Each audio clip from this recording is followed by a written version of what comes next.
Callie wakes up on the ground, his entire body aching after beating. His vision is blurred, and his limbs feel weak and unfamiliar. He just can't understand what's going on. In his previous life, he had everything to become a professional boxer: talent, physique, powerful punches. But after choosing the wrong path, he died in a dark alley, surrounded by gangsters. His last wish was simple: to box one more time. That wish is answered. His soul awakens in the body of a boy named Callie, a weak slave who has been beaten and bullied for years. As Callie slowly sits up, he immediately understands the problem.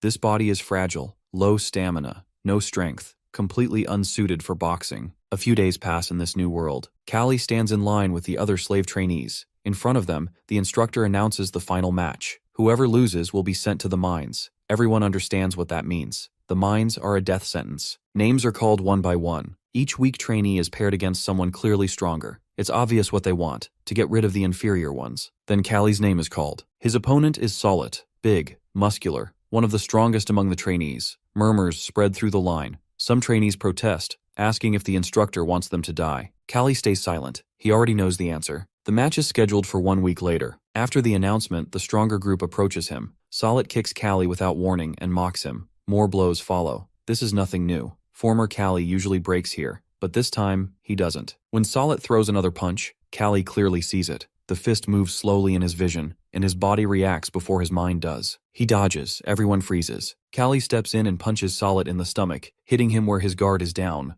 Shock flashes across Solid's face before he grabs Callie and slams him to the ground. Calling him cocky, the group walks away, warning him that he only has a week left. Callie lies there, breathing heavily. Then he realizes something important. This body may be weak, but it has excellent eye-hand coordination and fast reflexes. That's enough. Callie stands up. His eyes are steady. He is going to survive this match, and he is not going to the mines. He uses that week to train as hard as he can. Finally, the match day came, but still no one believes he can win. What are the chances of this skinny kid beating a huge, fat guy? Yeah, basically zero. The fight starts, and the big guy immediately goes on the attack. He swings hard, over and over, and Callie barely manages to dodge. The size difference is insane. Height, weight, raw power. It's all completely one-sided. So Callie keeps moving. He dodges, steps back, slips to the side. And the crowd? They hate it. People start booing, shouting at him to stop running and fight like a man. But Callie doesn't care. This is exactly what he wants. His opponent keeps throwing heavy punches, burning through stamina, hitting nothing but air. Not a single clean hit lands. From the very start, Callie's plan is simple. Let the big guy tire himself out, then end it with one clean shot to the chin. And it almost works. But then Callie makes one mistake. His opponent suddenly grabs him and slams a brutal punch straight into his ribs. You can hear the crack.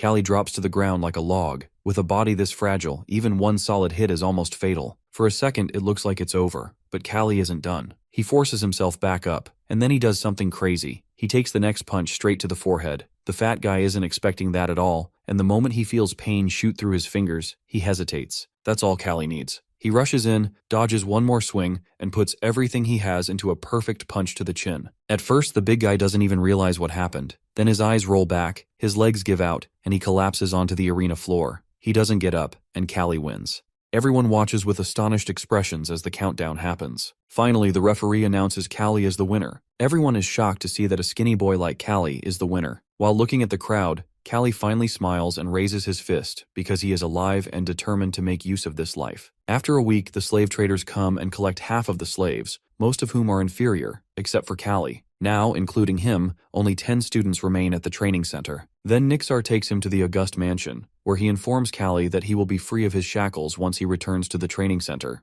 Callie looks around as it's his first time in the mansion. Nixar asks about his injury. Callie answers that he is okay, but asks about Azalea's purpose in summoning him. While walking ahead, Nixar explains that Azelia has taken an interest in him after the last match. Inside her room, she greets Callie and adds that they meet again. Callie, on the other hand, doesn't want anyone to suspect anything. But Azelia tells Nixar to wait outside. She asks him to sit, but he insists that he is okay. She reminds him that she won't repeat herself again. He sits and asks about her purpose for calling him. She offers him some fruit before they start talking. While he eats the fruit, she begins by saying that she wants to ask something from him, adding that he doesn't have the right to refuse her because he is a slave. He prompts her to continue. She compliments his skill in the last match, especially his one-shot victory. She further adds that her father called it luck, but she knows that isn't the case. Listening to this, he understands that she is smart, as only Solid's punch was a coincidence. He then shakes his head and explains that if someone hits the chin perfectly with their fist, the head will shake, causing the person to lose control of their body. However, this is only applicable if the impact is powerful. After listening to this, she smiles and wishes him the best of luck in becoming a professional boxer. She even coaxes him, while saying that if he becomes a champion, he can gain his freedom. After returning to the training center and being freed from his shackles, he thinks about what Azealia told him. On the other hand, during his training, Torres is also thinking about freedom, which is his ultimate goal. At 14 years old, he remembers Nixar telling him that he has the potential to become a boxer. It's the reason Nixar brought him from the farmhand. Then he encouraged him to work hard and become a champion so that he can gain his freedom. While training, he thinks about Callie, who never had any motive in his life before. But suddenly Callie changes, defeats Solid, and survives. His thoughts are interrupted by another boy, Kijo, who coaxes him to join him in teaching Callie a lesson because Solid was sent to the mines because of him. But Torres turns his back to him, while showing his indifference to the matter. He thinks that if Callie wants to change himself, he won't interfere. He was just annoyed by Callie's begging.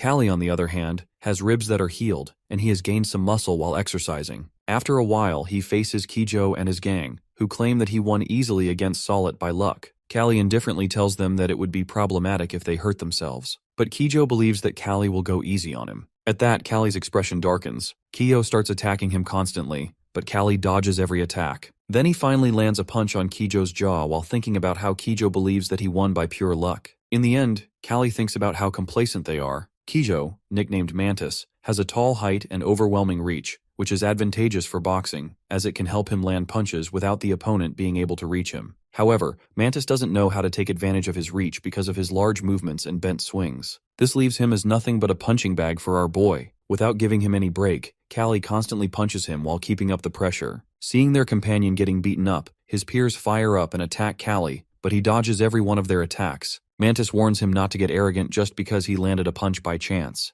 Callie retorts that he is outnumbered because Mantis's group thinks they are at a disadvantage against him. At that, all of them attack him again while Callie thinks about how these people keep bullying him just to maintain their self-esteem. Looking at them, he remembers people like them whom he encountered in his last life. His thoughts are interrupted by Torres, who challenges his peers to start over. But they think Torres is taking Callie's side. He clarifies that he isn't taking anyone's side but is annoyed by Mantis, who was beaten by Callie and is still acting arrogantly. Mantis protests that it happened because he let his guard down. Then Torres tells him to fight one-on-one with Callie, and he will be the referee. At that, Mantis asks Callie to bring it on. The next moment, our dude gets up with a darkened expression that terrifies his bully. Anyway, Mantis attacks, but Callie dodges swiftly while taunting him for having a slow punch. The next moment, he punches Mantis in the gut while provoking him further. Mantis is really provoked, but he can't do much against Callie, who finally knocks him down. During that moment, while looking at Callie, Torres thinks how he looks like a professional boxer. He assumes Callie must have learned one or two tricks from his father. When Callie asks Torres for his reason to help him,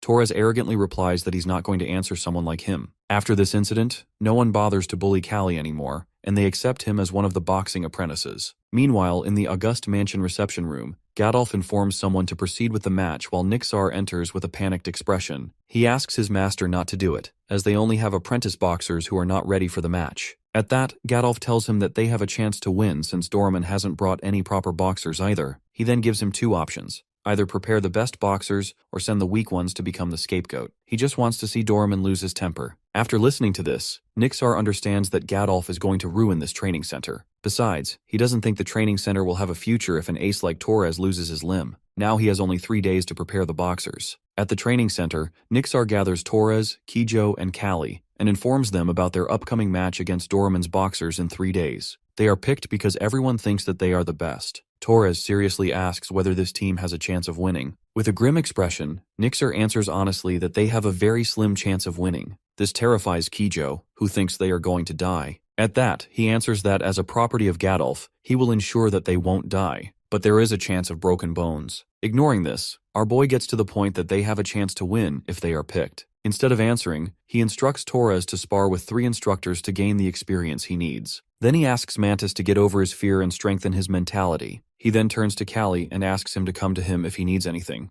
Callie is chosen because of his recent good performance, but Nixar hasn't prepared anything specifically for him. He then asks his instructor to arrange a training partner for him. A while later, Torres is seen training with his instructors, who tell him not to hold back as he can make his opponent fall with a hard hit. They add that even if he is scared, he needs to act like he's an immortal human being in front of his opponent. Afterward, his instructor tells him to take a break and continue later. The next moment, Torres notices Callie and grows curious about him. Meanwhile, Callie is training with a laborer, Valkyrie. He asks Valkyrie to throw a stone at him, which confuses Valkyrie, but he throws it anyway. The next moment, Callie dodges the stone using a hit-and-miss tactic, which is one of the keys to modern boxing. While training, he thinks he knows that he can't grow his muscles in just 3 days, so he is working on his reflexes while using this tactic. It becomes a handy weapon for him. When he catches the stone in his hand, he asks Valkyrie to end the session for today. When he gets inside where everyone is, he is shocked to see some boxers quite angry at Doraemon. When asked, he is informed that some boxers from Doraemon's side came to them and beat them. Though no severe injuries are inflicted on them,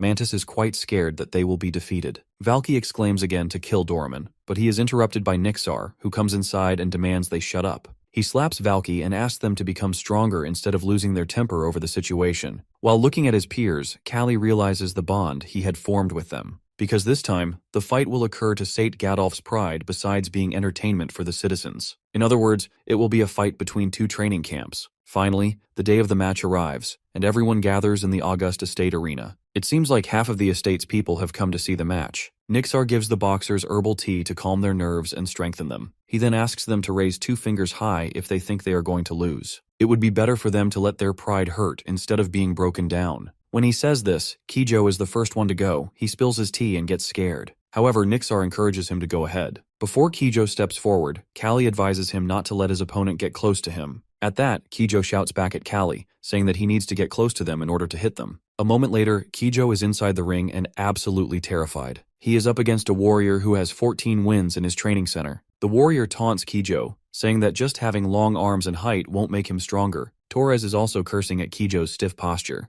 Meanwhile, Doraemon taunts Gadolf while saying that even though Kijo is tall, he's still just a kid. This makes Gadolf think that Nixar should have sent someone who could actually win. The match starts, and Bass tries to punch Kijo, but Kijo dodges it. The crowd shouts for him to fight back, and the pressure mounts on him to respond. The next moment, Bass aims for Kijo's head, and Kijo raises his arms to shield himself from the attack. However, Bass punches him in the gut while knocking the air out of him. Bass follows up with a punch to his face, and Kijo falls to the ground. The audience is furious to see this, while his peers are worried about him. Meanwhile, the countdown has started, and Kijo ponders whether he should give up. He looks at his master's grumpy face and gets up. He knows that if he fails without even landing a single punch, he will be kicked out of the training center. His opponent taunts him, while asking if he still has the will to fight. He furiously answers that he is a fighter too. The next moment, he tries to calm himself down while thinking about what his instructor told him. Nixar asks whether he has thought about how he lost to someone like Callie. He answers that he has no idea. Nixar points out that he has a great advantage as a boxer, so he basically shouldn't lose this fight because of his height, long arms, and legs. But he lost the fight because he lost his temper and let Callie get too close. If he does it again,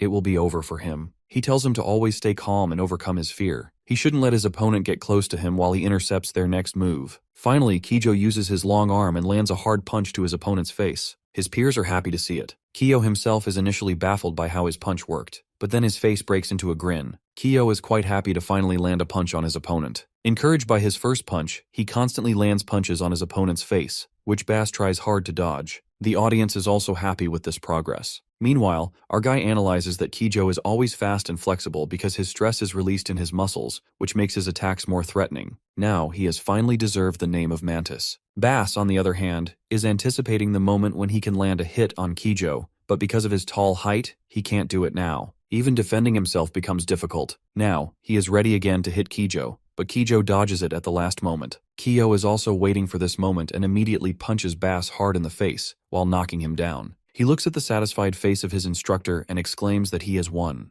At that moment, Gadolf laughs manically as his apprentice wins, taunting Doraemon with the victory. Doraemon tries to downplay it by reminding him that there are still remaining matches. With a haughty expression, he instructs Valkyrie to tell Nixar that the loser will go to the mine. When Valkyrie delivers the message, Nixar turns to his apprentice and relays the message. He adds that the master is drunk, so he will pursue him later, but they need to surrender immediately if they sense danger. However, Torres dismisses his concern by telling him that he will definitely win. While looking at the fire in Torres's eyes, our boy thinks about Torres's opponent, Mulga, who is on the next level compared to Bass. Inside the ring, Mulga advises him to give up, but Torres is determined to continue the fight. The fight starts, and to everyone's curiosity, both of them land a hard punch on each other. Mulga tries to hit Torres, but Torres dodges it, only for Mulga to land a hit on him the next moment. Torres acts tough, taunting Mulga about how many hits he has landed on him. While looking at him, Mulga remarks that it seems like Torres is used to fighting active fighters, but he declares that it won't help him win. With that, he attacks Torres again, but this time hitting his head with his elbow. Torres' tone darkens and he reminds him that using the elbow counts as cheating. But Mulga, in a nonchalant tone, tells him that it was just an accident. He shakes his head and his expression darkening because if it turns out like this, he will also do everything.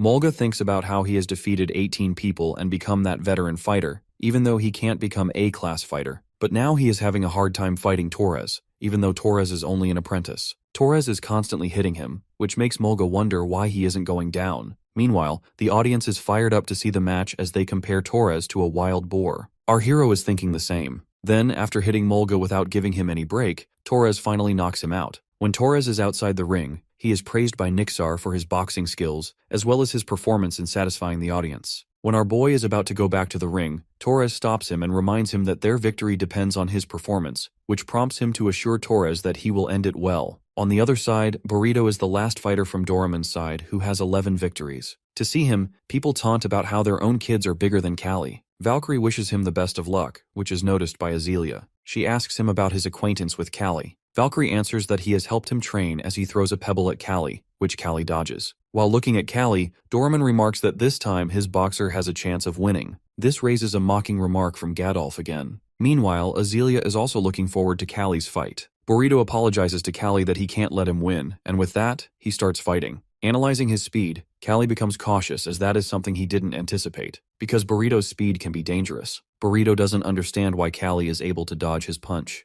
Callie, on the other hand, is thinking about an escape plan if things go south. When Callie punches Burrito, he scoffs at him because it's a weak punch. Meanwhile, the audience is provoked by how someone like Burrito, with 11 victories, isn't able to land a punch on someone like Callie, who is literally a kid. Callie also provokes him to just use his fists. Burrito understands Callie's tactic, while realizing that Callie is using the audience to get to him. He doesn't understand his motives, but he is going to crush him anyway. Afterwards, Burrito constantly tries to punch Callie, and Callie dodges each of them every time. Everyone is astonished to see this fight. While fighting with Callie, Burrito thinks that Callie can't really be an apprentice because his senses are quite sharp. Doraemon is also furious with Burrito for not hitting someone like Callie, who is an apprentice. Hearing this, Azealia thinks about how Callie is not just a random fighter. She encourages him in her heart, confident that he will show them that he is different from the other fighters. During the fight, Callie analyzes the enemy's movements. He notices that the opponent only uses his right hand while fighting. He also studies the pattern of the blows. Callie avoids the left hook and then the right uppercut, but he questions if it's okay to keep dodging. He wonders if letting the hits land would be better, as his fragile body struggles to handle the strain.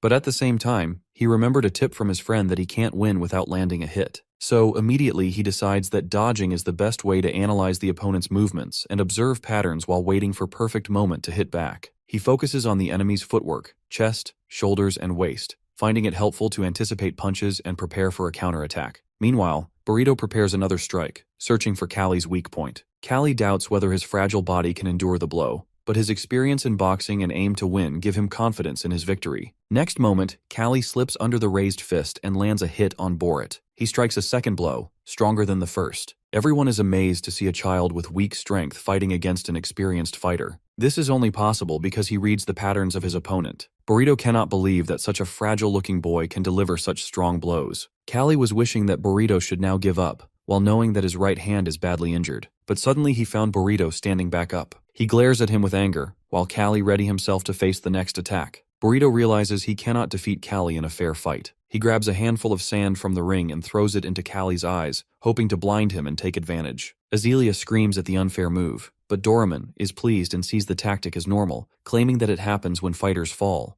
Callie begins to lose his strength and feels like giving up. Practically blind, he becomes vulnerable, which allows Burrito to deliver a strong blow, knocking him to the ground. However, Callie gathers his remaining strength and rises again, determined to continue. The enemy, who is filled with rage, rushes toward Callie, intending to end the fight decisively. Callie remains calm, having already finished analyzing the moves of Burrito. He concludes that the opponent always starts with his right hand. Timing his move perfectly, Callie ducks under the attack and counters with a powerful blow which knocks him out. Callie emerges as the winner of the fight. He feels pleased with pride and a sense of relief washes over him. He exclaims with joy. Azealia is amazed and does not regret coming to watch the match. The coach stands in disbelief. He was proud that his training center has claimed victory. After the fight, Baron Doraemon leaves the territory, and Gadolf treats them with 3 whole pieces of pork. 2 months later, the harvest season arrives. The students collect potatoes from the field. Kyo dislikes the task, but Callie considers carrying the potato boxes a form of muscle training. Now Callie's body undergoes many changes, becoming larger and stronger. The peasants ask him to carry some loads with him, praising his hard work. They then question whether the students are the boxers for Duke Wesley's Harvest Festival.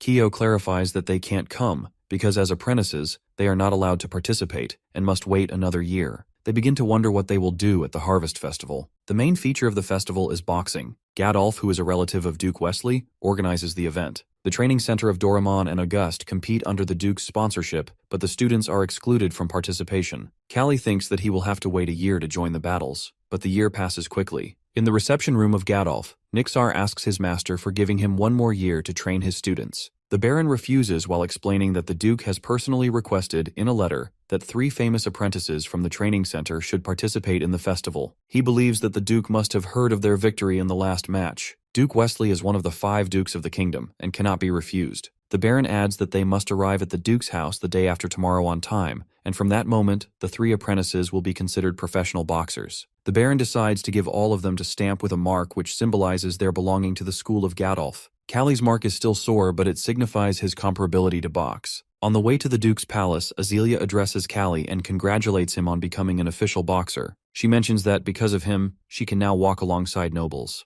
Callie asks if she is really addressing him, and she admits it. They walk together towards the Duke's palace. She advises him to show the results of his training at the festival, as he has changed a lot. Callie's friend then whispers in his ear, admiring the lady's beauty. He describes her red hair and thick lips, to which Callie acknowledges her beauty. At that, Torres warns Kijo not to invite trouble from their master. He then questions Callie about what is worrying him, but Torres silences him with his darkened mood. As night falls, the travelers decide to rest before continuing their journey. Callie's restless peers grow annoyed by the sticking bugs and wonders why they are traveling around the mountains. Inside the carriage, Gadolf suggests Azealia rest first, as she seems tired, while her father steps out to speak with the guards. The guards urge him to hurry, reminding him that bandits are more active during harvest season. He refuses, questioning why he pays them if they cannot handle the threat of bandits. In the bushes, the boxers hear rustling and notice movement. Callie urges the Baron to leave, but he angrily tells him to mind his own business. At that moment, a sharp object pierces the head of one of the knights guarding them.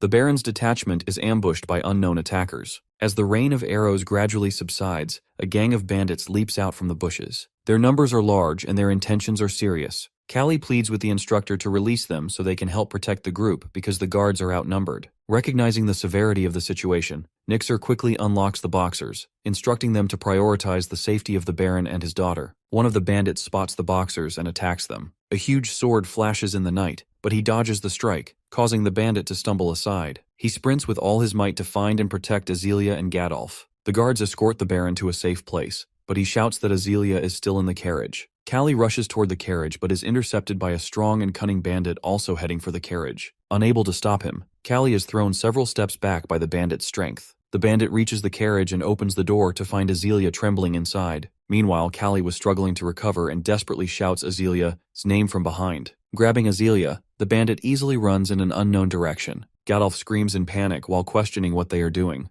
Callie promises to bring his daughter back and quickly takes off after the bandit. The chase ends at a cliff overlooking a stormy river. He points out there is nowhere for the bandit to escape. The bandit places the lady on the ground, points his sword at him, and demands his loyalty. Callie, recalling the disasters of his past life on such a path, questions the bandit's methods and mentions the inevitable end in banditry. The bandit raises his sword, declaring it the end of the story. Observing his stance, Callie realizes the man is a trained gladiator. The bandit proudly reveals his 42 victories before launching an attack. Despite the opponent's skill, he dodges, slips under his arms, and grabs Azealia. With no other choice, he runs toward the edge and leaps into the stormy river, while holding her tightly as they plunge into the water. Reaching the other side of the river, Callie feels relief seeing Azealia breathing. She is completely drenched as she recounts what happened. They soon find a small cave for shelter. She only remembers being struck by a one-eyed bandit. Callie reflects on never imagining using military camouflage techniques in such a situation. She asks him to light a fire, but he explains the trees are too moist, and it would reveal their location. She shivers from the cold because of her soaked clothes. He explains that the only way to help her is to dry the clothes, which means taking them off. The suggestion angers Azealia, but Callie firmly explains it is better than freezing. He assures her he will turn away. She accuses him of being bold, but he insists his priority is her safety. He adds that if anything happens to her, it will cost him his life. Reluctantly, Azealia agrees and warns him not to turn back. Callie, who is confused, wonders if his head is spinning from the cold. On the other hand, she finally follows his advice, removes her outer wet clothes, and places them on a stone to dry. Callie shivers from the cold and realizes the current method won't last. He decides there are only two options: keep moving or stick their bodies together. Azealia refuses, while insisting she is fine. He begins doing exercises to warm himself, but she continues freezing. He approaches her and takes her arms looping in his, which shocks her. He explains that sticking their bodies together is necessary to stay warm, as it is a technique soldiers use to survive the winter cold. He adds that protecting her is essential for his own survival. Lacking the strength to move, they decide to sit through the night with their arms tied together for warmth. When morning comes, they feel relieved to be free from the cold. Callie asks if Azealia can walk, to which she sarcastically responds, questioning if he would carry her if she couldn't. He realizes that she is still acting tough. At that, Azealia mentions that she hasn't eaten since the night before. Afterwards, our boy catches a fish from the river, cuts it into pieces, and offers it to her. After eating, they continue walking along the riverbank. He suggests following the stream to reunite with their group. Azealia remains fearful of the bandits, but he tells her to leave it to luck, making him seem careless. Despite this, he does his best to reassure her and wishes for their safe journey. Azealia, while observing him, finds him different. She thinks how he doesn't act like a slave, nor does he seem like other ordinary boys. His mysterious nature intrigues her, and despite everything, she feels safe with him. The bandit was sitting hidden in the bushes, waiting for them. He was thinking he can ask ransom money for Azealia. He plans to end the young boxer as soon as he sees him. Rustling in the bushes, he watches as Callie and Azealia approach, discussing how they will soon meet the soldiers. The bandit sees them as an opportunity sent by fate and feels elated. Callie was unarmed, but he prepares to protect himself and Azealia with all his strength. The bandit laughs at that, while mocking him for being defenseless. He threatens to kill Callie and take the girl, suggesting he will spend time with her before selling her. Despite the threats, our boxer remains determined to defend himself and Azealia, though he knows the loss of his shackles in the stream leaves him vulnerable. The bandit points his sword at him, delivering swift and deadly blows. Callie quickly dodges the first strike, but the bandit taunts him, asking how long he can last. The long reach of the sword poses a deadly challenge as they continue like this for a while. Callie falls to the ground as Azealia screams, urging him to dodge the attacks. Suddenly, he remembers a past fight where he achieved victory. He realizes that to win barehanded against an armed opponent, he must move toward the enemy. The bandit sees Callie charging and thinks he is sealing his own fate. With unwavering determination, Callie closes the distance, while knowing that he must endure the threat of the blade to succeed. He uses the enemy's blind spots to his advantage, and he punches his gut, which infuriates the bandit who comes to him once again. However, our boy is ready as his fist connects with the bandit's jaw with crushing force. Without wasting time, he immediately hits him with his elbow that sends him flying to the ground. The sword drops from his hand as he collapses. He then sits on the ground while feeling exhausted. The bandit, clutching to life, considers another attack. Before he can act, Azealia quickly takes the sword from his reach and drives it into his chest, while considering the fact that he tried to disgrace her. Callie, observing her resolve, realizes she is far from typical lady. Exhausted and drained, he finally allows himself to rest. Then a rescue party appears, which was sent by Gadolf to find Azealia. While tending to his wound, Nixar comments how lucky Callie is that the injury didn't hit higher, as it could have blinded him. Despite the scar, he thinks it makes him look more manly. While he sits there, Gadolf arrives and thanks him for saving his daughter. Callie humbly responds that it was his duty. The Baron orders him to rest, while saying he has earned that right, unlike those unaware of the battles he has fought. Gadolf then inquires about the secret technique that allowed Callie to defeat a gladiator. He explains that appearing weak has its advantages, as it makes opponents underestimate him and waste their techniques and strength. After rescuing Azealia and proving their loyalty, the boxers are allowed to travel by carriage. They eventually reach Wesley Dukedom, where Duke Wesley warmly welcomes Gadolf and Azealia. The Duke asks about their journey and, upon seeing Azealia, comments that how strikingly she resembles her mother. In a flashback, it is shown that when everyone sets up in their camps, Azealia visits Callie's camp. She tells him one of her servants is sick and asks him to accompany her, as she finds the other men too aggressive and intimidating. She considers Callie a perfect choice, though he is thinking that he needs to train. Later, during dinner, the Duke asks Gadolf if it is true that his training center has won all recent boxing matches. He also asks about the contributions of the apprentice boxers. Gadolf confirms that the apprentices have now become official boxers. Meanwhile, Azealia was getting bored at the dinner table. She whispers something to her father, and then asks Callie to follow her outside. The two walk through the streets of the city while observing the bustling crowds. Azealia admits she feels suffocated at the dinner and never wanted to come to this place. Callie realizes that she seems unwell. She shares that her father expects her to find a suitable husband, and she wonders if it is awful to be tied down at such a young age. Callie, however, questions why his opinion would matter to her. Instead of answering him, Azealia gives him a piece of candy, while suggesting he may not have tasted anything like it before. Callie, who has only eaten fruits as sweets, takes a bite and finds it surprisingly delicious. As he savors the candy, he begins to notice Azelia's beauty, which captivates his eyes. Her charm also draws the attention of others passing by. Amid the crowd, Callie notices an old woman staring at him intently. The woman approaches them and asks Azealia to let her read her fortune. He refuses, but she insists on hearing her fortune because it sounds interesting. As they walk toward the fortune teller's tent, Azealia mentions that she will ensure they get a discount. The fortune teller begins her reading and predicts that Azelia's life will not be smooth. She finds this intriguing, reasoning that a life identical to others would lack excitement. She then asks about her marriage fortune, believing that fortune-telling often excels in such matters. The fortune teller reveals that her life partner might be someone very close to her, but this love will not be accepted by everyone. Azealia is shocked and left unsure how to respond. The fortune teller then suggests reading Callie's fortune as well. He initially refuses, but Azealia persuades him by pointing out that it is free. The old woman starts her reading for our boxer, while stating that he comes from a far and unknown place. When he questions her about the place, she admits that she has no clear understanding. Azealia grows curious and asks the fortune teller what she means. The woman describes visions of a chunk of metal in the sky, a carriage without horses, and humans inside a box. Callie is stunned, unable to comprehend how the old woman knows these things. Callie is shocked at how the fortune teller knows and sees details about his past. She adds that he possesses extraordinary energy, almost as if a guardian spirit accompanies him on his path. Azealia remarks that perhaps this is why he manages to win every time, which is ideal for a boxer. Callie dismisses this and calls it a superstitious, and tells her that believing in it makes her appear foolish. Azealia, though already aware of this, feels both angry and shocked at the way a slave speaks to her. The fortune teller, however, cannot believe Callie is a slave, thinking that someone with such energy could never be a slave. Over the next 3 days, Callie tries to ease Azelia's anger. One day, after leaving the palace, Callie returns only to find the guards refusing to let him enter. They mock his fragile physique, which puzzles him, as he tries to understand why they are provoking him. He doesn't remain silent and demands passage, asking the guards if they have ever experienced the blow of a boxer. One guard, angered, rushes toward him with a large arrow, but Duke Wesley intervenes. The Duke orders the guards to stand aside, declaring Callie to be a guest and the property of Gadolf.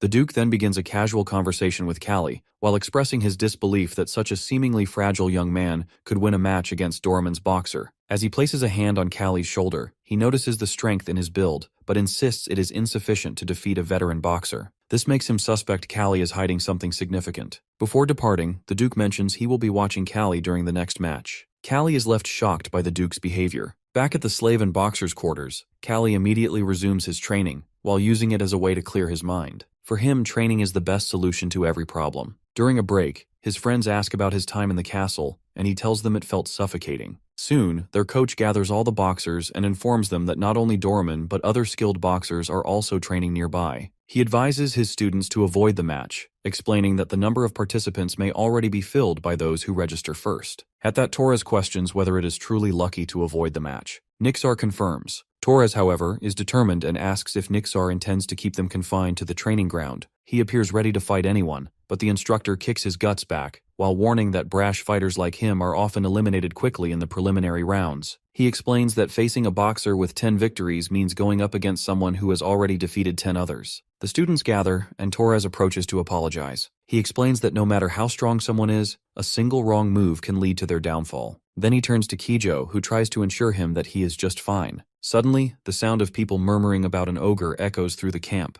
Everyone murmurs that it is Doraemon's ogre. While looking ahead, Nixar mentions that Doraemon seems to be going all out to bring the ogre there. Even Kijo begin questioning whether ogre is truly human, but their coach reminds them that he is often compared to a monster. Callie wonders if ogre is really human. To him, ogre resembles an ogre from a fantasy world who is called as the Ogre of Doraemon. This ogre, who is a formidable fighter, wins 76 matches in a year. The boxers actively discuss him, with one pondering how such a feat is possible. Callie speculates he must fight 3 to 4 times daily. Rumors circulate that the ogre can tear someone apart with his bare hands, and his name seems oddly fitting. At that, Kijo, who is apparently terrified, refuses to face him, but the coach reminds him their master believes Doraemon sees their boxers as weak, so they might not even get the chance. This ogre feels like a different species compared to them. At that, Kijo reminds Callie that his fists won't reach the ogres, which makes him speculate that attacking elsewhere seems futile. Kijo finds his reasoning strange, as he remakes, sometimes suspecting he might not be an ordinary human. After a while, everyone is gathered to check match schedule, which is displayed. Baron Dorman meets Baron Gadolf again, predicting all will surrender before the ogre, but Gadolf trusts the match will decide. At that, Nixar agrees, while warning that provoking could cost him his boxers, and Gadolf assures him he is well aware. He believes that no one is foolish enough to face such a monster. At that, Doraemon reflects on the ogre's fame and claims he was trying to honor 3 fighters last time. Nixar is puzzled while suspecting Doraemon either killed the fighters. Gadolf hears rumors that 3 fighters had to face the ogre, which was considering it a death sentence for them. Then they turn to the schedule, in which Torres fights on the first day, while Callie and Kijo are set for the second.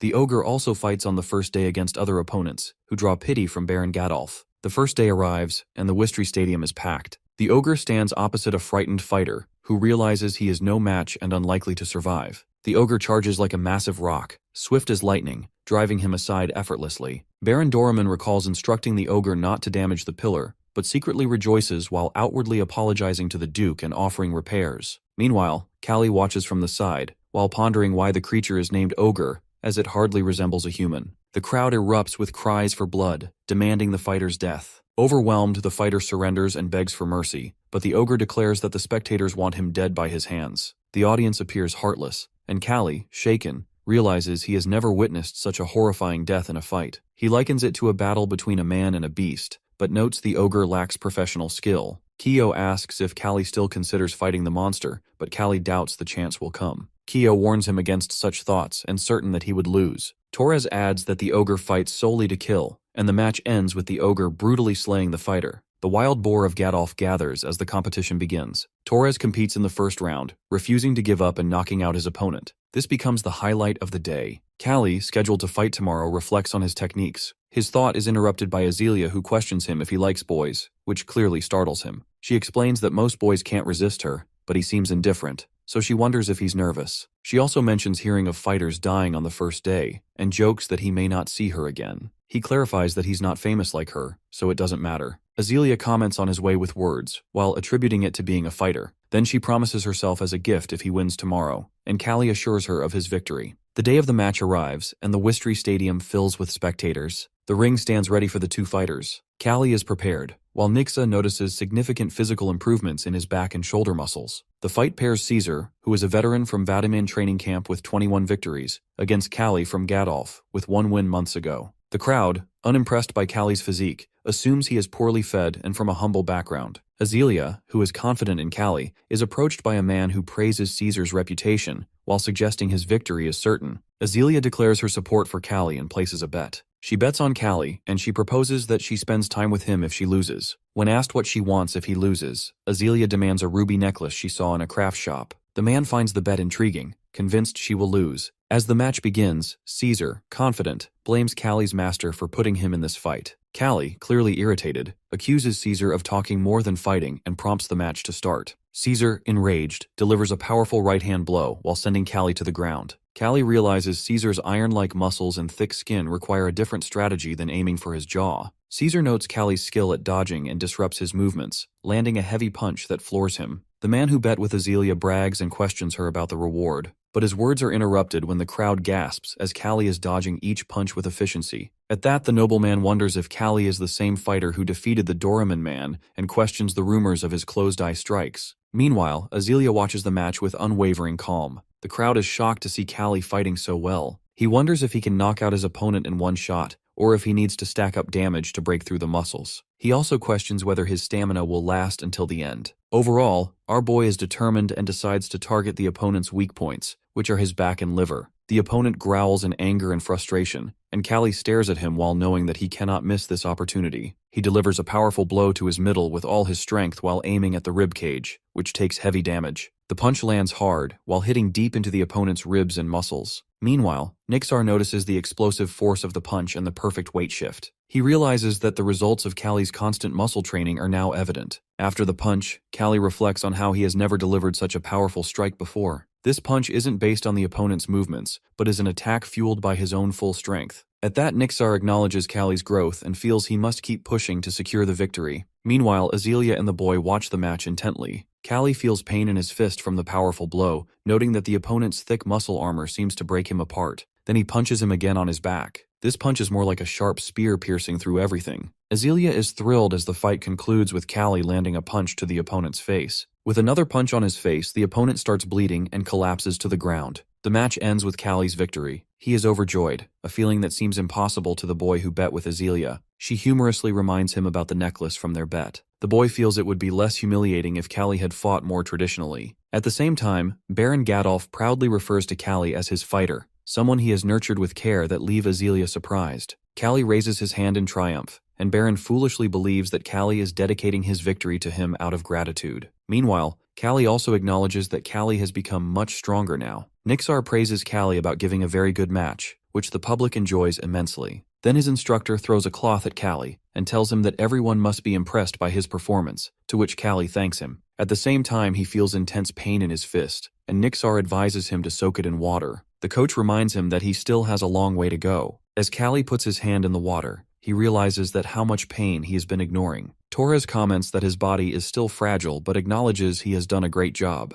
Kijo congratulates Callie and nervously states that he will also win his match. Torres stops him, while reprimanding him to stop shaking. The coach asks Kijo if he can punch with the same strength against his opponent. Kijo replies that the noise of the crowd is still ringing in his ears. At the same time, he feels suffocated and suddenly realizes he is losing control. He thinks he might be having a panic attack, which is not surprising given his weak body. Callie advises him not to overthink and simply use his long arms to strike, just as he did in his last match. He follows the advice and secures victory in the match. He feels ecstatic while Torres finds him annoying, but Callie is also happy for him. He thanks Callie for his guidance, acknowledging that it led to his win. He even declares that he must be the best because of his exceptional skills. At that, Callie thinks that he might have a special talent. Later, Azealia teases Callie about the nobleman's face turning red and hands trembling. Callie asks what she would have done if he had lost, but she confidently believed in his victory. She suggests he could now be her bodyguard, to which he replies that she has a big heart, and she thanks him. She then asks him to accompany her outside. As they step out of the room, her father spots her and approaches in a hurry. He informs Azealia that some guests are waiting for her. Confused, she learns that the guest is the second son of Count Joseph. This boy turns out to be the same one she made the bet with. He introduces himself as Willin Joseph, the second son of Count Joseph. Azealia immediately realizes that he knows she belongs to a powerless baron family. Meanwhile, the Joseph family holds significant influence in central politics. She reflects on how her father constantly searches for potential grooms for her, finding joy in the process, which annoys her deeply. Whelan hands her the ruby necklace which he promised as the reward for their bet, fulfilling his word.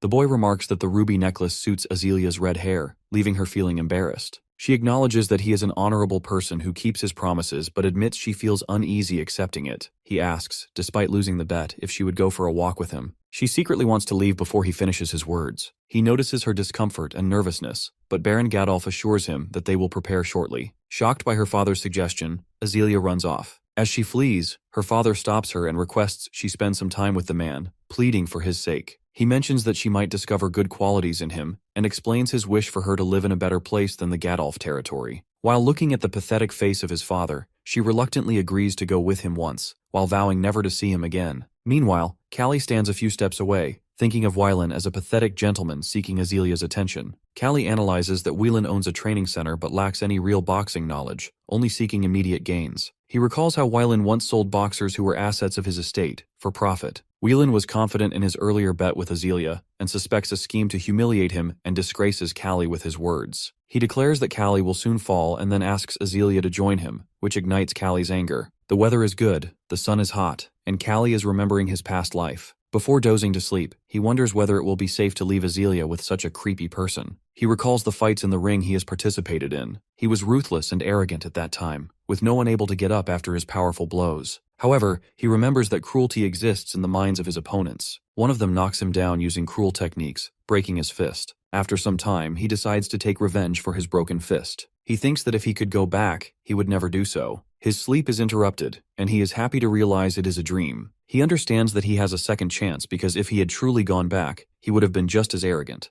A maid comes and asks for his help. She informs him that Wieland has lost control after drinking wine, and is now demanding a reward from Azealia for spending a lot of money on the ruby necklace. His demand is insulting while asking her to repay him with her body. She then hits his guts, which knocks the air out from him. As retaliation, he strikes her, while causing her to fall to the ground. At the same time, Callie rushes towards them, but Wieland's guards stop him while refusing to let him reach their master. He warns them to step aside or it will not end well for them. One of the guards dismisses him as a low-grade martial artist who only uses his fists for fighting. Next moment, Callie delivers a huge blow to his eye while shocking the others. One of them immediately runs to call for reinforcements, while the rest try to stop him. He, however, runs to save the helpless Azealia. Upon reaching them, he sees Velan, forcing her to repay him for the ruby necklace with her body. She questions whether he feels any shame for his actions, but he continues to hurt her while insisting that she must not resist. Callie strikes him with a powerful blow while sending him to the ground. Wylan is shocked by his strength. Callie demands to know if he realizes what he is doing. Whelan admits his actions while stating that he is only asking for compensation for the expensive necklace. The response enrages Callie, and with all his might, he lands another blow. He then drags him to a water source, repeatedly dipping his face into the water and pulling him out each time and asking whether he is sober now. The news spreads among the nobles that the second son of Count Joseph has been beaten by a slave. Wylan decides to take immediate action to prevent his family from facing ridicule and plans to execute the slave without delay. He also intends to ensure that Baron Agest's family disappears from the political scene permanently. Upon hearing this, Baron Agest becomes furious, being unable to imagine anyone daring to harm his daughter. The master informs him that Callie is being held in the guardhouse and is completely helpless. Gratitude fills him for the slave's bravery in saving his daughter, yet he knows he cannot protect him. Any attempt to do so would lead to the ruin of his own family. Nixar agrees while believing that such is the fate of a slave. Next moment, the door opens and Azealia enters. Her father urges her to rest, but she refuses while insisting that Callie deserves justice for saving her life twice. She reminds him that even a beast is rewarded for protecting its master. However, he remains firm and assures her that the matter will be handled. At that, Nixar intervenes while reminding her that their hands are tied and no choices remain. While in the Wesley guardhouse, everyone praises Callie for having the courage to beat a noble. Many consider him a hero. He asks a person nearby about the reason for his imprisonment, and the man reveals that he is a pickpocket.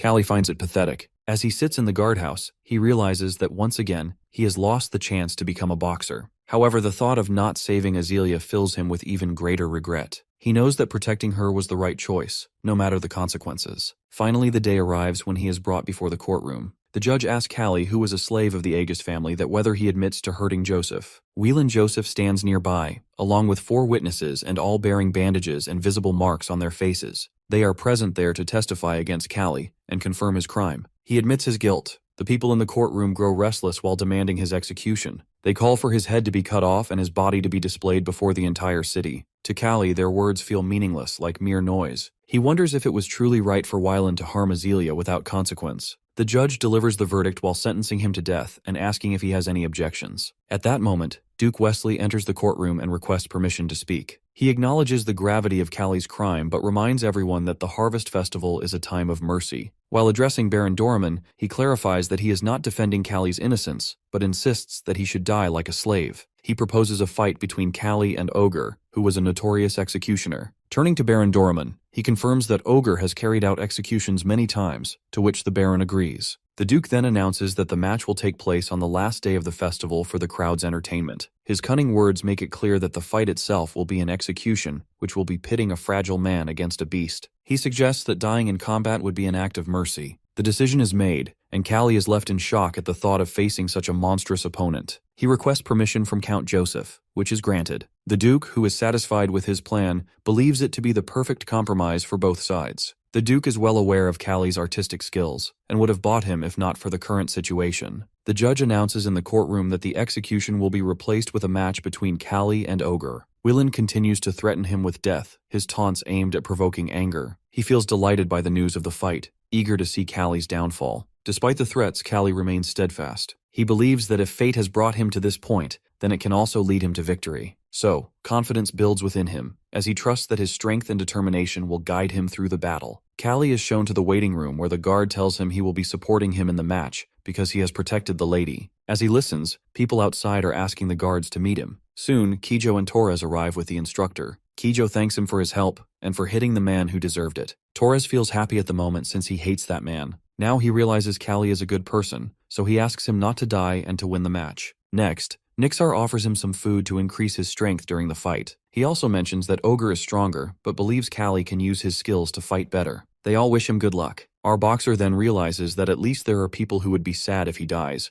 and that thought is enough for him. Later, Azealia arrives at the guardhouse where he is waiting. She knocks on the door, and he asks why she is there. She responds that she never ignores someone's help. He tells her to take care of her modesty instead of worrying about him, as she has been kidnapped by bandits and caught by the jerk, both of which were very harmful to her. She then asks him to protect her from now on if he really cares. As she steps closer and kisses him, he feels frightened by her actions, but she remains unaware and asks him to promise that he will win the match. He admits that she is making it difficult for him to die, even if he wants to. She reassures him that she will be supporting him in the match. Now it is time for the fight with Ogre. Baron Dorman asks him to be cruel and kill Callie, as this is an execution. Ogre is fully prepared with all his might to face him. On the final day of the Harvest Festival, Ogre stands against our condemned boxer. The guards bring Callie to the arena, where the crowd eagerly demands his execution. The entire public calls for his death while declaring him a convict and urging the monster to show him what he deserves. Ogre is completely ready while moving closer as Callie's restraints are removed. Standing before him, Callie finds his opponent enormous. He realizes that Ogre does not rely on skill, as his massive physique gives him a natural advantage. Despite this, Callie prepares himself to fight back. As the battle begins, he delivers a powerful blow, but Ogre is so strong that he hardly feels it. His muscles are so dense that a mere punch from his fist stirs up a sandstorm. He continues to intimidate Callie while warning him of his impending death. However, our boxer remains composed while realizing that fate is always fair. Ogre may have the advantage of size and strength, but he lacks intelligence. Callie believes that humans, with their ability to think strategically, can overcome brute force. He understands that skills and tactics can lead to victory, and he is well prepared to use his stiff bones to counter his opponent's strength. Callie arrives, looking toward Ogre, while everyone believes he has lost his mind and gone crazy. Torres and Kijo are also shocked by his approach. Baron Dorman questions whether he intends to give up and accept his fate. As both contenders face each other, Ogre delivers a massive blow, but Callie swings to evade it. He decides to keep swinging continuously, while focusing on dodging each attack. Realizing that his earlier hesitation made him vulnerable, he resolves to be quicker and avoid any delays. Despite Ogre's enormous size, his speed surprises Callie while making the fight even more challenging. As the match continues, the Duke begins to recognize Callie's extraordinary courage and remarkable skill. He realizes that such abilities could revolutionize boxing.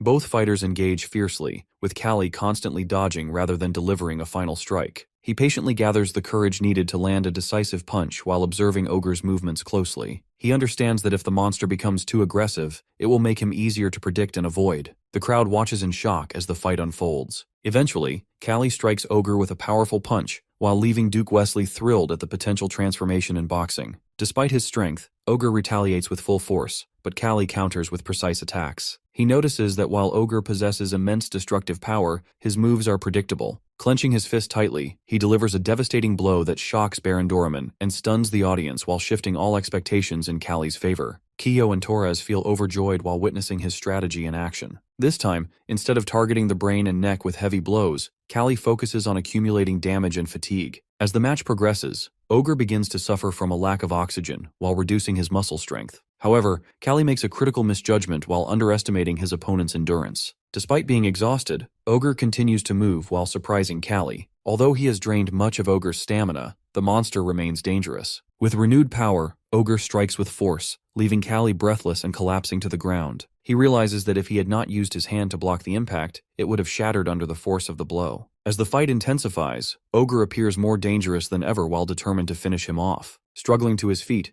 Callie observes that his opponent is also reaching his limits. For the first time, Ogre finds himself moving with such intensity, something he has never experienced before, as his previous battles ended swiftly. Now completely exhausted and visibly weakened, he begins to falter. Callie, understanding that strength is finite for everyone, recognizes that even the strongest can succumb to fatigue. Ogre's time is nearing its end. Callie realizes this is his final chance as Ogre appears visibly tired. Determined to risk everything, Callie delivers a massive blow to Ogre's chest. The monster feels breathless, and Callie immediately follows with another punch. However, he soon realizes his wrist is dislocated from the powerful strike he landed on Ogre's unprotected jaw. Ogre staggers, but Callie continues his relentless assault. Jumping high, he brings his fist down onto Ogre's neck. Water spills from Ogre's mouth, his eyes roll back, and his massive body collapses to the ground. The crowd is stunned and unable to believe that the powerful contender lies defeated. With Ogre now collapsed, our boy secures his victory. His friends cheer with joy and celebrate his triumph. But then, something unexpected happens. Ogre's eyes open, and the monster, despite his injuries, stands again. Our dude is shocked as Ogre regains some strength and delivers a devastating punch. Ogre initially tries to kill him but then pushes him like a football with his paw. Callie is sent flying through the air before crashing to the ground. The sound of a crack echoes, and his companions shout in protest while claiming it is a foul. However, another reminds everyone that this is an execution match. Callie, still in shock, watches as Ogre grows more furious. He cannot comprehend how the monster moves with such speed after sustaining so many injuries. Meanwhile, Callie himself is weakened from his own injuries and his body struggling to keep up. At last, Ogre lands a final punch while sending Callie crashing to the ground. The monster stands tall, reveling in his perceived victory, while Callie screams in pain. Ogre grabs him by the neck while tightening his grip and lifting him high into the air. Callie feels breathless while realizing this is no longer a boxing match, but an act of murder. Callie hangs helplessly in the air while trapped in Ogre's grip and struggling to break free while pleading for release. Ogre grows even more furious, but suddenly Callie bites down on his ear while ripping it off. The monster lets go and Callie crashes to the ground. Blood flows from his mouth due to his barbaric act, but he is surprised to see that Ogre's blood is not green like typical Ogre. He realizes it is red, just like a human's. Ogre, while enraged beyond control, decides to kill him once and for all. Sitting in the corner of the ring, Callie quickly strikes back while delivering a powerful blow that sends sand into Ogre's eyes. He observes that although Ogre possesses immense strength, his body does not react to pain despite cracked bones and a twisted stomach. Seizing the opportunity, Callie drives his knee into Ogre's nose with force. Meanwhile, Duke Wesley watches intently while realizing this fight is no longer between a beast and a man, but between a beast and the best boxer. He hopes for Callie's victory. The crowd, now inspired by his determination, begins to support him wholeheartedly. The stadium erupts with chants of his name as everyone rallies behind him while encouraging him to win. With newfound strength, Callie lands a powerful punch on Ogre's mouth while causing blood to spill as the monster collapses to the ground. In that moment, Ogre himself realizes his defeat and remains motionless. Exhausted but victorious, Callie feels relief and pride after triumphing over such a formidable opponent. The entire stadium echoes with his name while celebrating his victory. Then Baron Doraemon stands in shock, unable to believe Ogre's defeat. As Callie prepares to leave, Count Joseph's soldiers intervene while demanding that his execution continue. Smiling, Callie understands that the battle might be over, but his fight is not. However, the crowd turns against the soldiers while throwing stones and demanding mercy for the victorious boxer. They accuse them of cowardice and insist that he be set free. Seeing the public's overwhelming support, the soldiers themselves hesitate, wanting to let him live. Count Joseph, while observing the chaos, seeks an explanation, but Duke Wesley intervenes while urging him to spare Callie's life. He explains that during the Harvest Festival, it is crucial to win the sentiments and emotions of the people. Killing Callie now would ruin the festival's purpose. After much contemplation, Count Joseph realizes that denying this request could lead to political trouble with Duke Wesley. Reluctantly, he allows Callie to go free. As he leaves, Count Joseph silently vows revenge, determined not to forgive the Agesta family and planning to destroy them in the future. His frustration growing as the boxer walks away triumphant. The doctor and Nixar discuss Callie's condition, with the doctor expressing that his survival is nothing short of a miracle. Despite having such a fragile body, he has managed to endure, which the doctor attributes to his remarkable willpower. As the conversation continues, the doctor brings up the matter of hospital bills for Callie's treatment. Nixar curses that Baron Gadolf has not yet paid for the medical expenses, which deeply disappoints him. At that moment, Azealia arrives and offers to cover the costs with her earring. She hands it to Nixar and asks if it would be enough for Callie's treatment. The doctor examines it and agrees to proceed, relieved that the payment issue is resolved. Suddenly, Callie starts coughing and blood escapes from his mouth. He looks at Azealia and weakly asks about the outcome of the fight. She reassures him that his death sentence has been overturned by the court, as the people have demanded for him to live. Azealia also tells Callie that he has earned this victory through his sheer willpower, and he feels relieved to have survived. A sense of calm washes over him as he finally begins to relax while knowing that he is still alive. A week passes, and it is a pleasant day. Callie remains covered in bandages on his hands and legs when Kijo arrives to visit him. With excitement, Kijo declares him the hero of the Harvest Festival and proudly gives him the title of Ogre Slayer. Although the name feels cheap to Callie, and he finds it irritating, Kijo informs him that everyone has already embraced it. Despite his annoyance, he realizes that the title has spread far and wide. Torres also visits and remarks that Callie is lucky to have won the match, but Callie quickly asks him to stay quiet while reminding him that he was nearly dead. The doctor then informs him that his facial bones will heal quickly, and the strained ligament will recover within a few days. However, a serious concern remains, which was the shin bone that suffered a severe break due to Ogre's powerful punch while posing a significant challenge to his full recovery. Callie acknowledges that it is because of Azealia and Nixar that he was not cast out, but he still feels that he is not receiving proper treatment. He reflects on how exhausting the journey to the kingdom had been, yet the return felt much smoother. Time passes, and after 3 months, winter sets in. The once lively surroundings are now covered in snow, and the air grows colder. Baron Agest, standing by the window, mentions that he has been waiting for 3 months, but before finishing his thought, he suddenly pauses, lost in contemplation. Sensing his hesitation, Nixar steps forward and asks what has been on his mind. The Baron's expression remains thoughtful. Callie enters the room with a stick in hand, his movements slow and deliberate. Baron Agest looks at him and asks whether the misaligned bone in his leg will ever fully recover. Nixar, deep in thought, realizes that the injury has overlapped with Callie's growth period, and that the bone was shattered beyond proper healing. The Baron, while growing impatient, directly questions Callie about the truth of the matter. With a heavy heart, Callie confirms that his leg will never heal properly. Hearing this, the Baron's frustration boils over. He declares that it is over for Callie, as he can no longer work despite his fame. Outside, the snowfall continues, adding to the tension inside the room. The Baron shifts his focus to their current struggles, mentioning the shortage of firewood.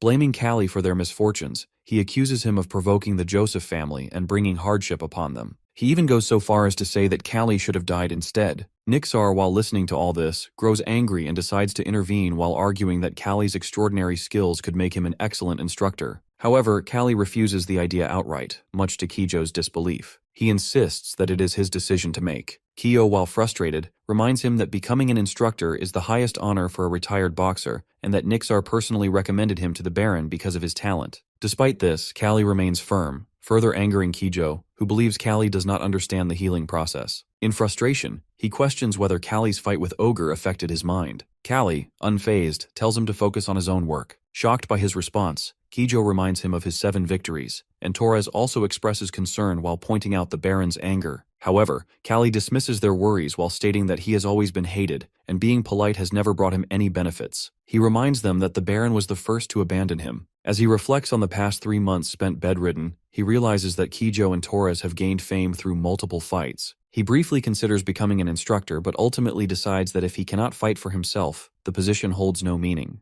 Callie begins preparing firewood, and the servants thank him for his efforts. They all recognize that he has grown stronger, while allowing him to cut many trees with ease. One of the workers remarks that it would be better if his leg were not injured, but the first servant quickly silences him. Callie responds that he will recover soon, then urges everyone to go inside as it is cold outside. Despite his physical strength, his mood remains unsettled when he enters his room. He reflects on his extensive experience and knowledge of boxing, but his frustration grows as medical treatments have been unable to heal his injured leg. To his surprise, Azealia is already sitting in his room and questions why he is slamming the door so forcefully. She finds his behavior unusual, while Callie struggles to meet her gaze, remembering their previous encounter in the guardhouse waiting room. Azealia informs him that she has come to say goodbye. When he asks if they are leaving, she explains that the Agest estate has fallen into poverty, with business halted by the Joseph family. The rising costs of living and the decline in luxuries compared to basic necessities make it increasingly difficult to survive, especially with the approaching winter season.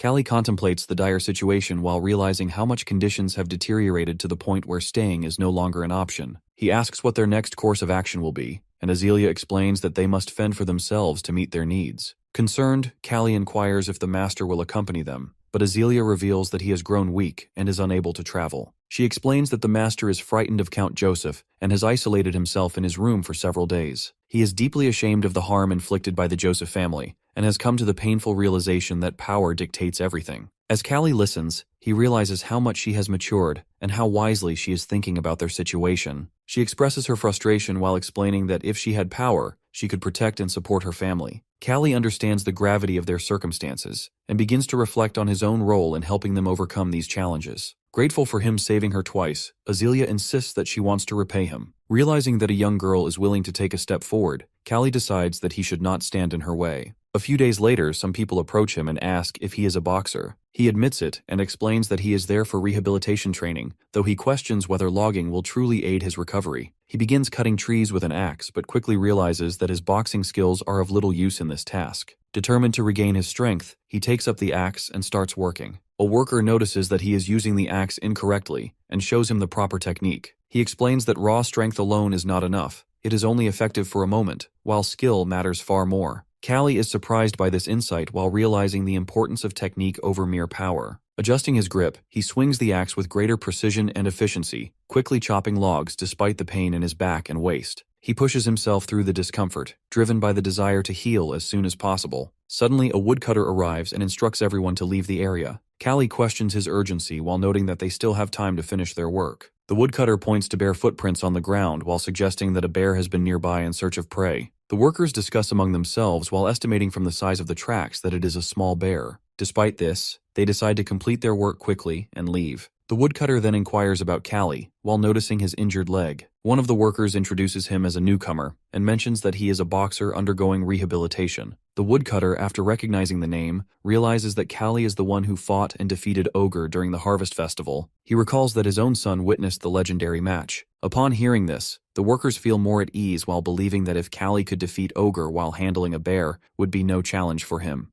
Callie, feeling embarrassed, asks them to stop using the strange nickname Ogre Slayer for him. In the evening, Callie sits in his room when Torres arrives to ask what is bothering him. He is surprised to learn that Torres wants him to teach his techniques, despite being known as the Boar from a jest. Torres admits that although it feels shameful, but he admires Callie's boxing techniques. As he reaches for the mug of water on the table, it suddenly slips from his hand and shatters into pieces on the ground. Callie wonders how Torres could miss it so easily. Torres acknowledges that sometimes his body does not respond to his commands, and at certain moments, his vision becomes unclear. This realization surprises him while prompting him to throw a stone toward Torres. However, Torres fails to catch it while reaching in the wrong direction. Our boy considers whether Torres' condition is due to the impact of extreme punches or a retinal detachment. As a seasoned boxer, Torres has delivered many hits, but has also taken numerous blows in return. Callie explains that continuous hits to the head could eventually cripple him, to which Torres responds that this is precisely why he has come to seek guidance. He asks Callie to teach him effective boxing techniques. He first instructs him on a defensive position by keeping the body and arms closely aligned. He explains that rather than focusing solely on dodging, building a strong defense can be more beneficial in withstanding an opponent's attacks. Torres questions whether maintaining this position will make it difficult to launch his own attacks,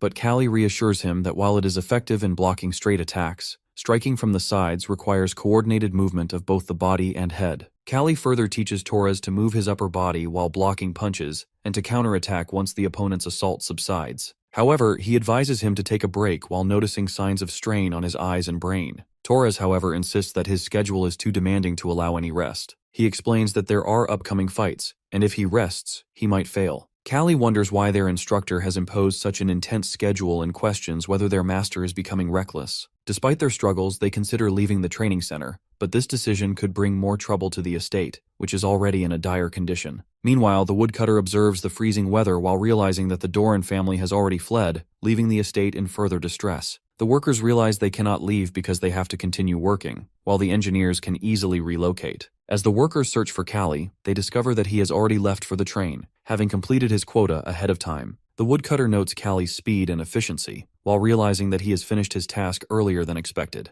They consider calling him back once they complete their work. Meanwhile, Callie continues his training by punching trees while delivering powerful blows with his fists. He finds this method highly effective while believing in the Wolf's Law, which states that repeated impact on bones increases calcium levels and make them as hard as weapons. Determined to grow stronger, he punches the trees forcefully, while focusing on training his waist and back to enhance his overall strength. As the workers and the woodcutter prepare to leave, they suddenly spot a bear lying on the ground with its cubs. The bear is dead, and the sight shocks everyone. Despite their initial surprise, they feel pity for the bear's death, likely caused by another wild animal. Their concern grows for the cubs while realizing that the harsh weather and lack of food will make survival difficult for them. Callie observes the scene closely as one of the cubs approaches him and clings to his leg. The workers notice this and comment that the cub seems to have taken a liking to him. Everyone asks Callie to take the cub with him because it looks desperate. He also considers taking it in. When he brings it home, Kijo finds it very cute but worries that if the instructor finds out, it could become a big problem. Callie assures them that he will feed it from his own portion. When the instructor arrives, he scolds them for adopting a wolf. Callie apologizes, but the instructor demands the cub, intending to throw it out. However, Callie pleads with him to wait, insisting that it is just a cute puppy. He also clarifies that it is a wolf and not a dog. At that, Nixar calms down and allows him to keep it while instructing him to train it properly so that it does not harm anyone. Before leaving, the instructor reminds Callie to get some rest, as he has work on the mansion construction site starting the next day. He suspects that Callie might finish his task by demolishing the mansion, but insists that the work must be done properly. Meanwhile, Baron Agest sits alone while contemplating his plans to achieve success by renewing his old alliances. Baron Agest has an amazing idea to invite the nobles and conduct a boxing match to rebuild relationships. He has professional boxers, including Torres and Ogre Slayer, and believes no one will refuse to watch a match that is free of cost. Nixar mentions that it is necessary to invite the Catalan boxing team as their opponent, but if the mansion's construction continues, it will cost a huge amount of money. The Baron suggests collecting emergency funds from the residents, but Nixar explains that it will not be accepted by the local villagers. The Baron considers it his problem and decides to solve it on his own, while asking Nixar to focus only on preparing for the match. He believes it is all for saving the territory, so everyone should be willing to sacrifice. He then instructs Nixar to go and prepare for the match. After a few days, luxurious carriages arrive outside the mansion. Noble people are present in the Adjust territory for the first time, drawn by the free boxing match. It is impossible for anyone to refuse a match featuring professional boxers without any cost. In addition to the star fighters, other boxers start fighting in the ring. All the matches are interesting. The Catalan boxing team comprises talented boxers. Meanwhile, Torres and Cali watch them while realizing that they are true professionals. In the first match, the Catalan team secures victory. While observing, Cali hears someone mentioning his name. He is asked if he is the famous Cali, to which he responds that he is not famous but confirms his name. The man introducing himself is Shram from the south, a sailor. Our boy remarks that he does not look like a sailor, and Shram explains that his ship was captured and he was taken by slave traders. Once his ransom is paid, he will return home. He mentions that whenever the strongest people are discussed, his name is also brought up, although he considers such rumors to be exaggerated. He appears fragile and weak compared to Torres. Furthermore, he advises that as an apprentice, Cali should practice more and avoid judging others so easily. Concluding the conversation, he expresses that it is nice to meet him and shows a desire to have a handshake. He thinks Cali is a cripple and considers crushing his hand to get free. He believes that after pulling sails for more than 5 years, he possesses good grip strength. But something goes wrong. He understands immediately, and confusion appears on his face. He feels his bones are about to break, and Cali asks what has happened and why he looks nervous. Seeing the confusion, he lets go of his hand.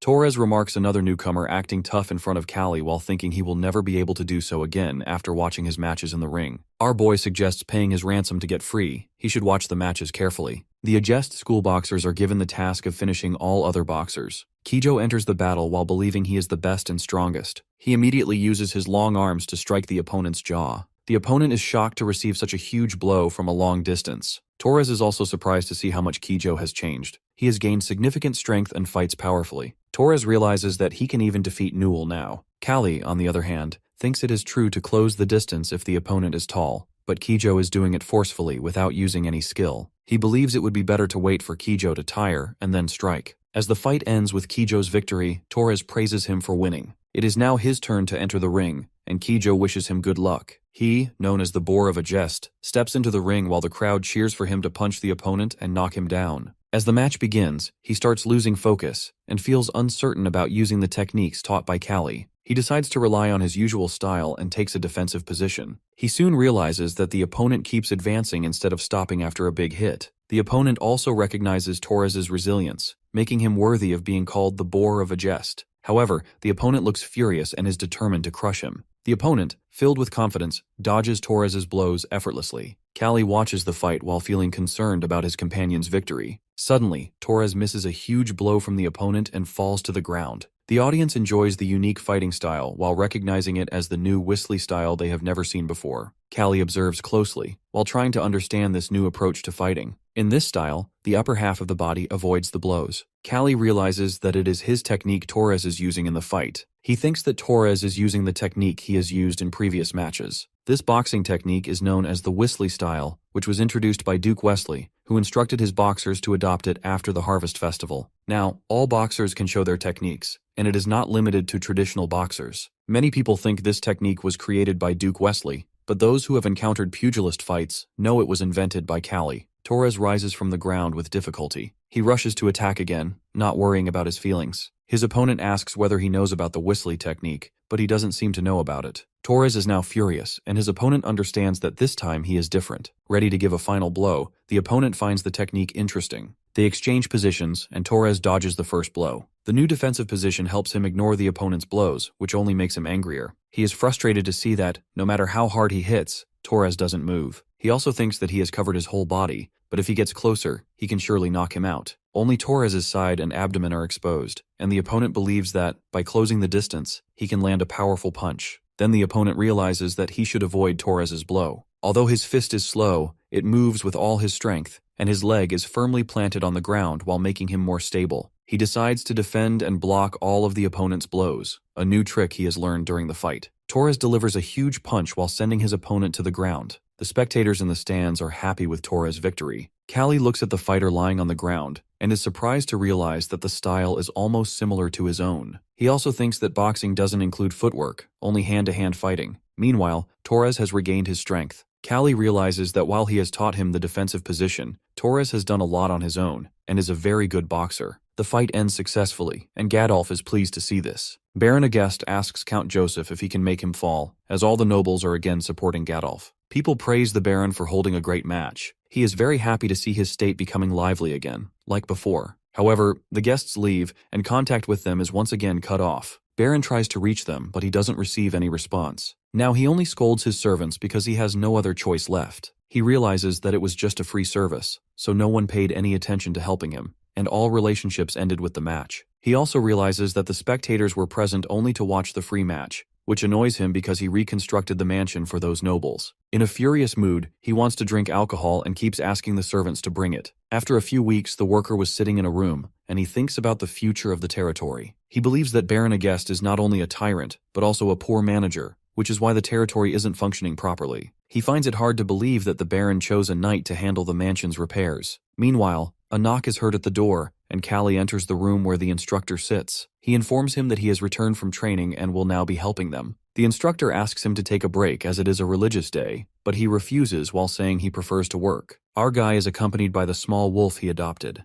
The instructor notices the wolf and asks its name. He tells him it is called Rovo, who looks more like a fat dog than a wolf. He tells Callie that once his training is complete, they can go together. Callie then goes for a walk with the little wolf. Callie trains as usual in the forest while thinking about how Kijo and Torres have gained more strength. Meanwhile, Rovo focuses on the strange sounds coming from the forest. He soon realizes that it is not the wind but the bushes that are shaking. Our boy has already sensed the presence of something earlier. He is then shocked to see a large bear standing in front of him. It is unbelievable to him, as the bear appears small but radiates power. He thinks the bear looks weak, but as it approaches, he finds it impossible to escape with his injured leg. The wolf stands by his master and growls loudly. At that, our dude considers the wolf better prepared than himself and regrets not bringing his axe. The bear begins to growl loudly. He decides to trust his fists and skills. The bear attacks with primitive fury. Callie dodges the first blow and, taking advantage of the bear's distraction, lands a powerful punch on its sensitive nose, causing blood to spill. Rovo watches the bear intently, growling in response.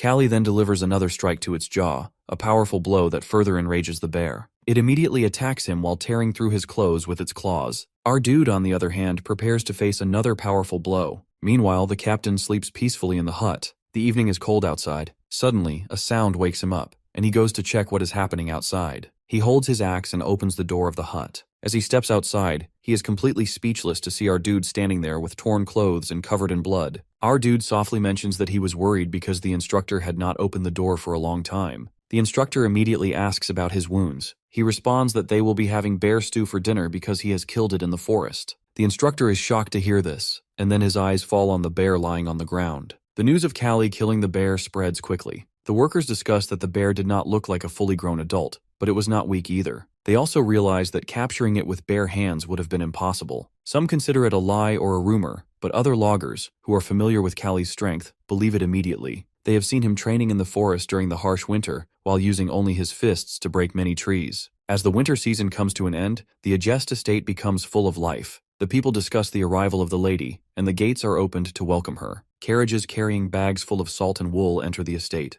Azelia arrives and inquires about her father. A knight replies that he is in the mansion. She then realizes that after such a long time away, he has not come to meet her. While she stands there thinking, a woman and a child pass by. They are happy to see her back in town. The little boy smiles at her, and a bandage covers his nose. While looking at him, she hopes to meet our boy soon. Callie inquires about Azelia's return, to which a worker responds that she has arrived and is much more talented now. He also mentions that a party will be held at the mansion to celebrate her arrival. He thinks about having meat for dinner, which will be a welcome change from the usual bear meat. Callie then tells Rovo that it cannot accompany him to the mansion but promises to bring it some food. During dinner, they enjoy a variety of delicious dishes. As they are eating, a knight arrives and informs Callie that Azelia has called for him. Baron Agest encounters him and is pleased to see him after such a long time. Azelia asks about the condition of his leg, and he replies that he does not feel uncomfortable, although it has not healed yet. At that, she thinks that it is impossible to feel comfortable with an injured leg. She then shares her story of success. She explains how Count Joseph created hurdles for her, which angers Baron Agest. However, she did not allow him to interfere in her work and went to the Imperial City. In the Imperial City, she faced no pressure from Count Joseph and found it easier to purchase supplies. Baron Agest is pleased to hear this, knowing that the Imperial region possesses strong military power. Azealia then mentions an interesting story, which is why she has called our hero there. She talks about a famous doctor in the Imperial City who served as a family doctor and was known as the God Doctor. He is highly skilled in reattaching limbs. Baron Agest realizes that if he can perform limb amputations, he must indeed be an Imperial doctor. However, he doubts that an Imperial doctor would treat a noble from the Agest kingdom. Azealia reassures him that she knows the Imperial family, and if she asks them, they will arrange treatment. She adds that during battles, when Imperial soldiers are injured, they are welcomed by this doctor. She has therefore decided to take the boxer with her while making her father see her as a blessing. Meanwhile, our dude thinks about the treatment for his leg. He asks Azealia about it, and she replies that she will do her best to make it happen. However, since meeting the Imperial family is not possible for her, she hides the real reason behind her efforts. At the training camp, young fighters continue their training, while Callie remains preoccupied with thoughts of his leg's healing. Then Nixar approaches him and asks for his thoughts on trainees who are preparing for the match. Callie pauses while trying to grasp the question. The instructor reminds him that there will be a test for the boxers tomorrow, and mentions two candidates, Takayan and Shram. They compare both fighters. Takayan possesses incredible flexibility and speed, while Shram has powerful muscles and a strong desire to win. Callie realizes that the motivation to return home is a great driving force. The coach does not understand why Callie seems upset, as he should be happy about the possibility of his leg healing soon. Later, lying in his room, Callie wonders if such an operation is truly possible. He recalls his condition after the fight with Ogre while remembering how luck, rather than medicine, had helped him recover back then. Doubts creep into his mind while making him feel that healing his leg might just be an empty dream. However, he strengthens his resolve and decides to stay optimistic while knowing how hard Azealia is working for him. Kyo notices Callie hitting the table too hard and asks why. He tells him to leave the room and focus on training. However, Kijo replies that he will be taking the pugilist test tomorrow, so he plans to take a break. Callie is surprised by his decision and struggles to understand his motivation for participating in the test. Kyo explains that it is the only thing he can do. While playing with the baby wolf and finding it cute, he asks Callie if he will be participating in the match. Our boxer does not respond and is left wondering why Kijo feels the need to do this. The next day, the pugilist test begins. After taking the test, the apprentices have the opportunity to become full-fledged pugilists if they receive satisfactory remarks from the instructor. The test is an occasion where it is determined who possesses the greatest strength. Apprentices who pass will officially become pugilists, which is a fact that many people are unaware of. Each student selects an opponent by drawing lots, and the choice falls on Kijo. He is pleased to be the first to take the test.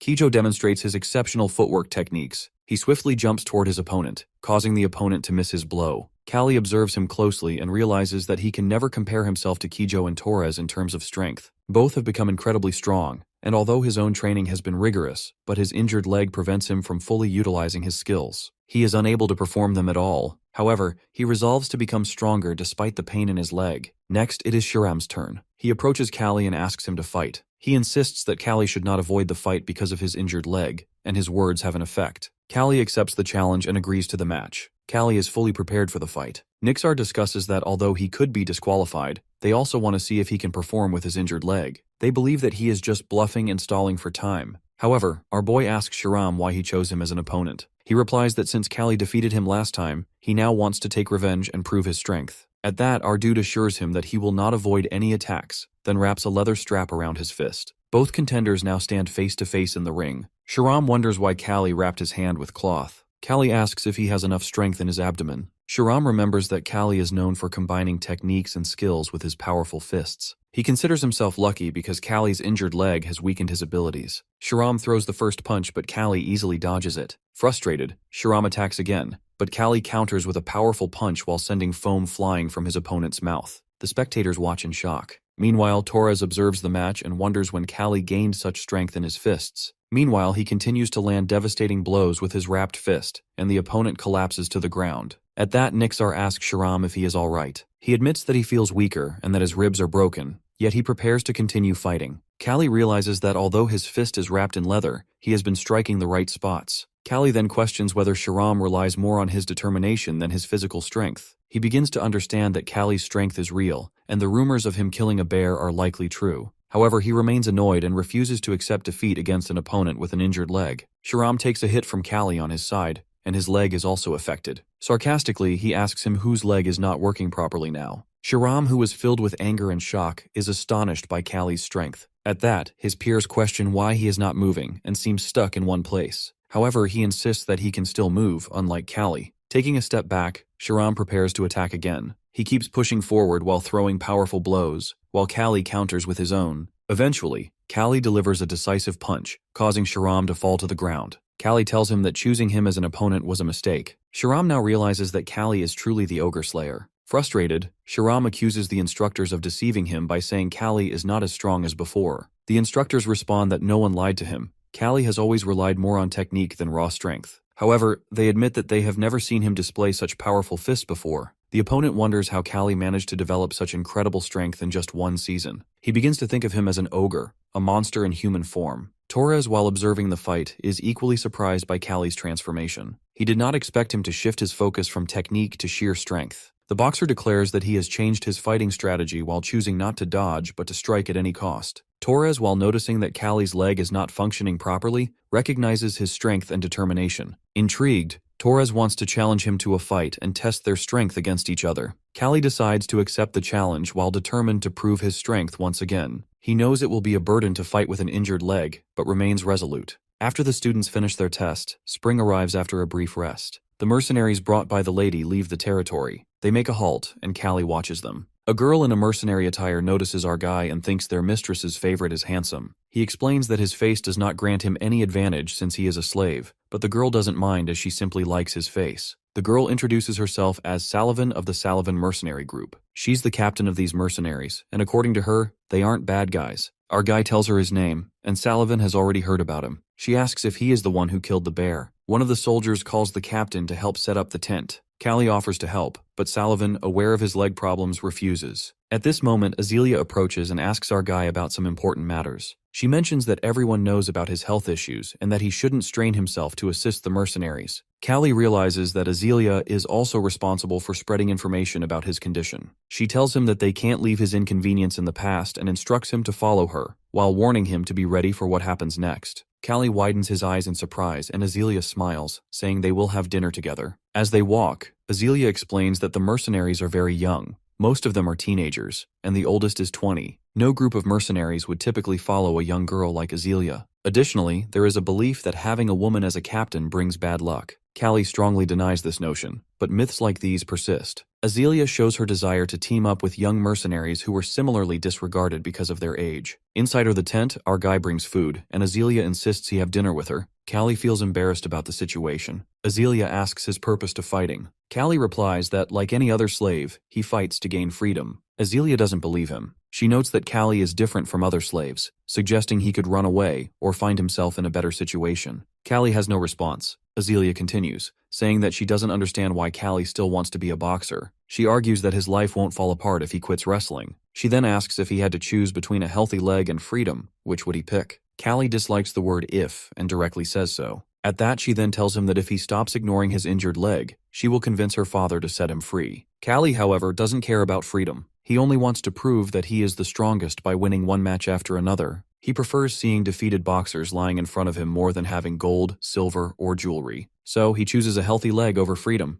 Azealia ends the conversation, tired of the discussion, and leaves the tent. That night, as she goes to bed, she thinks Callie is a fool. She believes that when he falls in love someday, it will be too late because he wasted his life fighting. Later, Sullivan stops Callie and notices he looks gloomy. She assumes it's because of his leg, and reassures him to be patient for a little longer. Soon, they will head to the free city of Corin. Callie has never heard of Corin, so Sullivan explains that it's a city without hereditary lords. It's a special trading area where the lord is elected by the people. Rich traders spend enormous sums on election campaigns, and activities like bribery, kidnapping, and even murder occur behind the scenes. Despite this, the city appears lively and beautiful. Upon entering Corin, Azealia undergoes security checks. The senior officer reviews her documents, which state her stay is for 7 days, but can be extended at City Hall. Callie's wolf scares the guard, who understands that it is a wolf. Callie assures him that it's a dog, likely a wolf hybrid, as wild animals are prohibited in the city. Callie instructs Rovo to bark, but it refuses. Despite this, the guard lets them pass. Sullivan laughs at that, amused that Callie can lie so convincingly and pass off a wolf as a dog. After the group moves on, the guard ensures everyone has left and informs another guard that people from the Agest family have entered the city. The Corin city is very lively, with many smiling people on the streets. At the pier, Sullivan is captivated by the smell of the sea, while our guy thinks about how much he wants sashimi and soju. Suddenly, the wind carries a poster into Callie's hands. He starts reading it, and Sullivan happily exclaims that the Korin boxing tournament is starting. In tournaments, unlike regular fights, boxers must pay an entry fee to participate. However, if a boxer wins, the prize money is significant. Sullivan, who loves watching boxing matches, eagerly tells Callie she wants to go with him. Their conversation is interrupted by loud screams as a mass fight breaks out in the square. A group of soldiers surrounds a detachment of mercenaries, including Leonardo, the chief of the Korin guards. Leonardo greets Lady Azealia, while claiming that he has received a message accusing her of transporting contraband weapons. He asks her to accompany him for just a minute. Azealia firmly denies the accusation, while saying that she has already been tested, and everything is in order. She refuses to go with Leonardo, but he insists that she comply if she wants to resolve things peacefully. In the reception area of the security office, Leonardo admits that the accusation is false. He believes Azealia has upset the Joseph family, and reveals that he has orders to detain her trading group from Agest by any means necessary. She demands to know why Leonardo wants to speak with her alone.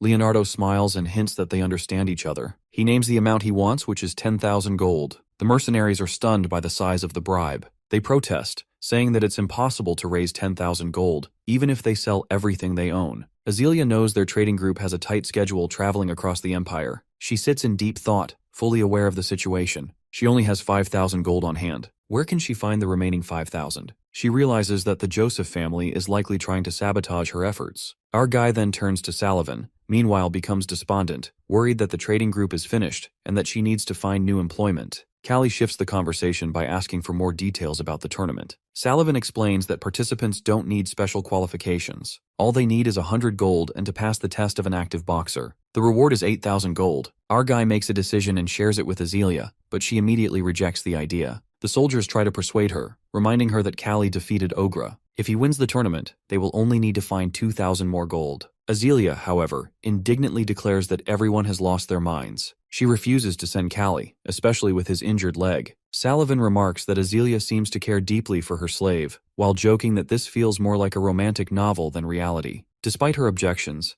Azealia realizes that this might be their only option. If the trading group is delayed, the Joseph family will eventually arrive. Callie interrupts everyone's reasoning by slamming his fist on the table. His powerful blow silences the room. He reminds them of his promise to his coach to return in the summer, and declares that this tournament will be his stepping stone. Azealia sighs heavily and reluctantly agrees. Now our guy just has to win the tournament. Azealia sternly tells him this, and Callie readily promises to succeed. Accompanied by Sullivan, our guy goes to sign up for the tournament. The organizer is reluctant to accept him, as this is the first time someone with an injured leg is entering. Sullivan points out a bald man, explaining that he is the tournament judge. In the ring, that man is shouting confidently, while mocking everyone around him. He yells that instead of boxers, they've sent him mama's boys who should go home and drink milk. Sullivan shouts back that the bald man looks like a baby himself. Callie, wanting to avoid a scandal, tries to distance himself from Sullivan, but she has already stormed off. The bald man fixes his gaze on our guy and orders him to step into the ring in a challenging way.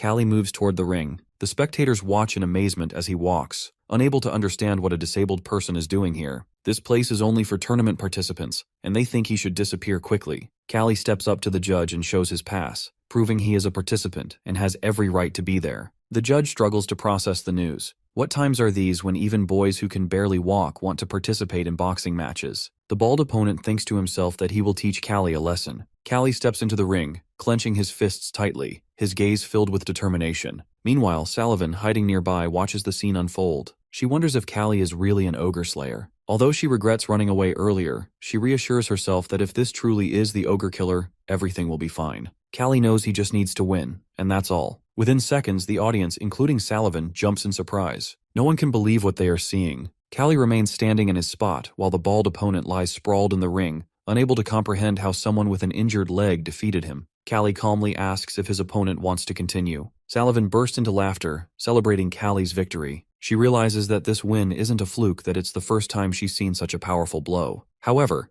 Callie isn't as optimistic, while attributing his success to his opponent's carelessness. Sullivan argues that lowering an opponent's guard is a skill in itself and calls Callie magnificent. Suddenly, she looks at Callie with her inner vision and sees his aura. She realizes it is nothing like the aura of a slave. It is bright and dazzling. Now Sullivan understands why the noble lady has fallen for this guy. As Callie lays asleep that night, he reflects on the fight. He thinks his opponent was easy to defeat because his opponent relied solely on his size and strength. However, Callie worries that if future opponents exploit his lack of mobility, it will create problems. The next day after lunch, the tournament officially begins. A list of participants is posted, and strong trained fighters prepare to compete. The training room reeks of sweat, and Azealia covers her nose in disgust. Callie doesn't understand why she is following him here. Sullivan, also covering her nose and mouth, accompanies them. The draw begins to determine the first matchups. Callie pulls the number 4. His opponent is number 3. Sullivan explains that this tournament differs from regular fights. Callie will have to fight every day, except for the women's bouts in the semifinals. To win, he must secure 5 victories in a row. She worries about what will happen if he faces a strong opponent early on.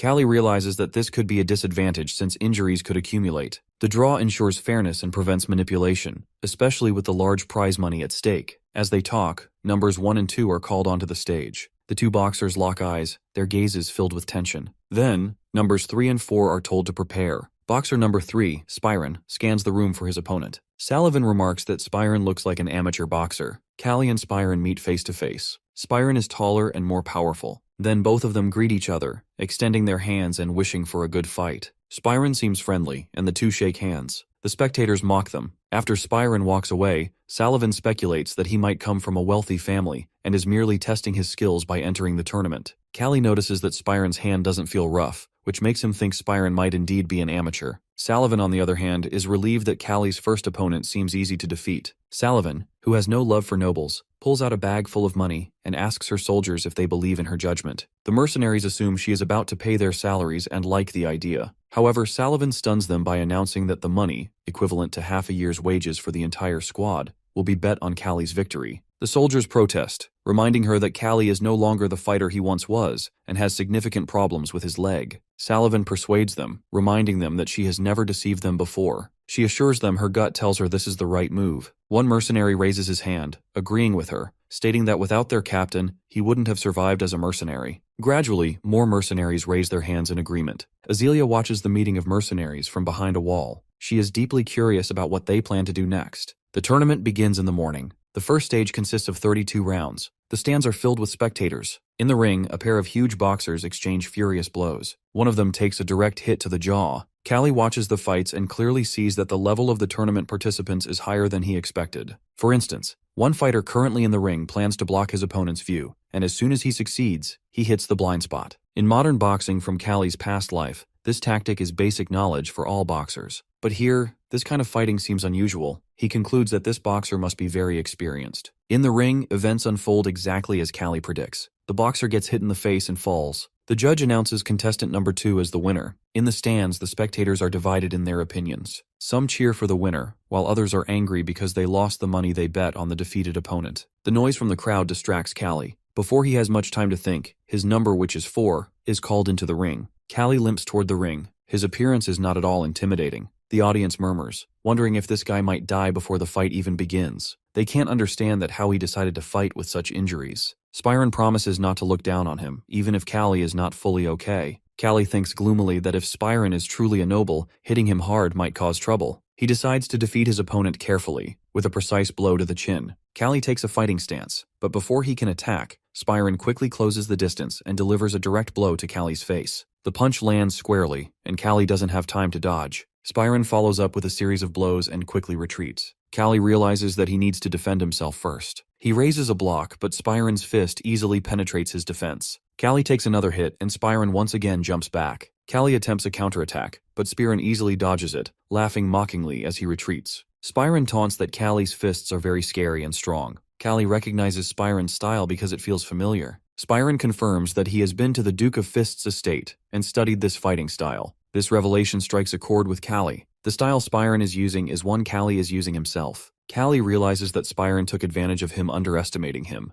Now Callie becomes more serious. He dodges Spyron's attack, gets under his arm, and strikes him in the side. Callie remembers seeing Torres fight before and becomes certain that the fistery style lacks perfect footwork. The way the foot transfers force to the fist isn't optimal. Without proper grounding, a punch lacks strength, and muscles alone cannot deliver a powerful blow. Callie launches a counterattack, pushing Spyron back. However, the blow isn't strong enough to cause serious damage. Deciding it's time to corner Spyron, Callie prepares for his next move. He leans on his injured leg, his face contorting in pain. He knows he must end this with one decisive strike. Closing the distance instantly, Callie finds himself beside Spyron, who cannot believe his eyes. Callie delivers a powerful blow to Spyron's body, knocking the air out of him. Spyron's leg gives way, the bone cracking under the strain, and he collapses in pain. Rage and confusion flash across Spyron's face as he fails to understand how Callie, despite his condition, managed to defeat him. Callie steps forward, planting his weight on his bad leg, and sends his fist flying toward Spyron's chin. Spyron has no way to evade the blow. The fight is over. The other boxers watch in surprise. It is a revelation to them that this lame kid is a capable fighter. He has just defeated someone skilled in the Whistly style.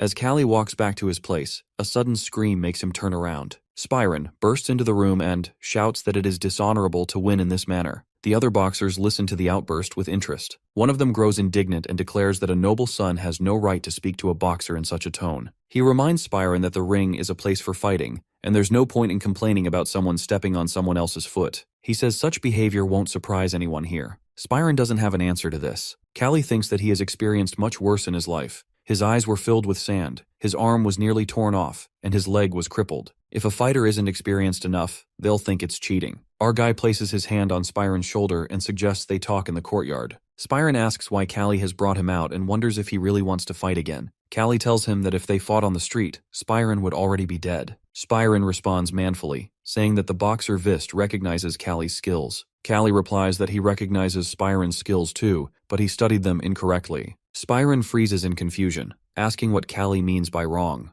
Callie explains that moving quickly doesn't mean moving correctly. The way Spyron moves shows that he'll tire out first. Our guy demonstrates the correct stance and tells him to use his leg strength when striking. Spyron adjusts his feet into the proper position and delivers a quick blow, which turns out much stronger and faster than before. Callie tells him to keep practicing, emphasizing that it's hard to make a strong punch using only upper body strength. Spyron thanks him warmly, realizing Callie is actually a great guy. They part on a friendly note, with Spyron wishing Callie victory. As Spyron walks away, he suddenly remembers hearing Callie's name before but can't recall where. 2 days later, Azealia and Salavin watch as Callie leaves the ring. Azealia is speechless. Callie's opponent in this match wasn't weak at all, and Callie looks very worn out, but he still wins. Callie feels relieved that everyone is tired from the previous battle. Azealia thinks bitterly about how much Callie has suffered again. Nearby, they overhear two spectators complaining that they could have won if it weren't for the lame kid. Azealia and Salavin tell Callie not to listen to angry, losing people. His main focus now should be on his next opponent, Jureka, who is a boxer who is a slave from the Western Desert and is famous for smashing his rivals.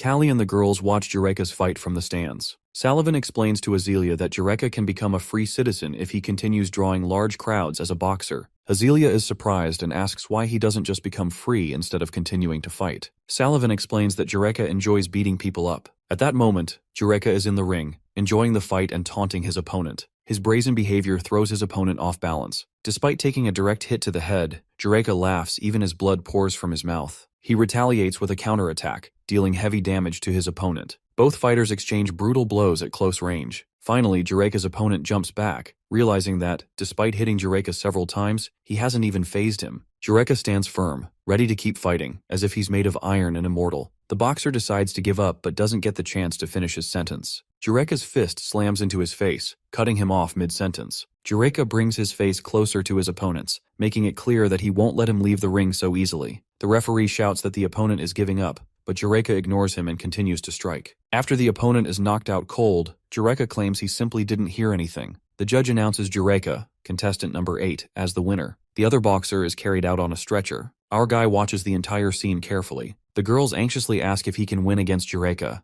Callie doesn't think he will lose, but something about Jureka gives him pause. Callie concludes that Jureka lacks technical skills but is extremely strong physically. Jureka reminds Callie of Ogre, not in ability, but in the unsettling aura that makes Callie uneasy. 2 days later, the 4th round of the tournament is underway. The stands cheer loudly for Jureka, eagerly waiting for the fight to begin. They shout for him to push forward and finish his opponent. The mercenaries sit silently with Azealia and Salavin. Azealia feels upset that everyone is supporting Jureka, thinking it might give him an advantage. Salavin reassures her that our guy isn't the type to be affected by such an atmosphere. Salavin bets everything they have on Callie and eagerly looks forward to his victory. Our guy hears the enthusiastic screams of the spectators, but that isn't what worries him. He knows Jureka doesn't strike randomly. Instead, he targets vital points. The judge announces the start of the much-anticipated semi-final. Jureka and Callie walk to the middle of the ring, locking eyes. Jureka looks at Callie with arrogance, mocking him and laughing loudly. He doubles over with laughter, but Callie silently watches his enemy's antics. Suddenly, Jureka strikes with lightning speed at Callie's head,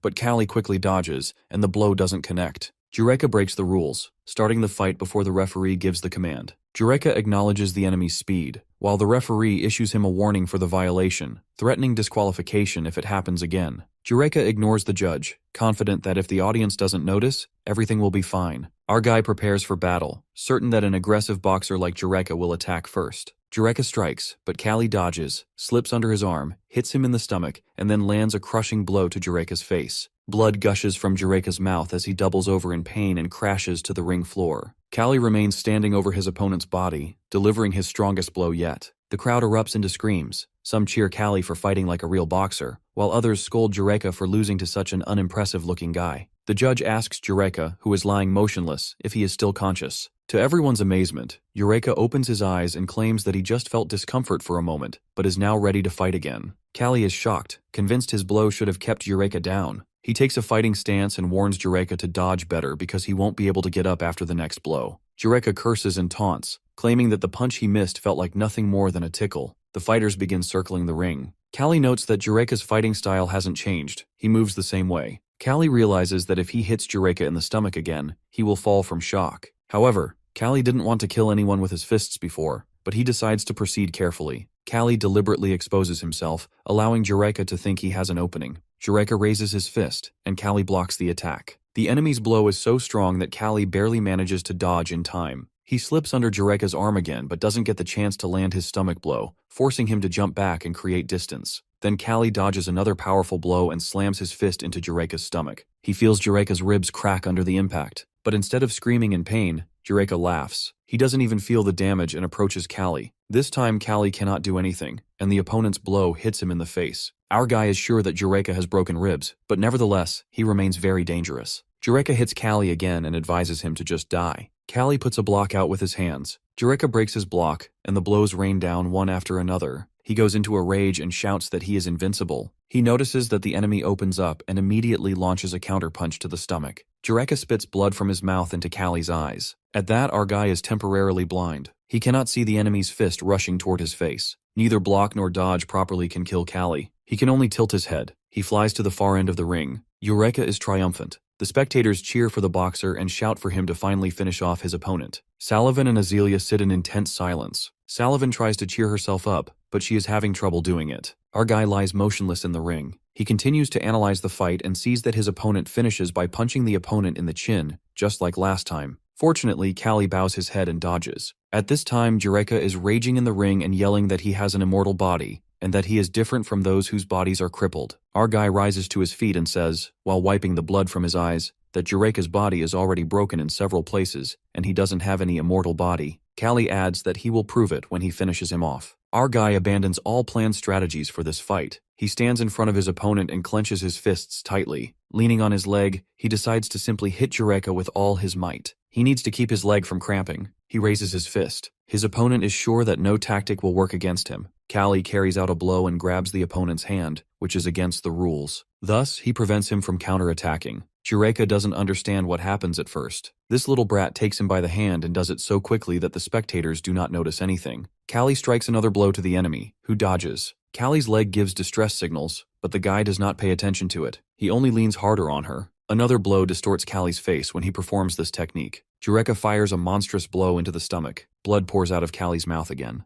Callie jumps back to a safe distance and looks at his opponent. Jureka grins through his bloody mouth. He understands the boxer's weak point, which is his leg. This is how he needs to act. He clenches his fist to the loud roar of the spectators in the stands and walks toward his opponent, continuing to laugh. At that, our guy waits for the attack. His face is inscrutable, but his leg pain is already unbearable. Still laughing, Jureka approaches our guy. He does not take a fighting stance and does not block. The judge sees something strange in the boxer's behavior. Our guy pushes Jureka in the chest with his palm, and he lies down in the ring without resistance. There is a bloody smile on his face. The scene then shifts back to 7 years ago. In the western desert, 15-year-old Jureka is working in a quarry. A large stone falls down where he is working, and the boy is hit by this stone. 3 days later, he opens his eyes and feels as if he has received God's blessing. He becomes stronger than anyone else, and his body no longer feels pain. He beats up the overseers and leaves the western desert, then comes to Corin. Now he is the strongest, invincible, chosen one of the gods. The said strongest chosen one of the gods lies in the ring, and the judge feels his pulse. After a few seconds, he announces that Jureka cannot continue the fight.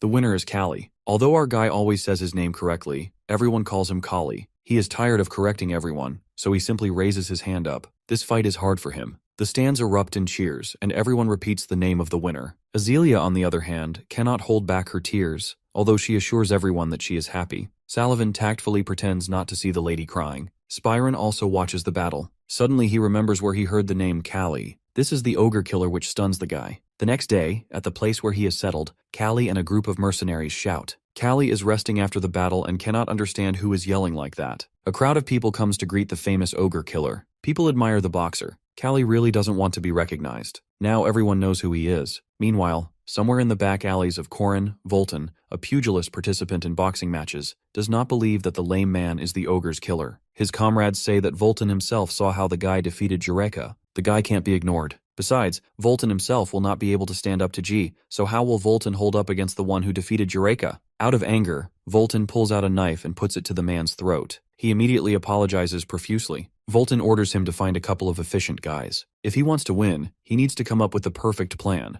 For example, cutting off a scoundrel's leg. I advise the same thing to Kali, the doctor to whom Salavin takes him. The bandit and the doctor have the same thoughts. Kali really doesn't like the treatment method. The doctor says that it is impossible to heal the knee. The broken bones are digging into the flesh. Just cut it off. The good doctor arms himself with a cleaver and promises that it will only hurt a little and not for long. Salavin and Kali roar viciously at him because tomorrow Kali has a boxing match. The doctor is surprised to learn that his patient is a boxer. He beats people but ignores medicine. He takes the guy's injured leg and splints it, but still does not give up the thought of cutting it off. In addition, he gives a strong medicine that could help Kali feel no pain and last the entire fight. As they are leaving, the doctor calls Salavin. He says that he offered to cut off the guy's leg for a reason. He is a good surgeon. He has cured a lot of people and knows what to do. Our guy says that nobody can cure his leg. Salavin asks if he knows about the imperial god. The doctor replies that he has often heard about him, and even knows his name but now has forgotten his name. Salavin taunts him, asking if he has dementia. Calitois. The next day, before the tournament final, our guy sits waiting for the fight. His leg feels much better. The guards are calm because there is only one person sitting in the waiting room, and there is no need to ensure that the boxers do not fight each other ahead of time, so they decide to leave their place and go eat. Our guy has the visitors as Salavin and his wolf cub, Rovo, come to meet him. The puppy is so fond of Kali. They have not seen each other for a long time, so Salavin doubts whether Rovo is really a wolf. Their meeting is interrupted by fans who come to see the ogre killer. They ask if Kali will allow them to shake his hand. They admire him so much that they want just one handshake before a fight. Rovo listens carefully to the conversation. Suddenly, he shows his teeth and growls menacingly. Salavin watches in amazement as the cute puppy turns into a formidable predator. She immediately rushes to Kali, pushes him away screaming and puts her hand forward. The knife clutched in the hands of the men who arrived cuts Salavin's hand. The faces of the attackers are distorted with frustration and anger. Salavin kicks the guy in front of her in the chest. He flies into the corner, but the second one clutches a knife in his hand and pounces on Kali and the girl. Our boy them has no time to think. He only manages to deviate from the trajectory of the blade.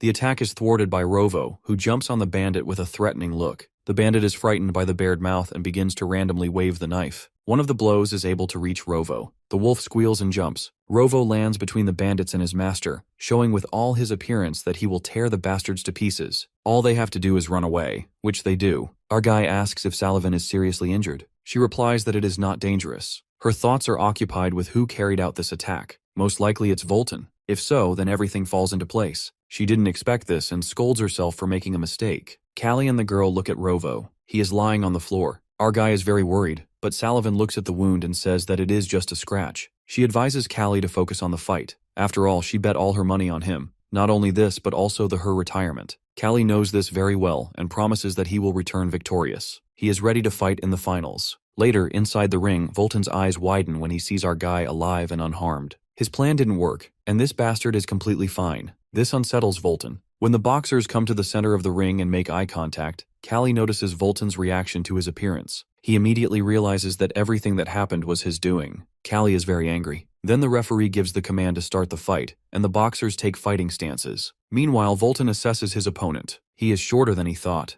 In addition, he noticeably limps on one leg. Volton throws a left hand, and Kali doesn't have time to dodge. His defense weakens, which doesn't escape the attention of his opponent. Volton sees weak points in our guy, and now is sure that he will win. He throws a straight right to the head of Kali, but Callie blocks it and interrupts the enemy's attack, blocking Volton's hand. Callie addresses him by name, and his tone does not bode well. On the other hand, Volton has no intention of engaging in conversation. He jumps back and tries again with a straight right punch. Callie blocks it with his hand again. All of Volton's attempts to attack seem to be unsuccessful. Callie leans on the stone wall. Volton loses his calm and becomes agitated. His attacks become erratic. He puts all his strength into the blow and tries to hit his opponent. Our guy immobilizes the enemy's hand with an instant blow and slams his fist right into Volton's open mouth in surprise. Then Callie unclenches his fist. Volton cannot move from the pain, and Callie tears out all of Volton's teeth. The teeth fly into the ring. Volton covers his face with his hands and staggers to the corner of the ring. Callie promises him that Volton will never be able to eat meat again. As Callie unclenches his fist, he rips out all of Volton's teeth. Blood pours from Volton's mouth as he becomes demoralized and tries to surrender. But Callie, who is fueled by fury, ignores his pleas and continues his relentless assault. Volton struggles to defend himself, but his injured hand fails him. Blow after blow, Callie's powerful fists strike with unrelenting force. Finally, with one last mighty punch, he tossed Volton out of the ring. For a moment, the crowd falls silent while staring in shock at the scene before them. But soon, horror spreads across their faces as they take in the brutal match. Volton lies motionless on the ground and completely defeated. The judge, while seeing Volton unable to continue, raises his hand and declares our boy the winner. He stands tall in the ring, being victorious. Just then, a sharp pain shoots through his injured leg, and frustration fills him. The timing couldn't be worse, and despite his triumph, the pain reminds him of his limits. The next day, at the closing ceremony, everyone congratulates Callie on his victory. The mayor warmly invites him to visit Corin whenever he has free time while assuring him of a warm welcome. Azealia receives a prize on Callie's behalf, which was a heavy bag filled with money. The soldiers express their gratitude while thanking him for not letting them down and for helping them earn wealth through his success. They insist that he deserves proper treatment. Callie laughs when Guard is recalling how, after being knocked down by Jureka, he once thought of returning to a jest and becoming a professional woodcutter. Suddenly, the door opens, and the Captain Guard steps in. His presence catches the attention of Callie and Sullivan, who both stare at him curiously. Azealia steps forward, greeting him politely while mentioning that she has been expecting him for some time. She admits that she initially doubted Callie's chances of winning the match. The captain glances at Callie and asks if he is really a pugilist, but Azealia avoids diving into the topic. Instead, she places a bag filled with 10,000 guild on the table. The captain lowers his eyes while sensing there is more to the offer. He questions why she is being so straightforward, while realizing that simply taking the money would not be a profitable deal for him. He reflects on how he had bet on Jureka while believing him to be the strongest, unaware that Callie, who was known as the Ogre Slayer, would be his opponent. Had he known, he would have placed his bets differently. Callie listens while finding the conversation absurd. Azealia, without hesitation, raises a finger and signals Sullivan to bring another bag. With both bags placed before him, a total of 20,000 guild now sits on the table. The captain stares at the wealth in disbelief. In a flashback, it is shown that Azealia, being determined and fearless, had bet all the merchant money on Callie's victory. The Lady Knight was standing beside her, hesitates and questions if she is afraid Callie might lose due to his injured leg. However, Azealia confidently interrupts while stating that Callie will never lose. She remembers how he has always triumphed, even when his body was covered in injuries. Sullivan watches in awe while finding Azelia's boldness unsettling. In present, she then looks at the captain and asks with a smirk if this offer is still not enough to satisfy him. As Azealia asks if the money is enough, the Captain Guard hesitates before admitting that it is indeed a huge amount. He picks up a few coins from the bag and says it will suffice. She is surprised by his response. Just then, a knock echoes at the door. Another person requests entry, and a familiar voice greets Callie. It is none other than Spyron. Our boy is shocked to see him and asks about his well-being. Spyron, while turning to the Captain Guard, remarks that he will no longer overlook his schemes. As the Chief Guard of Corin, he is expected to support only Spyron, yet he wonders what will happen if his uncle hears about this situation. The Captain Guard grows visibly nervous. Sullivan, while observing the interaction, realizes that Spyron is of noble descent. Spyron, with a smirk, comments that he is being too neat to be a boxer. He expresses his curiosity about how a boxer with an injured leg, who had been inactive for so long, is now competing again. He then reveals that he used an alias to participate in the tournament. Introducing himself by his real name, Lorvin Karina, he explains that his uncle is the head of Corin. The knights are taken aback by this revelation while realizing that Lorvin belongs to the prestigious Karina family, one of the founding families of Corin. The Captain Guard, while sensing trouble, decides to take his leave. Before departing, he tells Lorvin about his plans to bet on Callie next time. But Callie, who was still irritated, shows no interest in his words. Lorvin then listens as the entire situation with Count Joseph is explained to him. Understanding the challenges faced by a jest, he decides to offer his support. However, he warns Azealia that the Joseph family might retaliate by raising the prices of their goods. Despite this, he chooses not to interfere directly in their business affairs. Azealia, grateful for his assistance, expresses her appreciation. She realizes that with Corin's support, Count Joseph will no longer be able to harm a jest. Callie stands outside the room when Lorvin calls him over. Curious, he steps inside and asks the reason. He assures him that he can speak freely and acknowledges his strength and worth. He admits that he has watched all of Callie's matches and knows he is a true boxer. Callie, with a hint of amusement, reassures him that he has no intention of hitting him. Lorvin then reveals that he tried to buy him from Azealia, but she refused. Callie is surprised to hear this and questions his intentions. Lorvin clarifies that he doesn't see Callie as a mere commodity, but believes his skills are being wasted in servitude. He wants to set him free. However, Callie responds calmly while saying he is content with his status as a slave. He understands the risks involved, but to him, his life holds meaning only through fighting. Lorvin is taken aback while struggling to comprehend why Callie values battle over freedom. Our dude explains that, in his eyes, it is better to die fighting than to live with failure. Lorvin watches him in silence while realizing the depth of his resolve. This time, Callie's guards are twice as many as before, thanks to Corin's support. Azealia realizes that entering the Imperial territory brings them many advantages. A worker mentions that they will soon reach the Empire's capital city. She keeps watching the road ahead, eager to arrive. The weather is pleasant when they finally reach the grand city of Macedon. Sullivan observes the surroundings and remarks that all the roads are paved like those of an ancient city. Suddenly, Imperial troops appear, and the gates open for them. The Lady Knight is amazed by their presence.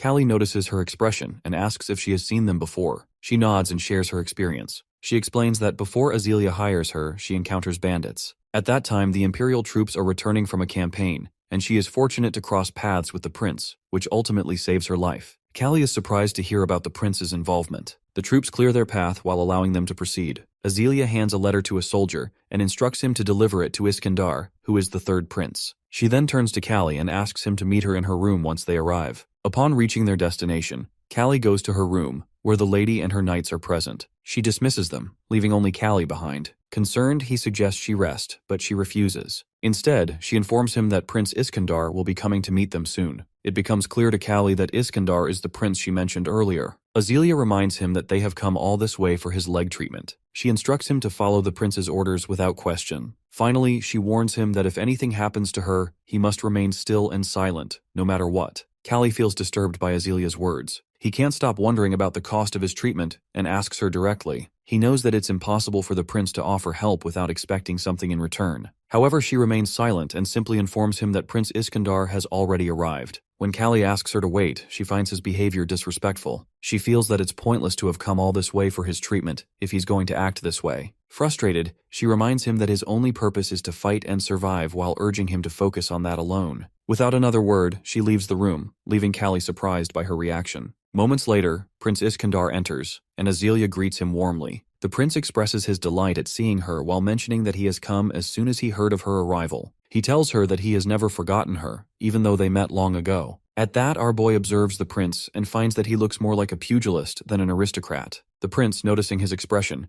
jokingly asks if he needs to use the toilet, thinking Callie looks uneasy and foolish. Azealia then introduces Callie to the prince, who immediately recognizes him as the renowned ogre slayer and an accomplished boxer. Turning to his soldiers, the prince announces his plans to host a grand welcome party for his guests at the palace. He declares that he can't allow Azealia, whom he refers to as his future woman, to stay in such a filthy place. Our dude is totally horrified by the prince's words and keeps wondering what he means by future woman. As they travel to the palace in a luxurious carriage, the Lady Knight finally reveals the truth to Callie. She explains that this is the agreement she has made with the prince in exchange for his treatment. Azealia tells everyone that during her first meeting with the prince, he had been completely overwhelmed and had fallen for her instantly. The mercenary curiously asks if the beloved lady will now become the prince's lover. Sullivan wonders if she has discussed this with anyone beforehand, but Azealia admits that she has kept it a secret. She explains that if she had told them earlier, they would never have agreed to the treatment. Callie can't stop blaming himself while feeling that everything is happening because of his injured leg. He silently accuses his weakness of bringing this situation upon them. Meanwhile, one of the prince's soldiers approaches him, while asking if he's ready to meet the ladies from the barony. He dismisses the question, saying he will think about it later. Right now, the prince's focus is entirely on Azealia, the woman he has loved at first sight. He admires her beauty and talent but can't hide his growing dislike for our boxer. Despite his irritation, the prince has to keep his promise to the lady. He orders his men to bring the renowned god doctor. Soon he learns that the doctor is currently in the western workshop with the first prince. The welcome party at the palace soon begins, with a lavish dinner served to all the guests.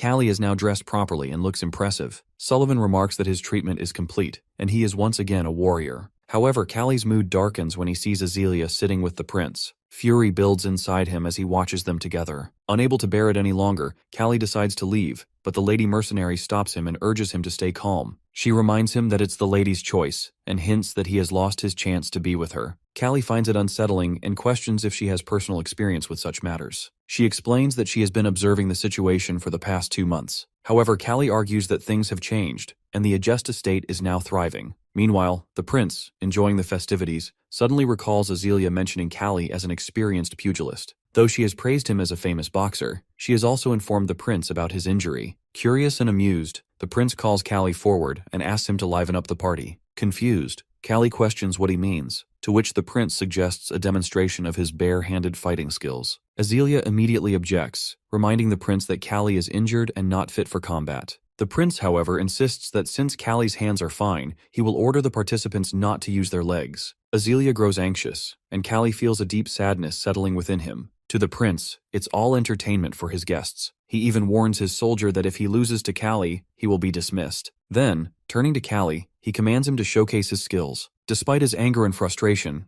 Callie realizes that the only way to protect Azealia is to fight and win. Callie stands ready for the fight, his stance firm and unwavering. His opponent, sizing him up, notes how young and disciplined he appears. Confidence flickers in the opponent's eyes as he remarks that if Callie collapses, the match will be over. The tension in the air thickens as both fighters prepare themselves. Our boy clenches his powerful fists, determination burning in his gaze. His opponent believes he can provoke him into making a reckless move. The prince, watching from his seat, suddenly throws his wineglass to the floor and signals the start of the fight. The opponent launches a powerful punch, but our dude effortlessly dodges it. Responding swiftly, he strikes back, his opponent raising his arms in defense. However, with the next opening, Callie delivers a devastating blow to his chest, his fist landing with crushing force. Pain shoots through the opponent's ribs as he staggers and collapses to the ground, unable to continue. The crowd falls silent for a moment before erupting into murmurs. Our dude stands victorious, but his expression remains unchanged. He isn't here to celebrate, he only wants to prove his strength. The prince observes him closely, while expecting triumph in his demeanor, yet realizing that Callie's power is something beyond ordinary. He has not understood until now why our boy is called the Ogre Slayer. A thoughtful expression crosses his face before he announces the end of the entertainment. He thanks everyone for their participation. Rising from his seat, he places a hand on Azelia's shoulder and walks away with her by his side. As night settles over the palace, silence fills the halls. Suddenly, Prince Iskandar appears outside Azelia's room, his steps unsteady and his eyes clouded with drink. Frustration lingers in his expression as he realizes that Azealia doesn't seem fond of him. Knocking on her door, he waits until she opens it, meeting him with cautious eyes. She notices he is drunk, and though she has much on her mind to tell him, concern for Callie's treatment weighs heavier. She can't allow anything to happen before Callie receives proper care and leaves the palace. The prince suggests they share a drink, and after a moment's hesitation, Azealia agrees. Seated together, she brings up the topic of the god doctor. Prince Iskandar praises the doctor, describing him as an extraordinary man in every way. He mentions that the doctor is not only his father's trusted friend,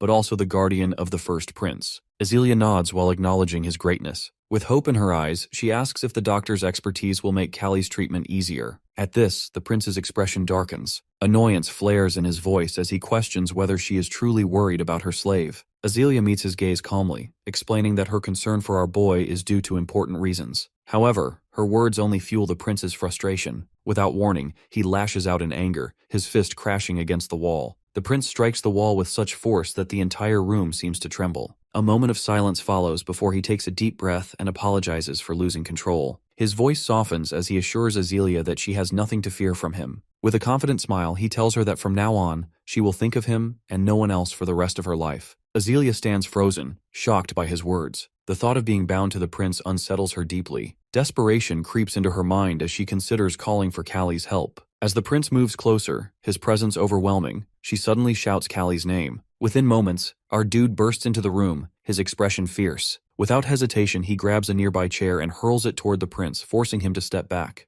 Callie's voice is firm and unwavering as he demands that the prince stay away from Azealia. In a flashback, it is shown that our boy is very annoyed by the third prince when he spits in front of Azelia's room. At first, he wants to ignore it and turns to the other side. But then, suddenly he hears Azealia calling for him. He immediately rushes inside her room, and what he sees boils his blood. Callie's anger burns fiercely as he clashes with the prince. When he strikes him with the chair, both of them crash to the ground. The prince, stunned by Callie's sudden attack, demands to know what he is doing. Ignoring him, Callie seizes a broken chair leg and strikes him with it. Their eyes lock, both consumed by rage. Callie's voice is sharp as he questions how the prince dares to threaten the lady. However, the prince dismisses his words, finding them meaningless. His gaze shifts to Azelia, who sits quietly, watching the confrontation unfold without a word. Without hesitation, the prince grabs a broken piece of the chair himself. He no longer cares about appearances. He is ready to fight. Eyeing Callie's stance, he aims for his thighs and strikes with force. But before he can react further, our boy lands a powerful blow to his head, sending blood spilling from his mouth. Despite the impact, the prince remains standing, retaliating with a powerful push that sends out Dude crashing into the wall. As he falls to the floor, Callie realizes the prince's strength is greater than he had expected. The prince smirks, his voice filled with newfound understanding. He claims that Callie's actions have revealed everything he needs to know. Then, with unwavering confidence, he declares that from this moment on, Azelia belongs to him. Determined to put an end to the fight, our boy focuses on his next move. His eyes lock onto the prince's jaw, which is his target. Without hesitation, he charges forward and delivers a devastating punch straight to the prince's face. The impact sends shockwaves through him,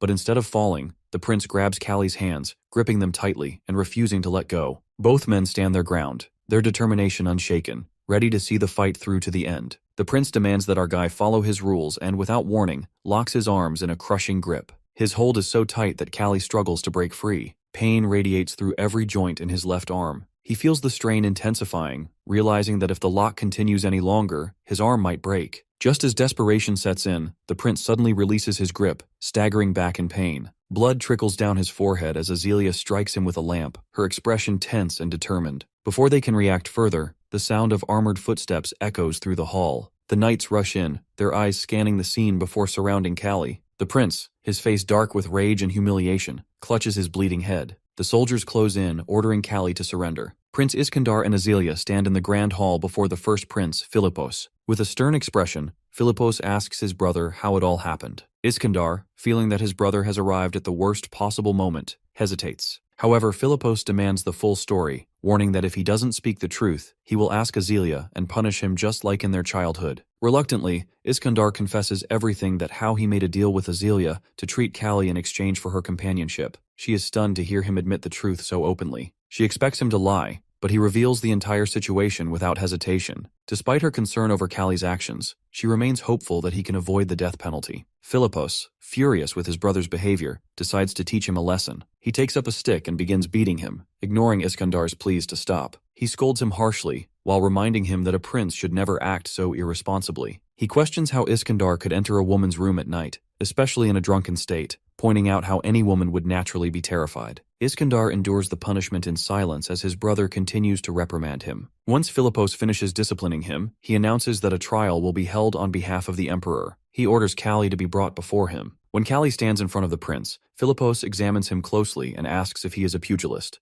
Callie nods in response. Philippos notes that Callie is taller than he expects. Iskandar, still reeling from the scolding, tries to downplay the situation by calling himself incompetent and claiming that Callie defeated him effortlessly. But Philippos silences him with a sharp look. Turning to Iskandar, he demands to know how he could exploit the services of the god doctor by making such an inappropriate demand from Azelia. Philippos continues scolding his brother, telling him that his actions are shameful, including sneaking into a woman's room in the middle of the night, which is beyond disgraceful. Meanwhile, Azelia, who has come from her kingdom and entered into a covenant with the third prince without truly accepting it in her heart, has also committed a serious offense. As Philippos raises his hand toward Azelia, Callie's anger flares, and he clenches his fists in frustration. Azelia, while realizing the gravity of the situation, admits that everything is ultimately her fault. Philippos then turns to our boy, his expression stern, and reminds him that the crime of attacking the third prince is severe. Prince Philippos wonders how much courage Callie possesses to fight his brother despite his injured leg. He acknowledges that while Callie has acted impulsively, Third Prince has every right to claim himself as Azelia's future husband. However, the prince emphasizes that the matter ultimately concerns the lady and the third prince. Turning to Callie, he urges Callie to understand that if he truly considers himself a warrior, he must stand by his responsibilities until the very end. He asks our boy about his final wish. However, Callie firmly states that he has no regrets, as it is his duty to protect the lady. To everyone's surprise, Philippos uses his sword to cut the ropes binding Callie. He praises the boxer's courage and loyalty while commending him for his brave actions. With a stern yet approving look, he instructs our boy to always protect the lady, while acknowledging his worth as her guardian. Prince Philippos then declares that, according to royal law, there will be a match, and the one who loses will have to accept defeat. Both Callie and Prince Iskandar want to claim Azelia as the prince orders the match to take place. It is decided that the fight will be held in 1 week. Afterwards, the mercenary tells Callie that Prince Philippos is known for being merciless, but his decision surprises her. He agrees and is also surprised that the third prince has not fled from the challenge. The knight admits that she felt uneasy that night and secretly sent some people to check on Azelia's room. She jokingly tells Callie that if she had been in his place, she would have knocked down the prince and escaped. Suddenly, a group of soldiers arrives and asks if Callie is the man who has beaten Prince Iskandar. They praise his bravery and encourage him to defeat him again. Our boy finds the situation strange, as the guards are loudly calling out the third prince's name so casually. The soldiers then instruct Callie to follow them. When he asks why, they reply that they are taking him to meet the god doctor. Excitement fills him as he realizes they are finally moving toward the true purpose of their journey. He feels eager and hopeful while anticipating the long-awaited healing of his injured leg. The scene shifts to the sage's abode, which is in a high tower. The guard knocks on the door and announces that a boxer has arrived. The man sitting at the table says that he is interested in meeting the troublemaker that Philippos has told him about. The doctor looks at Callie and asks if he is having fun with Iskander. Upon examining the leg, it becomes clear that bone fragments are stuck in the muscles. The fracture is displaced, which puts pressure on the muscles and nerves. Our guy grimaces in pain. The doctor says that he is surprised how the boxer is holding on all this time with such injuries. Even walking hurts. He asks when the injury happened, and the guy replies that it happened last fall. The doctor thinks for a long time. His silence drags on, and Callie begins to worry that the doctor might not be able to cure him. So he asks if there is really no hope for recovery. The doctor decisively answers that there is hope. He is just surprised that the leg is in unusually good condition. Now he is thinking about how to temporarily improve the condition of Callie's leg, because in a few days,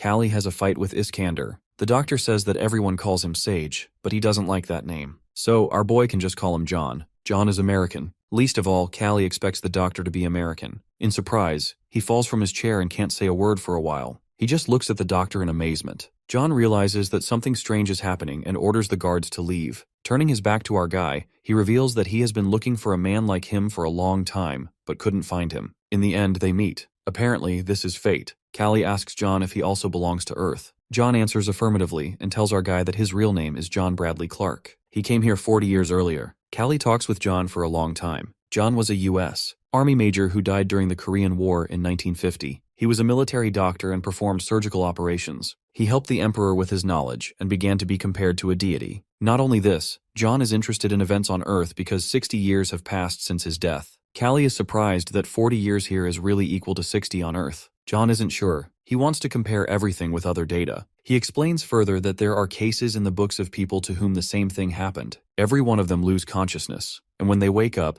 they find themselves in a different body. Many succeed in their new lives. As Callie has already explained that before his death, he regretted not practicing boxing. John had similar regrets about medicine. Perhaps they are brought here by melancholy that surpasses the fear of death. But now, the main thing is the leg. John picks up a scalpel which shocks our guy that he is just about to start a surgery. He is going to remove a piece of bone stuck between the calf muscle. This is the only way to reduce the pain. The doctor begins the operation. Of course, there is no anesthesia at this time, and Callie hisses in pain. The doctor complains that he is already old and cannot quickly and deftly wield a scalpel. The operation comes to an end. The doctor stitches up the wound, and Callie feels that the discomfort in his leg is gone. If the pain is this weak, he can handle the fight. John explains that would ban the fight altogether from a doctor's point of view, but he cannot give Philippos orders. Instead, he gives Callie healing ointment. Callie catches the ointment and assures John that there's no need to worry about the fight. Then the guard asks the sage if he knows the boxer. John replies that they are fellow countrymen. A few days later, our guy is walking through the castle when Philippos calls him to talk. The castle walls have ears, so Philippos calls Callie to follow him. He asks how the visit to the sage went,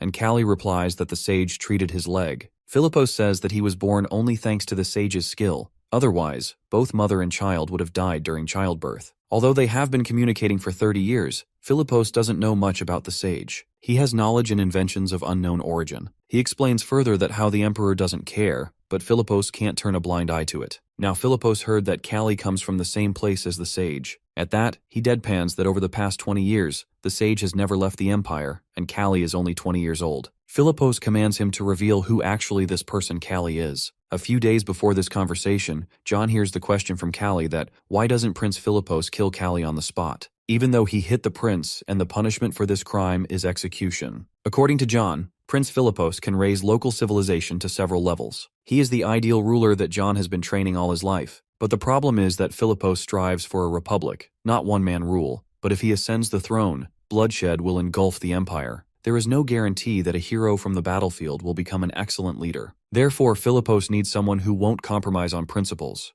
Callie is that talented, someone who challenges authority. He concludes that Philippos will not harm our boy. In the present, the prince's conversation with our boxer continues. Philippos is sure that Callie is hiding something. He won't force Callie to tell him everything, but if Callie decides, he can come to him any time. Callie replies that he knows nothing, but if he finds out, he will tell the prince. Philippos suddenly bursts out laughing. He recognizes the courage and bravery of his interlocutor. He gives Callie a book to strengthen his spirit. It is a collection of imperial fighting techniques and tells him that Iskander is a master in this area. Callie doesn't understand. Is Philippos waiting for his brother to lose? Prince explains that Iskander is Bus' beloved younger brother. The prince will be glad if Iskander wins, but if Callie wins, the boxer will be in Philippos's debt. Both options benefit him. After a while, inside his room, Callie notes that Philippos is very smart and much scarier than John thinks. He tries to read the book the prince gives him. It includes real fighting techniques based on different situations. In particular, there are many ground fighting techniques. If Iskander had not been drunk, he would have been defeated that night. This is very bad. Suddenly he realizes that there is one problem, that Callie does not know the local written language, so he cannot read it. All he understands are his name and some frequently occurring words. The letters resemble English ones. He turns to Sullivan, but she also doesn't know how to read texts written for the upper classes. John doesn't have time. The mercenary advises Callie to ask Azealia for help. He hasn't seen her for several days. After a while, he knocks on her door, while assuring himself that he is only here because of the book. Azealia opens the door with a scared look on her face. She half thinks that Callie has gotten into something again. The first thing she asks is how his leg is, and Callie says it feels much better. Azealia fills with joy, and our dude also blushes with shyness. He asks Azealia to read the book to him. She is surprised that Philippos treats Callie so well, even giving him such valuable instructions. He asks her to read the important parts of the book to him, since he cannot understand everything from the pictures. At that, Azealia was worried that Callie blames her for everything that has happened, but Callie doesn't blame her. Then they begin parsing the text and comparing it with the illustrations. One part explains how to start a fight when the fighters are facing each other. It suggests a dirty method, spitting in the enemy's eyes. Our guy decides he will not spit in Iskander's eye. After that, the book suggests quickly knocking the enemy down with a grab. It says if the enemy hits at high speed, it can be fatal, but if he is distracted, he won't have time to react to the boxer's movements. Azealia reads the entire book aloud. Our guy realizes that everything written in the book must be tested in practice. Otherwise, the book is useless. After a while, Azealia finishes reading and asks how our guy plans to win because he is a boxer, and the fight isn't designed for that. Callie promises that everything will be fine. He gets ready to leave and says goodbye. Azealia realizes that if Callie loses, she will have to live with Iskander, and she won't be able to change anything. She grabs Callie by the hand and begs him not to leave. She really asks him. Both of them throw themselves into each other's arms and kiss passionately. The next day, Sullivan meets our guy with a mischievous smile. Our guy, who is preparing for a fight, can't understand what's so funny about it. The mercenary can't stop smiling. She teasingly says to Callie that yesterday he spent so long in the ladies' chambers. He blushes and doesn't even understand how Sullivan found out everything. Boxer Callie enters the ring. Behind him, his comrade shouts wishes for victory. The troops of the Empire line up in the square, and the soldiers slam their swords against their shields, creating a deafening roar. Prince Philippos sits on the throne as the soldiers shout the name of Prince Iskander as descendant of Mars and call him to the ring. Under the enthusiastic cries of the army, the prince walks to the battlefield. The prince says, while anticipating victory, that it is good weather today to give someone a beating. Callie comes out from the other side and walks to the place of the fight. Philippos stands and proclaims the terms of the battle, that the winner will get everything, and the loser will lose everything. Iskander takes off his shirt as he thinks that this isn't just about Azealia anymore, because our boy is the only one who can resist him, and now it's time for payback. Callie understands perfectly well that this isn't boxing but wrestling, but he always overcomes obstacles and will do it again. The soldiers stand in a circle, outlining the combat zone. He and Iskander stand in the center. Our boy immediately attacks the prince with a direct blow to the face and quickly jumps back, breaking the distance. Iskander notices that the Callie's leg is better now. He throws a right hand, but Callie manages to dodge. Callie also dodges a series of blows thrown by the prince, and at the same time he never stops counterattacking. The force of Callie's blows shakes the air near Iskander. Iskander realizes he is unlucky to face such an opponent. He accidentally opens himself up, but Kali hesitates. He becomes indecisive and afraid of losing because now he has something to lose. After last night with Azelia, Iskandar, not thinking about his feelings, strikes the frozen Kali. He flies to the edge where the soldiers stand and even breaks through the fence. Iskandar yells for him to surrender, while claiming he hasn't even punched him properly yet. However, Iskandar, being an experienced fighter, notes that Kali managed to close up when struck. A quick reaction for a boy like him. Our guy returns to the ring, cursing himself for thinking about someone else during the fight. Without hesitation, he rushes to attack. Iskandar runs toward him. Kali clenches his fist with all his might as Iskandar deals a powerful blow. Our guy dodges, leaning on his bad leg. The doctor's treatment has helped him a lot, and his leg doesn't hurt much anymore. He takes a step forward and responds with a terrible counterblow. Iskandar screams in pain. It's hard for him to believe that a lame kid can hit like that. He reaches out, trying to grab Kali and use a wrestling technique. Our guy knows he can't fall for these tricks. If Iskandar catches him, Kali will lose. Our guy's fist slams into his opponent's body, and his second blow hits Iskandar in the jaw. Kali tries not to give the prince even one chance to grab him, and launches one series of blows after another. Meanwhile, Philippos always thought boxing wasn't a good enough skill, but Kali lasts a very long time. Still, it will not be easy to defeat Iskandar with just blows.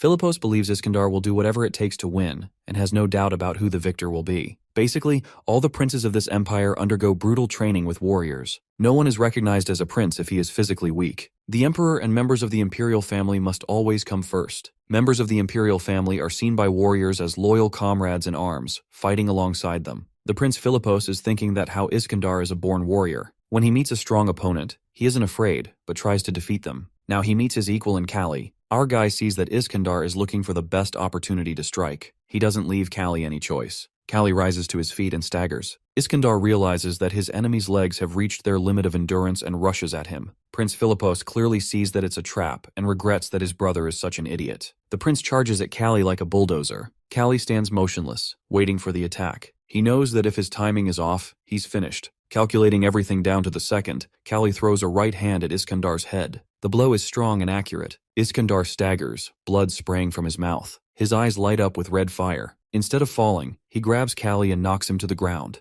After such a blow, Iskandar shouldn't be able to get up, but it's not Iskandar lying on the ground, it's Kali. The prince raises his fist over Kali, intending to finish him off. Blows rain down endlessly on the fallen Kali. Iskandar manages this because of his rigorous training. He unknowingly uses a technique designed to knock down and immobilize the enemy, mercilessly destroying them. Our guy urgently needs to free himself. He tries but can't, as Iskandar grabs his arm in a painful hold. Our boy feels like his arm is about to break. Lying on the ground, unable to do anything, he notices a fresh wound on Iskandar's shoulder, which is the one Kali inflicted that fateful night. Bending over, Kali hits the prince in the wound. Iskandar's face contorts in pain. He growls and unclenches his hands, allowing Kali to free himself. Before Iskandar can react, Kali punches him in the jaw from below. Iskandar jumps back, and Kali manages to get back on his feet. Our guy feels the ligaments in his arm are stretched, but he keeps going. Iskandar is also in bad shape, staggering. Kali shouts, mocking him, asking how it feels to be in his position. Iskandar notes that Kali is surprisingly persistent.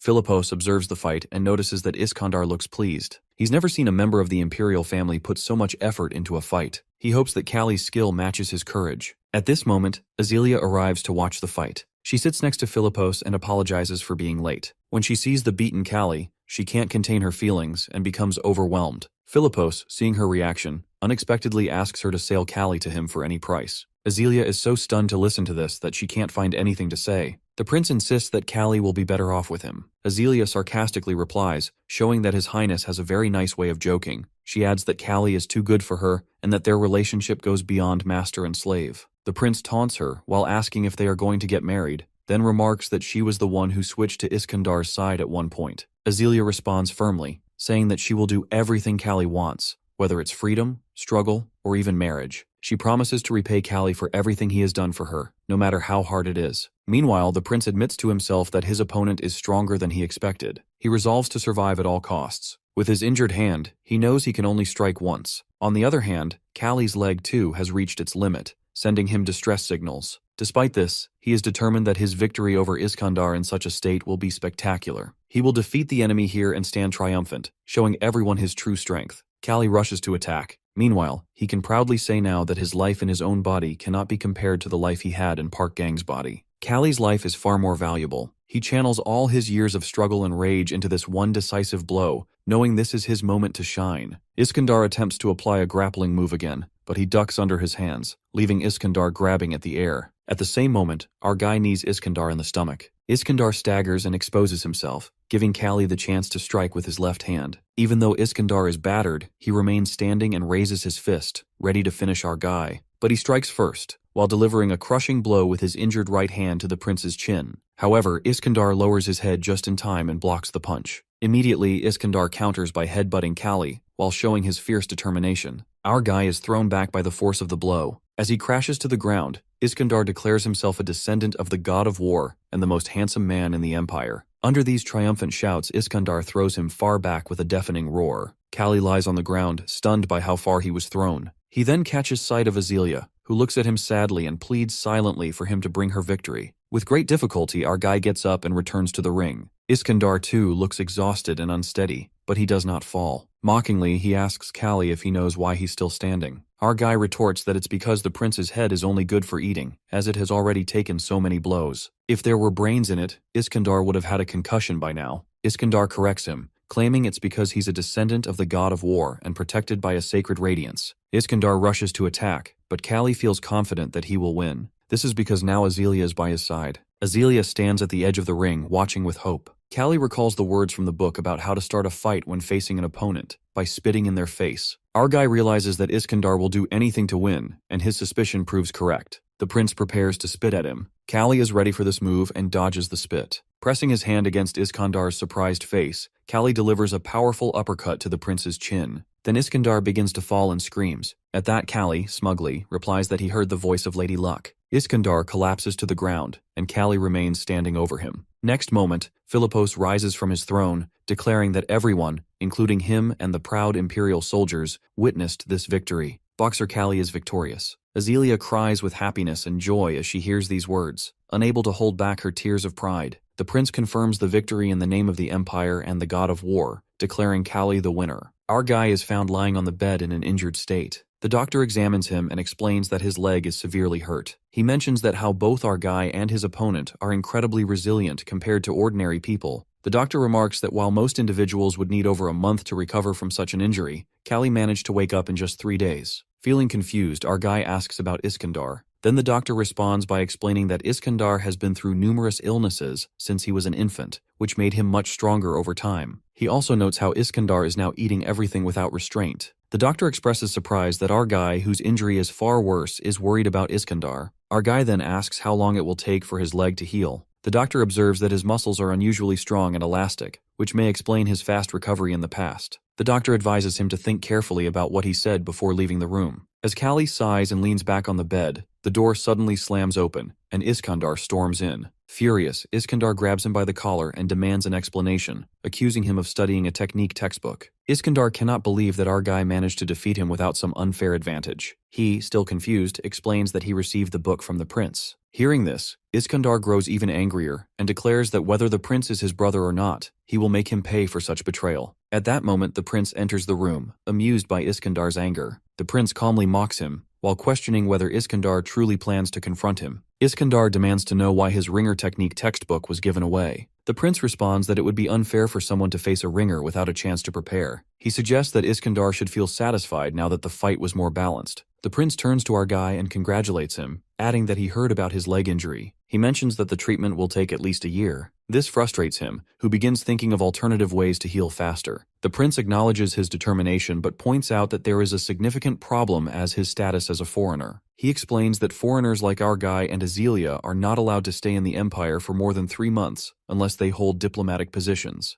Iskandar challenges the prince, arguing that there are many foreign guests in the palace who stay longer. The prince ignores his comment and instead clarifies to our guy that there is indeed a way to remain in the empire for treatment, as he must become a free man. The suggestion shocks our guy, who questions whether he should pursue his freedom. The prince explains that skilled foreigners often gain important positions that allow them to stay. He mentions that, with his skills, our guy could become a martial arts instructor. However, as a slave, it would be impossible to grant him such a position. Our dude hesitates and wonders whether Azelia, who has invested so much effort into his recovery, would be willing to let him go. The prince taunts him, while questioning his relationship with her mistress. He adds that Azelia might give him more than freedom if he asks. The prince advises him to speak to her directly and persuades him that pursuing freedom is the best path forward. Determined, Callie decides to confront Azealia. Using a walking aid, he makes his way to her. Observing his approach, some people nearby tease him and quickly step aside. Azealia senses something unusual and asks about his condition. He explains that he cannot move freely yet, but reassures her that he is managing. After an awkward pause, she asks if something is troubling him. Struggling to find the right words, he explains the prince's suggestion about gaining freedom to stay in the empire for treatment. Hearing this, Azealia feels a mix of confusion and sadness, but eventually agrees to prepare the necessary documents. Our guy promises her that once he is fully healed, he will return to defeat the champions of both the kingdom and the empire. Azealia finds his determination amusing but supports his decision. She jokes that he does not need to return,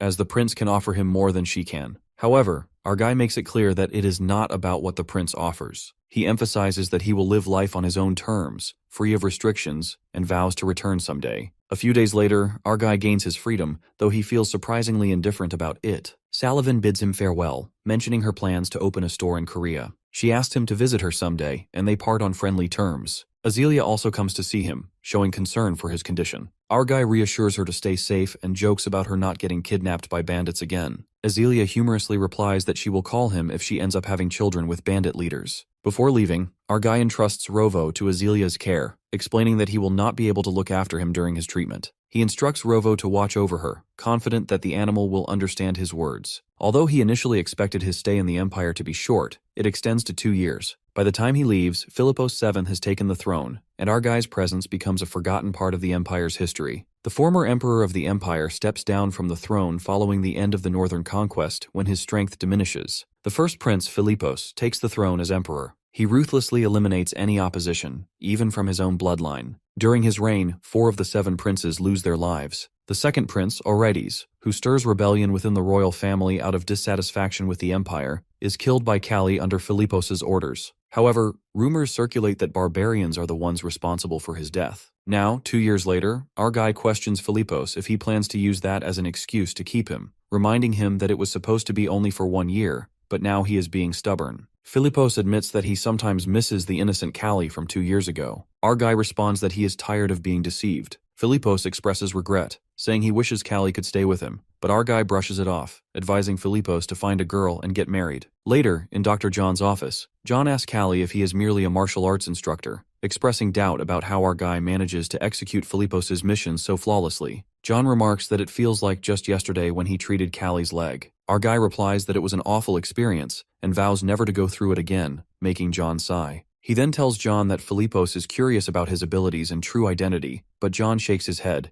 explaining that the time to reveal it hasn't come yet. Callie asks if he's right in thinking that Philippos would be thrilled rather than afraid to discover the truth, and John agrees. Our guy's disciples are part of a special unit serving directly under Philippos's shadow guard. They are loyal to each other, bound by shared life and death experiences. Our guy grows attached to them, making his impending departure bittersweet. One of his disciples gives him a sword, urging him to take it as a gift and to take care of himself. Surprised, Callie remarks that they know he doesn't use swords and adds that it looks far too costly. His disciple explains that it cost 3 months' salary for the 3 of them, shocking him even more. He tells them that if he ever has a child, he will pass the sword down as a family heirloom. When the time comes for him to leave, Philippos and John bid him farewell, and his disciples wish him a safe journey back home. Callie recalls Iskandar and explains that he can't say goodbye to him because Iskandar is still busy conquering the West. With that, he says his final farewell and sets off. Later, he arrives at the western frontier city of Arzan and recalls its reputation for fine jewelry, deciding it would make a great gift for Azealia. He asks an old man where the best gemstone shop in Arzan is located. The old man replies that all stores in Arzan sell top-quality gemstones, but Callie clarifies that he's looking for something truly special. The old man suggests Callie go to the auction house, as most shops only deal in lower-quality gemstones.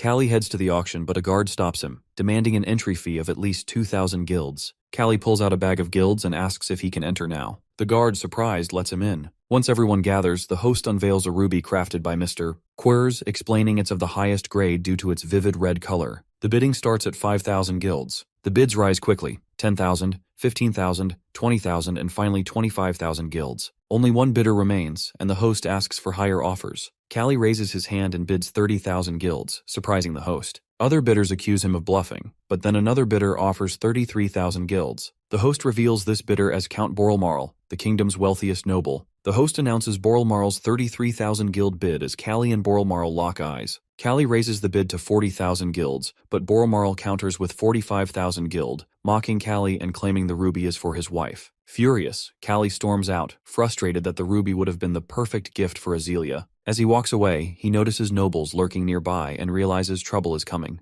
A nobleman accuses Callie of theft, prompting Callie to show his bag of guilds. The nobleman, accompanied by large guards, presses the accusation, making Callie wonder if he's being followed. He taunts the nobleman, throwing down his bag and sword, challenging them to attack. The nobleman orders his men to teach Callie a lesson, but when one guard is knocked out with a single punch, the others freeze in fear. Callie apologetically explains that he struggles to control his strength and hopes they understand. Callie quickly takes down all of the nobleman's guards and appears behind him, shocking the nobleman. When the nobleman asks if Callie knows who he is, Callie slaps and kicks him, dismissing his noble status as meaningless. The nobleman begs for mercy, and Callie questions whether he's from the kingdom. The nobleman nervously admits that he is, and he demands everything he knows about Count Boralmarl. The nobleman reveals that Boralmarl is just a rich man without ambition or skills, unlike his father, the kingdom's treasurer. He adds that Boralmarl's family fortune won't last. Callie dismisses the details about Boralmarl's travels as useless and presses for more, finally learning that Boralmarl enjoys pugilism. He seizes the opportunity, realizing this could be his way to gain an advantage. In a lodging in Arzen, Boralmarl admires the red gemstone he bought, grumbling about spending more than he intended, blaming Callie for his impulse. Despite his annoyance, he decides to let it go since the gem is now his. Suddenly, his men are heard questioning someone outside, and a voice announces they have business with Boralmarl. Opening the door, Boralmarl is taken aback when he sees Callie, recognizing him from the auction.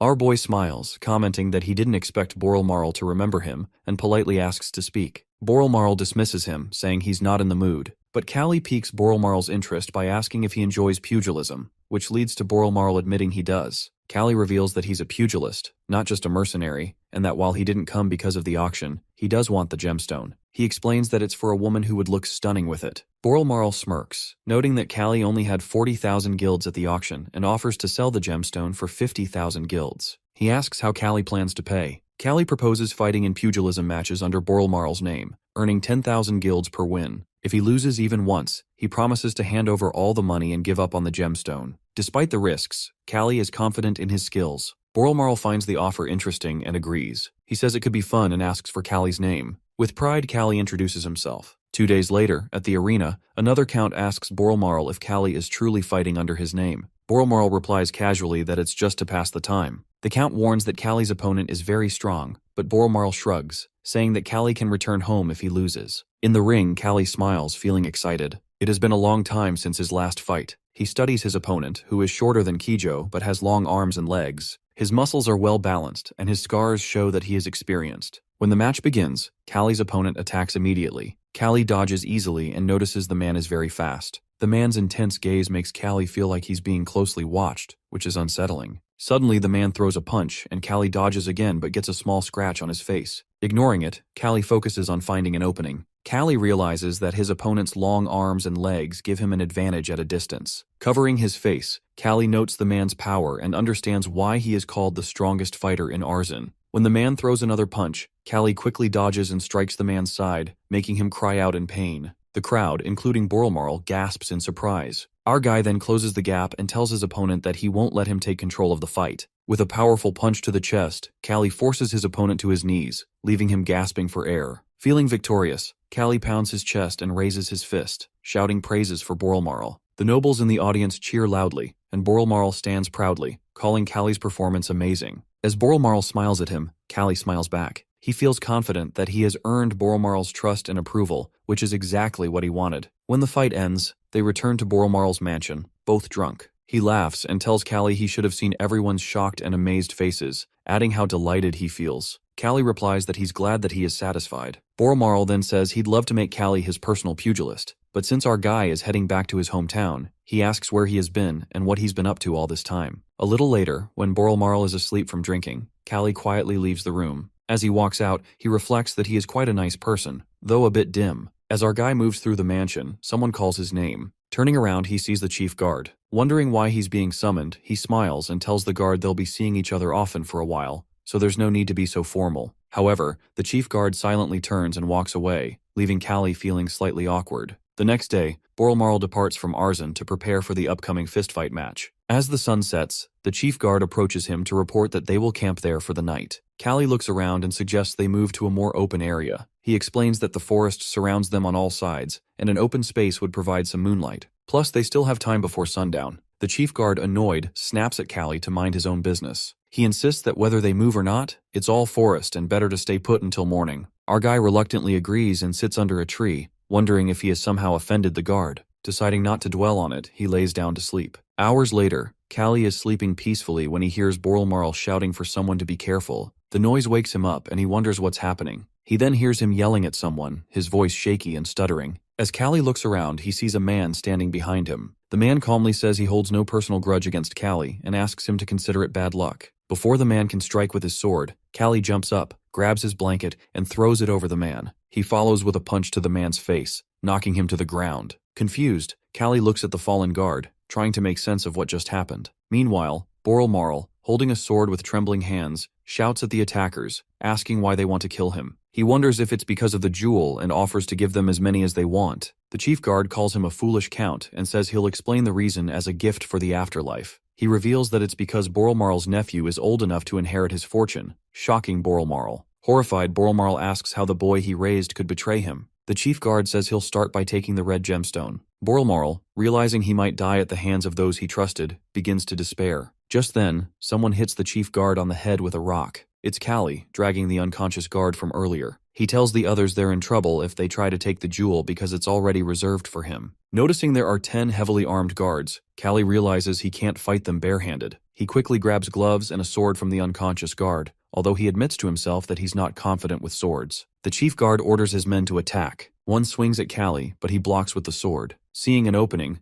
Callie punches the attacker's face while still holding the sword, breaking the man's bones and knocking out a few teeth. Turning to the man, Callie asks if he wants to live. Trembling, the man nods, hoping Callie can protect him. Callie picks up some stones and throws them at the guards blocking Boralmarl's path. He yells at Boralmarl, telling him to break through and run toward him if he wants to live. Boralmarl stutters that he can't do it. Realizing he needs help, Callie knows he must deal with the guards himself. He shouts at him again, urging him to move if he still wants to survive. Boralmarl, sweating and shaking with fear, stands frozen. Count Boralmarl's life is like a neatly packaged road, smooth, tranquil, and devoid of any obstacles. Living comfortably in a world shaped by his ancestors, he has never achieved anything through his own efforts. Callie's words pierce his heart, shaking him from his complacency. With newfound determination, Boralmarl swings his sword repeatedly while running past the guards. The chief guard yells at the others, calling them stupid jerks and demanding to know why they aren't stopping him. He manages to catch Boralmarl and raises his sword to kill him, slashing one of his arms. Shocked and in pain, he drops his sword but keeps running toward our guy, tears streaming down his face. Our guy rushes to meet Boralmarl, who begs him to save him. He grabs him, compliments his spirit, and carries him on his shoulder.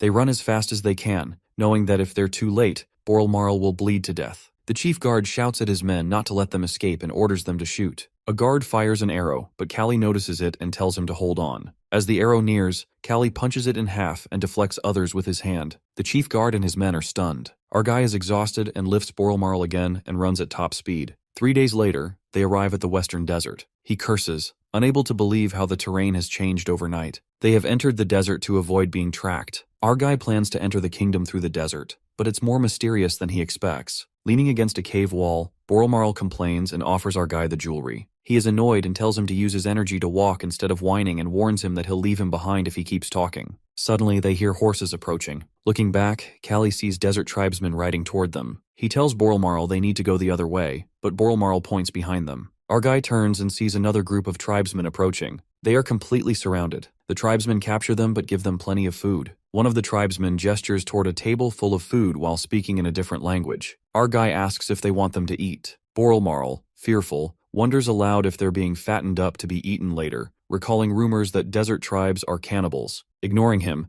Callie starts eating and tells Boralmarl to do the same. While eating, Boralmarl notices a huge statue and asks Callie about it. Callie replies that it looks like a wooden sculpture and admires their craftsmanship. One of the tribesmen says, "Khan." Callie asks if it's Khan, and the man repeats, "Khan."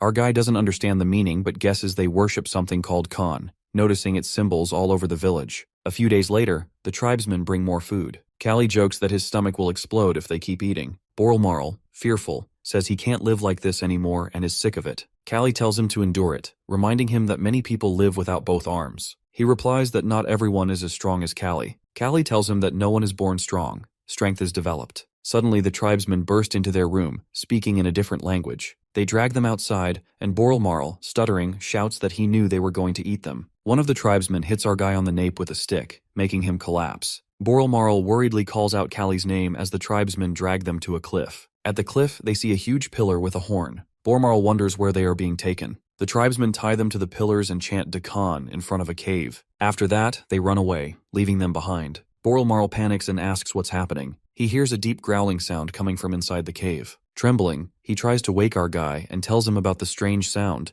but Callie doesn't respond. Boralmarl begins to cry in fear. Despite his terror, he tries to gather himself, realizing it's now up to him. It is almost dawn when Callie wakes up. Boralmarl explains how they are dragged there when he faints. He further adds that there must be some monsters inside the cave. Our guy also hears a growling voice and concludes that it must be Dakan and that they are presented there as a sacrifice. But they don't understand why the monster doesn't eat them yet. Boralmarl explains that it must be warming them up with the daylight. Suddenly, our boy notices Count's bleeding lips. Count explains that how he had cut Callie's ropes with his teeth last night, and with that now he can escape. Seeing that, he immediately thanks Boralmarl and gets free from the ropes. But the next moment, a huge gorilla appears before them. When Boralmarl shouts at him to run away, Callie takes a fighting stance because it is just a monkey. Boralmarl tries to reason that there is a huge power difference. At that, Callie understands that it is the same situation as him and the ogre. But no matter how huge the monster before them is, it is just a monkey. The next moment, both of them clash, which makes Callie realize that the monkey's range is longer than he expects. Then he throws sand into the gorilla's eyes and punches it hard in the face. The gorilla is furious at but it only gets a nosebleed from his punch. It then throws our boy far away. He, on the other hand, thinks about how little chance he has to win. As the bones pierce his body, he realizes that at this rate, he could die from bleeding. Then he gets up and decides to attack again. While looking at it, he understands that the monkey is quite intelligent, as it observes the bone in his hand as a weapon and halts its movement. He rushes toward it, while knowing that he doesn't have time to delay the battle. This time he pierces the bone into its thick skin. In retaliation, the gorilla tries to pry it away, but he comes back and pierces the bone completely into its stomach, while making it growl in pain. Boralmarl, who is witnessing this scene, is astonished to see Callie battling someone stronger than him. Our dude once again punches the Monkey King and dodges its attack immediately. He then takes the ropes and rushes toward it with blurry eyes. He makes a loop with the ropes around the gorilla's neck and tightens it while sitting on its back. Now, the gorilla is having difficulty breathing. It tries to loosen the rope, but Callie's grip is firm. But our boy is also struggling to keep strangling the gorilla because of its power, so he takes out the bone knife and attacks its eyes. Finally, after some struggle, the gorilla collapses on the floor, and our boy comes out of the cave, victorious. Boralmarl immediately asks about his well-being, to which he replies with sarcasm. Anyway, he unties Boralmarl, who expresses his disbelief at Callie defeating the monster. But the next moment, our dude dozes off from exhaustion. Boralmarl then scoops Callie onto his back and steps ahead. After a while, he finds a large group of people coming toward them. He guesses whether they are assassins or the desert tribe, but they are too many to be an assassin group. Suddenly, he recognizes the flag of the army and tries to turn his back on them. But one of them spots him and demands that he identify himself. He introduces himself, and the soldiers immediately notice his missing arm, which makes some of them chuckle. Then, someone asks about the beast that the barbarian there is worshipping. This person turns out to be none other than Iskander, who is the leader of the Western Conquest Army of the Empire. As he gets down from the horse, he is shocked to recognize Callie on the count back. After that, he is even more shocked to learn that Callie is the one who defeated the monster he intended to defeat. He kicks Callie from the bed and shakes him vigorously, which panics the army physician, who tries to reason with him that Callie is injured. But he nonchalantly replies that our boy is a monster himself, so he wouldn't die from a stomach wound. The next moment, Callie wakes up and punches Iskander hard. In return, he kicks him out of the tent, while reminding him that he is the one who treated him. Callie then asks his reason for being there. Iskander explains that he comes here to conquer this region.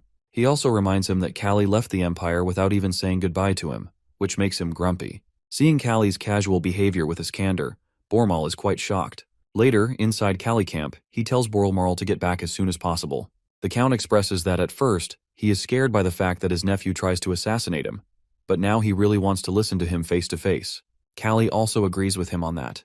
Back at Boralmarl Castle, the Count's nephew Began is sleeping peacefully. Next moment, he wakes up when our boy calls his name and confronts him, while calling him ungrateful for trying to kill his own uncle. As soon as Began understands the situation, he tries to call for help, but our dude shuts him up and asks whether he should finish him off quickly. After a while, Callie stands in front of the guards, holding Began hostage. Began orders his guards to step aside. Our boy also tells them to follow their master's order as they head toward the castle gate. When they reach the castle gate, our boy orders the same thing to the gate's guards. Began warns him that they are surrounded by guards and even tries to lure him with a large sum of money. But Callie is not interested in money and instead commands the guards to open the gate. When guards don't budge, he then asks whether Began wants his left or right arm, which Began doesn't understand.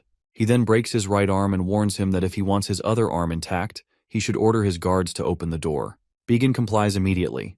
The gate opens, and Boralmarl stands in front of it.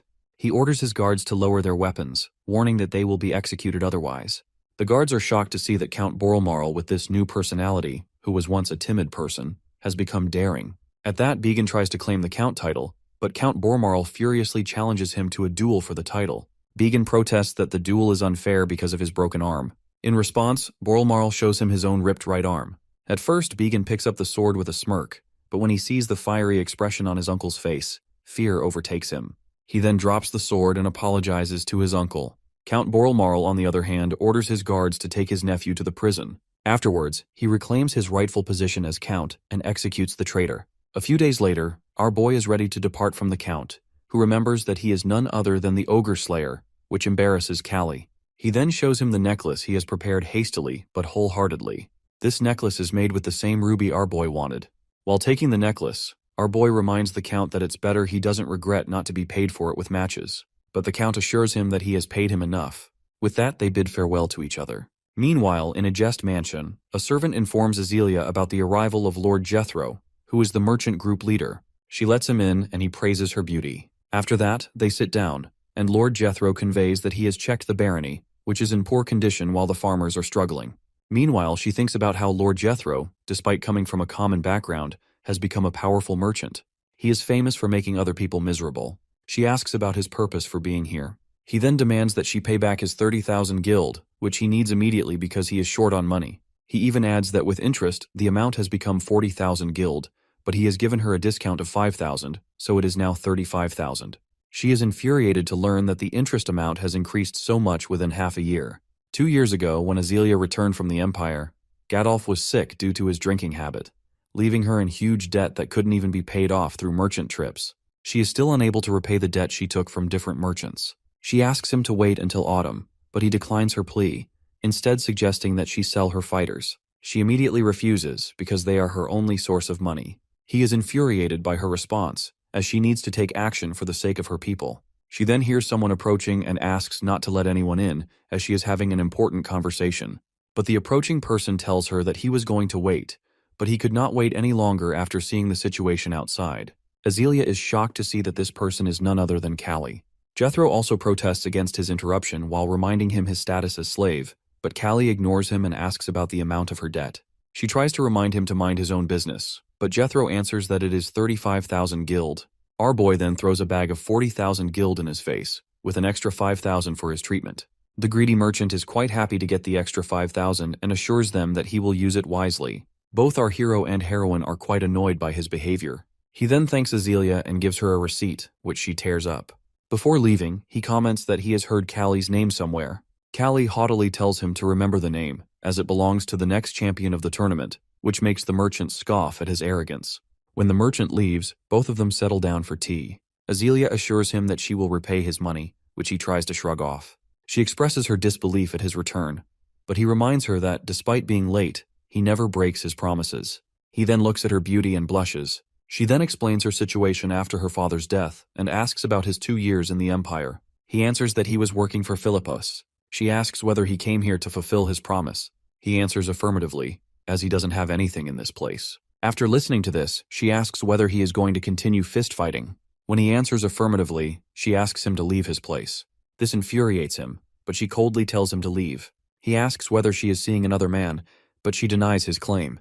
Then he understands that she must not want to involve herself with a slave, which she confirms, while stating that she can't involve him with her if he can't offer anything to her territory. Disheartened, he asks about her confession 2 years ago. She answers that it was the naivety of her young age. However, she offers him to take a rest and meet his friends while he stays there. When he leaves, she is broken, while thinking that she can't hold him with her family. Callie goes to the bar where he drinks himself while looking at the ruby necklace. He is addressed by Jethro and his companions. He tells them that he has no money left, so they shouldn't bother him now. While looking at his drunken state, Jethro quickly quips that he must have been rejected by Azealia. He then turns the conversation to our boy's title of Ogre Slayer, but Callie immediately knocks him down, which infuriates his companions. At first, Jethro is angry at his outburst, but then he controls his emotions and even asks the bartender that he will pay Callie's bill. Our boy then reprimands himself for venting his anger and even apologizes to Jethro, who brushes it off. Meanwhile, Jethro is thinking about monopolizing Callie's fame because people are eager to see him fight after 2 years of his disappearance. Then Callie asks about Azealia and her 2 years while he was away. Jethro tells him that she is not in good condition, as other families severed ties with her barren family due to pressure from the Joseph family. Since her only situation to better her circumstances is to marry into a prominent family, but she has rejected potential proposals, now every young lord has turned their back on her. Callie then inquires about the Joseph family. Jethro informs him that they have lost interest in the Agest family because of their dire financial situation and debt complexities, which cannot be solved by money alone. Our dude comments how he didn't expect her to face such hardship, which prompts a comment from the merchant that it was because of her father that she had to hide from society. After he gets outside, he reflects on the information he got from Jethro and concludes that Azealia must be hiding something from him. Inside the training center, everyone is very happy to see Callie back. He then turns to Nixar, who welcomes him warmly while expressing his envy over not being able to be as active as Callie because of his leg and old age. Callie observes him, noticing how he has lost his muscles and gained white hairs. Callie then asks about his companions, and Nixar answers that Kijo is at the lodging and Torres is away. Torres, who will soon become a free man after winning 67 matches, has going to pay off his debt. Callie asks whether Torres will leave the territory. Nixar assumes that he is a loyal person, so he might stay. Their conversation is interrupted by Kijo, who greets Callie warmly. When Callie turns to him, he is startled to see that Kijo has lost one eye. Kijo explains that how he gave the biggest loss to his opponent, who attacked his eye. While reminiscing about Kijo's fighting style, he confirms that Kijo must be at a disadvantage in fighting. Both of them are happy to see each other after so long. Then he asks about Rovo. Kijo answers that when Rovo grew up, it went to the forest, which brings tears to Kijo's eyes. He then turns the conversation to Azealia and asks whether she comes often to the training ground. Kyo explains that because of the contagious illness of the Baron, she didn't come outside or meet anything besides some close servant. He then bids them goodbye and goes to the western forest to see Rovo. Arriving there, he shouts Rovo's name. After a while, he sees a big wolf coming to him. Then Rovo ushers him somewhere, and he follows the wolf. He sees 3 wolf cubs and immediately understands that Rovo has a family now, which is why he didn't return to the camp. He is about to say something when suddenly he realizes something and rushes back. After a while, he is in front of Azealia's mansion, but the guards aren't letting him in. He requests them to let him in, but they remind him of his limit as a slave fighter. He then leaves with no choice but to fight the guards and goes inside. Meanwhile, he is thinking about why she is hiding inside for half of the year. He looks here and there for her, and finally finds her inside a nursery. To see him here, she comments on his intelligence. He is baffled to find Azealia with a baby in her lap. He hesitantly goes ahead and takes a finger of the blonde baby in her lap while thinking about how this moment is life-changing for him. He remembers the time they were together and understands that this kid must be his. He asks about the baby's gender. She replies that it is a boy, and she named him Soren after her grandfather. He asks about her reasoning for hiding him from him. She argues back that it was better this way, as she didn't think he might take responsibility. When he protests, she asks him to quit fighting and take over the estate. He pleads with her not to ask something like this. She tells him to leave, as she is not going to tell her child that his father was killed during a fight. They argue for a while, with Callie insisting that he always wins, but Azealia is persistent that he always pushes himself to his limit, and she can't take the risk. She offers him to become a baron by marriage, but he is still hesitant. Later, he reflects on everything, how Azealia hid her pregnancy because she wanted him to pursue his dream. Besides, she is also dealing with bad year, debts, and uproar from citizens. His thoughts are interrupted by the fist of Kijo. While observing his fist fighting, he concludes that Kijo has a different sense of distance. He thinks about how he suggested to Nixar that Kijo should stop fist fighting because of his eyes. But Nixar explains that he has offered him to be an instructor, but Kijo wants to do some more fights. He then asks his friend to quit fighting, but Kijo protests, while saying that he didn't stop when he injured his leg. When Callie reminds him that his situation was different from Kijo's, he hears colorful accusations from him. But when he calmly asks Kijo his reason for wanting to be a free man, he calms down. Later, they settle down on a bench, and he informs her about seeing a cookwoman at the training center. But the problem is that he can't marry her because of his status as a slave. Callie dryly remarks that he also has a woman problem, but then he asks about his most important thing, and Kijo confidently replies that it is her. Something snaps in our boy. While listening to this, he remembers Kijo, who didn't have such determination before. He comments on how Kijo wants to be with someone now. After a while, Azealia finds Callie in front of her. She tries to dismiss him, but he catches her attention by declaring that he is ready to be a baron while gritting his teeth. Meanwhile, Azealia thinks about how she never wanted his feet to unable to move forward. She always hoped he wouldn't come back. But now, she throws herself into his arms because now, when he returns, it's proof that she is really important to him, more than his dream of becoming a champion. Afterwards, their marriage news spreads like wildfire. Some support it, while others scoff at it, as it is seen as a kind of rebellion against aristocratic society. Count Joseph also hears the news. A few days later, Callie finally joins his duty as a baron and receives the list of participants in a friendly match. He asks about Torres, but Nixar informs him that he won't be able to make it until the match. Callie comments that the situation is not good because they don't have any veteran fighters except Kijo. Nixar agrees with him, while adding that friendship won't make them money. Callie answers that they have to make it work, as they are in a worse situation. Besides, there are also people who don't like him becoming a lord. This is his chance to prove himself as a lord to them, so they need to win this. He doesn't want history to repeat itself because they have a match with Doraemon within 7 days. He then asks Nixar to put Kijo's name on the list and asks him to pay fully for this match. Nixar reminds him that their condition doesn't allow them to free him right now, no matter how close he is to Kijo. Then Nixar thinks about how Callie can join the match, but rejects this idea because he left the boxing behind. Nixar then leaves the place, while thinking that although there is no history of nobles participating in slave fighting, but citizens mostly want to see Callie. After Nixar leaves, Callie sees the necklace he didn't give Azealia because of the fear that she might sell it to repay some debt. Besides, there are debt complexities he can't handle carelessly. He concludes that he needs a competent treasurer. While thinking, he goes on the road. People whisper while looking at him, saying how Gadolf is better than him. Listening to them, he confirms that he is more like Iskander than Philippos, but he wants someone like said emperor on his side. He finds that person in the bar, who turns out to be none other than Jethro. He asks him to help him. Jethro immediately tells him that he doesn't have money to lend him. When he is about to leave, Callie immediately stops him angrily, which scares him down, and he agrees to discuss business with our boy. He then asks Jethro to roll money under him, which leaves him totally baffled. More annoyed is Azealia, who doesn't like that person. Callie reasons that he doesn't have knowledge of economics, so he wants Jethro's cunning. They both don't like him, but he can do some nefarious work for him. So now, he can make him understand the situation closely, and then Callie can do something about it. He thinks about how he never liked the ugly and dirty way Philippos managed politics, which many times extended to assassinating dangerous individuals. That's why he immediately left that empire, but now, he himself has to do it.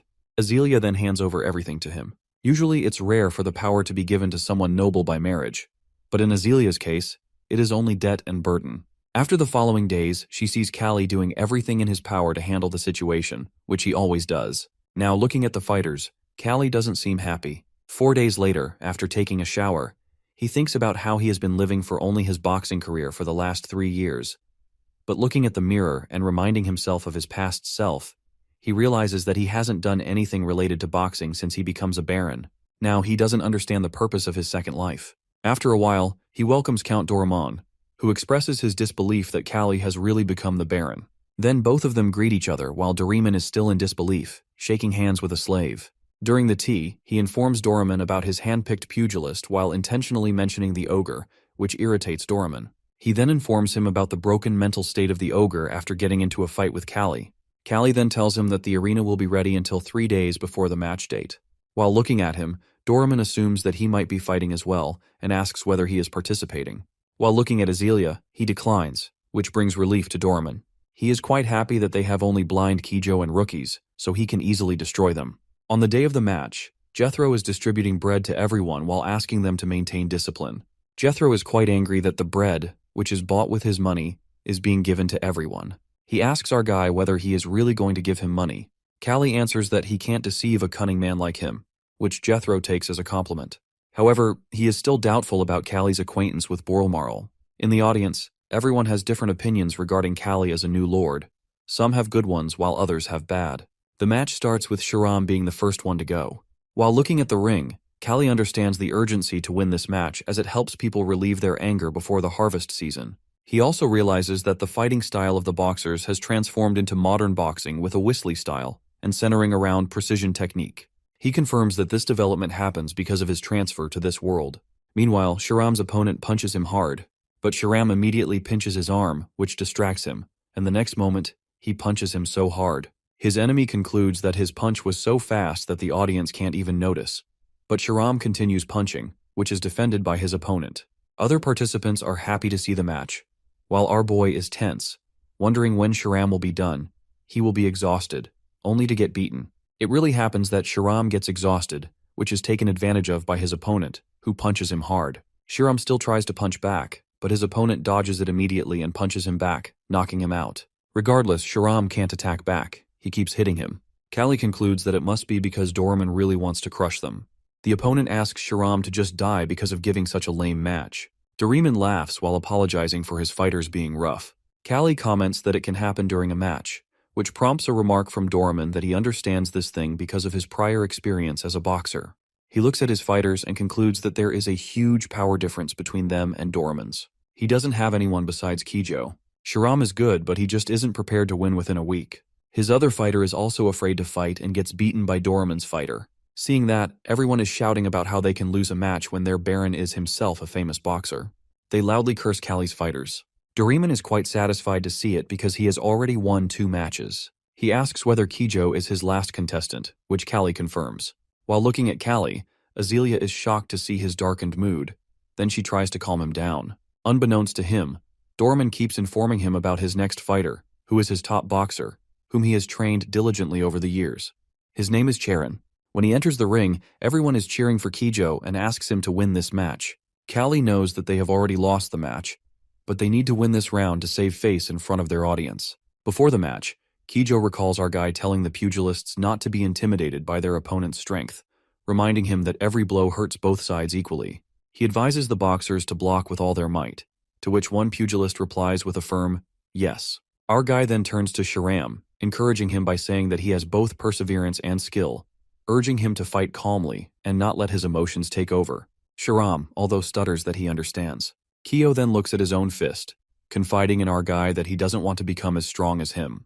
All he desires is to escape the life of a slave fighter and live a normal life like everyone else. Kyo knows that to achieve that freedom, he needs to win. As the match begins, the crowd erupts in cheers. Our guy carefully observes Kijo, aware of the difficulty of gauging distance with only one eye, but Kijo is determined to give his all. Kyo initiates the attack, throwing punches from a distance with his long arm, but Charon blocks them effortlessly, mocking Kijo for being a one-eyed pugilist. Kijo notices Charon's feet inching forward, and our guy panics, knowing that if he gets too close, the fight will devolve into a slugfest.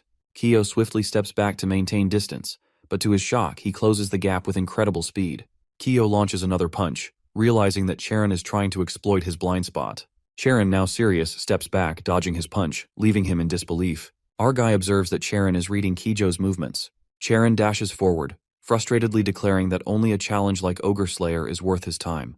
Kijo, shouting that he is enough of a challenge, tries to punch Charon, but Charon ducks under it and closes in even more, making Kijo realize that keeping his distance is futile. Even if he creates space, Charon will close it instantly. With no other options, Kijo charges forward to meet Charon head-on, launching his fist.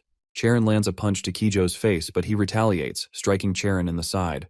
Callie stands up worried, knowing that if Kijo engages in a slugfest with Charon, he will surely lose. If only Kijo had both eyes, he could win. As they exchange blows, Charon teases Kijo, asking if he should take out his remaining eye. Kijo, desperate to protect himself, distances himself from Charon, but he quickly follows up with a hard punch to Kijo's stomach, then another to his side, hitting his head.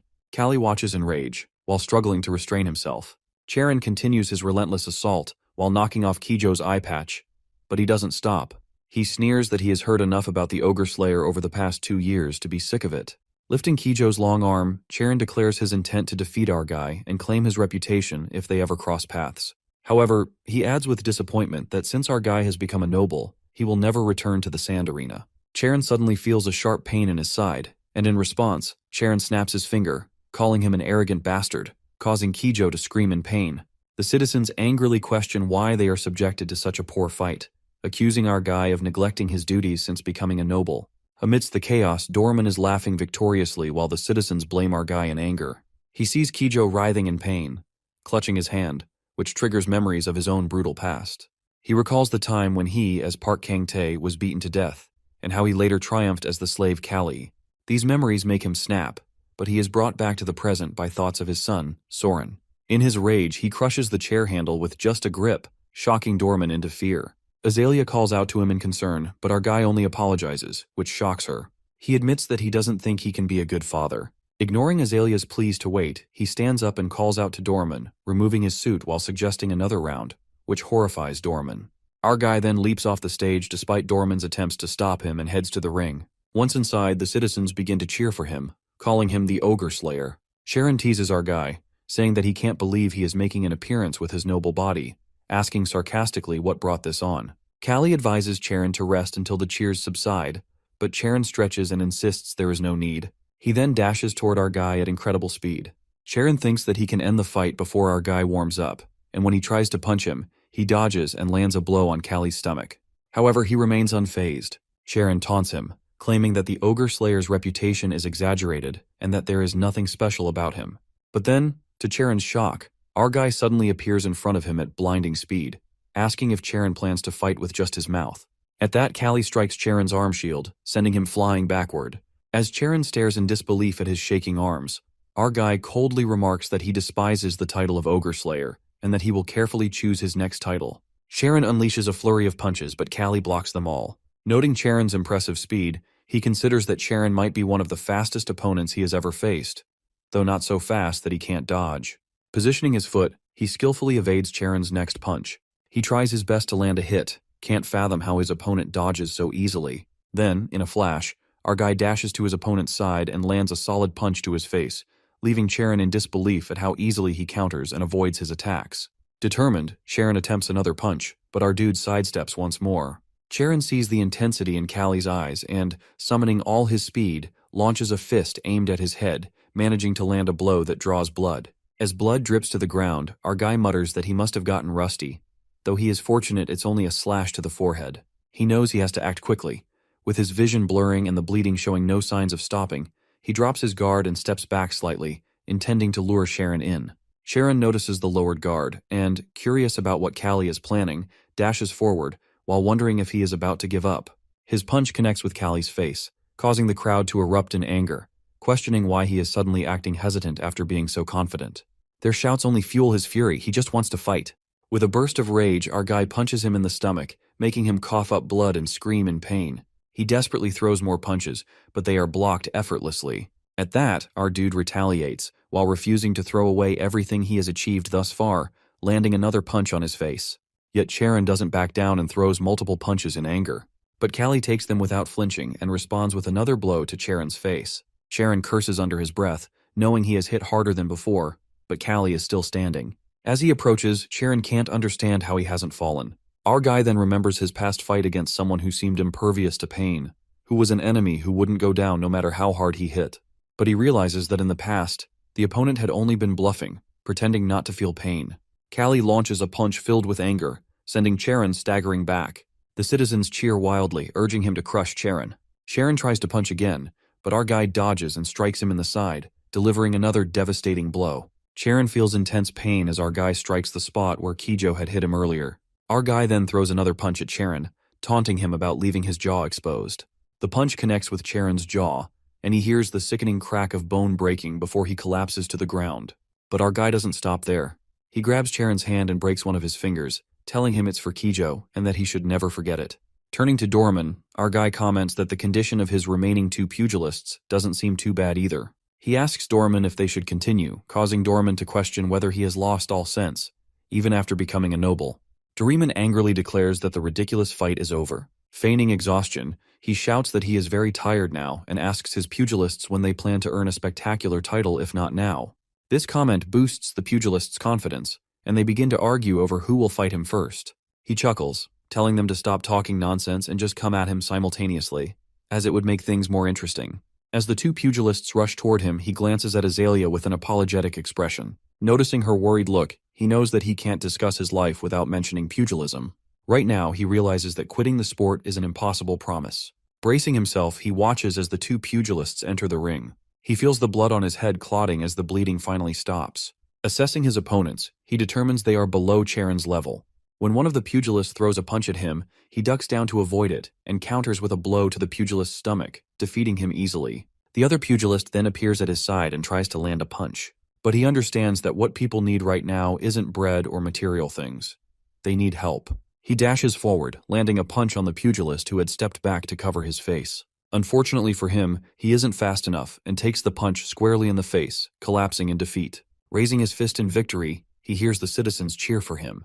He knows they need someone to trust, someone who can carry their hopes for the future. He then shouts to them that, just like them, he has experienced hunger and has once laid his face down, enduring the stench of the nobles. Doraemon turns pale as a ghost in shock. Our guy then addresses the citizens, telling them that he has come this far with his fists, and it will remain the same in the future. He reminds them that he has never lost a fight, and that if they find it hard to believe in him, they should at least believe in his fists. A moment later, the friendly match is over, and everyone starts leaving the venue while Callie rests in the clinic, catching his breath in exhaustion. Kiyo approaches him, commenting that, in the end, he just couldn't stay away from the match. He asks if Kijo has heard about it, to which Kijo replies that it's impossible not to, and everyone is shouting about it. He curses under his breath and admits that he promised never to do pugilism again, but Kijo reminds him that he is different, and pugilism is his life's purpose. Our guy is surprised and tells Kijo that he has quite a subtle insight, and Kijo asks, how can he not know that? Kijo then remarks that, in his current state, he will have to delay his dream of becoming a free man. But he replies that after that match, he will be a free man. Kiyo is shocked and tells him not to joke about such things because he doesn't have that kind of luxury. He explains that it is on the condition that he serves as a pugilism instructor for 2 years, and after that, he can finally settle down, start a family, and live as a free man. With his experience, he believes he can definitely do that. Overcome with emotion, Kijo rushes to him and hugs him tightly, crying and thanking him repeatedly. He tells Kijo to hold on, but Kijo's grip only tightens, prompting him to punch Kijo, making him scream in pain. Later, back at the mansion, Azalea treats our guy's wounds. Worried, he asks whether she is angry that he broke his promise. She simply tells him to forget about it, adding that she knew he couldn't keep that promise anyway, which makes him realize that she is truly upset. He then apologizes seriously, telling her that she and their son are precious to him, but he can't give up pugilism because living the rest of his life feeling empty is not an option. Azalea then asks what will happen if he ends up dying because of it, and what she should tell Soren when he asks where his father is. He admits that he isn't sure but imagines Soren asking why he quit pugilism.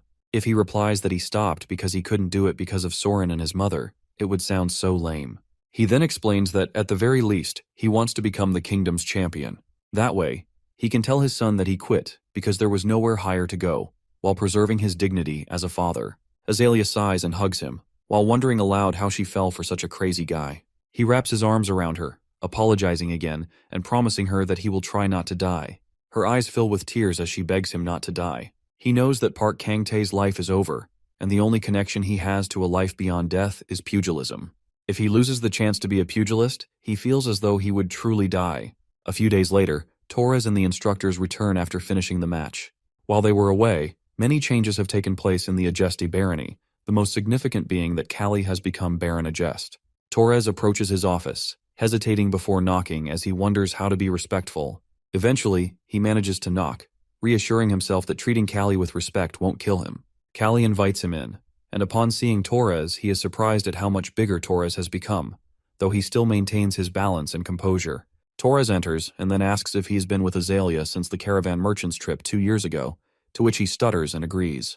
Without warning, Torres punches him hard on the nose, causing him to yelp in pain. Suddenly, he remembers Kijo mentioning that Torres admires Azalea. He shouts at Torres, reminding him that he is now a baron and, on top of that, injured, showing his bandages as proof. But Torres just tells him to shut up, insisting that Callie is still the same to him. Torres then sits down in front of him, cursing under his breath, and admitting that he has suspected something was off ever since the caravan trip 2 years ago. After a moment, Torres smiles and says the past is the past, making Callie sigh in relief. Callie then congratulates Torres on earning his freedom, noting that he is the first pugilist from Agest to do so in nearly 5 years. Torres apologizes for making him bleed, explaining that seeing his annoying face after so long just irritated him. Callie calmly sips his tea and suggests that maybe it's because he is now a noble and his face isn't soaked with sweat anymore. Torres scoffs, telling him to shove his nobility, and teasingly mentions that he heard Callie recently stormed into the arena in a fit of anger, sarcastically calling him a grand lord. Callie notices that Torres doesn't seem genuinely angry, which makes sense since Torres rarely speaks to people he isn't close to. He then tells Torres to feel free to curse him all he wants, adding that, in truth, he should be the one bowing to Torres. After all, a free pugilist isn't obligated to sign a contract with the training camp they were affiliated with before. He knows that Torres, the wild boar of Agest, has become one of the kingdom's most famous pugilists, but despite his fame, Torres is a loyal man. Torres suddenly slams his cup of tea on the table and asks if Callie plans to continue being a pugilist now that he has become a noble. Callie replies that if he were going to quit just because of a change in status, he would have done it when his leg was broken. Torres then tells him that he won't be affiliated with Agest anymore, making Callie stare at him seriously. Torres tells not to make such sarcastic faces, while explaining that he had originally planned to stay with Agest. Callie asks if it's because of him or because he married Azalea, which makes Torres angry. He shouts that, yes, he did line Azalea, he would not leave over such a trivial relationship issue. Torres then confesses that he had planned to stop pugilism once he gained his freedom, training hard to earn wealth and honor. However, after seeing Callie, he changes his mind and pugilism has become more than just a means to an end for him, which surprises Callie. Torres adds that he thinks it would be satisfying to knock someone like Callie out with his own hands. Callie smiles and asks if Torres wants to see who will get beaten up. Torres then tells him that he'll be competing in the Kingdom Tournament with a different training camp.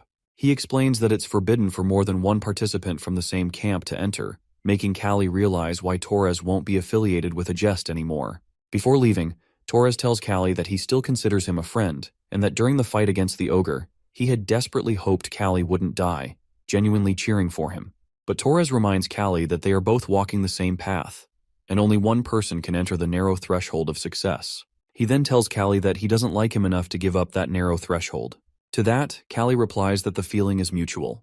They say their goodbyes. A few days later, Baron Doraemon leaves Agest, and Torres is among his party who was once known as the Boar of Agest. Count Doraemon asks Torres if he really wants to join him, while thinking that the trainers at the training center must have been giving Torres a hard time.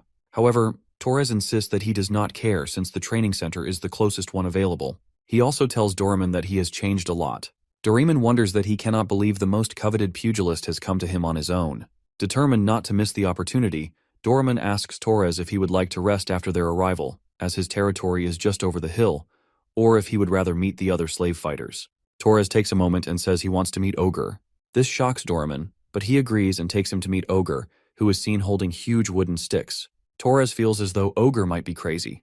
Doraemon informs Torres that Ogre is no longer able to compete in matches and has completely lost his fighting spirit. He explains that it has been a while since he last saw him, so he got curious.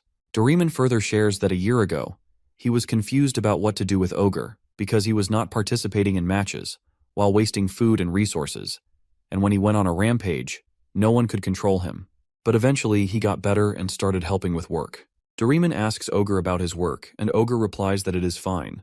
Doraemon reminds him to stay aware of his surroundings while working, and not to crush anyone like before. Torres then wonders loudly if Callie can knock down a monster like Ogre. Hearing Callie's name, Ogre becomes furious and starts shouting. Everyone realizes that Ogre has lost control and begins running. Meanwhile, Torres is still wondering what exactly happened. Doraemon explains that it still haunts him since he lost to Callie 3 years ago. He says that whenever Ogre hears Callie's name or the word pugilist, he loses control like this. Torres now understands that Callie destroyed not only Ogre's body but also his spirit. He decides that he must face Callie someday. Meanwhile, the harvest season arrives after the friendly match between the kingdoms of Agest and Doraemon. Agest is struggling to get through the winter. However, with the skills of the current treasurer, Jethro, they manage to buy grain from various places to meet their needs. Nevertheless, the debt continues to pile up, and the wedding of Callie and Azalea is fast approaching. Jethro furiously confronts Callie and asks if he has any idea how much he owes. Our guy apologizes and says he will contact Count Borlmarl soon, but he insists that they must prioritize finding citizens first as people are more important than money. Jethro coldly responds that nothing is more important than money in this world. He explains that for a few bucks people sell children or even kill their parents. He says that Callie, of all people, should understand this better, being from a slave root. He adds that money can even buy humans and that it is the only thing he trusts. Despite his words, Jethro agrees to cover the cost of the wedding for now. Our guy thanks him, while acknowledging Jethro's competence, but worries that if he cannot repay him, Jethro might exploit the estate. He considers that in the worst case, he could ask the emperor for help, but he can guess what that sneaky fellow might demand in return. Lost in these thoughts, Callie is interrupted by Azealia, who asks if he can hear her. She shows him a dress and asks him to try it on for the wedding. She brings several dresses and explains that they have to dress formally because there will be many nobles attending. Callie questions why, as it is just the wedding of a local baron's family. Azealia insists that he is still her partner, and this is about ensuring they treat a baron of humble origins favorably. As our guy tries on the outfit, Azealia remarks that it looks good on him and tells him to wear it. Callie, however, feels too preoccupied to focus on such matters. The wedding date is set, and letters are sent to various nobles. On the wedding day, nobles arrive at a jest's territory, each with their own agenda. People discuss Callie's character, some calling him great, while others remember his past as a slave fighter. Count Joseph, who dislikes our guy, arrives and greets Azealia. He says it has been a while and asks if he can call her a baroness now. Azealia, who is now frustrated, questions his presence, but he insists that they share a bond. But she is now keeping her composure, says that she hopes he enjoys his time here, all the while thinking that if she kicks him out, bad rumors will spread. Meanwhile, Joseph, harboring ill intentions, thinks that the woman who insulted him and the slave is having a wedding, so he could not possibly miss it. Joseph begins greeting the guests while Lorvin Karena stands at a distance, calling the others pathetic fools for groveling to the man who was beaten for attempting something terrible to Azealia. He wonders if a particular feels no shame to acquaintance with Joseph, even in front of his daughter. Just then, the same noble approaches Lorvin to introduce him to his daughter. Lorvin excuses himself and leaves. He heads to Callie's room and knocks the door. Inside, Callie is struggling with his dress, complaining that the collar feels too tight. Lorvin enters, and Callie greets him, first taking his false name but then greeting him as Lorvin from Corin. They greet each other warmly. Lorvin remarks that he predicted Callie would not remain a slave, but admits he did not expect him to become a noble. He informs Callie that his name is currently the most talked about among the nobles. Callie responds that it explains why his ears have been itching. Lorvin continues, saying that while some of the talk is good, most of it is negative. He explains that Count Joseph has laid significant groundwork in central politics, gaining many followers. He adds that Joseph's daughter recently became a princess, giving their family the royal family's backing. This could pose a challenge for Callie. Hearing this, Callie asks if he should now be careful with the people around him. Lorvin, smiling, says that he has taken enough of the groom's time and leaves. Lorvin reflects on how pugilism is now a popular form of entertainment, comparable to the heyday of gladiatorial combat. Step by step, Callie has risen from a slave to a noble, gaining influence over the public's mind. This makes Lorvin feel that Callie has nothing to worry about. The wedding ceremony proceeds. The priest asks if the groom swears to care for the bride forever. Callie answers that he swears, still in disbelief that he is really getting married. Lady Azealia looks happy and beautiful. The priest continues, saying that he will send a part of both their souls to the goddess, uniting them forever. Music plays as the ceremony concludes, and everyone congratulates the baron and baroness. A lady teases Callie, while saying that many young men must be heartbroken to see him with such a beautiful wife. At that, Joseph approaches Callie to congratulate him sarcastically, commenting that he must have good financial resources to host such an extravagant wedding. Callie retorts, asking if Joseph cares so much about finances. Joseph replies that he does and shows Callie an agreement, explaining that a jest owes his family a significant debt. He admits it was rude to come without an invitation, but says he urgently needs 100,000 guild from Callie. This angers Callie, but before he can respond, Count Borelmarl arrives and asks if the wedding is already over. The guests whisper about Borelmarl, wondering how he lost one of his hands and what his connection to the kingdom is. Borelmarl remarks to Callie that it is his wedding, but feels more like a funeral due to the gloomy atmosphere. Callie welcomes him, but Borelmarl notices Joseph and recognizes him. Joseph is shocked, wondering why one of the kingdom's wealthiest nobles is here. Borelmarl's reputation precedes him, as even after losing his arm, he has built an empire through trade and has the wealth to attract many followers if he enters politics. Borelmarl notices the agreement in Joseph's hands and asks about it, saying it does not look like a wedding gift. Joseph, sweating, explains that he urgently needs to collect money from a jest. Borelmarl remarks on Joseph's lack of manners, saying a wedding should be a time of celebration, not debt collection. Joseph angrily insists that he must receive the money immediately and warns Borelmarl to be careful with his words. Borelmarl asks how much is owed, and Joseph names the amount. He assumes Boralmarl would not part with such a large sum easily. To everyone's surprise, Boralmarl places a box full of guilds in front of Callie, explaining that he thought Callie urgently needed funds and brought 500,000 guilds. Joseph is left in shock at the terrifying wealth of the Boralmarl family. Callie, equally shocked, wonders why Boralmarl brought so much when he only asked for 200,000 guilds. Callie assures Joseph that he will prepare the payment by tomorrow and suggests they discuss it further then. Joseph, disbelieving and frustrated, leaves. Callie later asks Boralmarl about the 500,000 guilds, and Boralmarl brushes it off, saying it is no big deal if it is for Callie. Boralmarl then meets Azelia, who asks Callie how they know each other and scolds him for not telling her earlier. Callie says that it is a long story. Boralmarl laughs and tells Callie that it is his story to tell and asks where he plans to begin. Boralmarl tells the crowd that he cut the rope with his teeth while exhausted, and Callie handled the monster. When people ask about the monster, Callie wonders how anyone would believe the story, especially after seeing the monstrous monkey in person. He continues, recounting how severe his injuries were and how he thought it might be the end for him. Callie interrupts, telling him that he is drunk. Boralmarl realizes that he has said too much and refrains from talking about the Empire further. Callie notes that even being close to Count Boralmarl attracts nobles, and any involvement with the Empire would only complicate matters. Later, our guy gives Azalea a ruby necklace, while saying he had been trying to give it to her, but could not find the right moment. She loves the gift and learns it was crafted by Arzen's master artisan Quill. Azalea already knows about Quill, the most famous artisan, and tells Callie she sold all her jewelry except for his mother's belongings. She thanks him for the thoughtful gift. The next day, Joseph leaves a jest after drinking all night. As he departs, Callie feels relieved, thinking that he no longer has to worry about Joseph. Jothero approaches Callie and asks if he slept well. Bowing respectfully, Jothero declares his loyalty to the Baron. Callie stops him, saying that it feels burdensome, but Jothero insists. Our guy realizes Jothero's loyalty is not truly towards him, but towards the 400,000 guilds he received.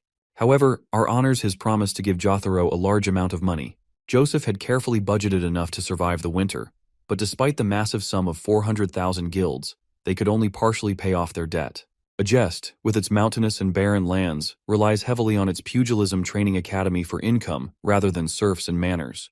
However, a significant number of ace pugilists had left. Callie concludes that if they paid off all their debt with the 400,000 guilds, they would be unable to bear the financial burden. Meanwhile, Jethro, walking through the mountains, gets the idea to make a raspberry drink can make them rich. Back at the estate, Callie watches his baby and finds the child fascinating every time he sees them. Azalea shows Callie a letter from the kingdom, announcing a pugilism competition in celebration of the Crown Prince's wedding and his 17th naming day. The news leaves Callie confused. Azalea clasps her hands and tells him that she would prefer he rests for another year or two, but she knows he will go anyway. Callie confirms her assumption, while saying that he will leave after winter. After that, our guy begins training for the competition. While running, Kijo taunts him about trying to move faster, but apologizes when he realizes it is Callie. During practice, Callie punches a wooden post, and Nixar stops him, while warning that they are already short on supplies and cannot afford to smash anything. Nixar appoints Kijo as an instructor, who admits that he did not realize instructing would be so difficult. Nixar replies that work is never easy, remarking on Callie's remarkable journey from a limping slave to a noble, and from the least trusted one to an instructor. He feels grateful that Callie came back alive. Our guy continues his rigorous training, honing his body. By the time spring arrives, his physique has undergone a complete transformation, tempered and perfected like a sharp blade. Finally, he prepares to leave for the competition on horseback. Azalea asks if he is sure he does not need guards. Callie replies that he will go alone. She sighs, saying he always keeps her worried to the very end. Calling his name, she adds that he understands her feelings without her having to say them aloud. Callie smiles and departs for the competition. 2 days after leaving Agest, our guy hears a voice calling for help. He notices a man who is tied with ropes, surrounded by others holding swords. Looking at our guy, one of them steps forward and speaks of sparing his life if he hands over everything he has. Our guy hesitates, his face showing nervousness. He observes their tattered armor, makeshift weapons, and farming tools modified for combat. They appear to be struggling serfs, likely runaways who are facing financial hardships. The leader repeats his demand and makes it clear he isn't joking. Slowly, our guy draws his weapon and questions the man, asking what would happen if he refused. Another one in the group remarks confidently that there is nothing to fear since it's only one man against them. Instead of attacking, our guy plants his sword into the ground, causing confusion among the group. The leader questions his actions, only to receive a sudden punch to the face. This enrages the others, and they shout about killing him. They attack in unison, but their strikes miss as our guy swiftly dodges and counters with punches. Within moments, all 4 attackers are on the ground, groaning in pain. Turning his attention to the tied man, our guy asks if he is all right. As he takes a closer look, he recognizes him as Baron Callie of a jest. Curious, our guy asks if they have met before. The tied man acknowledges that he had expected to be forgotten and introduces himself as Began Borrelmarl. This name sparks a memory in our guy as he recalls Began as the nephew who had once tried to kill Count Borrelmarl. Without hesitation, our guy points his sword at Began's throat and questions him about his presence, asking if he is seeking revenge. Began denies this, while explaining that he is there under the Count's orders to deliver a letter but was ambushed by bandits. Our guy examines the letter, which begins warmly from the Count and mentions Began. The letter explains that Began had been imprisoned in the past but was being given a second chance. The Count requested that Callie use Began as a squire and work him hard, but if he proved useless, Callie was free to kill him. The letter further stated that if Began improved and straightened himself out, he should be sent back. However, the Count warned that if Began was returned, Callie would owe 500,000 guild. The word squire surprises our guy, as he prefers working alone. Still, he tells Began that he will keep an eye on him due to the Count's request, and warns of breaking his limb and leaving him behind if he misbehaves. Began accepts this and asks to have his ropes loosened. Later that night, Began prepares the meal for our guy while he observes his politeness. He notes that Began is more useful than expected, particularly impressed with his cooking skills. Began explains that this was why his uncle never expected betrayal from him.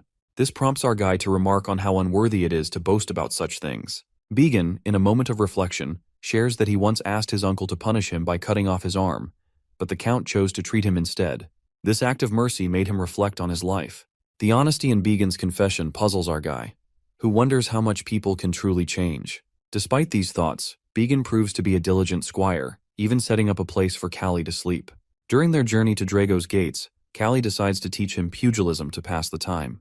As the lessons continue, the two grow closer, and when they arrive at the gates, Began points out the beautiful streets of Wings of the Dragon. He mentions that most nobles live there and suggests heading to a nearby mansion once used by our guy's predecessors. Their progress is interrupted when a tomato is thrown, splattering onto Began's head. A man from a nearby group shouts at Began, questioning how he dares to return to the area. The group mocks Began, calling him a disgrace and demanding he leave the district. The crowd recognizes Callie and addresses him, confirming his identity as Baron Callie of a jest. They complain about Began's presence, calling it an insult to their district. Callie remarks that the treatment seems harsh, given that the Count has already forgiven Began. He speaks of being entrusted with Began's reform, adding that if anyone wishes to question Began's crimes, they would need to go through him. Began is stunned by this defense, and the man warns our guy that associating with Began will bring him trouble. At the mansion, Began advises our guy not to involve himself in such matters, suggesting that siding with someone like him would only create unnecessary enemies. He dismisses this, stating that he is not there to win the noble's favor, but to compete in the tournament. Reflecting on his own past, our guy thinks about the second chance he had received. He considers that if Began is truly remorseful, he might be the one to guide him toward a better path. Began, overcome with emotion, begins to cry. Meanwhile, the butler arrives and is instructed to provide the best room for the two travelers, marking a shift in their journey. He looks at the pile of invitations spread across the table and asks about them.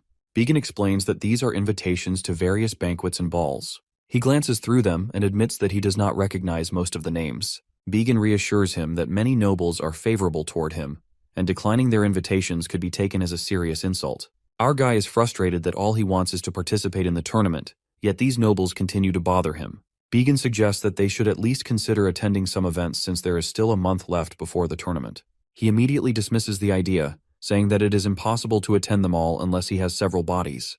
Began then advises him to choose the most powerful family. Thinking for a moment, our guy decides that visiting one of the great duchies of the kingdom might be the best option. Began mentions that they have also received an invitation from Duke Wistry, but he disagrees, explaining that the most influential family in the capital is the Ealdrin family. Curious, Callie asks how a mere Marquis family holds such influence. Began elaborates that the head of the family, Angelson Ealdrin, led the royal guards and suppressed the Gladiator Rebellion over 20 years ago. Though he only holds an honorary title and lacks actual territory, his warrior family wields absolute power. There are even rumors that he controls the royal guards and essentially uses them as his personal army. Listening to this, he compares it to a division commander treating his drivers as personal servants and asks what else is unique about the family. Blushing slightly, Began mentions that the daughter of Marquise is incredibly beautiful. Without hesitation, our guy punches Began, reminding him that he is already married. Began groans on the floor with his swollen head. Upon arriving at the Eldrin mansion, he pauses to observe the architecture and comments that it looks imperial. The subordinate confirms his keen eye, explaining that an engineer from the Empire was hired for its construction. As they proceed inside, they are welcomed by the Marquis himself, who expresses his honor that he accepted the invitation.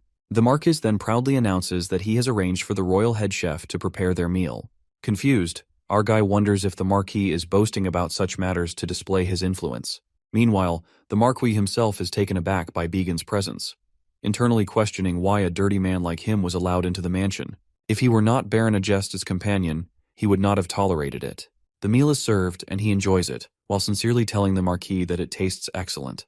The Marquis then requests a light conversation and states that he has a question for him. He finds it amusing how nobles always have something to ask. The Marquis explains that, unlike most nobles, he admires him because he is a warrior who understands power. Coming from a warrior family himself, he has faced discrimination among nobles who merely inherit their titles but lack the strength to protect themselves. He admits that dealing with such nobles has always been troublesome. Our boy responds that if such nobles were the first to go to war, it would be quite a problem. The Marquis chuckles and says he is starting to like him even more, while adding that if he were not already married, he would have considered marrying him to his daughter. Marquis is curious and asks about his reason for coming to the capital. At that, Callie excitedly responds that a fighter like him would naturally come for the tournament. The Marquis pauses for a moment before stating that he has never heard of a noble personally competing in a tournament, as nobles usually send sponsored fighters to represent their honor. Without hesitation, Argai clarifies that he was a pugilist before becoming a noble, so it is more than just a competition for him. The Marquis bursts into laughter, remarking that while most nobles would have taken such a statement as an insult, he finds it refreshing. He then instructs his servants to guide him to the banquet hall, where he will introduce him to his family and associates. As they enter the hall, he observes the guests and realizes that many of them are officers of the royal guards, confirming Began's earlier claim that the Marquis treats them as his private soldiers. Began whispers the same thought into his ear. Soon after, the Marquis introduces his daughter, Nasha Eldrin, who is as beautiful as rumored. However, he immediately notices that she looks emaciated. Her face is pale. When he inquires about it, he is told that she has been sick since childhood. Looking into her eyes, he feels a strange sense of dissonance. They exchange introductions, and Nasha acknowledges his reputation as a pugilist. She then notices the scar on his nose and asks if it was from a sword.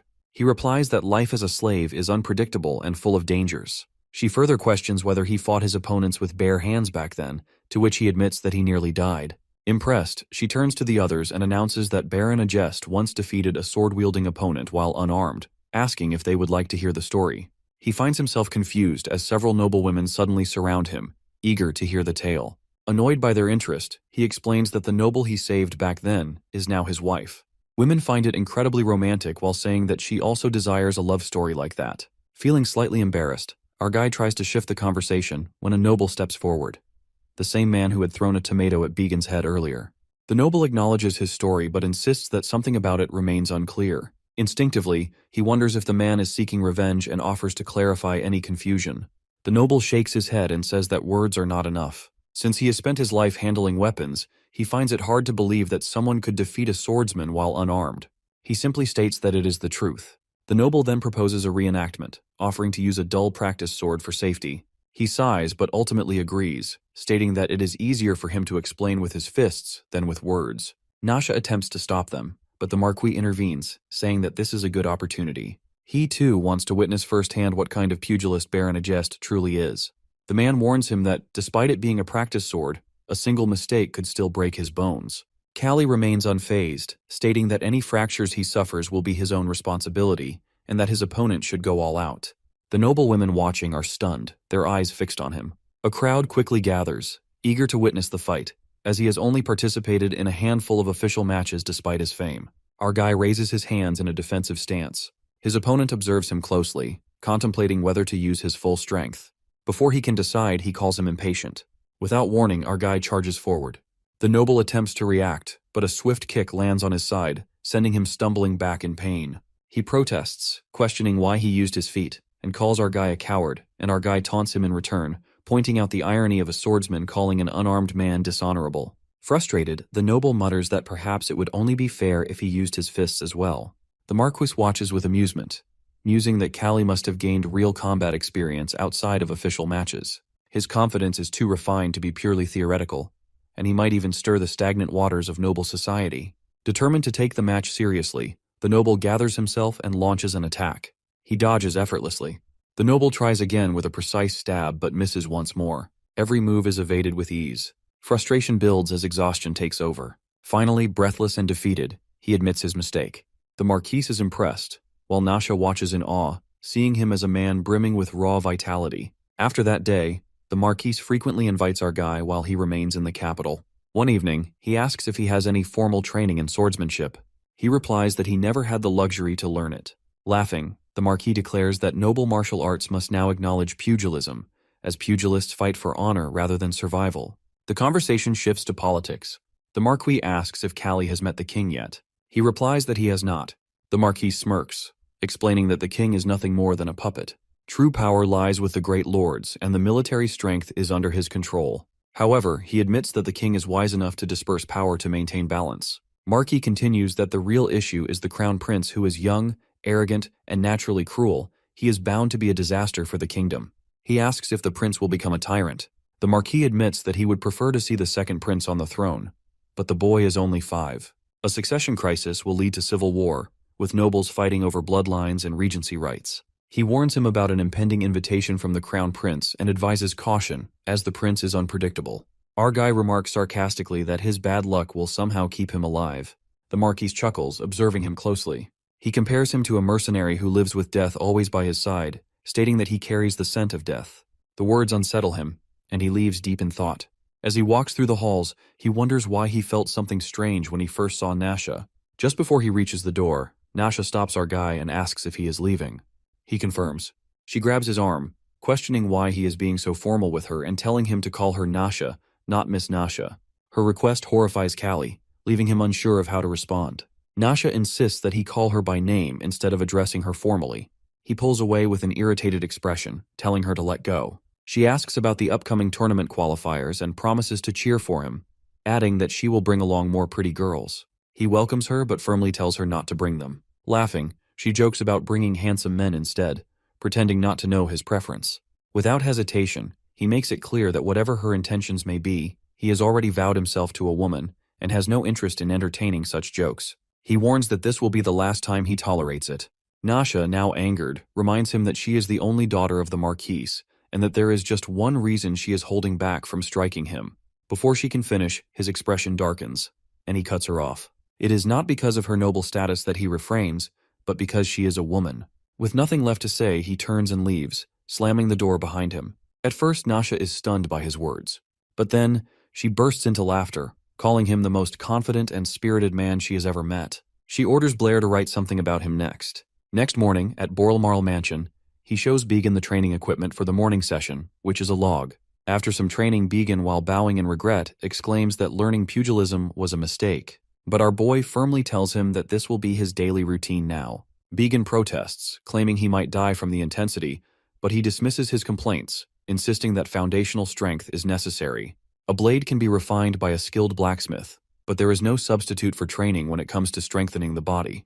He acknowledges that Began has done well so far, and Began finally understands. His mind drifts to his encounter with Nasha the previous day. He wonders if he was too harsh, but reminds himself that she had started bringing up Azealia, making it necessary to stop her. Shaking off the thought, he refocuses on the upcoming tournament. He informs Began that he will be stepping out and tells him to clean up in the meantime. When asked where he is going, he simply replies that he needs to buy leather straps and ointment. Upon arriving at the marketplace, he notices a tent that feels strangely familiar. It takes a moment before he recognizes it as a gypsy tent, the same kind where he once had his fortune told alongside Azealia in Wistry. Deciding to give it another try, he steps inside. The fortune teller welcomes him, stating that she has been expecting him and calling him a warrior. The title confuses him, but she quickly clarifies that she only speaks as she sees things. If he finds it unpleasant, she offers to change her words. He tells her it is fine and asks if this place is truly meant for fortune-telling. He recalls an old woman reading his fortune in a tent just like this before. The woman confirms that their kind does not offer readings to just anyone. The old woman must have seen something in him, just as she does now. Taking his hand, she begins to speak of visions. Flying hunks of metal, a human inside a box, a wagon moving without a horse. She admits that she has never seen such things before. His body tenses as he recognizes the words. These are the same visions he once heard from the old woman. He starts to wonder if gypsies truly possess divine powers. But then he remembers that he himself is a supernatural being, reincarnated as a slave in another world. The existence of mysterious abilities should not surprise him. The woman continues, sensing an unusual guardian behind him, which is a sign that his fate is significant. He disagrees, stating that he was not saved by any guardian but by his own fists. She smiles and tells him that this is precisely why she called him a warrior. Life is a constant battle, and he too fights against hardship and adversity. She already knows that he will be joining the pugilism tournament. Surprised, he asks how she knows about that. She simply says that news reaches her. Before he leaves, she warns him to be careful, as there will be many disruptors in the tournament. As he steps out of the tent, he recalls Began's words, that the capital is the most corrupt place in the kingdom. He wonders if this means someone could bribe the referees. Shrugging off the thought, he reminds himself not to put too much faith in fortune-telling. Time passes, and the tournament qualifiers begin. A fierce match unfolds between Torres and his opponent. Torres dominates, attacking relentlessly until his opponent collapses unconscious. The referee announces Torres as the winner, securing his place in the main round. On the second day of the qualification tournament, Callie steps into the arena. Behind him, participants are already fighting, even though the match has yet to begin. He observes the commotion, wondering why they are so impatient. Nasha arrives to watch the match, waiting for his turn. Blair accompanies her. Nasha instructs Blair to use dark magic to eliminate him, and she acknowledges the order. However, deep inside, Blair mocks her, thinking that she is foolish for believing in something like dark magic. To her, death is right in front of Nasha, but she remains unaware. Blair's true intention is to take as much money from her as possible. Once she no longer has a use for her, he plans to get rid of her without hesitation. Meanwhile, our guy quickly realizes that there are no rules or ropes in this round. The qualifying match is a chaotic brawl with 20 participants fighting at once, and only the last 3 standing will advance to the final. He has heard that competitors often gang up on famous pugilists. As the drum signals the start of the fight, our guy chooses to wait, expecting an immediate attack. However, instead of targeting him, the others begin fighting amongst themselves. His patience wears thin, frustrated that no one is coming for him. When he questions them, one of the fighters responds that no one is foolish enough to attack a noble. Annoyed, our guy demands they attack him. Another man warns that if he stays quiet now, he will only be ambushed later. His frustration reaches its peak, and he lunges forward, attacking both of them.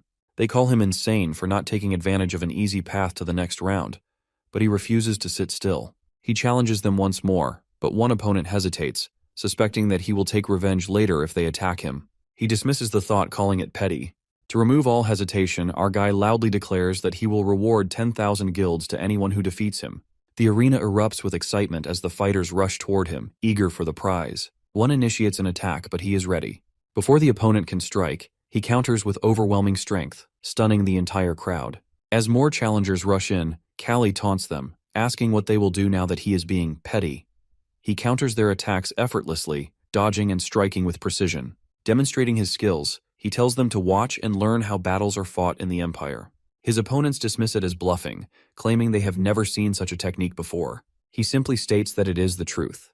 The audience murmurs among themselves. Some believe he has lost his mind, while others acknowledge his remarkable performance, realizing that the rumors about him were not exaggerated. Seeing that none of them are able to take the reward, he provokes them again. Enraged, an opponent attacks, but he resists effortlessly, countering with a powerful punch that sends the man crashing to the ground.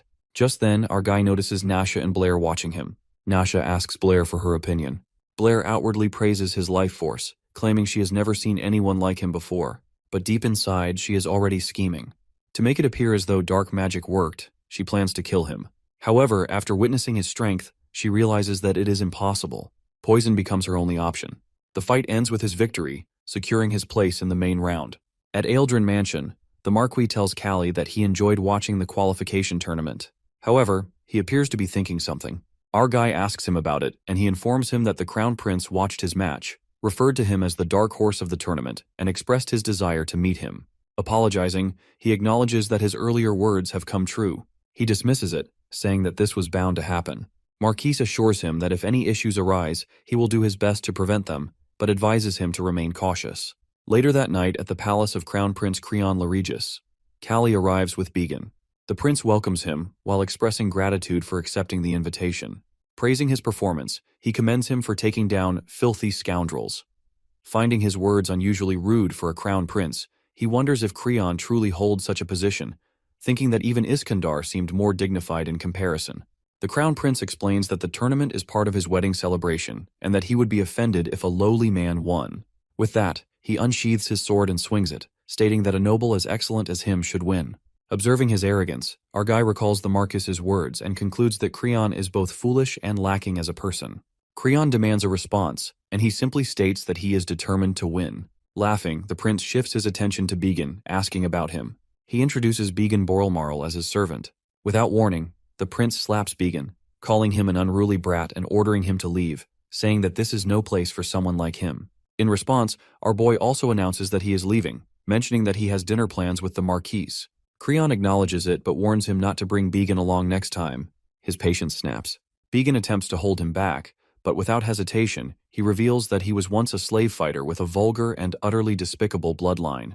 Creon is visibly shocked and, in a fury, declares that he hopes they never meet again. Without another word, he leaves. Back at the mansion, our guy discusses the encounter with the Marquise, who explains that Creon is destined to be the future king, as the current ruler is unlikely to survive the year due to illness. He reveals that he once served as Creon's martial arts instructor and attempted to correct his temper, but a person's nature cannot be changed. Additionally, the Joseph family, backed by the nobility, might try to keep him in check since Count Joseph's daughter recently became the crown princess. Curious, he asks why Joseph would marry his daughter to Creon despite knowing his character. The Marquis explains that nobles often betray their own blood for their family's survival, but he refuses to do the same. His daughter is not suited for such a harsh environment, and he cannot send her into it. Later, Callie orders Began to prepare the wagon. As he turns, he spots Nasha. Annoyed, he mutters that he had hoped never to see her again. She approaches and apologizes for her past mistake. Dismissing it, he states that he is leaving. She grabs his arm, asking why he is being so cold, and requests a moment of his time. Remembering how aggressive he had been last time, he hesitates. Nasha hands him a talisman, wishing him luck in the tournament. She shares that she has been weak since childhood and tried many remedies, but her natural constitution never improved.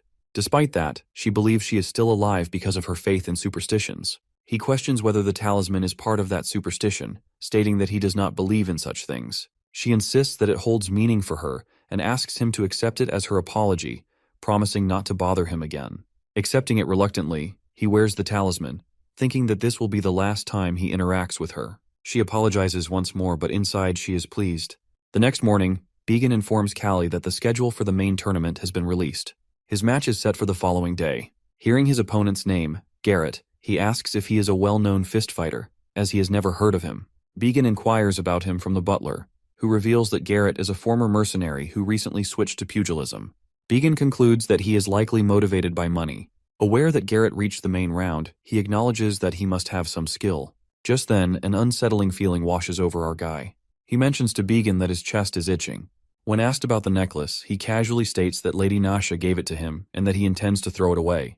Began asks for it instead, inspecting the talisman and wondering why someone with such wealth would carry something like this. At the opening ceremony of the pugilism tournament's main event, the king arrives to give a speech. However, his words are barely audible, leading the audience to whisper about his frail condition. Observing him, Callie assumes that he won't live much longer.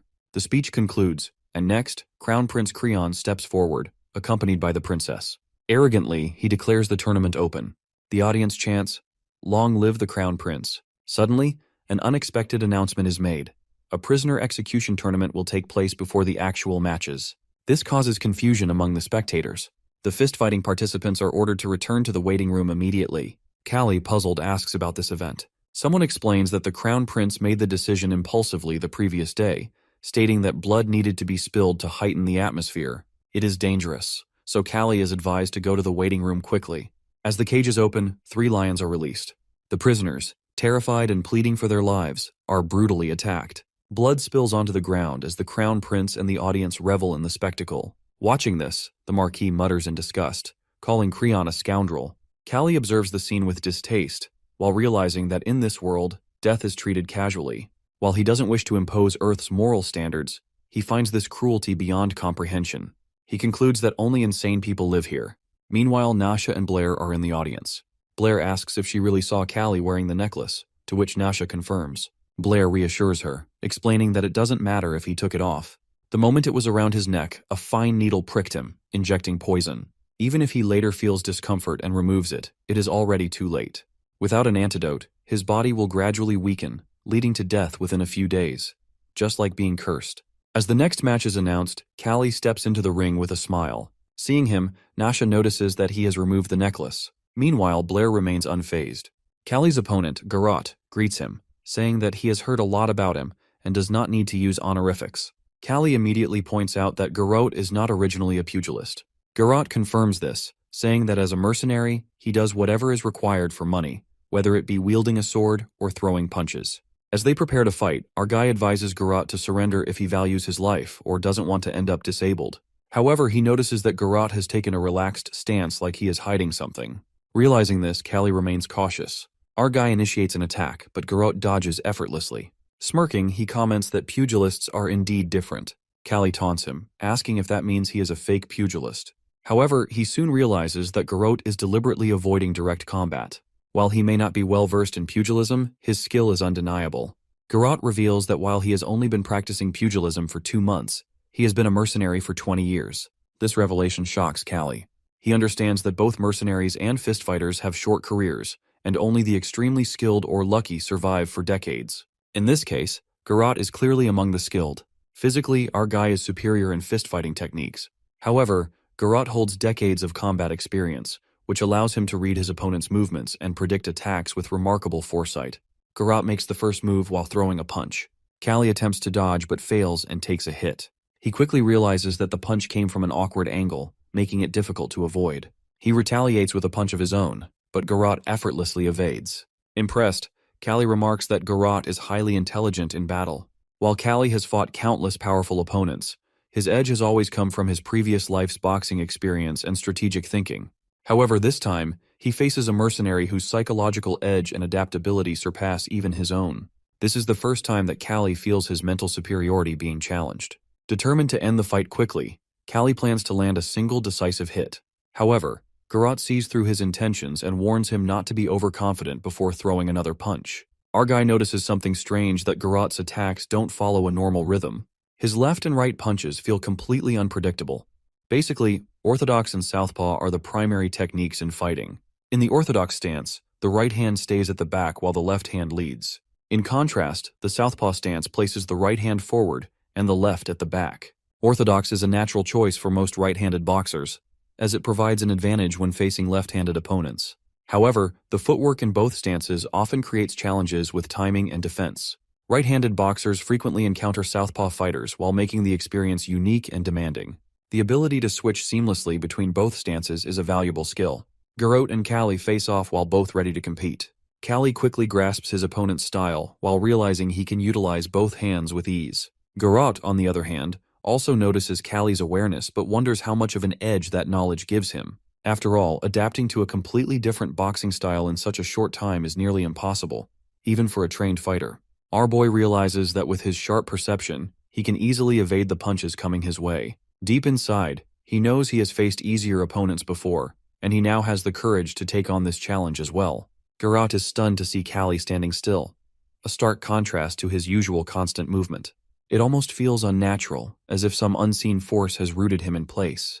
Garot begins to suspect that something has changed. He recalls how, when Callie first arrived in this world, he fought as an evasive boxer, relying on agility to avoid hits. But over time, as he adapted to the fist-fighting style here, Callie transformed into a fighter who sacrificed movement for raw power. Now, it's clear that he has shifted once again while evolving into a relentless swarmer. This swarmer style allows Callie to unleash hard hits and aggressive forward punches while overwhelming his opponent. Garot can't help but be impressed by how much Callie has changed. Fully embracing his new style, Callie fights with unyielding aggression while embodying the very essence of a swarmer. In his mind, Callie knows he has unraveled every trick and strategy his opponent relies on. Confident and determined, he pushes forward, ready to prove his dominance. The opponent looks furious, and his frustration evident in his every move. Suddenly, Callie delivers a massive punch while forcing Garot to realize the full extent of his power. But just as quickly as Callie advances, he halts in the middle of the fight, throwing his opponent off guard. In that moment of stillness, Callie unleashes a devastating punch that lands squarely on Garot's jaw. The impact is undeniable, and Garot feels the shift in Callie's approach. He senses this isn't the same fighter he faced before, and Callie's unpredictability is becoming his greatest weapon. Garot knows that if he loses focus for even a second, Callie's evolving patterns will guarantee his defeat. As the fight intensifies, Garot's mind races while trying to predict Callie's next move. He wonders what distance Callie will strike from and how he can counter such a versatile opponent. The crowd watches in awe while captivated by the fierce energy and strategy unfolding before them. Even the Marquis, seated high above, is enthralled by the sheer brilliance of his ever-changing style.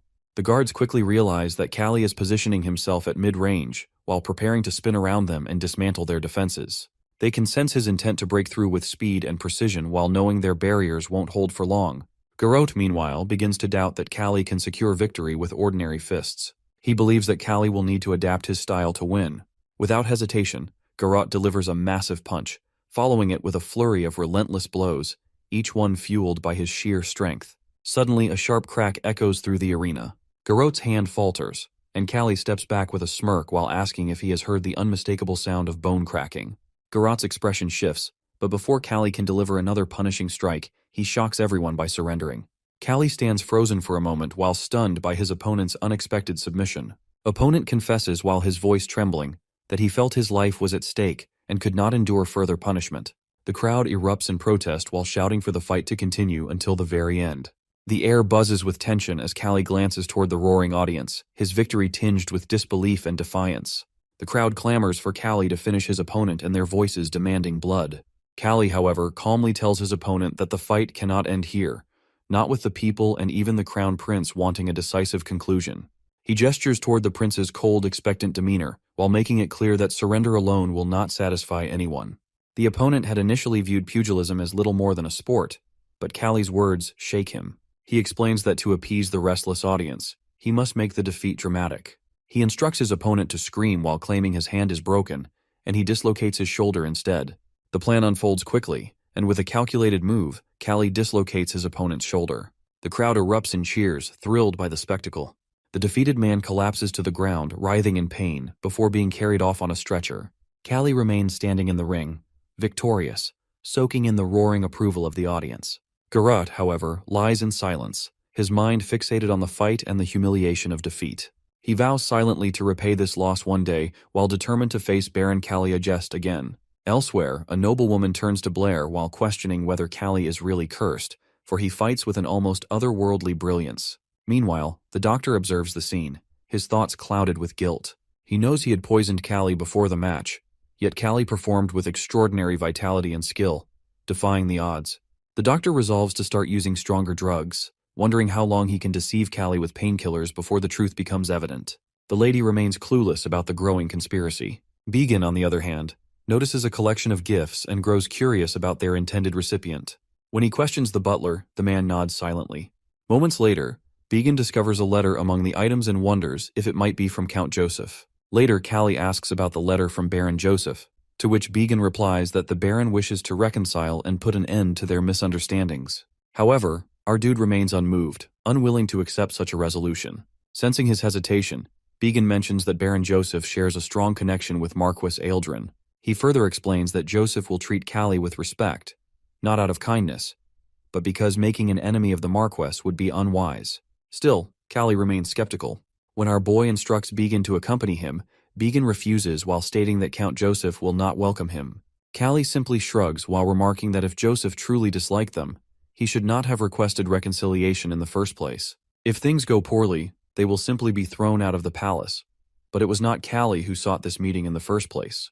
The next day, in front of the Borelmal estate, Warren Joseph waits impatiently. He stands near the carriage, clearly irritated at having to pick up a mere slave fighter. Just as his frustration peaks, Callie finally appears and casually asks if he is late. Without waiting for a response, he offers a brief apology while explaining that he had been busy elsewhere. Warren barely hides his disgust, but simply gestures for Callie to enter the carriage. Before stepping inside, Callie states that Began will be accompanying him. Warren's expression shifts to surprise, but before he can object, Callie firmly repeats himself, "Began is coming." With a smirk, he adds that in this world, not only traitors but also those who harm women can walk around with confidence. The remark strikes a nerve. Annoyed, Warren slams the carriage door shut with unnecessary force, while his irritation evident in the sharp echo that follows. Began quickly realizes that Warren's frustration has only worsened, but Callie remains indifferent. With a smirk, he remarks that he cannot be kind to someone who brings back bad memories. Suddenly, a sharp pain shoots through Callie's head while making him wince. Began notices immediately and asks if he's all right. Callie dismisses his concern while calling it just a migraine. But when Began offers to call a physician, Callie hesitates before admitting that the pain is worsening. He worries it might affect him in the second round of the tournament, yet he refuses to show any sign of weakness now. The carriage soon arrives at the palace, and they step out to be greeted by Count Joseph. With a polite but measured tone, the Count invites them inside for dinner. As they take their seats at the grand dining table, Callie decides to stir trouble. Began watches in shock as Callie eats in the most improper manner possible, devouring his food like a starving man, his table manners non-existent. His actions are deliberate while testing Count Joseph's patience. Meanwhile, Joseph observes him carefully, wondering if Callie would dare display such behavior in front of Marquis Eldrin as well. Warren, unable to tolerate the disrespect, suddenly stands from his chair while demanding that Callie compose himself and show proper etiquette. Feigning innocence, Callie apologizes while claiming that he is merely a man of humble origins.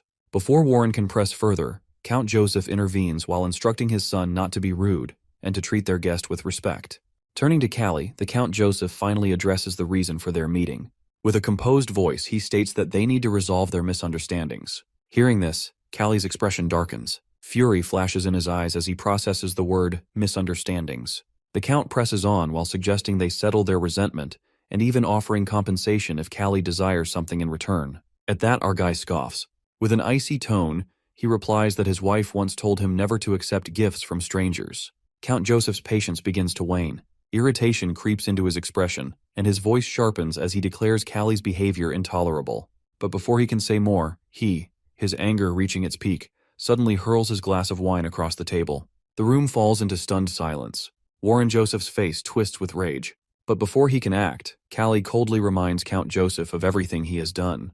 With a voice filled with contempt, Callie declares that he barely survived because of the Count's first son. Callie's voice drips with anger as he speaks. He reminds Count Joseph that he was sentenced to death simply for helping someone who had been humiliated by his eldest son. That so-called misunderstanding had cost him everything. He was thrown into a fight against a monstrous ogre and forced to survive with his legs barely functional from severe injuries. The mere memory of it fuels his rage. Fixing his cold gaze on the Count Joseph, Callie demands to know what right he has to speak of misunderstandings. He is no fool, and he refuses to pretend otherwise. Sensing the tension rising, Began steps in while urging Callie to calm down. Count Joseph, while maintaining his composed demeanor, attempts once more to ease the situation.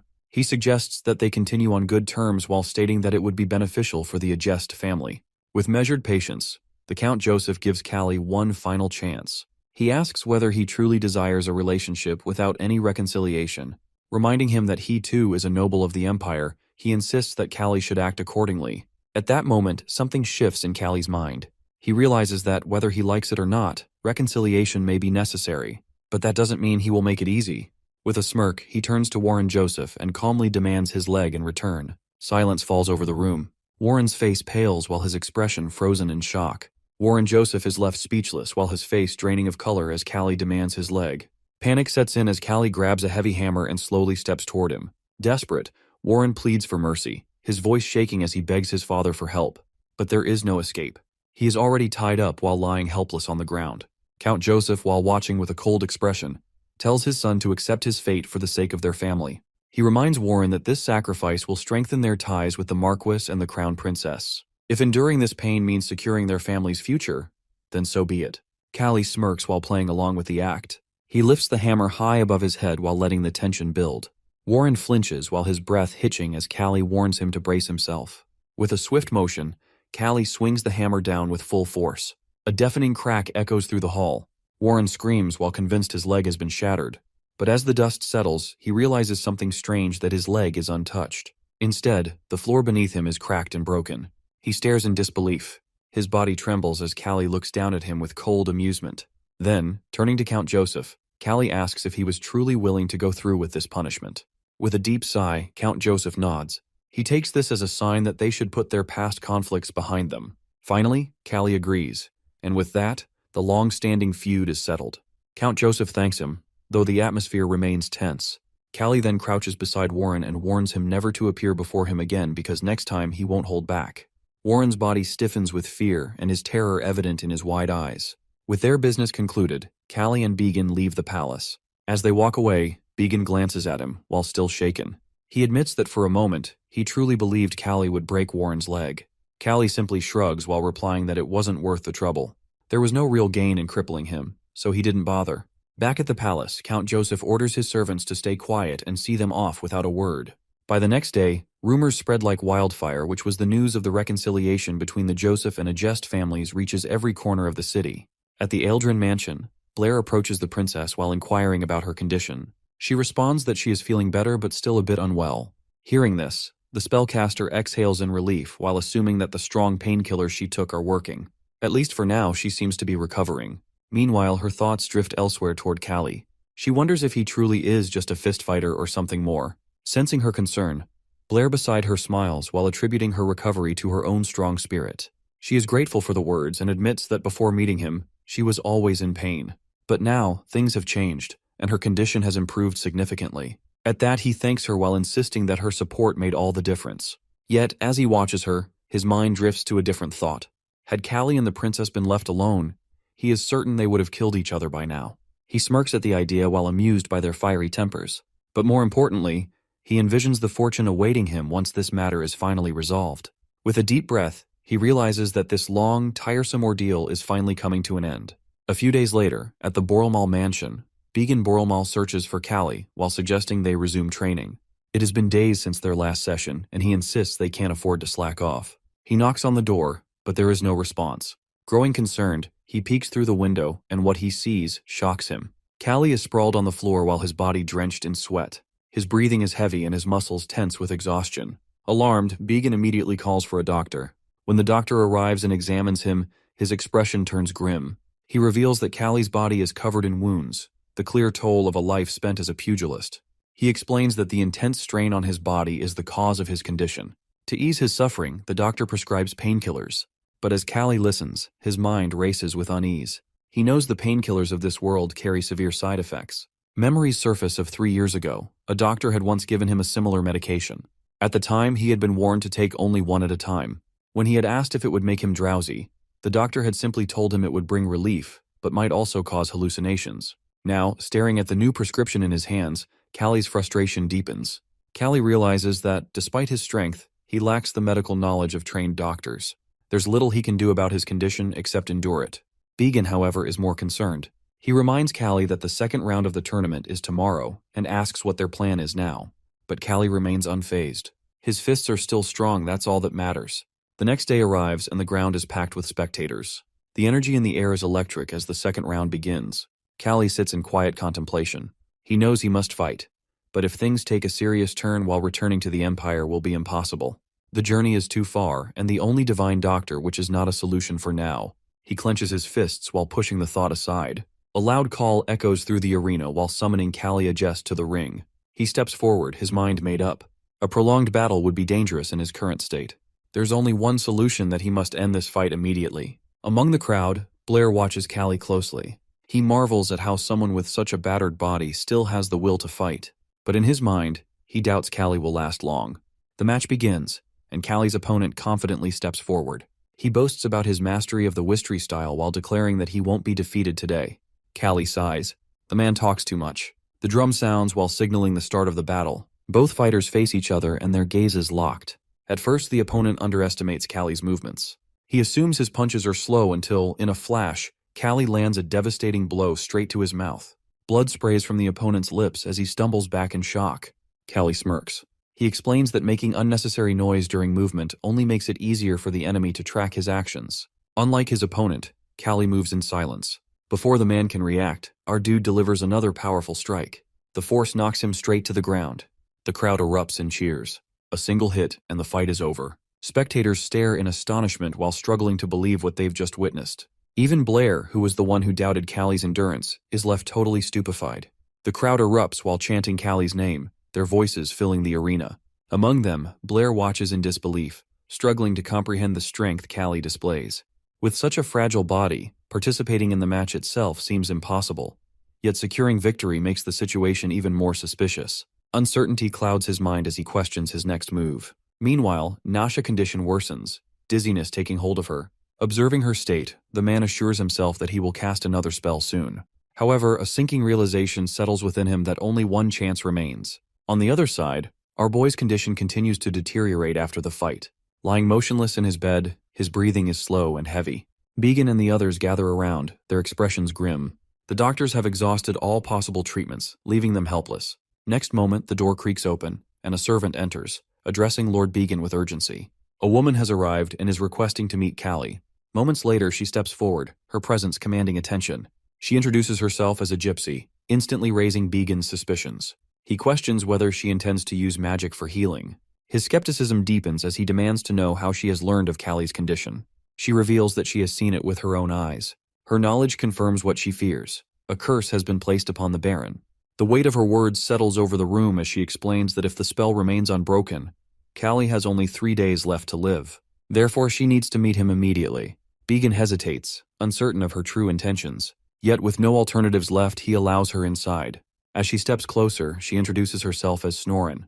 Began decides to test the woman's abilities, asking her to locate Callie without guidance. Without hesitation, she moves to the door and pushes it open, revealing the Baron lying unconscious on the bed. A wave of shock and suspicion washes over Began as he questions whether she is using magic to navigate so effortlessly. As she steps closer to Callie, she suddenly pulls out a knife which left Began's alarmed, unsure of her intentions. Before he can react, she assures him that she means no harm. Her only intention is to examine Callie's blood as she makes a small incision on Callie's hand.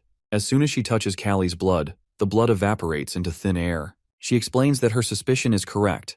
This is the same poison gypsies use for self-defense when facing danger. Began stands frozen, absorbing the revelation. She explains that due to Callie's numerous wounds, determining the exact point of injection is nearly impossible. There is even the possibility that the poison has been ingested rather than injected. At that, Began demands a solution. The gypsy calmly states that an antidote can be prepared, though it will take time to take effect. Without hesitation, she instructs him to gather the necessary ingredients. Meanwhile, Callie drifts into a dream where he finds himself suspended in the air, unable to summon any energy in his body. A dizzying sensation overtakes him as memories from his past life flash before his eyes. He remembers the torment he endured, the beating he received in a fight, and the moment he perished. His previous life unravels, and he realizes it was merely a dream. He recalls that despite his strength back then, his mentality had been non-existent. Now, in this moment, it feels like the end of his life. The dream continues, and once again, people are attacking him in anger. His body, while fragile and weak, cannot defend itself. He remembers how others despised him while hitting him and wishing for his death. Despite it all, he held on to the desire to become stronger, understanding that even the discarded have their value. With a sudden realization, Callie understands what must be done. He is now Baron Caliagest, the strongest in the world. He comprehends that he is not dead and still has a long journey ahead. Callie wakes from the dream and anxiety clouding his thoughts. Began and the gypsy are present while holding the antidote ingredients. In a flurry of emotion, Began embraces him tightly, tears streaming as he confesses that he feared Callie was gone. Callie, though disturbed by Began's distress, gently urges him to release him. He then turns to the gypsy while seeking answers. The gypsy advises him to rest while promising to explain later. At that moment, Blair appears while gripping the gypsy by the arm with a knife. He commands Callie and Began to stay still. The gypsy, alarmed, watches the knife in his hand, her worry palpable. The man curses Callie while his words laced with venom. As Blair orders Began and Callie to remain still, the antidote slips from their hands and falls to the ground. Began demands to know who the man is and how he managed to infiltrate the mansion. Blair reveals that all the guards are now asleep, and he believes the others should be unconscious by now. He begins to wonder if the gypsy has tricked them. The gypsy questions the man while asking if he is the one who poisoned our boxer. The man silences her, and she shifts into her magical mode. She sees a girl with dark brown hair and a pale face in her vision. Began recognizes the girl and asks if it is Nasha Eldrin. The man grows impatient and orders the gypsy to be quiet. Callie, while deep in thought, connects the dots. Since wearing the necklace, he has been plagued by a persistent headache. He confronts the man while asking if Nasha is working with him. The man dismisses it while stating that it no longer matters, as Callie's life is near its end. Callie warns the man that he will beat him to death, and then take him to Nasha. The man, however, finds Callie's threat laughable. Here is a poisoned man, barely clinging to life, who is threatening him. The Blair watches Callie's fragile body and pale face and was unable to take the threat seriously. He wonders why the gypsy hasn't administered the antidote yet. Suspicion creeps in as he observes Callie's confident eyes while wondering if this person on the brink of death truly poses any threat. Callie and Began both land punches on the man's face. He considers using magic to make them sleep, but the punches keep coming. Suddenly, he releases the gypsy and collapses to the ground. Callie, while impressed by Began's strength in fist fighting, praises him. Later, he then drinks the antidote and turns to the gypsy while asking why she is here. She explains that she had another vision, in which she saw his lifeline nearing its end. Grateful, Callie thanks her and asks why the man tried to kill him. She reveals that she saw a voodoo doll in her reading, along with Nasha, who appeared very weak. She further explains that the man tricked Nasha Aldrin into using dark magic to exchange her life for Callie's. She suspects this may not be the first time he's done such a thing. Callie then instructs Began to ready the carriage because they are going to see Nasha. They head to the Marquis's kingdom, where the guards stop them while questioning why they have arrived so early. Callie shows them the necklace, and they allow him and his companions to enter. Inside, Marquis Aldrin is present and surprised to see our guy. He asks that if it's true that his daughter has dabbled in dark magic and killed someone. Callie suggests that the Marquis ask his daughter for the truth himself. The Marquis enters Nasha's room while asking if she is awake, but his guard informs him that she is tired and requested not to be disturbed. Furious, Callie kicks open the door. They find the room in disarray, and Nasha has already left the palace. Enraged, the Marquis punches Blair while demanding to know where she is. The man remains silent. The Marquis, his anger rising, accuses him of tricking his innocent daughter. He draws his sword and warns the man to speak within 3 counts. As the Marquis continues, Callie intervenes while urging him to stop and examine the contents of the room. Though unsure, Callie suspects these items may be signs that Nasha has been involved in dark magic. After confirming with the nanny, it was confirmed that the blood writing in the letter belonged to Nasha. The Marquis asks Callie if it's true that his daughter used black magic. Callie explains that she was deceived by the man, which led her to use the dark magic. Also, the man ordered her to kill him and he was poisoned. The Marquis confirms if the poison was in the necklace Callie had shown him, and he was revealed that it was Nasha's mother's necklace. The Marquis is shocked and unable to believe that his daughter used her mother's last possession as a weapon to kill someone. He thought she should never have used it. He then turns to our boy while knowing what the request will be. He, while understanding the situation, stays calm and remembers the kindness he had previously shown him. Suddenly, a guard runs into the room while informing the Marquis that Blair has escaped. The Marquis is shocked by the news and shouts at the guard. The guard explains that Blair disguised himself as a maid. He also mentions that the soldiers are searching for him. The Marquis orders the guard to keep a close watch and find Blair. Callie, upon hearing this, becomes even angrier. 2 days later, Callie sits in a room with Snorin. His body is recovering, and the gypsy instructs him to mix silver powder with boiled water and drink it twice a day. Our guy asks how long Snorin plans to stay in the mansion. She explains that, since his condition is improving, she seeks permission to stay and monitor his progress. He agrees while offering her a room on the 1st floor. Snorin reflects on Callie's strength while noting how he has survived the poisons and overcome the ogre monster despite a leg injury. She also observes how he won the battle with the monsters. She wonders whether his survival is due to his incredible luck, his strong mentality, or his physical strength. As she contemplates this, Callie asks her about her deep thoughts. She tells him to call if he needs anything.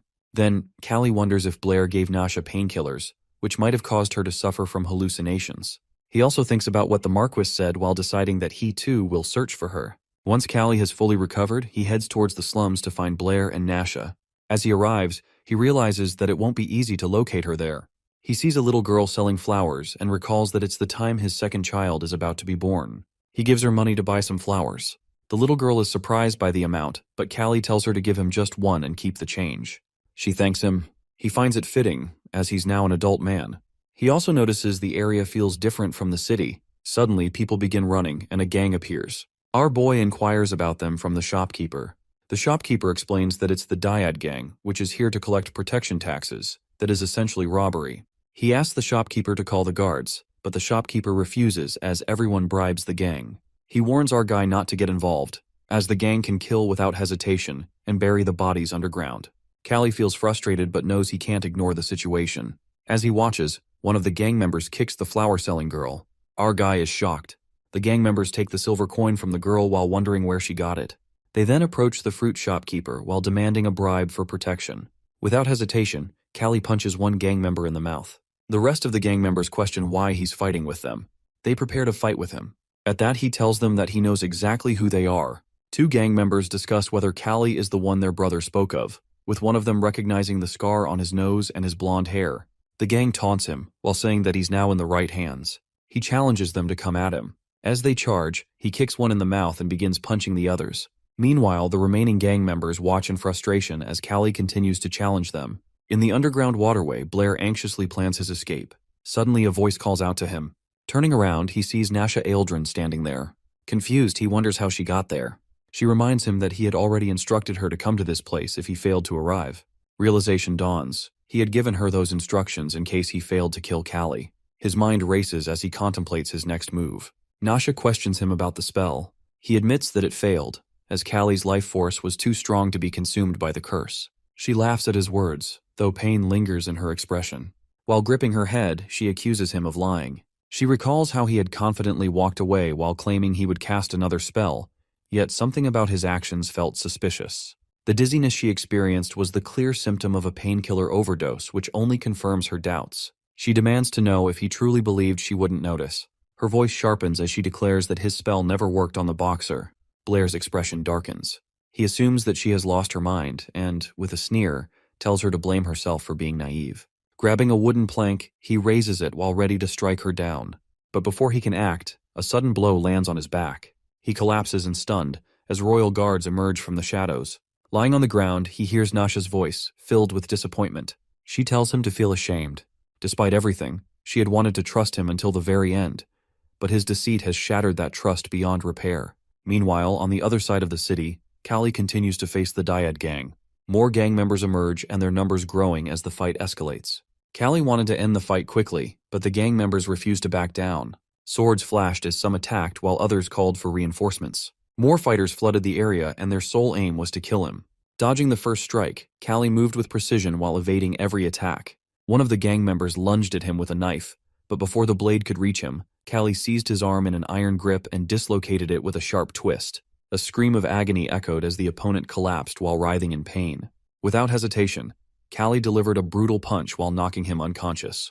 Another attacker rushed forward with blade in hand, but before he could strike, more gang members arrived. The entire Dyad gang had assembled and their sheer numbers overwhelming. One of the opponents sneered while declaring that Callie wouldn't leave alive. Frustrated by his arrogance, Callie cut him off mid-sentence with a devastating punch to the face. The man staggered backward, blood spilling from his mouth, while the others seethed with fury. The gang surged toward him, weapons raised and their rage fueling their every move. From a distance, the gang leader observed the chaos unfold. Yet, despite their numbers, hesitation crept in. No one wanted to be the first to challenge the man who had already crushed so many of their own. Fingers pointed in every direction as they urged each other to move forward, but fear lingered beneath their bravado. Callie delivers a strong blow to an opponent's face, then follows up with powerful punches and relentless strikes. His kicks land with lethal force while taking down gang members one by one. The fight shifts into a narrow alley while limiting how many can attack him at once. They come at him in pairs or alone, which works in his favor. He secures his position while striking them down as they approach. One of them hurls a knife his way, but he swiftly dodges. In response, he grabs a wooden piece and hurls it while embedding it straight into an opponent's eye. The gang leader, while seething with rage, orders his men to charge all at once while threatening death to any who hesitate. Callie doesn't slow down. Without a second thought, he surges forward while closing the distance in a flash. His fist crashes into the opponent with devastating force. Callie keeps on beating the gang members. Then, he takes out the knife lodged in his shoulder and throws it aside. The people in the market are shocked to see him fight alone and defeat all of them. Meanwhile, the gang leader remains furious. Frustrated by the loss of his entire gang, he turns to Nasha, considering a way to eliminate Callie. Determined to take matters into his own hands, he orders the people to step aside while preparing to kill Callie himself. However, our boxer intervenes while tackling him to the ground and dislocating his arm. The crowd erupts in joy while celebrating his defeat. As the gang leader lies there, he believes that once our guy is gone, the people will be doomed. Callie, unwavering, refuses to abandon them. His opponent continues to make noise while prompting Callie to silence him with a strong punch. Without hesitation, he signals the fruit seller to call the guards. The shopkeeper informs Callie that the gang has already bribed the guards. However, Callie insists on calling them, knowing they will still come for him. When the guards arrive, they take the gang leader into custody. He arrogantly declares himself as the head of the Dyad gang, but the guards quickly silence him while warning that harming a noble will not earn him any protection. Callie reassures the people that they will no longer have to face the gang's threats. The shopkeeper, grateful and astonished, realizes that Callie is a noble. Among those thanking him is a flower girl as well. The next morning, while having breakfast, Began questions his whereabouts the previous day. Curious about the inquiry, Callie listens as Began explains that rumors have spread about him single-handedly wiping out an entire gang. Callie explains that he did not find those men trustworthy. At the same time, he has also been searching for Blair and Nasha. Before Began can say much, the sudden ringing of the kingdom's bell interrupts him. Confused by the sound, Callie remains uncertain about its significance until Began informs him that the bell tolls only in the event of a death. With this, he realizes that the tournament might be put on hold due to the passing of the king. Soon, crowds gather for the funeral. At the ceremony, Callie meets Marquis. When asked about his well-being, he admits to searching for his daughter. Meanwhile, Callie reflects on the consequences of the king's death, realizing that a child will now take the throne. His attention is then drawn to Creon, whose demeanor stands out completely devoid of sorrow. He wears a smile, eager for his ascension. Rumors circulate that the tournament will resume alongside the coronation, with the matches taking place during the enthronement. This makes Callie wonder whether victory in the arena could determine the next ruler. Amid these thoughts, the Marquis inquires about the letter he had sent. Wanting to know whether it has been shown to the Baron, he turns to Began. Apologetically, Began explains that he intended to deliver the message but was interrupted by the news of the king's death. The conversation takes a grim turn when Marquis informs Callie of Blair's death. Shocked by the revelation, Callie struggles to process it. He further explains that the body was severely damaged, with torn clothing making identification difficult. Blair had been discovered in the underground sewers. Upon hearing this, Callie rushes out in a hurry while realizing something. He heads straight to the guardhouse where the head of the Dyad gang is imprisoned. Inside, the gang leader pleads for his life, claiming ignorance of Callie's noble status. Nasha stands nearby, is disappointed that an entire gang failed to eliminate a single person. She sees no reason to spare him. Knowing that he is now useless and aware of her intentions, she decides to silence him permanently. Without hesitation, she kills him just as easily as she had disposed of the guards at the door. Blood spills onto the floor, and he dies instantly. Turning to her own guard, she acknowledges that the royal guard has informed her of her father's search for her with Callie. Realizing that they are now aware of her involvement with Blair, she reflects on how everything has spiraled out of control ever since crossing paths with Callie. A grim understanding settles over her. The time is running out due to her illness. Yet despite this, she remains confident. With a loyal team at her command, she knows Callie will not walk away unchallenged. Argyll remembers the gang leader regretting taking the money and seeming to follow someone's orders. His reaction suggests someone was trying to kill him. Callie wonders who could have a grudge against him. Entering the guardhouse, he sees bodies scattered across the ground. Everyone is dead. He searches for the guards and finds the head of the Dyad gang lying among them. When he asks what happened, the man weakly responds that Nasha killed him and has lost her mind. Frustration builds within him. The Dyad gang incident soon concludes as the corrupt guards involved in bribery and murder are caught. In the slums, people discuss the thugs and what has transpired. Meanwhile, King Bargain's funeral takes place. Also, Marquis and Callie continue pursuing Nasha, while the gypsy mobilizes her underground network to track her down. He warns her to be careful while knowing these people kill without hesitation. Doubt lingers that Nasha alone couldn't have done this. He must find her quickly. Suddenly a man approaches while informing him of a guest. His next tournament opponent has arrived. Shock washes over him as he faces Bogdu, who greets him with respect. They sit for tea. The fighter, nearly matching him in height, has muscles far surpassing previous opponents. Bogdu then expresses gratitude while recalling how Callie's fight with Ogre changed his life. Once bullied, he found strength in that battle while pushing himself forward and becoming a successful boxer. Respect fills the air, but determination remains. Bogdu sees no need to thank him, because he simply states that respect will be shown through victory. At that, our dude also recognizes him as a formidable contender. 3 days later, the tournament begins.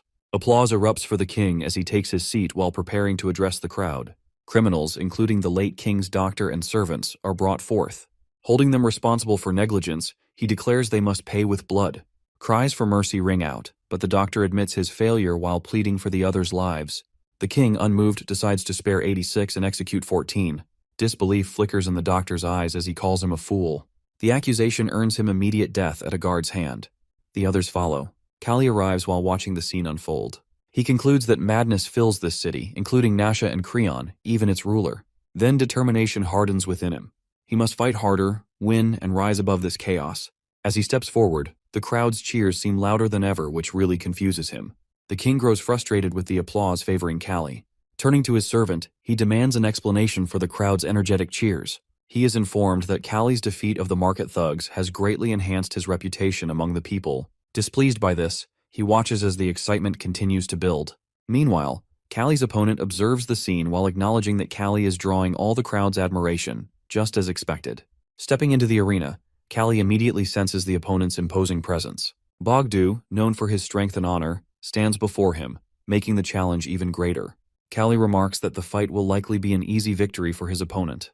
However, Bogdu dismisses the idea while stating that if he truly wishes to show respect, he must surpass our boy in battle, which is something that would make him even prouder.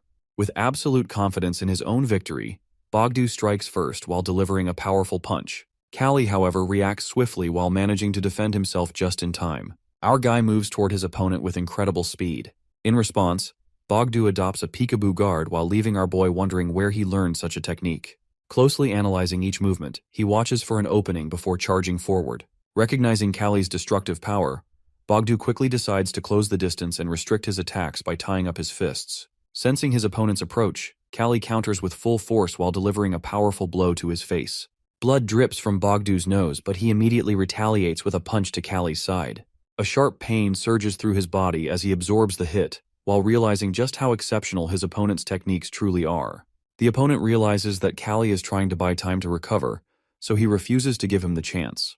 Pressing forward aggressively, he delivers a powerful punch with spitting the blood into Callie's eyes while creating an advantage for him. Despite the situation, our boy remains impressed by the precision of his opponent's movements. Determined to finish the match quickly, the opponent increases his pace, but something tells him that the fight cannot end just yet. Meanwhile, Callie grows frustrated with the peekaboo guard, while recognizing the level of training required to master such a technique. Curious, he questions his opponent about where he learned it. In response, he explains that he once fought a boxer, suffered a defeat, and later adopted the technique from him. Our boy immediately suspects that the boxer must have been Torres, who is the only one to whom he ever taught this skill. However, he also realizes that his opponent does not possess complete knowledge of the technique. Callie moves quickly from side to side while making it difficult for his opponent to catch him. Frustration grows as Callie lands a punch, but the opponent's defensive technique allows him to evade it. He soon realizes that Callie is targeting his sides. Aware of Bogdu's training, he also recognizes the opponent's strength. Bogdu continues using the peekaboo guard, which Callie notices is strong for front defense but weak against side attacks. The limited coverage of the fingerless gloves makes these attacks even more effective. Seeing this flaw, he strikes, while landing a punch to the opponent's face. Then, he demonstrates his swaying technique, which proves impossible for Bogdu to block. Frustrated, his opponent throws a punch, but Callie swiftly ducks while avoiding the straight attack. Moving with speed, he dodges effortlessly while shocking the crowd. With a final powerful punch to the chest, his opponent crashes to the ground. Callie acknowledges his skill and the crowd erupts in applause. Both fighters are seen as strong competitors, but the chants for Callie fill the air. The prince watches in anger, displeased that his name is overshadowed by another. However, the king grows angry as the crowd continues to praise Callie, especially on the day of his coronation. Frustrated, he orders the execution of the defeated fighter. His servant hesitates while pointing out that both have shown great skill, but the king steps forward himself while repeating the command. Shock spreads through the crowd at his reaction. Bogdu stands ready to accept his fate, but Callie refuses to accept the decision. He steps forward while urging the king to spare him. The king, growing more impatient, demands the execution to proceed immediately. For Callie, this is unacceptable, as Bogdu has given his all in battle. He warns that killing him would invoke the wrath of the war god. At this, the king finally orders him to be spared. The crowd, moved by Callie's words, joins in, pleading for mercy until the decision is final. Meanwhile, Count Joseph is shocked to see that the audience is moved by his words, just like it happened 4 years ago. The chant for mercy is continued while King is totally shocked with the turn of event. All the people cry for mercy while defying the royal command. Meanwhile, our boy stands in the middle of the ground as a victor. Infuriated by the turn of events, the king orders a guard to bring a bow while deciding to kill the man himself. As he moves forward, Marquis Ealdrin steps in to stop him, but he refuses to forgive. He ignores his teacher's words. The Marquis urges him to stop, while warning that it will cost his dignity. He then pleads for true composure, while reminding him of the image a king must uphold. The king finally smiles and declares the fight excellent. The crowd erupts in praise, celebrating his mercy, but Callie a jest lingers in his mind. He silently vows to kill him one day. Meanwhile, Marquise thinks that how right Callie was that in the arena, Victor is a king who is now our boy. Later, in the boxer's waiting room, Began tells Callie the fight was reckless. Callie remains confident they will not kill him, but Began still sees it as reckless. He remembers the fight with Ogre, where spectators demanded mercy and changed the ruling. He urges Callie to withdraw from the tournament and return. Callie silences him while stating he knows the king is just a kid who throws tantrums. Callie asks Began to increase security around the manor. Confident in his victory, he prepares to become the tournament champion. Began stands beside him, baffled but offering support. At the royal annex, the king grows frustrated with the slave. Thoughts of Callie fill his mind while fueling his anger. Suddenly, Nasha appears and questions his frustration. He feels pleased to see her. She asks about the match while calling Callie an arrogant slave. She also mentions her father's support for him influenced by the late king's passing. He agrees, calling Marquis Eldrin a scoundrel. She admits this is why she left home. The king reassures her while saying no one knows about her, and offers guards for protection if she wishes. She feels satisfied while knowing he will follow her requests. The medicine she gave him keeps him unstable. She then asks him to send a secret message to Duke Rudefalling. A few days later, Callie finds a letter from the Duke. Began informs him that Rudefalling belongs to one of the 5 great ducal houses, while commanding 500 armed soldiers. Seeing the opportunity, Callie decides to visit now that the king's funeral is over. Began tells Callie the Duke might be seeking profit under King Creon's rule. At that, our boy remains unconcerned while trusting Marquis Eldrin to handle it. Began then mentions the Duke wants a private meeting while noticing the letter lacks Rudefalling's seal. Our boy realizes he wants to deny involvement if things won't turn out in his favor. Basically, the aristocratic factions of the kingdom revolve around the 5 dukes and Marquis Eldrin. Marquis holds the title and commands the royal guard and army, while the 5 dukes control their own territories and hold more power than a marquis. However, their influence remains confined to their regions. Now, Duke Rudefalling has used the king's funeral as an excuse to act. Callie wonders if the Duke seeks profit under Creon, but also recognizes he will have to face Eldrin. Doubt lingers over whether he aims to defeat the Marquis and take control of Creon. Thoughts race about who might be supporting the king from the shadows. He also considers how both Rudefalling and Eldrin work to bring more influential nobles into the city. Before, their intentions toward him were unclear, but now the letter confirms his value. Frustration grows at being pulled into political schemes again. He thinks of following Began's advice and returning to his land but refuses to leave without victory. After thinking for a while, he decides that he has been done to become a pawn of the nobles. Resolute, he decides to go out and asks Began to bring his coat. Later, the Duke thanks Callie for coming, not expecting it since he supports Marquis Eldrin. Callie finds it fair to meet both sides. He notices the Duke's both subordinates are armed. Before the Duke can speak, Callie questions why private soldiers have been brought to the capital because it seems quite suspicious for a Duke to do so. The Duke asks if this doubt comes from the Marquis. Our boy realizes that Eldrin holds no land but has the authority to command soldiers. The Duke explains that money comes from the royal treasury while allowing Eldrin to control the royal family and secure his power. He acknowledges the Marquis's efforts to protect the kingdom, but Callie knows Eldrin will not allow its ruin. The Duke responds at that he also does not wish for its downfall and seeks to reverse unjust changes made by the Marquis. To our boy, the Duke's justification feels suspicious. Callie asks about his own value in the Duke's eyes. He questions whether he intends to seize power with Creon's support. The Duke admits that Callie, who is now favored by the people, would be a great asset. If Eldrin is to be removed, Callie must take his side. Needing Callie's support, he presents a choice, whether to be an enemy or a friend. Callie chooses to be an enemy, and dryly comments the age gap too large for any friendship. Then the Duke asks if he does not fear for his life, to which he responds that a pugilist boxer's life is always at risk. The Duke tells him to leave but warns that he will be killed soon. It is an unfortunate turn for Callie. Before he can go, the Duke stops him with one last question that why he favors Eldrin over the Duke. Callie replies that whether it is Marquis Eldrin or Duke Rudefalling, the kingdom will function on its own. However, he dislikes his attitude while unwilling to befriend someone who refuses to accept a loss. Insulted, he grows frustrated. Thoughts of killing Callie in public cross his mind, and he begins searching into Callie's past. A guard questions whether Callie was once a gladiator, but the Duke silences him. Callie returns, and Began is relieved to see him, while admitting his concern. When asked about the Duke, Callie dismisses him as a snake, while having no intention of siding with him. On their way, they stop at Marquis Eldrin's mansion and report the incident. Callie decides to support Eldrin while finding his intentions clear. Began sees it as a wise choice. Knowing support for the Duke would only make Callie a puppet. Later, Callie prepares for a bath, his mind drifting to an event in the western desert a year ago. He reflects on the snake that will not last long. Nearby, Iskander hesitates before speaking. He asks if Callie killed his second brother, Orestes. Aware of the conflict between the elder and second brothers, he reveals their desire to invade the kingdom and spark civil war. Callie advises him to maintain good relations with them, because he is having no interest in the throne. Callie tells him that since Filippo is his brother, he does not want a major fight with him, while he is simply showing trust and follow him. He adds that Philippos and Iskander see him as a hero for preventing civil war, and realizes that staying in the palace would have made him Philippos' puppet.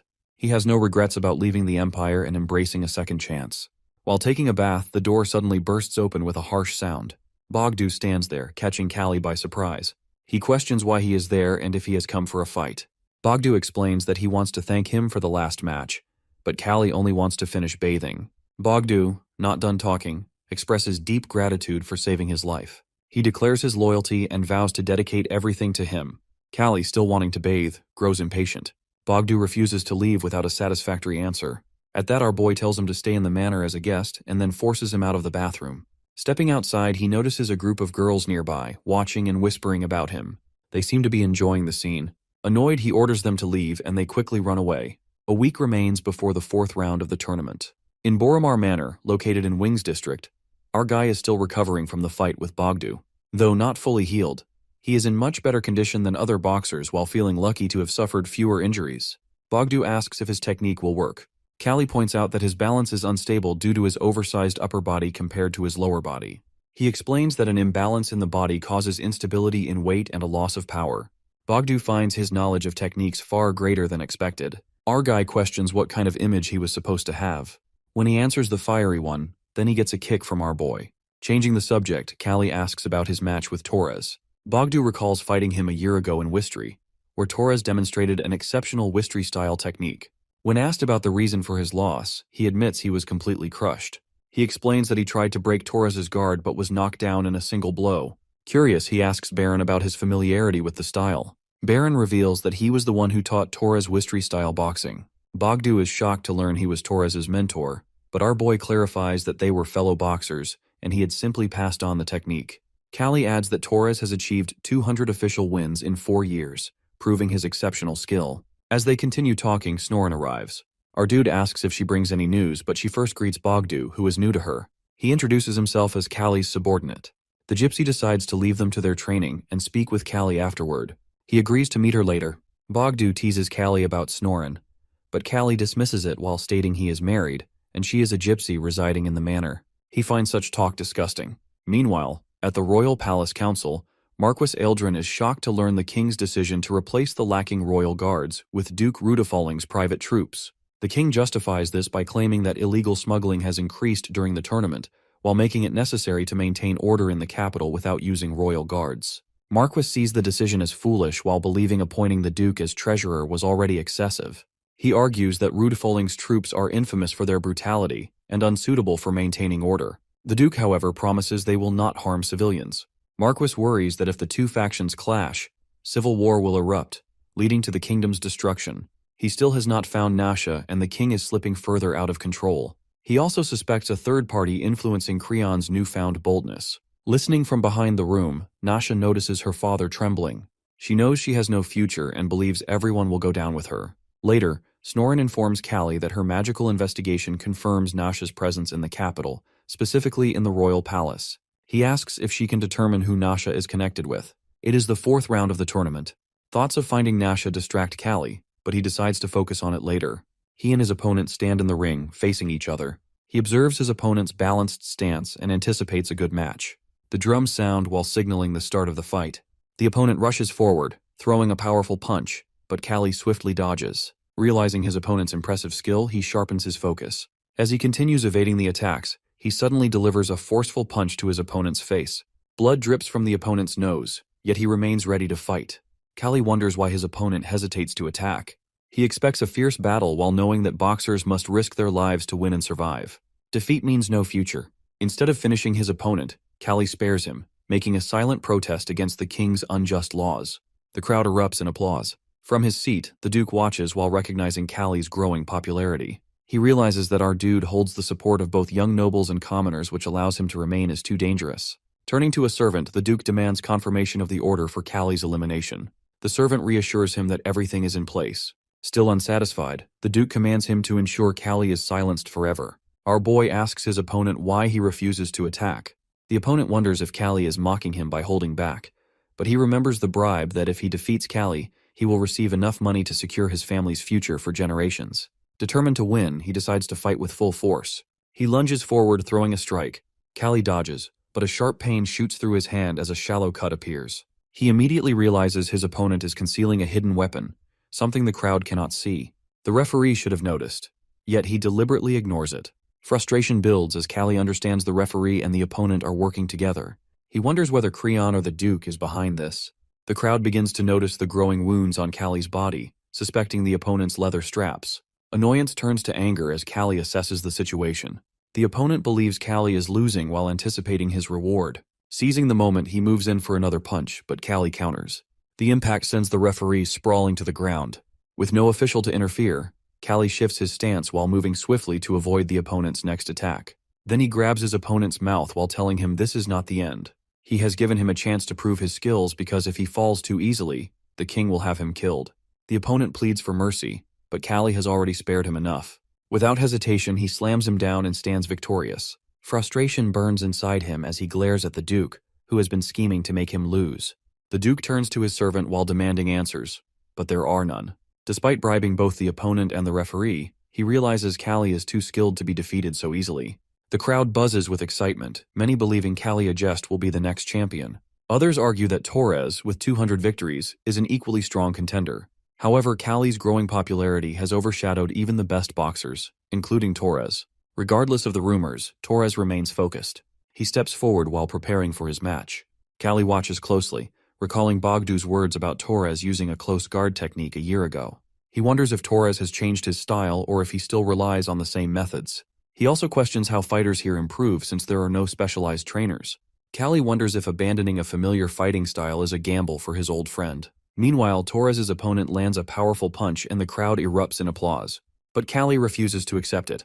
He finds it hard to believe that someone with Torres's size and skill could struggle against an opponent with poor targeting. He studies Torres closely while questioning whether he stretches his body before impact to reduce force, steps back to dodge, or twists to dissipate the shock. Then he realizes Torres is neutralizing the opponent's attacks, which is a backup plan when guarding completely fails. It is a technique similar to practical precognition, used only as a last resort. Suddenly, Torres delivers a devastating punch to his opponent's ribs, securing victory. Callie watches in shock, recognizing movements that resemble Chinese martial arts. Despite his surprise, he finds the match entertaining. With the semifinals set, the tournament now comes down to Torres and Callie. After his recent victory, Torres's thoughts drift to his upcoming match with our boy. He already studies the latest matches of Callie and notices that, unlike before, when our boy relied mainly on sharpness, now he perfects his technique, stamina, and mental strength. It feels like he becomes a completely different person, someone who returns from the miracle of losing his boxing career and rising again. Torres now wonders whether he can truly defeat him. He never has the chance before because Callie leaves too early, but now he finally gets a chance to fight the only boxer who can rival him. Defeating him means he can prove that he is the strongest boxer ever. For this purpose, he is determined to win. A few days later, after the 4th round, our dude trains with Bogdu. He already observes Torres's style and wants to experiment with it. Bogdu is a little hesitant to hit him, but when he insists, Bogdu's expression turns serious. Then he charges at Callie. Callie dodges and mimics Torres's style. However, he ends up with an injured face from Bogdu's fist. Now he observes Torres's fighting style again, trying to apply it to his match. He understands that he can mimic it for a while, but doing it for the whole match, while detecting the opponent's movements, dodging their attacks, and maintaining precision, is too demanding for him. He concludes that Torres gains such superior technique through 200 matches of experience, something he can't catch up to with mere training. Getting up, he decides it is useless to pursue this technique any further and gives up on it. Bogdu, however, becomes concerned about his love life as he asks how he ends up with Azalea. Callie's embarrassed expression shows that the whole time he is only saving her from danger. Bogdu thinks for a moment. Knowing her wandering lifestyle, our boy tells Bogdu to forget about Snoren, since she is a gypsy and can't stay in one place. Bogdu declares he will follow her everywhere. He even brags about how Snoren reads his fortune and concludes that he is rigid and stubborn. Callie thinks anyone can figure that out without fortune-telling skill. Bogdu continues proudly, assuming she must like him because she once said he can make any woman happy. Vegan arrives just in time to save Callie from the awkward conversation about love. He informs him about a banquet invitation from the royal palace. Callie doubts Creon would ever invite him. Vegan explains that the banquet is a celebration for the tournament, since it has now reached the semi-finals, so Callie must attend. He also warns that Rudifalling soldiers are moving around with hostility, as if a war between them and Eldrin soldiers could break out at any moment. Then he instructs his subordinates not to go outside unnecessarily after the banquet, because he suspects Rudifalling soldiers might try to cause trouble. Meanwhile, Rudifalling is receiving a report about our boy from his subordinate. The subordinate repeats Callie's history up until he earns the title of Ogre Slayer. However, he doesn't know much about Callie's 2 years in the Empire after his leg injury. To uncover that period, he needs more time. Rude Foling grows frustrated because he gains nothing substantial from this investigation. His mind keeps spiraling toward conflict with Aldrin. Callie's failure in the tournament seems like the best option for him. Eliminating Aldrin is his last option while winning public opinion. He already prepares for it by bribing palace guards and readying his troops. Not to mention, Creon backing him up helps him too. Now, in the Royal Palace banquet hall, everyone gathers to celebrate. However, the scene turns embarrassing for Torres when he declines a noble lady's offer and receives a sharp slap from her. She threatens him with her family's influence. Poor Torres knows that with his upcoming match, messing with nobles is not right for him. Having no choice, he tells her to hit him again if it satisfies her. The lady takes his words as an insult. She grabs a butter knife, ready to kill Torres, but before she can do much, Callie steps in to rescue his friend. He charms the lady and sends her away. Then he turns to Torres and teases him about how grateful he should be. Torres teases him back. They settle in a quiet corner where they discuss their old comrades. First Nixer, who becomes thin but still fit. Then Callie reveals how Quicho not only gets married but also becomes an instructor to boxers and an apprentice brewer. Torres instantly comments on how Quicho is still just an apprentice.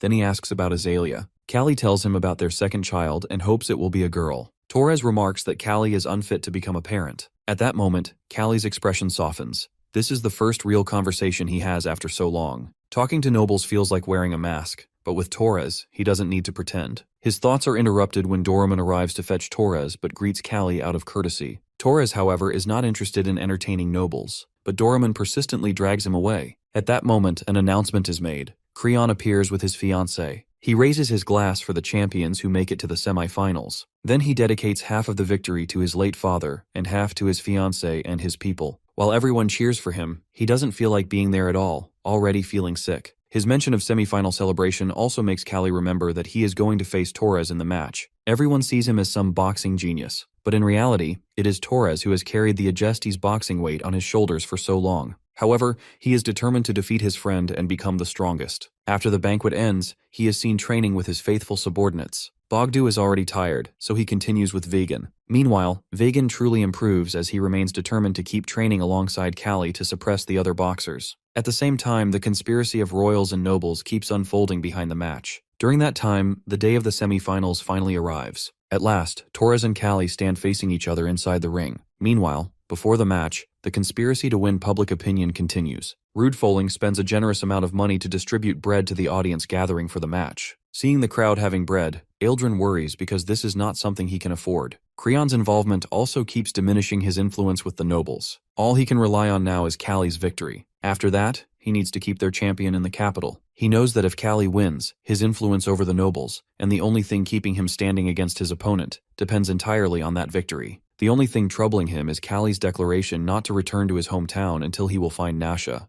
Now in the ring, our boy assesses his opponent. He knows that unlike him, someone who comes from another world with the knowledge and technique of modern boxing, Torres grows purely through instinct. That alone makes Torres a truly formidable enemy. Still, our boy is determined to win. Torres, on the other hand, shares the same determination. Listening to Torres declaring that Callie is the best player, he questions his confidence in his strength. Torres confirms it because he has seen Callie's mental fortitude, skill, and stamina throughout all of his matches. He knows Callie is the best opponent he is going to defeat today. Seeing Torres' burning determination, our boy is also fueled. Both of them disappear from their places and charge at each other. Torres attacks and Callie dodges. Bogdu, watching the match keenly, understands that at the peak of their stamina, it is unlikely either of them will land a clean hit. Both boxers keep trying to strike. Suddenly, our boy's eyes catch an opening in Torres' stomach. His eyes flash as he prepares to hit, but Torres catches his intention and defends his weak point. Callie grits his teeth at the sight. Torres is already preparing his fist again.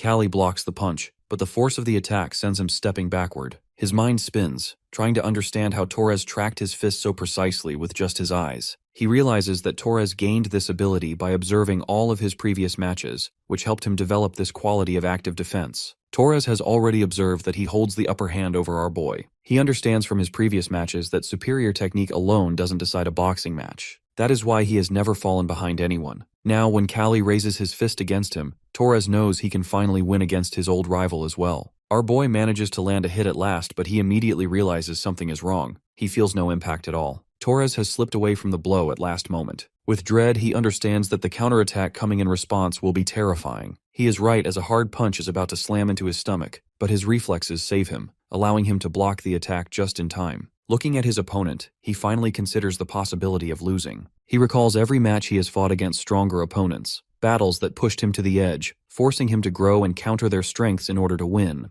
He understands that he has to apply the same strategy with Torres. Because Torres is another insurmountable wall, he must give his absolute best. He tries again to punch his opponent, but he already knows that Torres's active defense is his real enemy. With determination, he comes up with a plan to disrupt the rhythm of his opponent's defense. When Callie suddenly stops attacking, Torres is taken aback. He immediately realizes Callie is planning something. Torres then lands a punch to Callie's side, and this time Callie doesn't even bother to dodge. Ordinary technique won't work against Torres, so by taking the hit, he creates an opening. He gets that opening when his fist finally lands on Torres's cheek, drawing a slight bleed. Torres's punch lands on his face at the same time. Now the match turns into a close-range barrage. Callie grows frustrated as Torres's superior technique keeps clashing with his attack points, preventing him from landing a decisive blow. He needs to find a way to break through. Torres, on the other hand, finds his opening. He calls out to our boy darkly. He raises his fist, and as soon as Callie defends with his arms, Torres opens his hand, slips through Callie's guard, and forms a fist again. In the next moment, he lands a decisive hit on Callie's chin.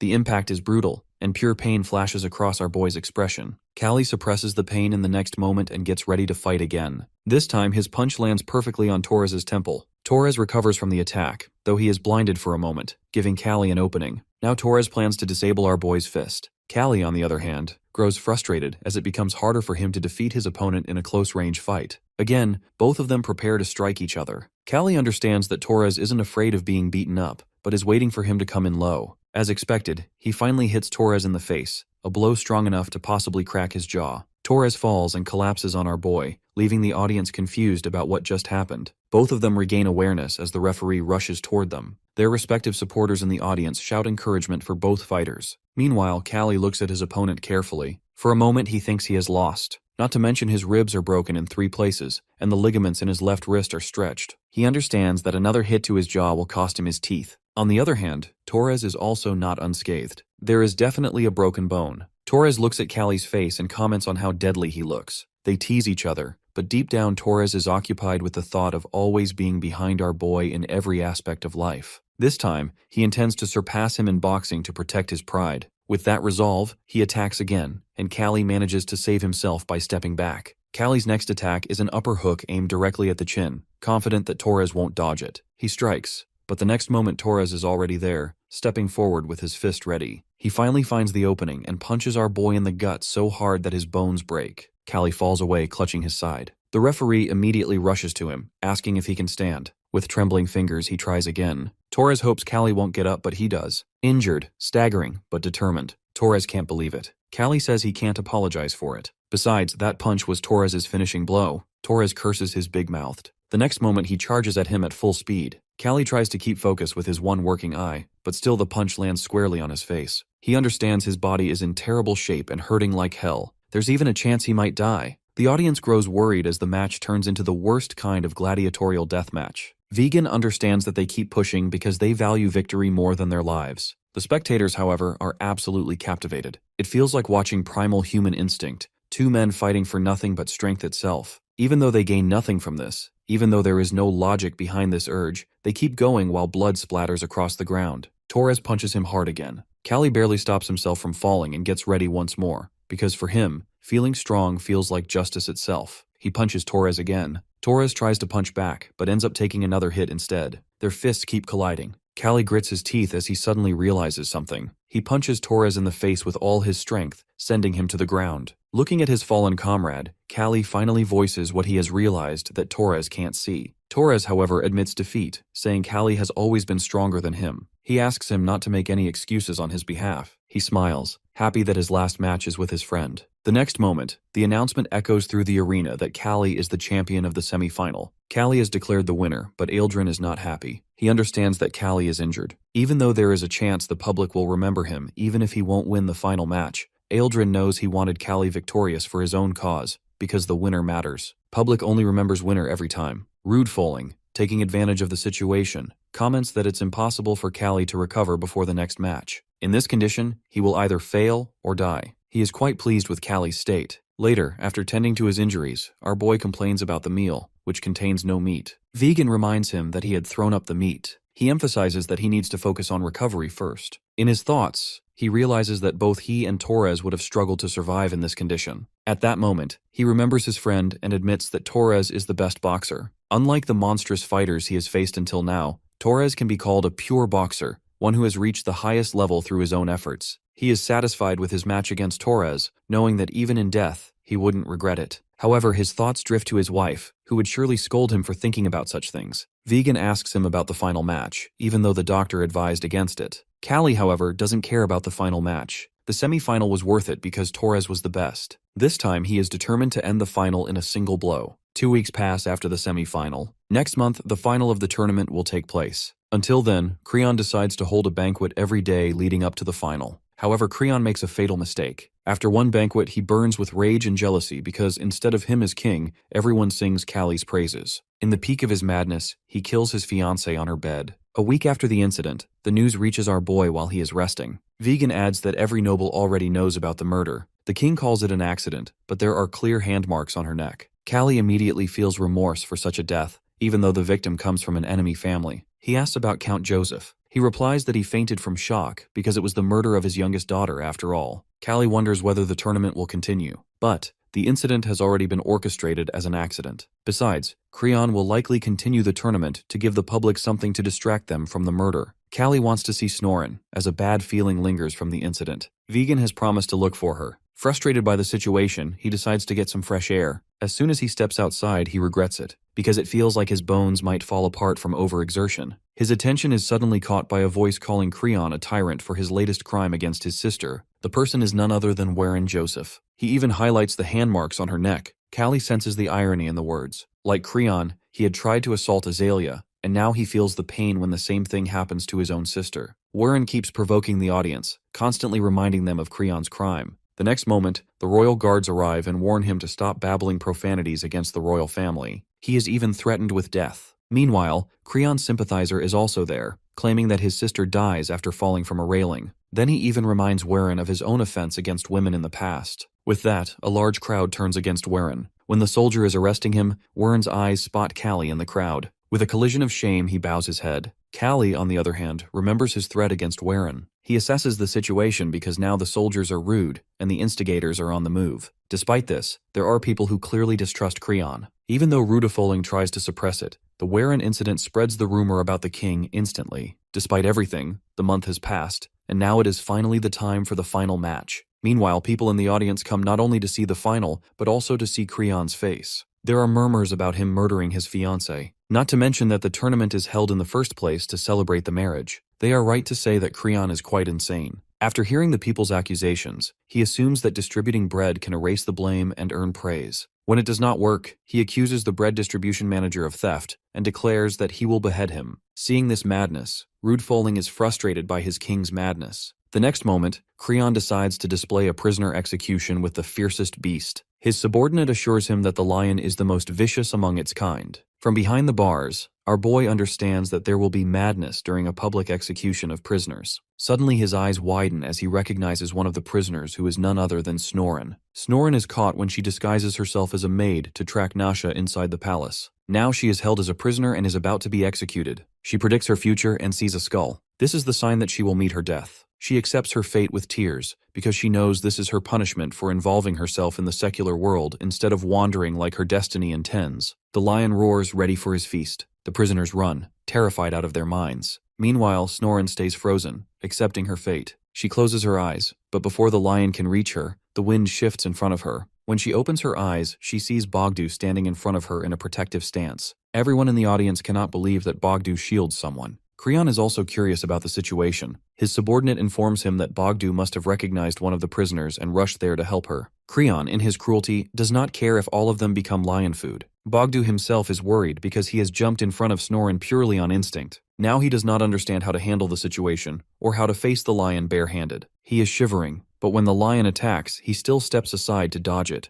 Even then, he ends up getting clawed. Bleeding furiously, he realizes with dread that he cannot win. However, he is still determined to save the one he is interested in saving. The next moment he shouts and steps aside again, dodging the lion's claws. Then he punches the lion's face so hard that one of its eyes is injured. But now his hand is inside its mouth, and the lion tries to crush it. Before it can snap his wrist apart, Bogdu manages to pull his hand free. Snoren is worried too. Bogdu, with both hands bleeding, understands that he cannot face such a vicious beast with his bare hands alone. Meanwhile, our guy is worried for both of his allies. He understands that Snoren must have been investigating about Nasha, which means she is in this situation because of him. He understands that she will be killed by the lion. With that, he decides to help them. Everyone in the audience is baffled to see Callie opening the bars even though the match has not started yet. Creon looks up at our boy, furious because it is supposed to be the time for execution. Meanwhile, Rudefolling is secretly happy about the situation, because if Callie dies, his worries will vanish. Eldrin, however, is worried about him. At that moment, a soldier arrives with a message from Callie. He whispers in Eldrin's ear that Callie has found Nasha, but he wants Eldrin to take responsibility for whatever happens afterward. Eldrin immediately understands that in exchange for revealing information about Nasha,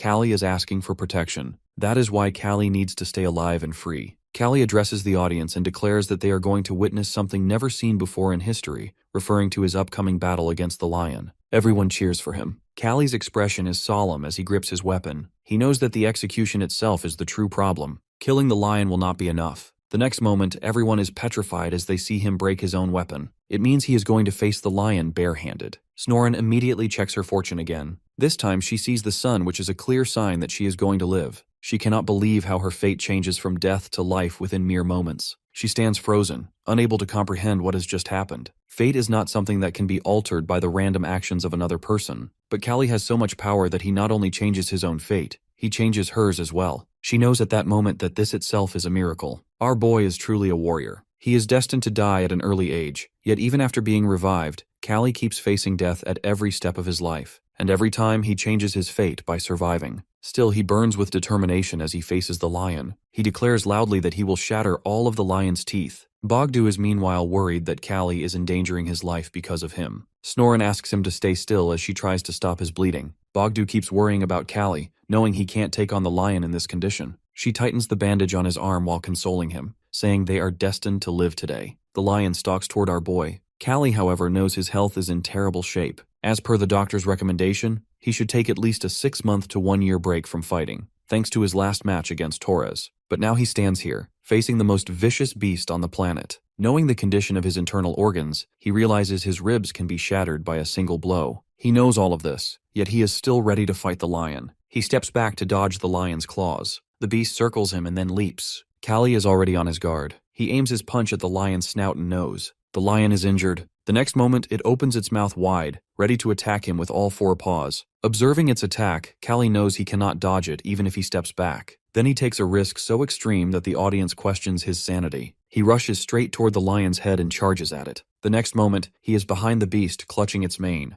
The lion roars furiously, but Callie persistently keeps his grip. The lion thrashes violently, the blows taking a brutal toll on his ribs. Callie desperately wants it to stop, so he punches the lion's head so hard that it bleeds. Everyone is in shock at the sight. The lion tries to throw him off, but he tightens his grip on its mane. There is a crack in his bones, and Callie himself is severely injured. Finally, the lion manages to push him back. The audience grows anxious for their warrior. Determined, Callie grabs the lion's tail. He forces himself to stand and pulls the beast, managing to control it somehow. Encouraged by this strange victory, he climbs onto the lion. He keeps going, elbowing the beast repeatedly. The lion thrashes again, making Callie lose his grip for a moment, but he regains his balance and falls onto the lion's back. Gripping its mane, he collapses in a way that makes it look like he is already dead. Creon is quite pleased at the thought that Callie might be dead. But the next moment, everyone sees the lion stumble. Then a loud roar echoes through the arena. Our boy is alive, gripping the lion with all his strength. The beast shrieks in pure pain. Meanwhile, Vagan also learns about the latest update regarding his master. His expression turns into pure nerves as he realizes his master is facing the lion. Meanwhile, the said lion is finally defeated. Everyone wears a shocked expression, but they are also worried about Callie, who is buried beneath the lion's body. Our boy finally crawls out and raises his fist. It is a sign that a human has killed a lion with his bare hands. At this historical moment, even the execution can be damned by the audience. He immediately asks about Nasha's current whereabouts. Snoren informs him that she is staying directly in the king's quarters, which is why no one has found her until now. He solemnly instructs both of them to take refuge under Eldrin.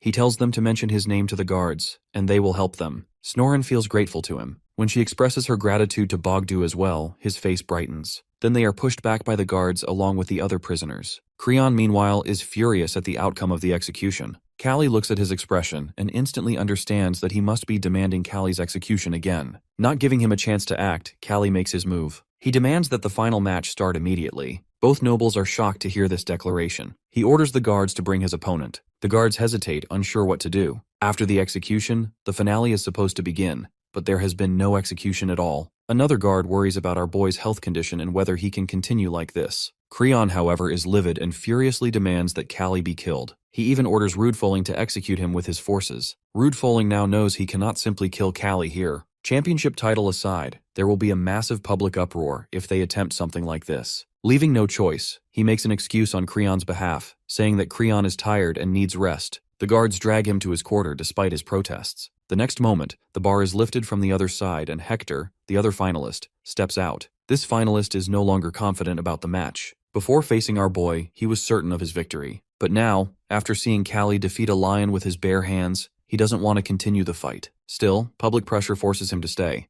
Callie challenges him to start the match anyway before he collapses from exhaustion. He is also relieved that Creon is nowhere in the audience, so all he has to do is stay standing in the arena. At that moment, Hector thinks about his strategy. He already senses that Callie's bones are damaged and that he is utterly exhausted, so all Hector needs to do is defeat him without getting too close. As the match begins, he spends his time dodging Callie's slow punches. Callie, on the other hand, easily senses his opponent's strategy. He understands that Hector didn't reach the finals by pure luck. He needs to finish this quickly before he falls from exhaustion. Hector, at that moment, shows respect to Callie as a fellow boxer. He admits that Callie would have definitely been the champion if he hadn't foolishly fought a lion. Callie darkly reminds him that it's his decision whether it's foolish or not. Angered, Hector rushes forward and lands a punch on his face. Seeing Callie still standing, Hector doubts the power of his own punch. Then he reassures himself and punches Callie's jaw again, making him spit blood. Hector declares that this is the end. He strikes him again, assuming Callie has lost consciousness. Now certain of his victory, he steps back. But the next moment, even unconscious, our boy stops himself from falling and punches Hector back with full force. Hector is completely baffled by what just happened. In reality, years of fighting dangerous opponents, humans and beasts alike, have pushed Callie's body into a boxer's autopilot. His body knows how to move even when his mind shuts down.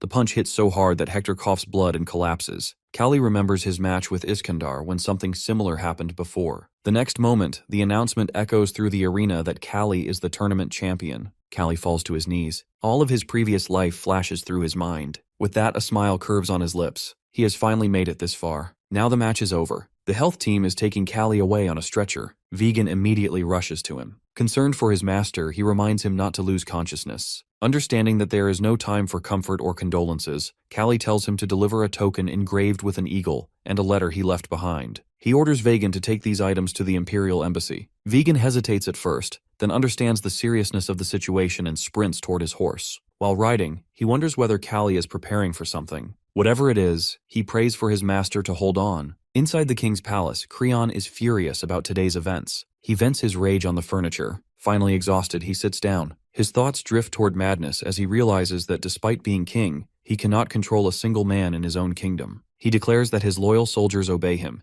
yet he instantly remembers that those troops actually belong to Ealdrin. Not to mention that now even Rudefoling is no longer listening to him. As he spirals further into frustration, Nasha quietly observes him. She is pleased with her handiwork as she has pushed him so far into rage that he even killed his own fiancée. Ever since that incident, he has been losing his mind more and more. With a charming smile, she approaches him and pretends to inquire about his troubles. He desperately explains his situation, admitting that even though he is king, Rudefoling no longer considers him one. She consoles him, insisting that neither Ealdrin nor Rudefoling can take his authority away. He keeps shivering, unconvinced. His hatred toward Callie burns him from the inside. She consoles him again, this time hinting sweetly that she can arrange Callie's death. After all, the capital is destined to become a battlefield between two powerful nobles soon. The death of one noble in the middle of all that chaos will hardly be surprising. Nasha adds that she knows some mercenaries who can assassinate Callie. Creon doesn't believe she can do it. She insists that he go to Rudefoling and manipulate him by threatening to support Ealdrin.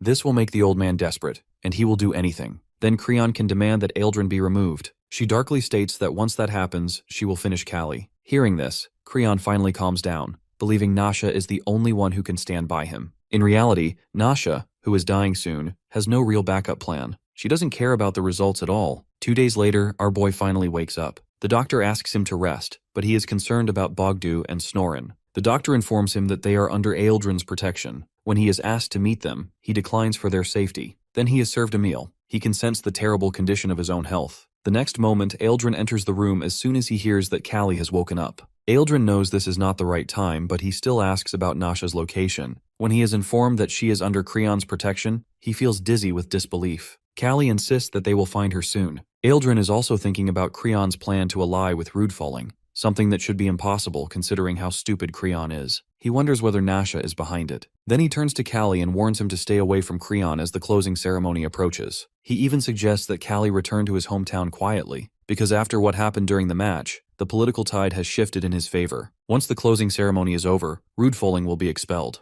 Callie understands that Eildren is trying to send him away before his daughter is found, so he firmly states that he won't return without completing his business. There is also a real chance of civil war before Rudefalling's elimination. Eildren points out that Rudefalling won't dare attempt anything right now. Callie reminds him that his daughter can pull strings to make anything possible. Eildren, however, doesn't believe it. Callie gives him a harsh reality check about Nasha. She contaminated her mother's keepsake. Even if she can present herself as a victim, in reality, she has committed countless crimes. Callie declares that Nasha doesn't care about the future of the kingdom because she herself is dying. It's better to kill such an unstable person. Eildren firmly tells him to do as he wishes if he finds Nasha first. Otherwise, he will handle the matter himself. He decides to confine his daughter after the closing ceremony. Meanwhile, Callie doesn't believe Eildren will take action against his own daughter, so he decides he will take care of her himself. After a while, the closing ceremony is underway. A Royal Guard military parade marches from the royal castle and now heads toward the arena. However, the champion is nowhere to be seen because of his injuries. The crowd is busy discussing his journey, from slave to champion. The audience in the arena cheers loudly for our boy. Creon, as usual, is not happy to see them cheering for Callie instead of him. Eildren reminds him that he needs to show the composure of a ruler in front of his people. Meanwhile, Eildren's mind is occupied with the noble votes that have turned the tide in his favor. All he needs to do is expel his rival after this closing ceremony. On the other hand, Creon is planning Eildren's doom. With a smirk, he hints at how well he has trained his royal guard. This catches Eildren off guard. Creon continues speaking about the 3 major military forces of the capital: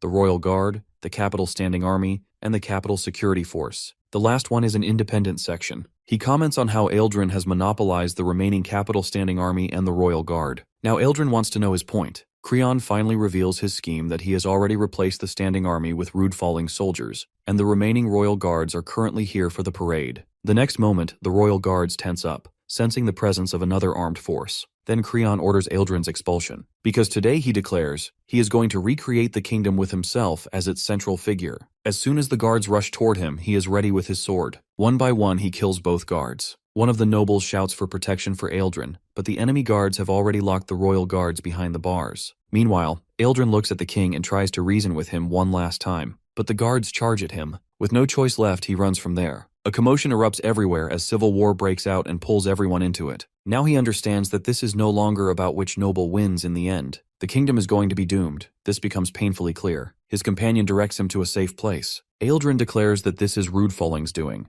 The civil war quickly engulfs Dragos, and the city falls into chaos. Meanwhile, the independent guards are divided, each choosing their respective noble side. Death becomes common on the streets of Dragos. At the same time, the Zados mercenary group hired by Nasha is also on the move, to eliminate our boy. Now the leader is moving through the civil war, something Nasha has already predicted to him. His companions think looting nobles will be more profitable, but he reminds them that Nasha is extremely generous with payment. She paid them well even last time, after they disposed of the guards. Meanwhile, the lower mercenaries pray to God, because their opponent is none other than our boy. When they reach Callie's place, they find trembling servants trying to protect him. The leader threatens them to move aside, calling them nothing but servants. Despite their fear, they stand their ground because they want to repay their debt to Callie. At that moment, our boy enters, declaring that if they are after him, they should leave innocent people out of the battle. His mind, however, is occupied with Nasha. He knows she is after him, yet he cannot understand her reason for starting a civil war. The low-ranking mercenaries are shocked to see him recovered.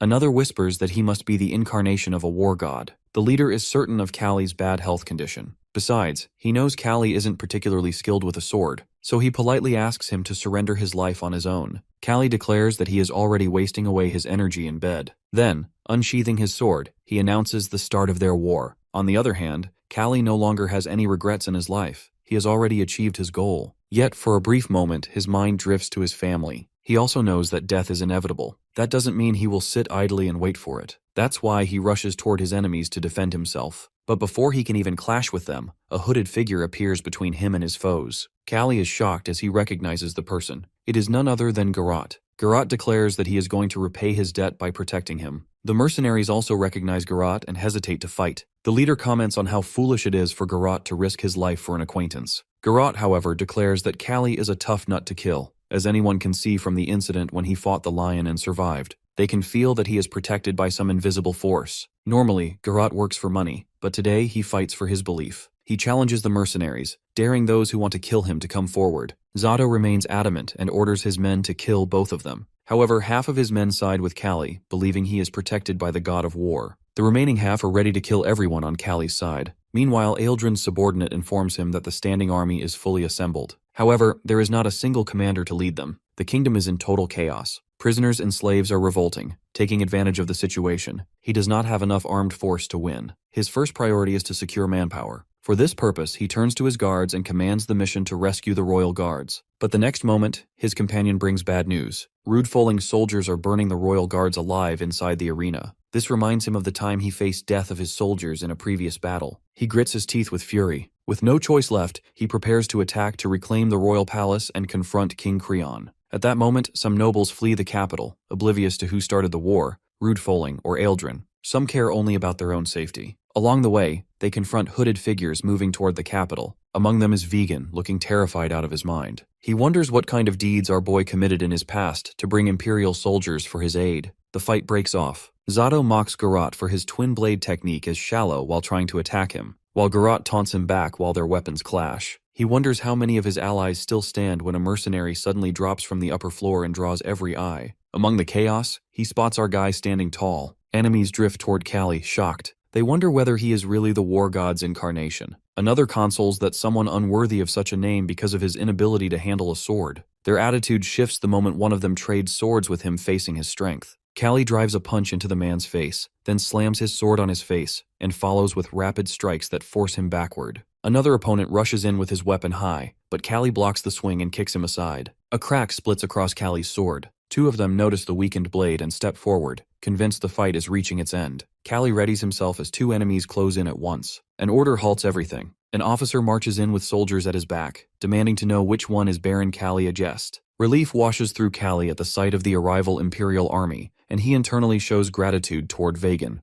Zato understands they are the Baron's reinforcements and forces his men forward, urging them to finish Callie before they leave. Imperial soldiers rush ahead. Two of them lock arms to form a platform, launching a third soldier toward Callie. Before the attacker reaches him, one of the hooded figures cuts the man down and greets Callie as an instructor, remarking on the time since their last meeting. The man simply assures him that protection will follow from this point onward. The battlefield shifts instantly. The mercenaries are tied and Zato throws his weapon down without resistance. Callie offers thanks to Garrote and promises a safe welcome to any of their men in Agesta territory. He responds that he is only returning what he once owed. Vegan rushes to Callie's side, checking for injuries, and Callie assures him the timing of their arrival prevented the worst. Our boy then lowers his voice, noting how bringing the Imperial army helped, but the three hooded individuals do not act like common Imperial soldiers. He wonders how our boy managed to notice. Vegan describes what occurred at the embassy. After handing over the token, news of the civil war stirred everyone into urgent preparation. Someone of high importance soon appeared, insisted on assigning these three specific people to aid them,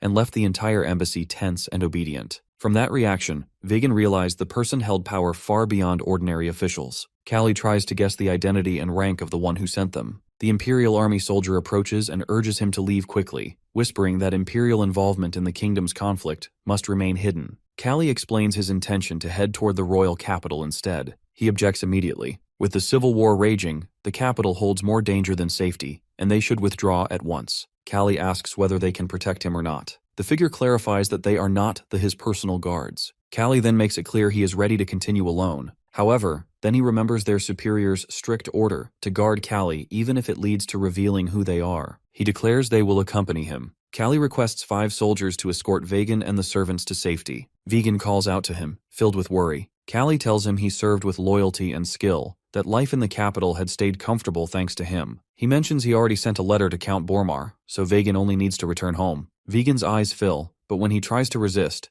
Callie places a hand on his shoulder. Callie reminds him that he once lived under the weight of being labeled a slave, and now Vagan must face the burden of being judged an unfilial son. If he wishes to change the perspective of people, he must reshape that image through action. Callie walks away after giving him one announcement that Vagan earned his respect through his own efforts. Meanwhile, fighting continues around the capital's walls as Eldrin hides behind a wall. One of his subordinates reports that Rudfoling's trained soldiers are wearing down their forces, and the front line can no longer push through the gate. He recommends pulling back to reorganize. He declines that long battle would give other lords time to interfere, and Rudfoling still has supplies coming in from his own territory. He decides the fight must be concluded before night. He calls the remaining commanders together and informs them that he will be leading the next advance himself. His decision surprises those around him. The officer announces to the troops that he will be at the front to remove Rudfolling and recover the king. Eldrin gives the order to move. Soldiers advance. Archers from King's side also release their arrows at them. Voices rise from the enemy ranks, claiming that Eldrin has already entered the castle and urging their side to eliminate the traitors. He responds that they are the ones who have betrayed the crown.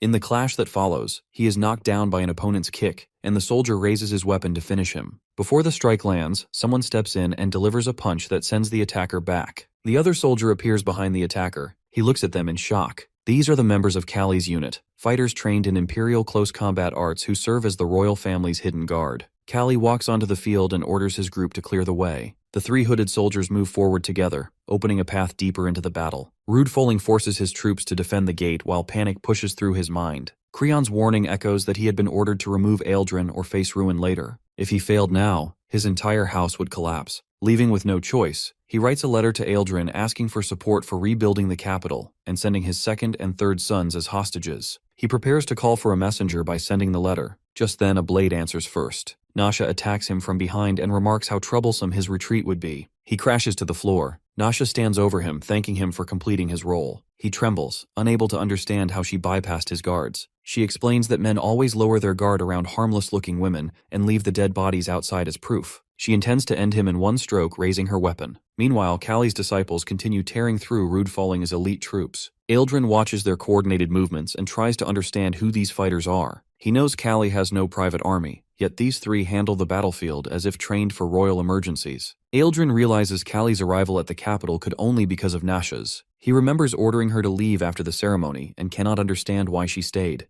Callie hints that the answer should already be clear. Eldrin warns him not to push too far alone, but Callie trusts the people behind him. Eldrin calls again, asking him to spare Nasha if possible. Callie accepts responsibility himself. He knows once news of her crime spreads, nothing can be repaired, so Eldrin must think ahead. Callie mentions that he intends to be gone before nightfall. He understands what he has to do, and it is not out of personal anger. Nasha has taken lives, misled the king, and allowed her own fears and beliefs to drive her actions. If he still has any strength left, he feels obligated to stop her. His knees suddenly give out, and one of the soldiers catches him. The Imperial soldier urges him to get away while he can, but Callie refuses. He asks the man for his rank. When the soldier confirms that he is a centurion, Callie tells him he will recommend him for advancement if their mission succeeds. The centurion snaps back in disbelief, and Callie calmly says he will bring the request directly to the emperor if necessary. The soldiers nearby exchange quiet, puzzled comments at this. Elsewhere in the castle, guards rush down corridors, shouting for people to clear the way. The confusion quickly spreads through the rest of the troops.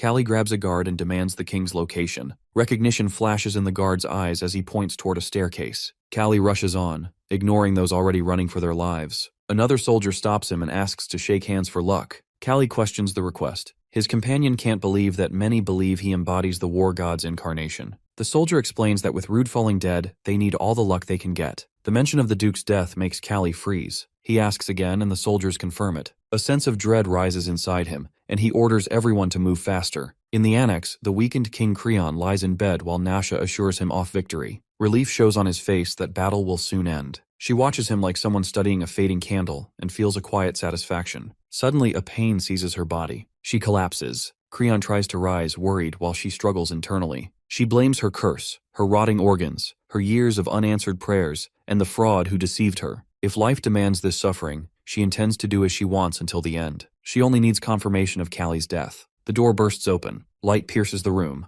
Our boy announces they found her. Callie steps forward and she stares in disbelief that someone she counted as dead still breathes. Creon trembles and asks why he came. Just then, a gas spreads through the room. A soldier identifies it as poison similar to hallucinogenic mushrooms and warns Callie not to inhale it. Callie seizes Nasha by the neck and demands an explanation about what she gave Creon. She insists Creon was already unstable, so his end is inevitable. Angrily, he pushes her aside in frustration. She grumbles about her hired fighters failing to handle a man who was barely standing. Callie interrupts, saying he had expected a real conversation after all these years, yet she still shields herself with falsehoods. He picks up a sword, points it at her, and tells her to offer her life. He accuses her of exploiting people's vulnerabilities and calls her a witch for it. She responds that her only fault was being born to die and that anyone else in her place would have acted the same way. Callie dismisses this entirely. To him, desperation does not excuse the crimes she has done. Even gladiators enter the arena knowing death is part of the deal, but she took lives without ever risking her own. He admits his own life was flawed, yet he was given a chance,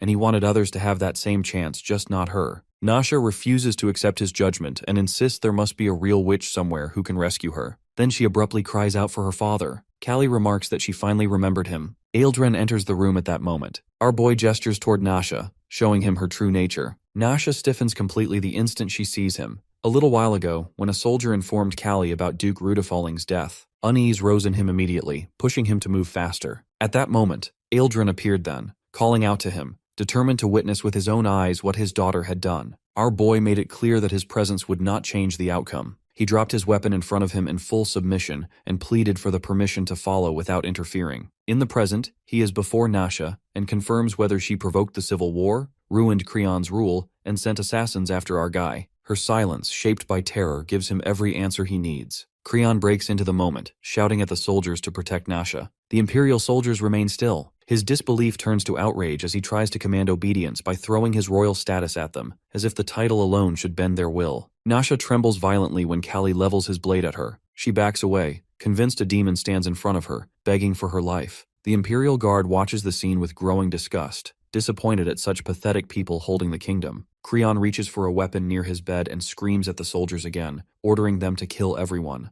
Callie steps ahead of his disciples and calls Creon a puppet. Creon charges at him, clinging to the belief that his bloodline makes him untouchable. Callie stops his arm mid-swing. The pressure he applies forces Creon to his knees, tearing a cry from him. Callie regards him and Nasha as the same kind, people who believed others existed only for their fun. If the throne protects those who avoid justice, then he intends to deliver that justice himself. Eildren calls out to Callie, asking him to stop. He criticizes Creon's stupidity, but reminds our boy that the coronation has already been completed and that killing him now would send the entire kingdom into destruction. He steps forward as if to interfere, but Callie stops him, urging him to look clearly at the situation. He points out them causing repeated tragedies, with countless lives lost because of their careless actions, yet they continued to claim the right to rule. He refuses to allow more harm by letting them continue unchecked. Nasha manages to stand, trembling. She begs her father to protect her and insists that Callie is nothing more than a low-born man attacking her out of spite. Eildren finds himself torn. He weighs the responsibility he has carried toward the kingdom against his loyalty to his daughter. The conflict resolves suddenly and painfully. He rushes forward, grabs a fallen sword, and moves toward Nasha. Callie calls after him,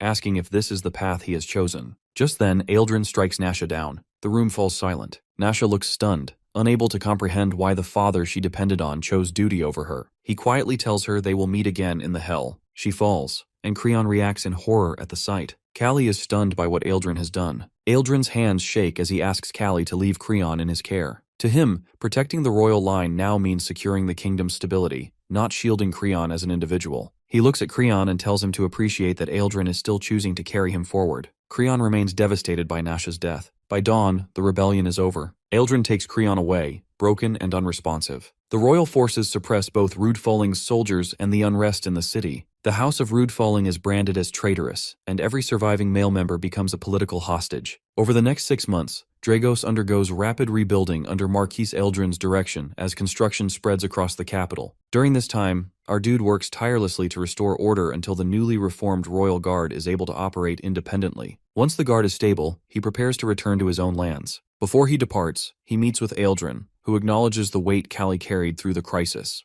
Callie mentions the exaggerations Eildren allowed to circulate, titles like Civil War Ender, Ogre Slayer, Lion Tamer, Champion, War God's Avatar. He considers all of them absurd. Eildren explains that the kingdom needed a figure who could unify scattered morale and reassure a frightened populace, and Callie became the most practical symbol for that purpose. Their interactions over those 6 months remain complicated. They work together, but neither addresses the events of that night directly. Before Callie leaves, Eldrin asks a final question about the soldiers from that night. He dismisses the idea that they were simple mercenaries and hints at unusual activity surrounding the Imperial Embassy. He notes he can always investigate personally if needed. Callie realizes Eldrin has already reached the correct conclusion. Then he explains his connection to the Emperor and the events that took place behind the scenes. Eldrin comments that if this information had been public earlier, no one would have dared to confront Callie. He clarifies that the power involved belongs solely to the Imperial family, and is not something he has the right to display or rely on. Then, he prepares to return home. After that, many think he is abandoning easy wealth and influence by going back to his small territory. His decisions rarely match what nobles expect, and that unpredictability is part of what keeps his name remembered. He returns to Azalea and his children. However, his reputation continued to spread throughout the kingdom long after. Azalea wakes Callie the next day, pulling him out of a deep sleep. He assumes it's early morning, but the sun is already high. Ever since he returned to Agest, the rest of the world has been changing at breakneck speed.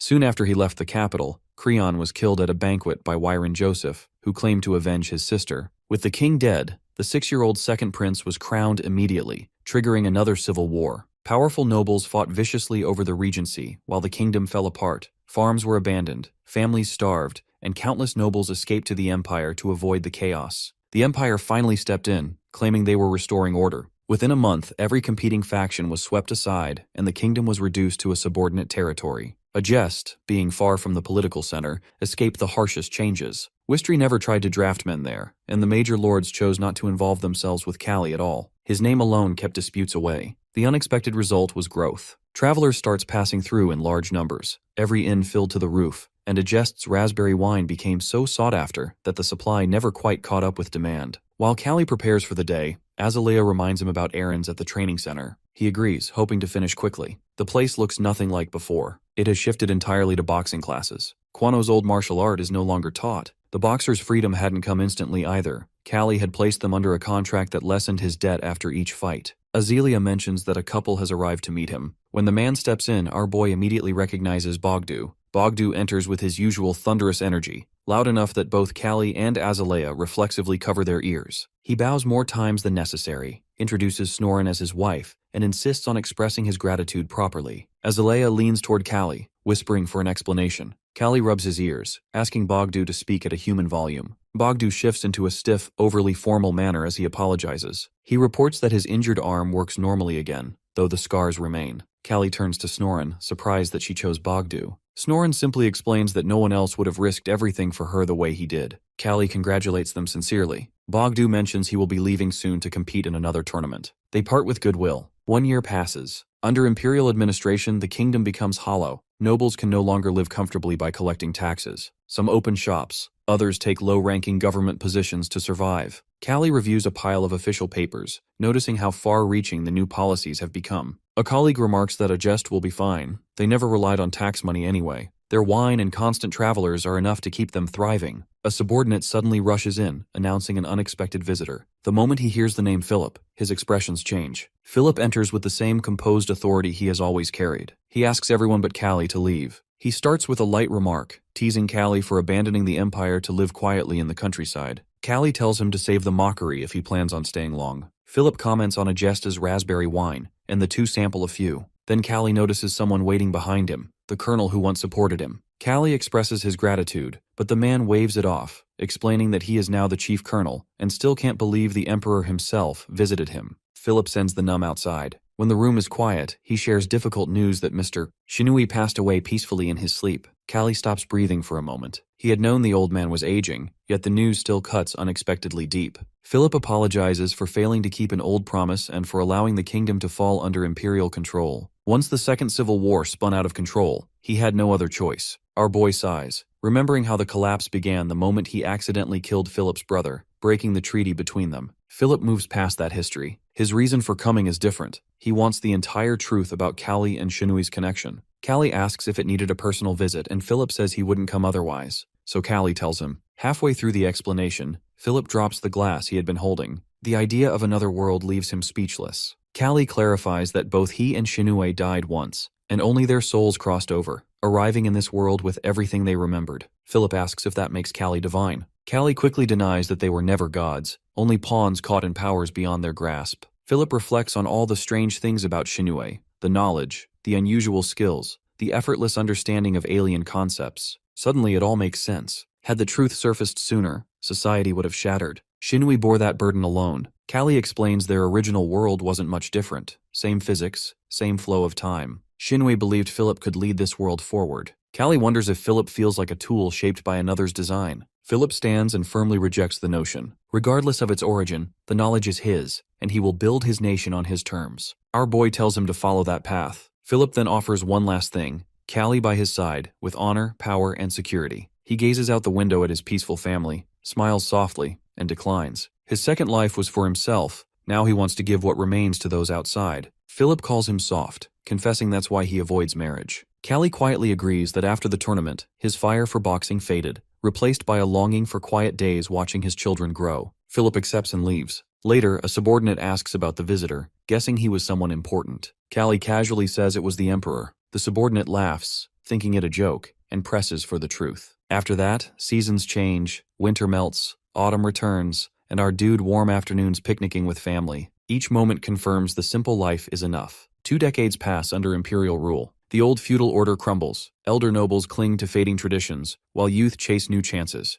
Many head west, fallen nobles seeking redemption, commoners chasing fortune, ambitious men starting anew. Few grasp the desert's harshness. Finally, Callie collapses in that same western desert, calling out desperately for his daughter. The scene flashes back to the time when everything was normal. On a normal day, Branda shakes her father awake, telling him morning has passed. His armor and swords lie nearby. Under 2 decades of empire, he raised 2 children, Soren and Branda Ageste. During that time, whenever he feels pain in his knee, sensing rain, Branda offers his cane. Humid days make old injuries ache, especially the leg the ogre once broke. Pushing himself in youth left a permanent toll. Callie lifts a family picture, noting how much Branda resembles her mother. Azalea died 5 years ago, leaving their home hollow. Branda sets Callie's meal down, but he immediately complains about the tiny portion. She tells him he's become obese despite his bad leg, and warns that ignoring his health will end badly, like how Kicho collapsed. Since Azalea died, Callie's body has weakened. His comrades have passed away too. He stopped exercising and started drinking heavily. He lost the will to recover. Callie reluctantly agrees to stop nagging. She can't help but think how different he once was, a fierce boxer known across the land. Now he acts more like a stubborn child than the warrior he used to be. He mutters about raising children who only fuss over his meals and asks about Soren, puzzled by his restless energy. Soren has made a name for himself out west. After Azalea's funeral, he struck out to build a new life, founding the settlement of Agistina. His influence grew quickly, and he's now a leading candidate for mayor. Callie admires the boy's success but feels the tangled weight of its consequences. He admits to himself that he was more companion than father. Azalea was the true matriarch, raising not 2 but 3 children with unmatched strength. A messenger arrives, handing Callie a letter. As he reads, Branda's face lights up. It's from Soren, inviting them to visit the West. The promise of milder winters and warmer air excites her, and she insists they must go. Callie's mind flickers with worry that rumors say native tribes still roam those lands. Branda brushes off his fears, assuring him Soren has guards along the borders. She jests that he's grown cautious with age. At 46, Callie prefers the familiar comfort of a jest, but Branda warns that hesitation could cost him the chance to see Soren again. He refuses to accept that fate. She ends the debate, commanding preparations to begin. A week later, they arrived. A man spots them and hurries over. Branda watches silently from the carriage while Callie comments on the comfort of official hospitality with a chance to rest. Branda teases him, suggesting he must have been quite the figure in his youth. Callie recalls how crowds once hung on his every word. They move from town to town, journeying toward the western border. There, a man approaches and asks if he is Baron Callie. Introducing himself as Jacob, sent by Soren, he unfolds a map and explains the route ahead. A direct path to Agistina once took 3 days, but safer carriage routes stretched the trip to a week. Callie admits ignorance of the way and defers to Jacob's guidance. Jacob speaks highly of Soren's importance in the pioneer city of Delphia. Agistina flourishes, supported by the rich northern forests. When Callie asks if Soren will become mayor, Jacob confirms it, explaining the position lasts for life unless one steps down. He adds that the land once belonged to native peoples before settlers drove them out. Branda's unease grows at this. Jacob dismisses her concerns, labeling the natives uncivilized and insisting they should be grateful for the settlers' improvements. A chill runs through Callie, a haunting echo of history's brutal patterns of his ordinal world, but something about this stirs discomfort deep within him. That night, as camp settles, Callie spots a small lizard nearby. He remembers how Branda once reacted, different now. She draws her dagger and strikes the creature down in one swift motion. Impressed, Callie asks if she's been training. She admits to having dislocated Soren's arm years ago while practicing martial arts from a manual. Callie recalls Soren's story about a fall down the stairs. Branda confesses she tested the moves on Soren when he was just 10. Suddenly, voices echo nearby. Callie tenses, glancing toward the darkness. Two figures approach, casting long shadows. The moment pulls him back to a grim memory involving Count Bormar. One voice calls out, asking if Callie is awake. Jacob steps forward, weapon drawn, and Branda stiffens. He warns them not to panic, that they're hostages, not targets. They are bound and shoved into a carriage. Branda asks about the servants.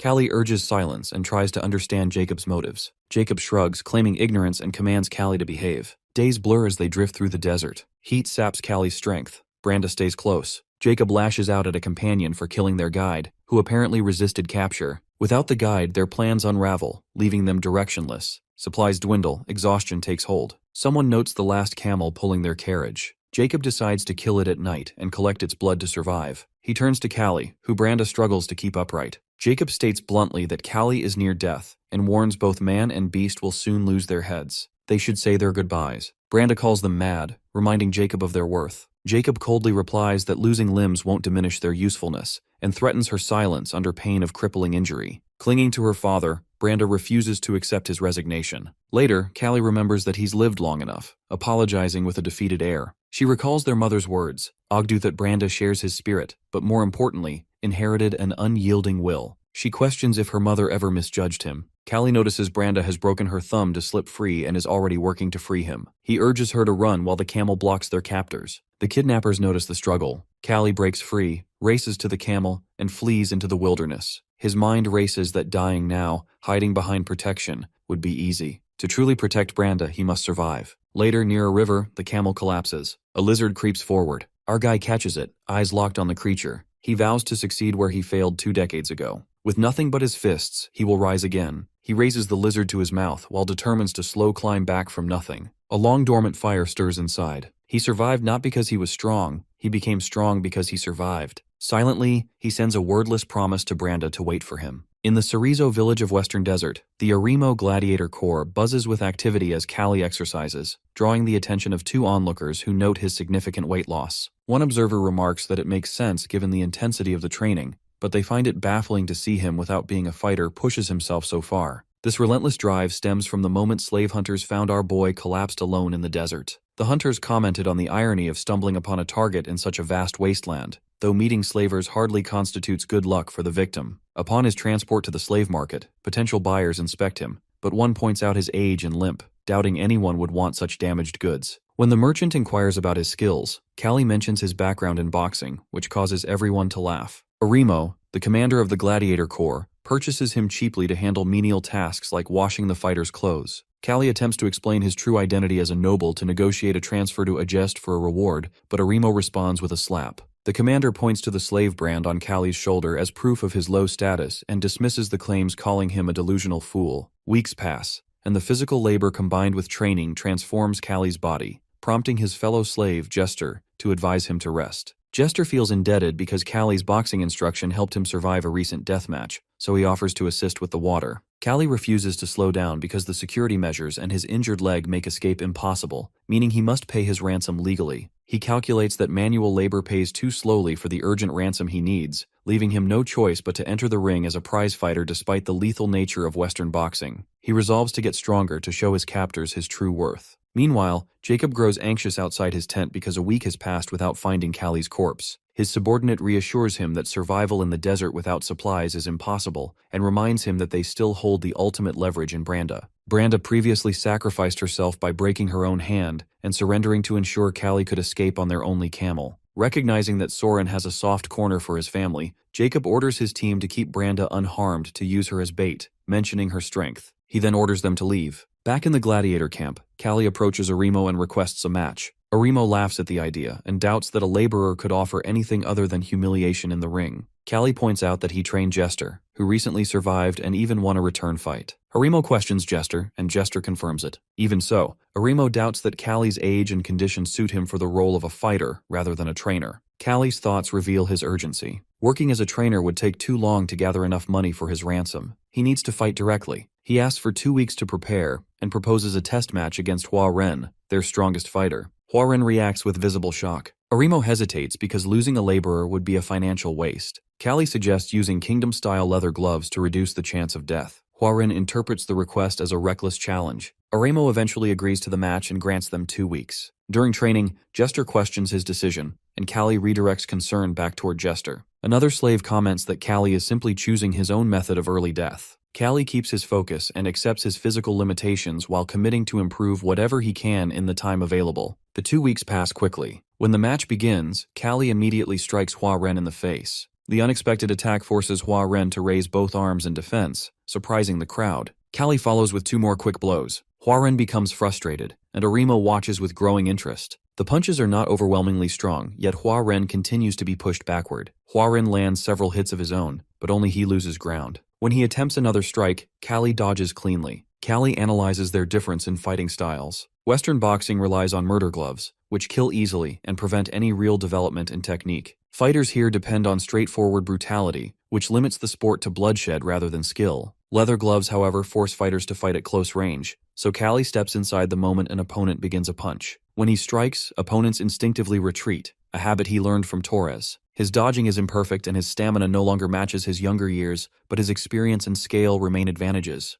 Huaren prepares for the next hit. Callie feints, making Huaren commit to the wrong direction, and then delivers a solid strike to his face. The audience reacts as Huaren drops to his knees and collapses. On the ground, Huaren struggles to understand his defeat. Callie stands over him and clarifies that sharing the same name for their combat style does not make their systems equal. He also rejects being seen as an old man. Callie tries to steady his breathing, but his body shakes. He becomes aware of how much his stamina and lung capacity have declined over the years. Even in this weakened state, he insists that Aremo schedule his match immediately. Aremo refuses and reminds him that he never promised anything firmly, and only mentioned the possibility. He remains unconvinced that his boxing can work in the Western arena and wants certainty before taking any risk. The reply ignites Callie's frustration, and he steps forward in anger, but soldiers move instantly and block him with raised weapons. Aremo instructs him to stay patient and gives him a hope of freedom. Our dude stands there boiling with anger. The guards chain Callie again. He realizes Aremo never planned to let him fight. He intends to keep him permanently as a coach, not as a gladiator. His thoughts stop when he overhears nearby voices.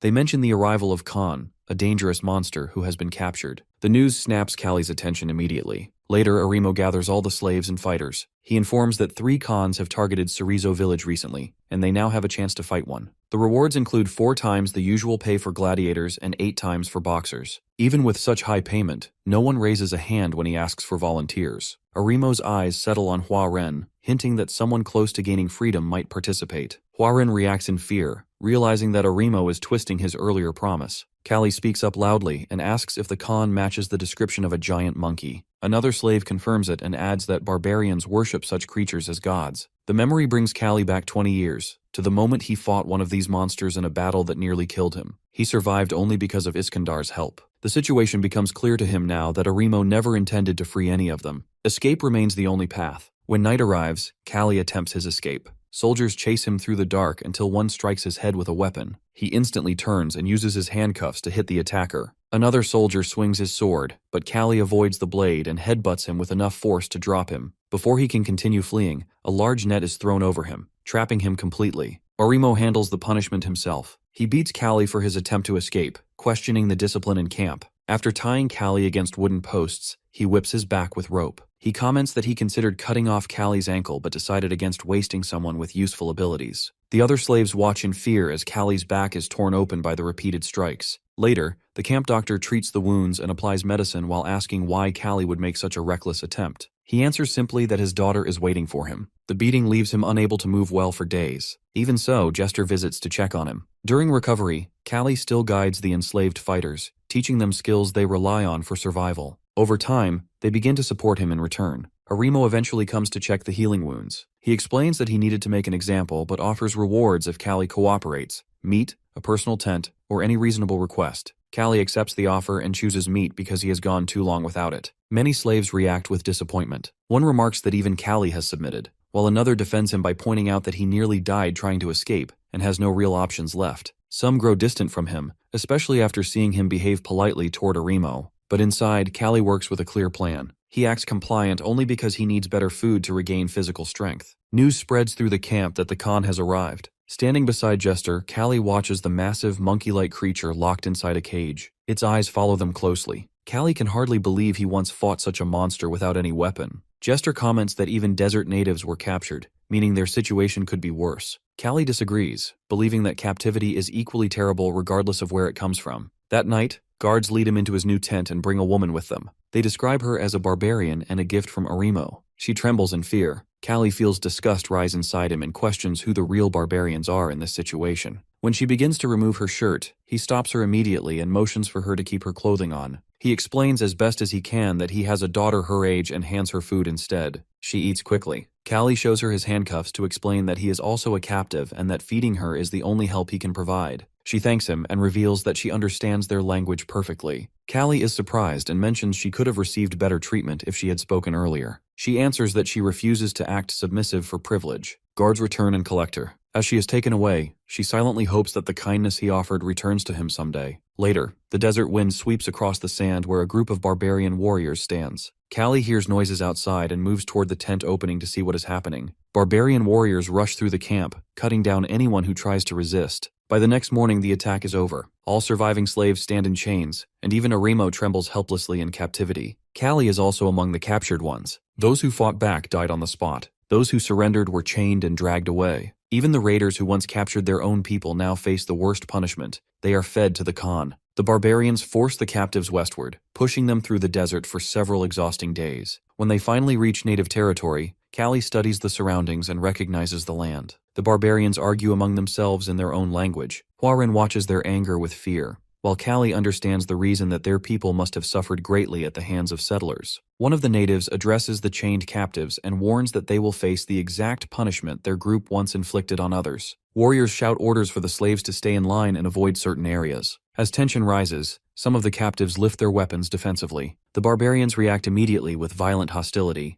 A man beside Callie suddenly loses control, raises his weapon and kills one of the natives. Blood splashes across Callie's face. Instantly, Callie turns and strikes the attacker down himself. The truth becomes clear that this situation is engineered. The barbarians want armed slaves to turn on each other. Before the fighting escalates into total slaughter, the natives step in and force everyone apart. A prisoner locked inside a nearby cage explains the rule of this place. Survival depends on killing or being killed. Panic spreads through the group as they realize the barbarians view them as murderers who picked up weapons. Anyone who survives the fight becomes food for the Khan, and the natives insist on crushing windpipes completely, so no one remains alive during the feeding. The slaves understand then that their lives now exist solely for entertainment and eventual death. Our boy reflects that his situation under Arimo may have been less terrifying than this fate. By the morning, our dude sits inside the cage when he notices the woman he met on the night of the raid, the same woman brought to his tent. She recognizes him instantly and orders the guards to pull him out. They obey and release him into her custody. He questions their hatred towards them, and she justifies it as calling them invaders. When he asks where she is taking him, she explains only that the tribal council awaits and refuses further questions. Callie remembers her name as Yen in their first meeting. Her position becomes clear through how the other warriors treat her. Throughout their march, she had been the only person providing him water and food. Whether he likes it or not, she remains the only person he can rely on. Yen brings him before a circle of tribal leaders. A chief with one eye covered examines Callie with sharp focus, triggering a faint recognition in Callie's mind, though he cannot place it. Yen instructs him to bow quietly while she speaks for him. She recounts the events of the raid in her own language. The council reacts with anger, but when she explains how Callie refused to harm her and offered food instead, their expressions soften. She leans closer and whispers that their opinion is shifting. They now view him as a slave caught between forces, not a settler who invaded their land. One member suggests taking a vote. Yen translates while the council members raise their hands one by one in support of letting him go. She begins to tell him to hold still while she unties him, but the one-eyed chief rises suddenly. He demands everyone's attention and announces that he recognizes Callie. Our dude insists that he has never seen him before, but he declares our boy as Khan Kusajad. The revelation shocks everyone, including Yen. She asks if he means the man who killed the Khan years ago. The chief confirms it with certainty and recalls the moment 20 years earlier when he helped capture Callie as a sacrifice. Instead of dying, Callie fought his way out. The council erupts in fury at the name Khan Kusajad. Yen tries to defend him again, but the chief ends the debate by declaring that Callie death. That night, Callie faces the captured warrior in forced combat. The man admits he holds no personal hatred, but must fight to survive. As he steps forward, Callie reacts instantly. He breaks the man's weapon and drives one broken shard through the warrior's shoulder. He slams him to the ground and delivers fast, crushing blows before the man can recover. The warrior dies within moments. Callie kneels beside the body with regret, whispering an apology in his thoughts. He still has responsibilities left in the world, and he cannot allow himself to die yet. Each morning the barbarians pull Callie from his cage and throw him into another trial. The opponents change constantly, sometimes a lone fighter, sometimes a circle of men, and at times 3 attackers rushing him at once. No matter the setup, he survives every round and returns breathing. During one of these days, Jester and a few slaves push through a tight crowd while carrying Hua Ren's body. They drop him on the hard ground, revealing a chest wound torn open again. Jester calls out for help, begging the natives for cloth or medicine, but the crowd stays silent. Our dude moves closer and asks if any tools for stitching remain. A slave lifts a small box that once belonged to the doctor. Callie takes it and scolds them for bringing it only now. When he opens it, he finds almost nothing left, just a few basic items. The supplies cannot fully close the wound, and the thread barely covers half of what is needed. If infection spreads, Hua Ren will die. Someone suggests letting him pass peacefully instead of forcing him to suffer through a hopeless procedure. Callie admits that option would be easier but refuses to give up. He tells Hua Ren to breathe slowly so the wound stays stable. When he finishes wrapping the bandage, the watching slaves exchange puzzled looks. Arimo, with bitterness gathering in his eyes, claims Hua Ren is dying because of Callie, and he hurls blame for everything that happened. Our boy accepts part of the guilt while standing soaked in sweat from the trials. Elsewhere, the chief reviews the past week of fights. He has never seen anyone move or strike like Callie. The thought that this same man once killed their Khan tightens something inside him. As he stands before a statue of the Khan, he questions whether that figure ever held true divinity. Memories surface from 20 years earlier when the Empire captured him and forced him into their army. Since then, he has learned how differently each land shapes its gods. Soon he walks toward Callie's cage along with a few companions. Callie watches their approach while the chief introduces an elderly man, his tribe's shaman. The shaman gives his name as Shaken. Callie studies him, reminded of old gypsies he met long ago. After offering his own name, he asks if the man truly holds divine abilities. The chief reaches for his weapon, offended by the question, but Shaken stops him calmly and leads Callie inside. During this, the chief explains the meaning of Khan Kusajad, the title forced on anyone who kills a Khan. With it comes a curse. He mentions the strange movements witnesses described from Callie's earlier battle. Then he asks why Callie chose to face the Khan at all instead of escaping. Callie, with bound hands, explains that his friend Boromar had spent the entire night chewing through rope to free him. Leaving a friend behind felt impossible. The chief finally shares the real reason for bringing him here. He wants to know why the shaman insists on honoring a man who is supposed to leave the tribe dead. The story shifts to a conversation held earlier between the chief and Shaken. Shaken had pointed out how the existence of Khan Kusajad shook the chief's belief system. He explained that those who were captured by the Empire returned changed, unsure of which values still stand. He reminded the chief that the Khan acts only as a representative of God, not God itself. According to him, God chose to spare Callie's life during the old battle. The chief struggled with the idea of divine mercy towards someone viewed as an invader. Shaken asked whether Callie could truly be called an invader when he showed mercy to Yen, a rare act no settler had ever displayed. The chief accepted that but still held to his duty toward the tribe, especially since their Khan died by Callie's hand. Shaken informed him then that he would meet Callie himself. Now back in the present, Shaken considers Callie a walking curse and insists that only divine judgment can decide his fate. He explains that surviving the Khan 20 years ago meant God allowed his life to continue. They cannot block divine choice. But 2 decades have passed, and they do not know if that protection still reaches him. If it has ended, then death waits for him now. Our boy asks how they plan to settle this. Shaken answers that they will request God's decision by making him face the Khan once more, just like before. Callie's confusion appears for a moment before guards escort him away. He knows exactly what this test means. He must prepare for the strongest fighter they possess. One-Eyed rushes to Shaken and confronts him angrily, warning that forcing another Khan battle may destroy everything if their Khan somehow falls. After watching Callie fight all week, One-Eyed recognizes the danger. Shaken argues that if divine protection carried Callie through the first encounter and ended with their Khan's death, they cannot oppose the path God set. His certainty leaves One-Eyed speechless. Back at the cages, Jester and the slaves react in shock when they hear about the upcoming fight. Callie tries to calm them, reminding them he already defeated a Khan once. Jester suddenly understands the natives' hatred. Arimo steps forward with spite and claims everyone would be safer if Callie simply died. He blames Callie for everything and wishes this moment had come earlier. Callie walks straight to him and drives a punch into his chest, dropping him instantly. Arimo cries out in disbelief. Callie hits him again, forcing him to stop spiraling into panic. He tells Arimo to accept the reality that he holds no authority here anymore. Arimo screams that all the slaves belong to him and that their lives fall under his ownership.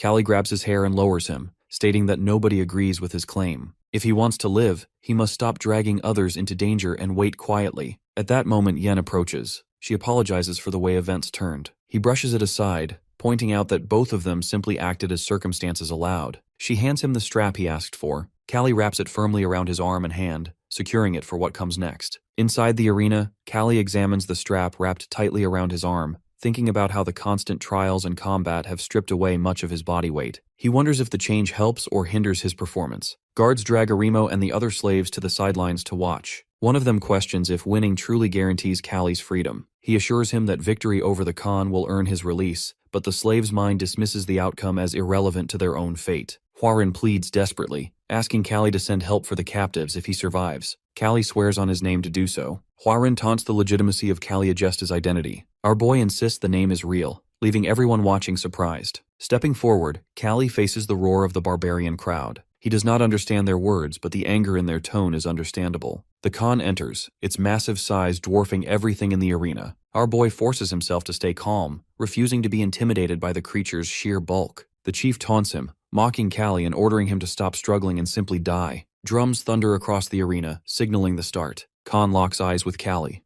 Callie meets its gaze without flinching. The creature roars violently, and he notices something strange. His leg pain is gone, and his body feels light. A hint of madness brushes his thoughts. Without hesitation, he rushes forward and drives a punch into the Khan's stomach. Nothing happens. Khan swings back with a forceful blow that Callie barely evades, immediately creating distance. The watching slaves gasp at his boldness and narrow escape. Callie curses under his breath, realizing the creature's hide is nearly impenetrable. Khan attacks with a flurry of massive strikes, and Callie weaves through them, moving faster than the eye can follow. He responds with rapid punches of his own, displaying boxing skill and precision that mesmerizes the audience. Callie calculates each move carefully. Wide, powerful motions look impressive, but small, weak punches would have no effect on the Khan. He knows the creature's durability demands force. Khan suddenly slams both fists into the ground, shaking the arena. Callie realizes too late that his positioning leaves him vulnerable. A kick catches him despite his leap to dodge, sending him flying into the spectator area. He scrambles upright, narrowly avoiding broken bones. The chief watches and recognizes Callie's skill. He throws his body backward at the last moment, absorbing the impact in a way that seems impossible for any ordinary fighter. Our guy charges at Khan again, aiming for a decisive strike. The creature swings a fist which Callie dodges instantly. He reaches to grab the arm but withdraws immediately. The risk is too great. Instead, he unwraps his strap, drawing sharp attention from the chief. With careful timing, he loops it around the Khan's massive neck, sliding behind the beast and bracing himself. He tightens the strap with all his strength, using it like a garrote. Khan groans and struggles, and Callie leans further into the effort, pulling harder. The barbarian spectators grow uneasy, but Callie forces himself to hold on, mentally urging the creature to succumb. His arms shake under the strain. The strap begins to fray under the enormous tension. He considers other options, but before he can adjust, the strap snaps completely. Then Khan collapses forward onto the ground. Callie wastes no time, driving an elbow into its head and following with a series of devastating strikes. The crowd falls silent, unable to process what they witness. His mind focuses entirely on the task that he is committed to ending this, willing to risk his body completely, determined to bring Khan down no matter the cost. Just then, Khan's fist smashes into Callie and hurls him backward. Blood bursts from Callie's mouth as his body twists from the shock. Anger coils inside because that beast has caught him unprepared. Khan plants himself in front of him. Confusion rushes through our dude because he has landed far more hits, yet his body suffers worse damage than Khan's. But one edge still remains. The strap rests in his grip. His fingers tighten around the leather while doubt creeps in. Khan has already witnessed its effect, so the same method will fail. His mind races for a single decisive way to bring the beast down. Khan's roar tears the air. He charges with terrifying speed and launches a strike that Callie narrowly avoids. Another blow follows instantly, forcing more desperate dodge. While twisting away, Callie studies Khan's body, searching for a weak point. His focus lands on the ankle. He flings the strap toward Khan's ankle. The leather coils around the ankle, and he pulls with everything he possesses. Khan collapses. Callie drags him across the dirt, hauling him closer, then drops the strap and grips the leg with both hands. Khan thrashes violently. Then the creature explodes upward, swinging the captured leg and sending Callie flying. He crashes hard, pain tearing through his ribs. Relief soon follows, but his ribs remain bruised, not broken. He forces himself up. Jester's voice rises with hope, wondering if Callie might truly win. Armon reminds them that even victory here changes nothing about their doomed future. Jester hopes against it. The creature fixes him with eyes filled with violence. They rush forward at the same moment, hands extending, but Callie suddenly lifts the strap again. Khan freezes with brief confusion. The strap hurtles toward his throat. A shout erupts from Callie's team as Khan's hands shoot up to block it. Another voice notes that the creature now recognizes the leather as a threat and refuses the same trap. His hands stay glued to his throat. This creates exactly what Callie needs.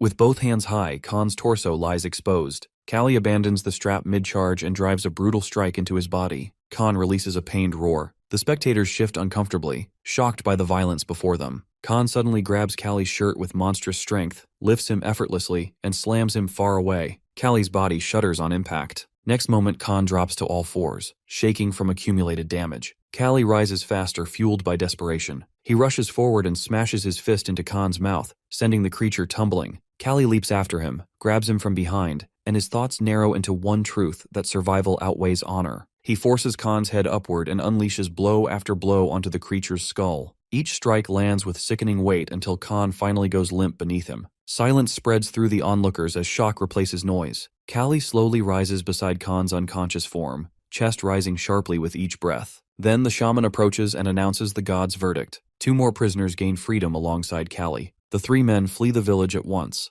unwilling to risk the tribe's changing mood. They hide behind a cave formation to recover. One prisoner studies Callie with deep gratitude because he has saved him. Concern soon replaces it. The wounds covering Callie hint at death drawing near. Callie turns to Jester and instructs him that if death arrives, he must inform Soren about his death, leaving him concerned. The other suddenly stiffens when he notices someone approaching. He curses, convinced the tribe never intended to let them go. Callie remains calm and explains that he recognizes the figure. Yan arrives on 1 camel while pulling 2 more. She informs them that she has brought 2 camels along with food and water, and selling the animals will fund their journey. Callie attempts to reject such generosity, insisting he has not earned it. She dismisses his refusal and expresses that his actions brought her peace. Both accept that they will likely never meet again. She leaves on her own camel. Back at the tribe, the shaman confronts One Eye with rising anger. He questions whether One Eye has lost all reason because Khan Kusajid, as he calls him, now walks free under the god's ruling. Yet One Eye forms a pursuit party. One Eye continues cleaning his sword and admits he wants the man regardless of divine judgment. The shaman reminds him that he cannot defy the gods. One Eye erupts with contempt, claiming the judgment was worthless because the gods never truly chose. Callie defeated him and disgraced their deity. Since that god suffered defeat, One Eye intends to deliver punishment himself. The shaman warns that this path leads to exile. One Eye accepts without hesitation. The desert itself serves as his home, and no punishment can turn him from the pursuit he has chosen. Meanwhile, Jester reaches Agostina's gate, but the guards stop him instantly and demand identification. He keeps his face covered while asking if Soren Agest leads the town. He uncovers his face and explains he brings information about Callie Agest. Shock spreads through the guards. Inside the manor, Jester settles on a sofa, while Soren sitting before him. He warns that false news about his father will cost him his head. Fear flashes across his face. Soren calms himself and admits recent strain has eroded his patience. Jester introduces himself and explains that Callie saved his life, creating a debt he must repay. Callie currently recovers from serious wounds in a frontier village. Jester summarizes the events, and Soren's fists tremble with rage as he mutters that Jacob has betrayed them all. Jester asks about Lady Branda, but Soren reveals no message has arrived. Jester accepts that he has at least repaid a portion of what he owed. Soren orders his men to retrieve his father safely and offers Jester rest. Inside, Soren wrestles with frustration because upcoming elections trap him in Agostina. Duty binds him in place. He summons an army and addresses them with firm resolve, reminding them that Callie is a kingdom hero and also his father. Helping him return serves both honor and family. Meanwhile, a physician finishes bandaging Callie and studies him with disbelief. In all his years, he has never witnessed someone heal this fast.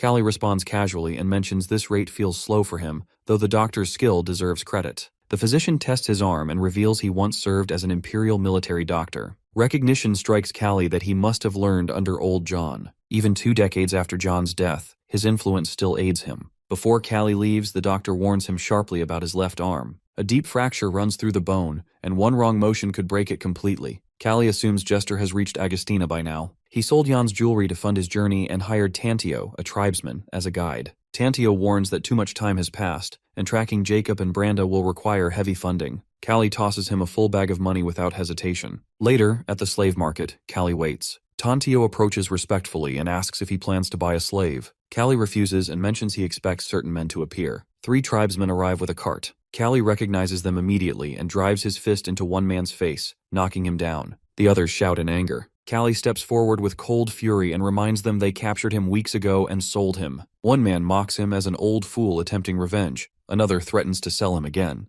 Callie demands to know where they delivered him, but they laugh and compare him to a dog that only learns through beatings. Their attack ends instantly. All three collapse under Callie's blows. Callie stands over them and agrees that men like them only pay attention when pain forces respect. He holds out a map and orders them to point out where they took him. One complains he cannot remember. Our dude answers with another punch and promises more until memory returns. Rage fuels him as he continues beating them. Tantio watches and notes how Callie's calm surface hides a frightening temper. When Callie finishes, he hands Tantio money and asks if it covers expenses, then orders him to prepare food and water. Before leaving, Callie hands a key to the nearby slaves and grants them freedom. They freeze, then rush toward the wounded slavers to deliver their own justice. Callie urges Tantio to leave. That night, Callie notices Tantio smoking. He asks if it is tobacco, surprised at how long it has been. Tantio explains that only shamans and warriors smoked it in his tribe, but after leaving, he smokes whenever he chooses. Callie asks why he left. Tantio explains he foresaw his tribe's extinction under settlers and walked away early. Callie requests one,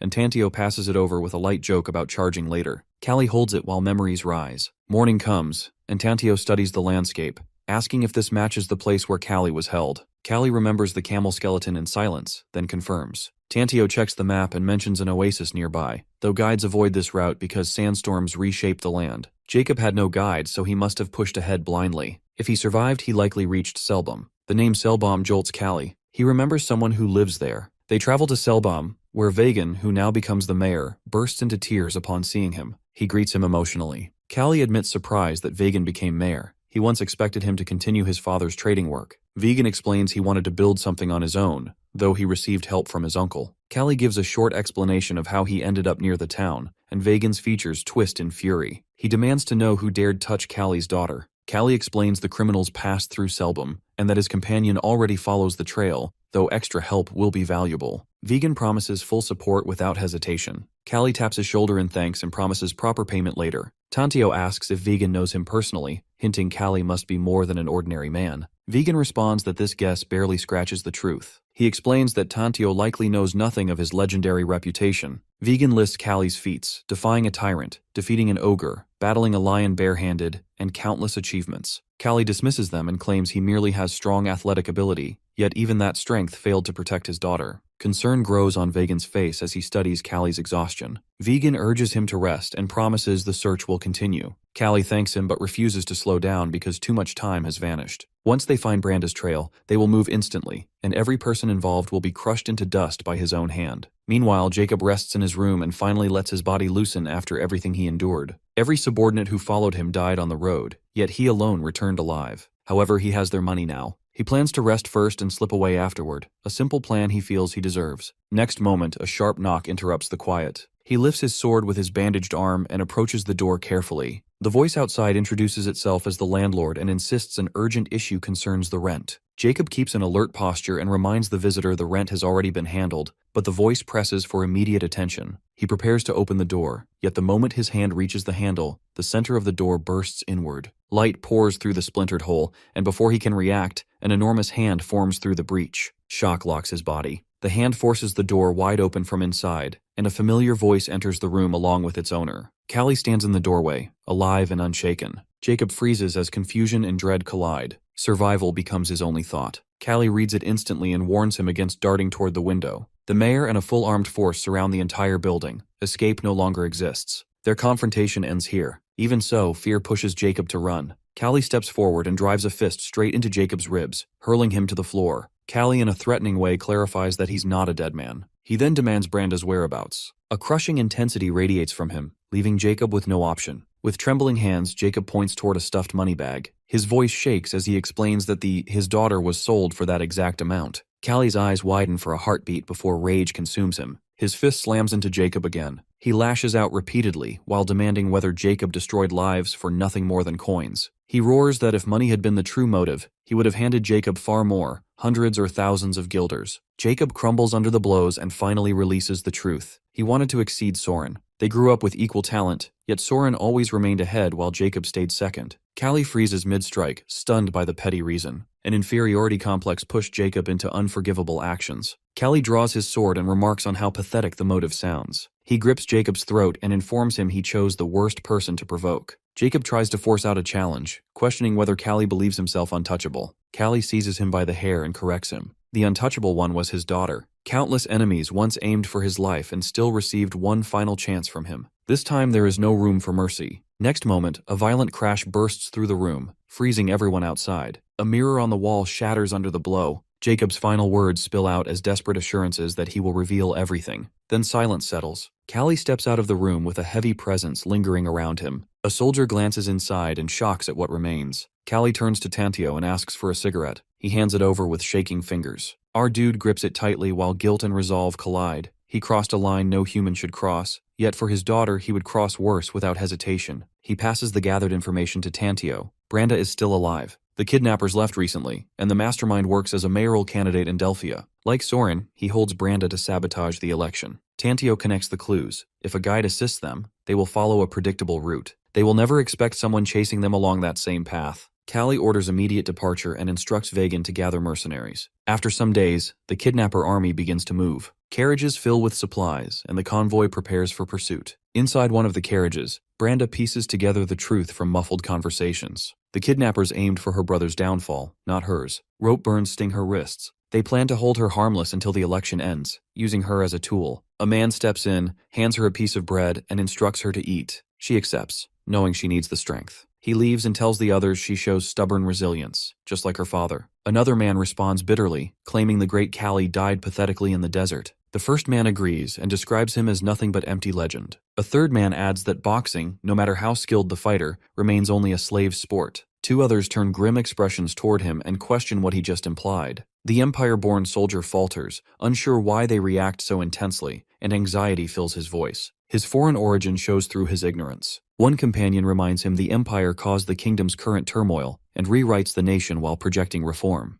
The Imperial-born man defends his homeland and reminds them the Empire ended their civil war, yet receives no thanks. Another man grabs his collar and drags him aside, unable to stand Imperials posing as soldiers. The accused pushes back and promises to show him what a real fighter looks like. Before the conflict escalates, a warning shout spreads that enemies approach. Callie charges toward them on his camel and announces he has located the kidnappers. His soldiers ask for direction. Callie lifts his weapon and gives a clear command to save her and wipe out the rest. The army surges forward. Tantio presses himself behind a rock, regretting the contract he signed. He only wanted to escort the girl and return home, yet now he stands in the middle of a battlefield. A heavy dread he felt earlier finally makes sense. Clashes erupt around him as Callie carves through enemy ranks, calling out his daughter's name with each strike. Inside the carriage, Branda hears that voice. Tears reach her eyes instantly. She wonders whether the voice is real, then cries out for him with her remaining strength. Callie hears her voice instantly and charges toward the carriage. He runs forward with speed, internally telling her to wait for her father. The carriage shoots forward at full speed, forcing Callie to sprint after it with fierce resolve. He refuses to let it escape, not after reaching this point. Behind the cave, Tantio keeps himself hidden, clinging to one urgent hope that Callie reaches his daughter soon so they can all leave this cursed place. Recognition hits him hard, and a wave of alarm runs through him. Something dangerous approaches from a direction no one expects, and Callie needs that warning immediately. However, at that moment, a shadowed figure appears behind him. Callie drives his horse forward while chasing the fleeing carriage, his commands cutting through the air as he orders them to halt. One rider looks back and panic grips him as recognition forms. They understand that Callie has survived. His partner mutters the unfolding problem, knowing Callie will reach them soon if nothing changes. The rider makes a quick decision. He urges his partner to release the cargo tied to the roof. The straps loosen, and suitcases rain down across the dirt path in scattered bursts. Freed from the heavy load, the carriage gains speed. One suitcase smashes into Callie's horse, sending both him and the horse crashing to the ground in a violent tangle. The riders feel sudden relief as they watch Callie fall, but it dies instantly. Callie rises and charges forward on foot, his body moving with speed far beyond natural limits. His sprint closes the gap with shocking ease. One rider stares in disbelief, unable to understand how a man can chase a moving carriage like this. Callie pushes harder, thinking he only needs a little more reach. His hand stretches toward the carriage as the gap thins to almost nothing. Just before his fingers touch the door, an arrow slices through the air and buries itself deep in his arm. The impact throws him backward, sending him rolling across the ground. His eyes lock on the carriage as it speeds away, carrying his daughter farther with every heartbeat. Callie turns his head and finds the archer. One eye sits on horseback, with grim satisfaction. He declares that he has chased him all the way here and confirms the shot as his own. Barbarian warriors pour across the battlefield, crushing Callie's army with a sudden ambush. Soldiers shout frantic orders to retreat and regroup as chaos spreads. Callie senses the shift instantly. One eye addresses him as Khan Kusajad while tossing his bow aside. He dismounts and steps forward with steady purpose. intent on taking Callie's head and restoring the honor his tribe lost. Callie forces himself upright, barely holding his balance. He questions whether One Eye still clings to that Khan Kusajad obsession, and whether this wandering brute understands what he has caused. One Eye stands firm with absolute conviction. He refuses to accept the existence of the man who killed their Khan. Only one of them leaves this ground alive. Callie responds with equal finality, admitting not even a trace of intention to let One Eye live. He threatens he will die today with his fist. One Eye raises his fist and charges. Callie meets him head-on, tired of the nonsense. Their bodies crash as they trade fierce strikes. Callie lifts his fist to attack, but One Eye catches the incoming blow. Instead of blocking, One Eye grips Callie's shoulder and tries to pull him off balance. Callie twists his body with the captured arm, bending at an angle no ordinary fighter would expect, creating space for his knee to drive upward into One Eye's face. The impact staggers One Eye, and his thoughts race. Callie twists his entire body to follow the motion of his trapped arm, forming an opening where none should exist. Callie does not lose the moment. He strikes One Eye again and points out the barbarian's fatal mistake. Throwing away his weapon for some sense of honor is pure foolishness. His fist slams into One Eye's neck, pulling a sharp cry from him. Another strike lands across One Eye's face, splitting his lip and spilling blood. Realization hits One Eye through the iron taste in his mouth. He has misjudged everything. Challenging the monster who defeated their Khan with bare hands becomes a mistake drenched in regret. He should never have abandoned his weapon. Pride has no place here.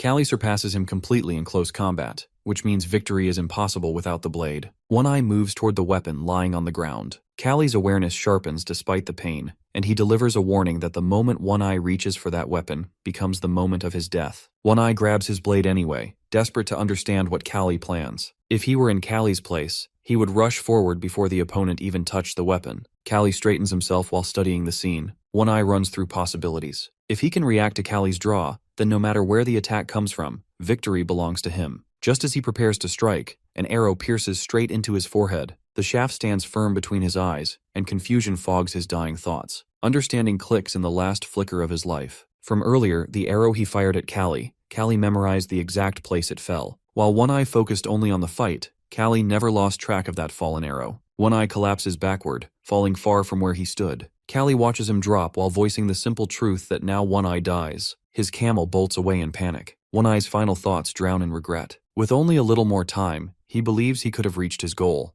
Callie remains alone on the battlefield before dropping to his knees as strength abandons him. His body trembles from wounds and exhaustion. He cries out for his daughter, his voice raw with despair. A sudden shout cuts through the chaos. Tantio rides toward him at full gallop and extends his hand while urging Callie to grab hold. Callie struggles to understand Tantio's choice as they ride together on the same horse. The man is only a guide, yet he throws himself into danger for someone who hired him. Tantio gives the simplest reason he can, that Callie cannot finish paying the full fee if death claims him, so keeping him alive protects the contract more than any sentiment. He adds that the mercenaries either died when the barbarians attacked or abandoned everything to save themselves. He barely escaped because survival became the only goal for anyone left breathing. Those barbarians wear the marks of the highest warrior caste, which forces him to wonder how someone like Callie became tangled with people who live by brutal traditions. Tantio reminds Callie that his own son manages a frontier village near Agastena. Reaching that place would give them shelter and medical help. Callie refuses immediately. He pushes for the chase even though his injuries grow worse with every breath. Tantio counters that Callie's body will collapse soon, and he himself cannot ride much farther, either signaling to his injury.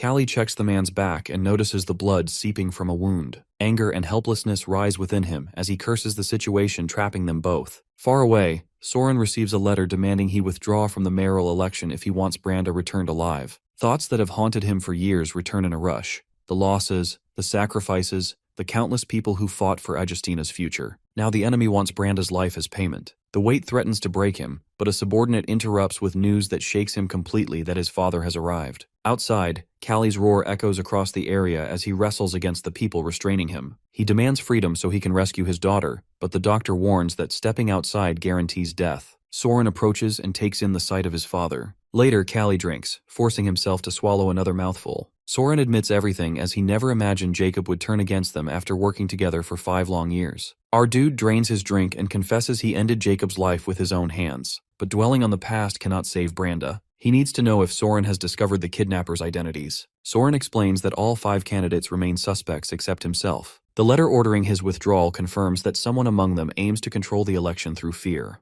Callie asks whether Soren can abandon the campaign. Soren hesitates, then admits he carries ambitions he refuses to bury so easily. Callie's expression hardens. He questions whether these ambitions weigh more than his own sister. Soren's restraint snaps as he vows that if Branda does not return safely once the election ends, he will personally hunt down every person responsible. Dark fury gathers around Callie as he warns him not to confuse vengeance with duty. Branda's life should rise above every other concern. She has always given everything for both of them. Soren argues back that his dream does not belong to him alone. Many who believed in him have died for this cause. If he retreats because of fear, he betrays their trust. Callie studies him closely and asks whether he truly means this path. Soren turns the reasoning toward his father. He reminds him that entering the tournament years ago broke a promise made to Azalea. That choice almost left Soren and Branda without a father. Yet time has shown him that his father carried responsibilities he could not escape, no matter the cost. Now he understands his father's determination. The realization hits Callie hard. He remembers Azalea's feelings back then. He shifts the topic and asks about leads on the kidnappers. Soren admits they investigated everywhere, but nothing surfaced. He cannot mobilize soldiers into the candidates' homes without stirring public outrage or accusations of using military power to manipulate the election.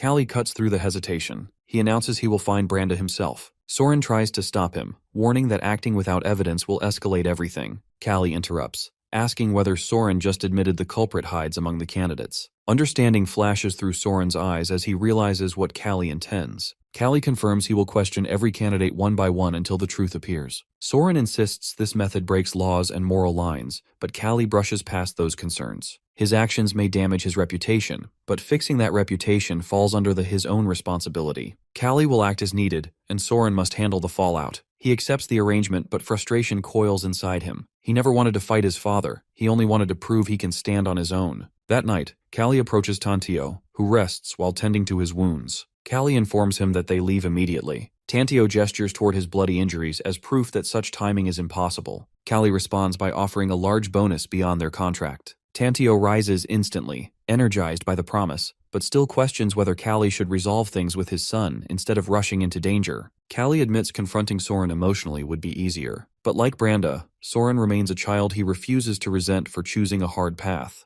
Tantio suggests he share these feelings directly, but Callie turns away, admitting such honesty embarrasses him. Behind the wall, Soren listens to every word. His expression shifts into quiet reflection. Later, Callie and Tantio ride out into the night. Callie explains they must resolve everything before the election ends. Tantio asks whether Callie has a plan for reaching multiple villages within 5 days. Callie reveals Soren provided detailed information about each candidate, so he intends to confront them in order and extract the truth through whatever method works. They decide to start with the Empire-born candidates, because Kingdom-born candidates may know about our dude's past. Then, the suspect list narrows from 5 to 3, Halkan Dorogius, Nordic Georgia, and Marcus Aurelius. They locate a residence and launch a grappling hook onto the roof, climbing up with practiced ease. Memories from Callie's younger days return. Decades later, the same instincts guide him now. Callie drops down the other side while guards yawn at their posts. They sense something but react too slowly. Callie slips through the shadows, reaches Halkan's room, and finds the candidate asleep in heavy slumber. He orders Halkan to rise. Halkan shifts lazily, insisting the sun has not appeared. Callie responds by throwing cold water into his face, forcing him into shock. Halkan opens his mouth to shout, but Callie covers it, pressing a sword against his lips. He warns that any attempt to call for help guarantees death. Even if he screams, the guards lie unconscious and tied outside. Callie gives the rules. Halkan will answer everything asked. He demands his daughter location. Halkan stares in confusion, unsure which girl he means. Callie grabs his little finger and tightens his grip. The bone bends, and Halkan's cry bursts from his throat. Callie clamps his hand over the mouth to silence him. Halkan trembles with pain and fear. Callie reminds him this is not an answer. He repeats the question with full clarity. Callie accepts he crossed a line he never should have. The poor man clearly played no part in Branda's kidnapping. If the man faked his panic, the acting was too good. Then shifts to what matters more. His guide wants to know whether Callie ensured the candidate will stay silent. He reminds him he already threatened to skin Dorogius alive if the man leaked a single word. Now only 4 candidates remain. Tantio calculates the time they will waste traveling between the 2 Empire-born ones. He accepts that delay but also knows none of them will receive warnings in time. Tantio grows more uneasy as he watches the mission drift from a simple escort job into something brutal enough to erase any thought of payment. His wound burns, making him realize death could reach him any time. He asks how they plan to reach Delphia. Callie remembers that Soren campaigns there and asks for the reason. Tantio lays out the danger. Whoever hired the kidnappers must already know Callie survived the desert. If Callie walks into Delphia and hires mercenaries openly, Messengers will notify their employer instantly. Callie cannot block every messenger. Nobles avoid mercenary guards during elections, so the guilty candidate will panic the moment he hears Callie has begun recruiting. The one who hires mercenaries first exposes himself, because he needs replacements for the soldiers he already lost. Callie weighs the logic but sees the risks. The deadline pressed hard. Not to mention, desert storms might slow them, slavers might appear, and Tantio's injury might force him to abandon the mission. Traveling without a guide guarantees death. Thinking about all this, Callie accepts the plan. The next day, Callie enters a mercenary agency and people recognize him. They link him to Soren's campaign. Just as Tantio predicted, his appearance travels across Delphia within hours. Fame irritates him, but he needs exactly this attention. He approaches a worker and announces he wants mercenaries, refusing to explain why and caring only about their skill with weapon. The information races through the city faster than he expected. Father of a mayoral candidate has started recruiting fighters. Messengers run through every district, and by noon Callie gathers more men than he imagined. He instructs them to return tomorrow and finally rests, but blood drips from his nose. After endless fights and harsh travel, even he feels the weight of exhaustion pulling him toward sleep. A man approaches at that moment. The stranger appears delighted, calling it fortune to meet him in Delphia. Callie makes it clear he intends to leave if there is no purpose. The man laughs and introduces himself as Nodik Jorya, one of the mayoral candidates. Callie freezes in a heartbeat. 2 guards stand behind Nodik, revealing he came prepared. Our dude observes him keenly. Nodik looks around his mid-30s, empire-born and wealthy from arena business. Callie wonders why a rival candidate would approach him so casually. Nodik reaches out for a handshake, claiming he has admired Callie since youth and cannot ignore a legend standing in front of him. Callie accepts while keeping his expression calm. Nodik comments on the hardness of Callie's calluses, imagining the force behind them. Callie grows more irritated. Nodik suggests dinner before Callie leaves the city, insisting he would host longer if not for the campaign. Callie studies every movement. The smile feels crafted, the admiration too polished. He senses a mask worn by someone who knows how to manipulate nobles and crowds. Dragging him somewhere isolated tempts him, but answers demand patience, not reckless violence. Later, at Nodik's annex, Callie joins him for dinner. He notices the decor immediately that the kingdom-style luxury contradicts typical empire taste. Nodik raises the topic of mercenaries and asks why Callie hired them publicly. Callie deflects with ease, hinting age forces him to handle certain matters quietly. Nodik offers help and claims political rivalry with Soren does not change personal loyalty toward Callie. Callie dismisses these gestures internally. They fit the same noble pattern, obsession with appearance and empty courtesy. Staying here any longer wastes time. His hand slides toward the blade in his pocket as he weighs the idea of ending this charade. Before he chooses, Tantio enters abruptly. Our dude quickly introduces him as his attendant. Tantio whispers urgent news that Marcus Aurelius has moved fast and hired mercenaries at an abnormal speed. Callie stands and excuses himself. Nodik lets him leave without resistance. Once they ride out, Tantio explains everything. Aurelius, once an engineering officer surrounded by retired imperial soldiers, still reached for mercenaries despite his strong force. The move fits the pattern perfectly. Callie agrees the signs all point toward him. That night, they reach Aurelius's village under cover of darkness. Guards patrol the walls, but Callie ambushes 2 at once, knocking them unconscious. He notes the cross-pattern watch placement, no blind spots except the one he created. Inside the mansion, silence hangs heavy. He approaches slowly and notices the details Soren mentioned, the beard, the scar, but something feels wrong. A faint warmth rises from the air and then he sees blood. Aurelius lies dead with a fresh stab wound at his neck. The heat still rising from his body means the killer left only minutes ago. Just then he spots a letter beside the corpse. The message comes from Nodik Jorya, warning Aurelius about the attack on Derogis and urging him to hire more soldiers. A cold realization hits him. Nodik's earlier visit was not admiration, it was confirmation. He checked whether Callie had already found the real culprit, but Nodik could not have outrun them. He must have received updates the moment Callie left Agustina. Someone inside Agustina has fed him information from the start. This entire mission has been a trap prepared long before Callie even entered the desert. Fear pushes through Callie as he heads for the window. When he looks outside, flames engulf the entire area. Flames spread rapidly across the village walls, and Callie instantly understands that the fire rose from the inside. Someone among town's own people must have started it, turning the entire area into a trap set long before he arrived. Tantio appears through the smoke, pushing their exhausted camels toward him. Tantio gestures urgently for Callie to look behind. When Callie glances back, he expects Aurelius's soldiers, but the sight tells him otherwise. Aurelius would never waste men chasing him across open sand. The riders belong to Nodik, which means the ambush forms only one part of a much larger plan. One archer takes position and releases an arrow that buries itself in Callie's camel. The animal collapses instantly. Tantio races up and grabs Callie by the head, pulling him onto his own camel before the enemy closes in. They push forward, yet Tantio knows his camel already neared its limit from the last long march. At this pace, both will be caught. Callie recognizes a harsh truth that only one survives if one rides alone. He forms a decision without hesitation and instructs Tantio to deliver the truth to Soren that the kidnapper is Nodik. Now Branda's and his own safety depends entirely on that warning reaching its target.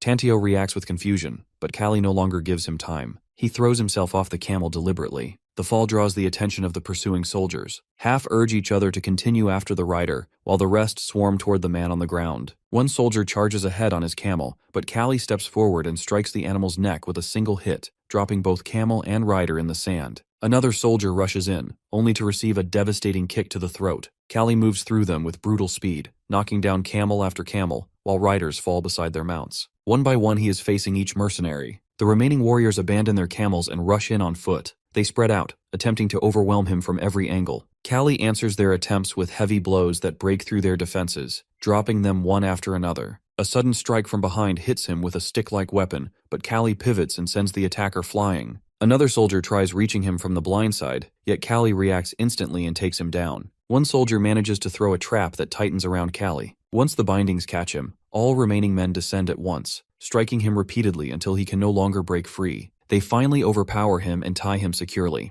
Time blurs as Callie lies bound, half-conscious. A familiar voice eventually cuts through the haze. The man steps forward and scolds the soldiers for rough handling, noting that Callie barely holds on to consciousness. Callie's mind clears enough to match the voice to the face. His instinct had warned him earlier during their first encounter, and now the truth stands before him. Nodik Georgia reveals himself openly. Callie's thoughts connect the pieces. He had suspected Nodik from the start because the man carried a deliberately crafted charm that never felt genuine. He demands to know where Branda is now. He knows that if Nodik intended to kill him immediately, arrows would have done the job earlier. They kept him alive because they needed him alive. Nodik assures him she remains safe for now, and that she has not been touched. The word yet hits Callie like a blade. His aura rises sharply, and he vows that Nodik will die the moment anyone harms her. Nodik shows no concern and merely notes that his objective already moved forward long before this capture. Callie asks when Nodik planted his spies, and Nodik explains that he inserted them during the earliest stages of city planning, placing them inside every candidate's circle. This network gave him complete awareness of every movement Callie made. He knew Callie would head west, that he would confront every other candidate,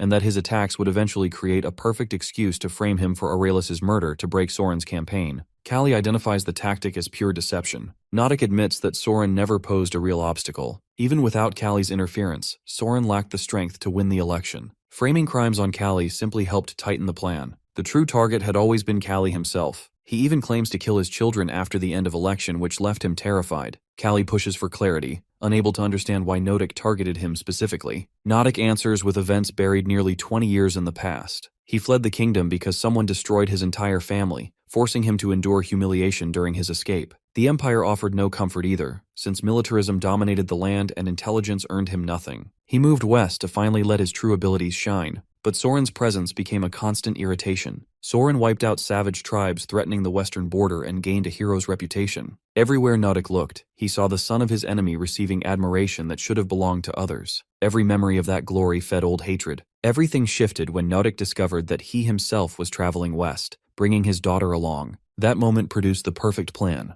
one strike that could erase the father and both children. When Jacob left Callie in the desert, Nodik nearly lost his mind, fearing the plan would die, but fate restored the path exactly as he needed. Callie demands to know the reason Nodik considers him his enemy. Nodik responds by revealing the truth. His entire life carried the weight of a cursed name, despised everywhere as the descendant of a traitor family. He reveals his name as Nodik Rudefalling. Callie states clearly that the old man died because of his own choices. Nodik dismisses the old man completely. The true issue is Callie's involvement. Callie stood beside Ealdrin and helped crush the Rudefalling family, and those actions ruined every part of Nodik's life. Nodik steps closer and declares that he will not allow him to stand in his way again. Callie addresses him directly and gives him one final path. If Nodik releases him and Branda now, he will let him live. Nodik answers with hysterical laughter, finding amusement in a bound prisoner offering mercy. He commands his men to drag Callie into the basement and keep him alive with enough water and food. As they pull him away, Callie's thoughts settle. Nodik's choice has already sealed his fate. The moment he breaks free, Nodik's life ends.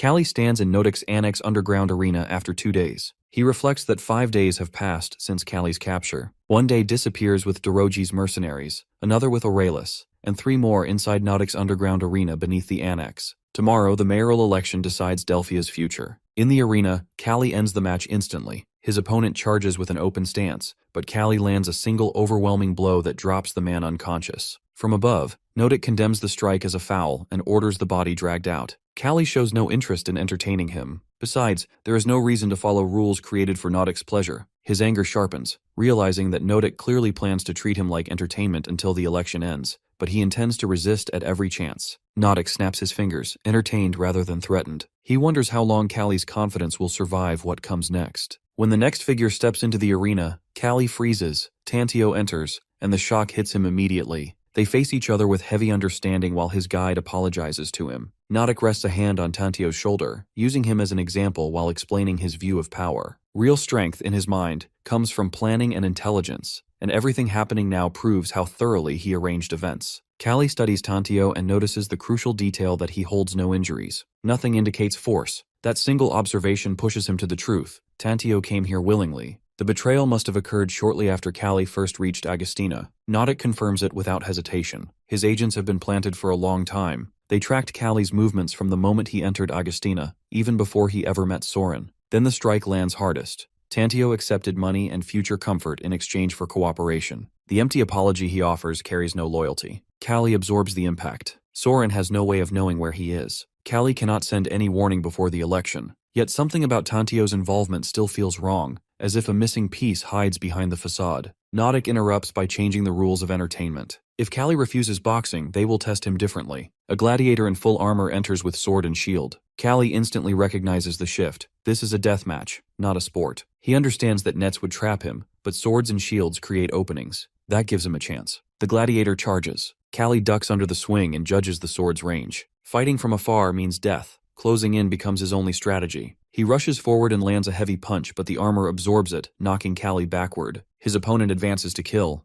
Callie reacts fast and he grabs his ankle, yanks hard. Callie uses the knight's leg to pull himself close and shifts behind him. Nodic watches, fascinated by Callie's deliberate choice to enter close range. The knight tries to defend, but our boy locks his arms around him in a crushing hold. This fighter expected a boxer, not someone capable of armored grappling. Callie applies hand-to-hand techniques built for this type of opponent. He strikes the neck, then the head. He follows with a rapid chain of blows, each aimed at weak points the armor cannot fully shield. The final hit shakes the gladiator violently. The gladiator collapses, bleeding beneath the helmet. His tremors fade and he goes still. Callie stands breathing hard, but victorious. Nodic applauds, impressed and amused. He ends the entertainment and orders the guards to let Callie rest. Tomorrow, after the election, the games will continue without hurry. As Callie is escorted out, Tantio looks back once more. Callie meets his eyes, sensing something unsaid. Election day arrives. Callie sits inside his underground jail when Tantio appears again. Callie confronts him as a traitor. Tantio answers without shame. He abandoned his family and tribe long ago to gain citizenship.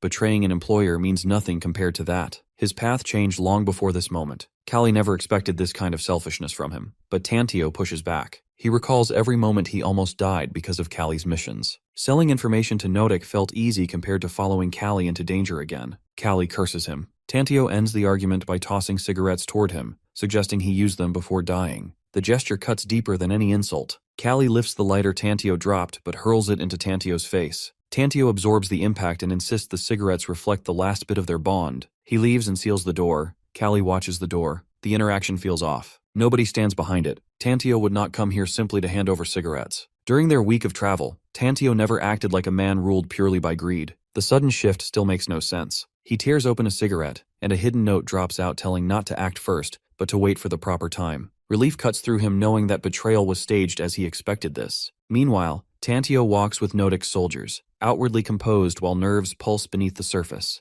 3 days before the election, Tantio informs Soren everything. Soren curses Nodic for twisting every person around him like tools. Soren studies him sharply and shifts his attention toward tied men nearby, who are the planted spies Nodic hid among the mayoral candidates. Their presence threatens everything. His frustration becomes visible as he confronts the two agents directly. He already understood that Nodic placed spies with every candidate, even attempting to pull Tantio into the same network. The entire trap would have snapped shut if Tantio had not revealed the scheme in time. Tantio still carries heavy guilt for leaving Callie trapped underground, but Soren shows unexpected courage by announcing that he will deal with the spies himself. He assigns Tantio a far more dangerous task, returns to Nodic as a double agent and creates a double agent operation to free Callie. Tantio accepts the mission, even while the risk presses heavily on him. In the present, Tantio walks away from Callie's cell with 2 guards escorting him. Regret tightens in his chest. He knows he should have stepped back from this operation the previous night when retreat was still possible. The guard trailing behind him mocks him as a barbarian who betrays anyone for convenience. Another guard compares him to a dog with no loyalty. Their words sting, but Tantio forces his mind to stay sharp. He needs to separate the guards and he needs a clean chance. He spins around suddenly and shouts that Callie broke out. Both guards freeze, then rush toward the cell in panic. In the instant their focus shifts,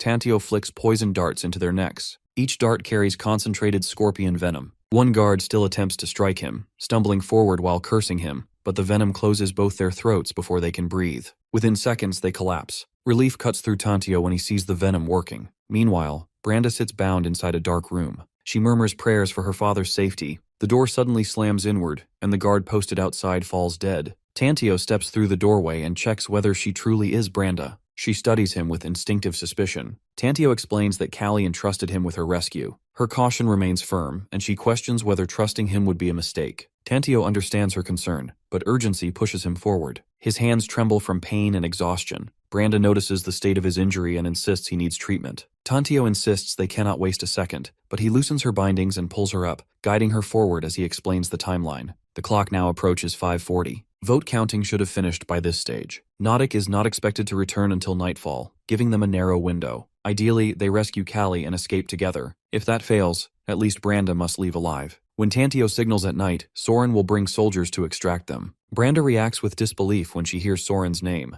She argues that he should be handling the election. Tantio then delivers the truth that Soren will lose anyway. His expression shows no doubt. Branda tries to question him further, but Tantio instantly covers her mouth. Through the window, Nodic appears outside, leading an entire battalion of soldiers. Shock races through Tantio. The count should not finish until evening. Nodic's arrival with so many soldiers shocks him. A guard reports to Nodic that more than half the votes went to him even before the official count ended. Soren forfeited the election entirely, giving Nodic a landslide victory. Tantio realizes their plan has collapsed. With soldiers surrounding the building, escape becomes nearly impossible. Branda grabs his hand and refuses defeat. They are not captured yet, and she wants to know where her father is. Tantio, still shaken, presses his hand to his wound and answers that Callie remains locked in the basement. Before he can add more, a soldier spots them and demands identification. Tantio freezes, but Branda steps forward and strikes the soldier directly in the chest. Another blow sends him collapsing unconscious. She notes that he carried no weapon. Tantio stands stunned, realizing how much she resembles Callie. Noise erupts from downstairs. More soldiers are coming. Tantio curses under his breath. Pain clouds his mind, and he decides they must change the plan immediately. Reaching Callie now is impossible. They must hold out until Soren arrives with reinforcements. They sprint down a corridor, slide into a study, and slam the door. They shove every piece of furniture they can find against it. The pounding begins immediately.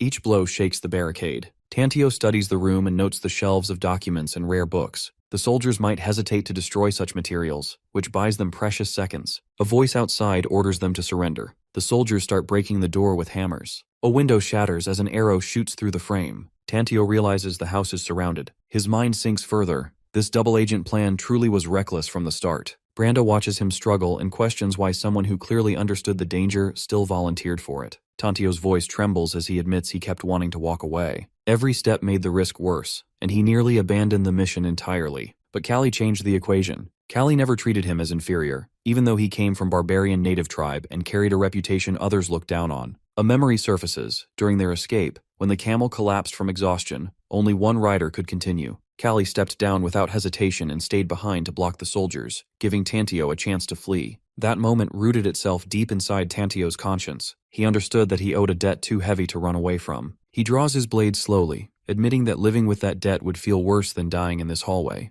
Branda counters by insisting that her father is no noble hero. She describes him eating secretly at night, gaining weight, ignoring injuries, and shouting for his late wife when he drinks. Her smile softens every flaw she lists. Tantio recalls each small memory of Callie with new clarity. More blows strike the door. Nodic himself approaches, arriving right outside the study. Nodic condemns Tantio as filth and treats this moment as proof that barbarians never deserve trust. Nodic recognizes betrayal immediately, treating it with cold amusement. From inside the study, Tantio answers betrayal runs in his blood. No one should be shocked if he switches sides again. Noddick calls him a fool for believing Soren can challenge him with soldiers. His private force doubles anything Soren could muster, and he holds the advantage of defending his own ground. People observing the fight will see Soren as a desperate loser, while Noddick appears as the rightful mayor protecting his property. Tantio shocks at the claim of doubled numbers, but Branda spots the lie instantly. She explains Noddick inflates his strength to pressure them into surrender. He avoids destroying the study and its valuable books, giving them leverage to stall. She urges him to adjust their defense strategy. Tantio shouts through the barricade, offering to bring her out if Noddick guarantees his survival. Noddick pretends generosity,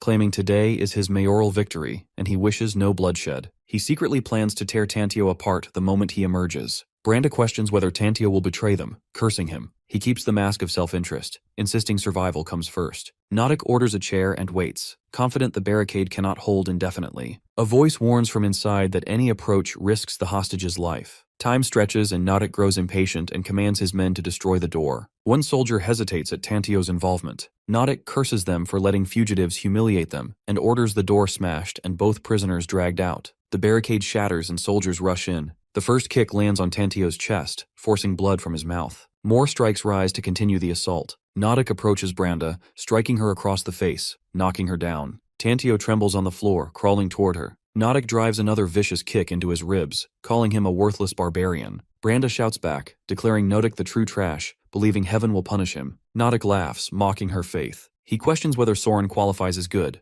No one in Delphia carries more blood than Soren. The barbarian tribes call him Soren the Butcher. Augustina rose from corpses left behind by his campaigns. Branda freezes, shocked while Noddick explains he already suffered heaven's punishment 20 years ago at her father's hands. He then orders his soldiers to drag the two captives toward the arena. Blood drips from Tantio as they haul him away. Time passes and Soren nears Noddick's compound with his troops. No signal arrived from inside. He prays Tantio succeeded in protecting Branda. He reminds his men that their sacrifices were immense, casting aside family and sister to fight for the election. Spies penetrated every candidate. Noddick stole the mayoral seat without legitimate challenge. Soren vows to reclaim honor and position, leading his troops at the front. Inside the compound, a soldier reports Soren's approach. Noddick commands capture if possible, execution if necessary, raising his voice so Branda hears. Her righteous brother marches toward doom, giving Noddick the chance to wipe out the entire family. Tantio and Branda remain battered and bruised. Noddick checks if Tantio is dead. He still breathes. Noddick plans to keep him alive as a training target. A soldier approaches Branda with ill intent. She drives her knee into his groin, collapsing him. She stands exhausted but defiant. Noddick orders another soldier forward. The guard beside him flinches, disturbed by the slow breaking of the woman. Noddick declares he will watch her drain all strength before presenting her ruined state to her father and burying the family beneath the desert sands. Another soldier approaches. Branda attacks despite shaking limbs. Pain shoots through her arms. Bones begin to crack. Noddick orders yet another attacker. The man reaches for her, underestimating her resilience. Her body nears the limit. A heavy blow snaps her head to the side. She screams, pleading for help, calling for her father as tears stream down her face. Below in the underground cell, Callie senses disaster. Too much time has passed. The rescue must have failed. Worry accomplishes nothing. He must act now, even without full information. Alone in the darkness, Callie reflects on a life stretching beyond 70 years. A question dominates. What happens when he dies? His second life gave glimpses of the afterlife. Now he has reached his goal, sharpening the certainty that this must be his final existence. Death may come tomorrow, but responsibilities stand now. His daughter remains trapped. The basement door blocks him. Escaping by strength seems impossible. Yet our dude built his life on overcoming the impossible. This is one more challenge. He clenches his jaw, raises his fist,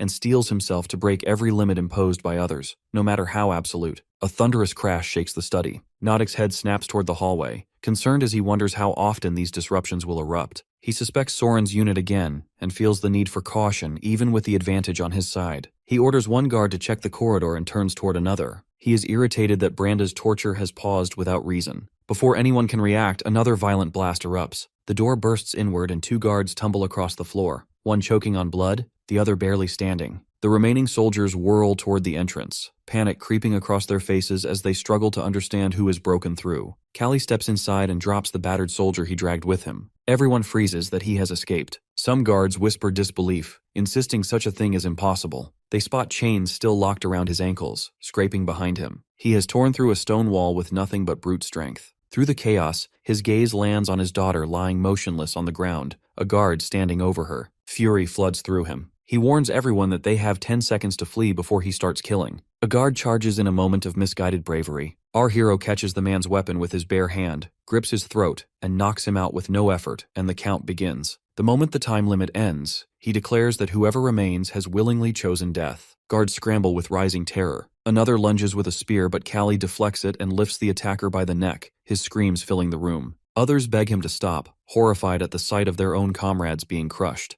Noddick finally snaps and orders all soldiers to strike at once. His archer captain hesitates, aware that arrows will hit allies in such tight combat. Noddick grabs the captain's shirt, repeating the command with no care for casualties. Even the captain freezes, stunned that 20 armed men cannot restrain Callie, who's in bad condition. An arrow eventually fires and tears into his arm. Several guards yell for the archers to stop, but the captain reminds them that Noddick's orders outweigh everything. Noddick's fear builds with every second. His lack of battlefield experience becomes painfully clear. Any competent leader would retreat and rely on archers, but Noddick fixates on keeping the prisoner surrounded, blind to everything except his own panic. Branda's eyes flutter open. She sees her father fighting an entire army alone. Tears spill down her cheeks as she begs him to stop, her voice trembling with fear. A command suddenly rings out, ordering Callie to halt. He turns and spots soldiers restraining Branda while Noddick presses a weapon to her throat. The trap becomes instantly clear. He warns Noddick that stopping now kills both him and his daughter, and only Noddick stepping back can change that. He gives him two choices: release Branda and die quickly, or harm her and suffer a slow, brutal end. Noddick challenges the threat and hovers his blade near Branda's hand as if ready to sever a finger. Rage explodes from the prisoner, and Noddick's eyes widen with satisfaction. He has found the leverage. He orders his soldiers to drag the hymn forward. Enjoying his brief moment of control, he brags that no one has troubled him more. He then commands the execution to proceed.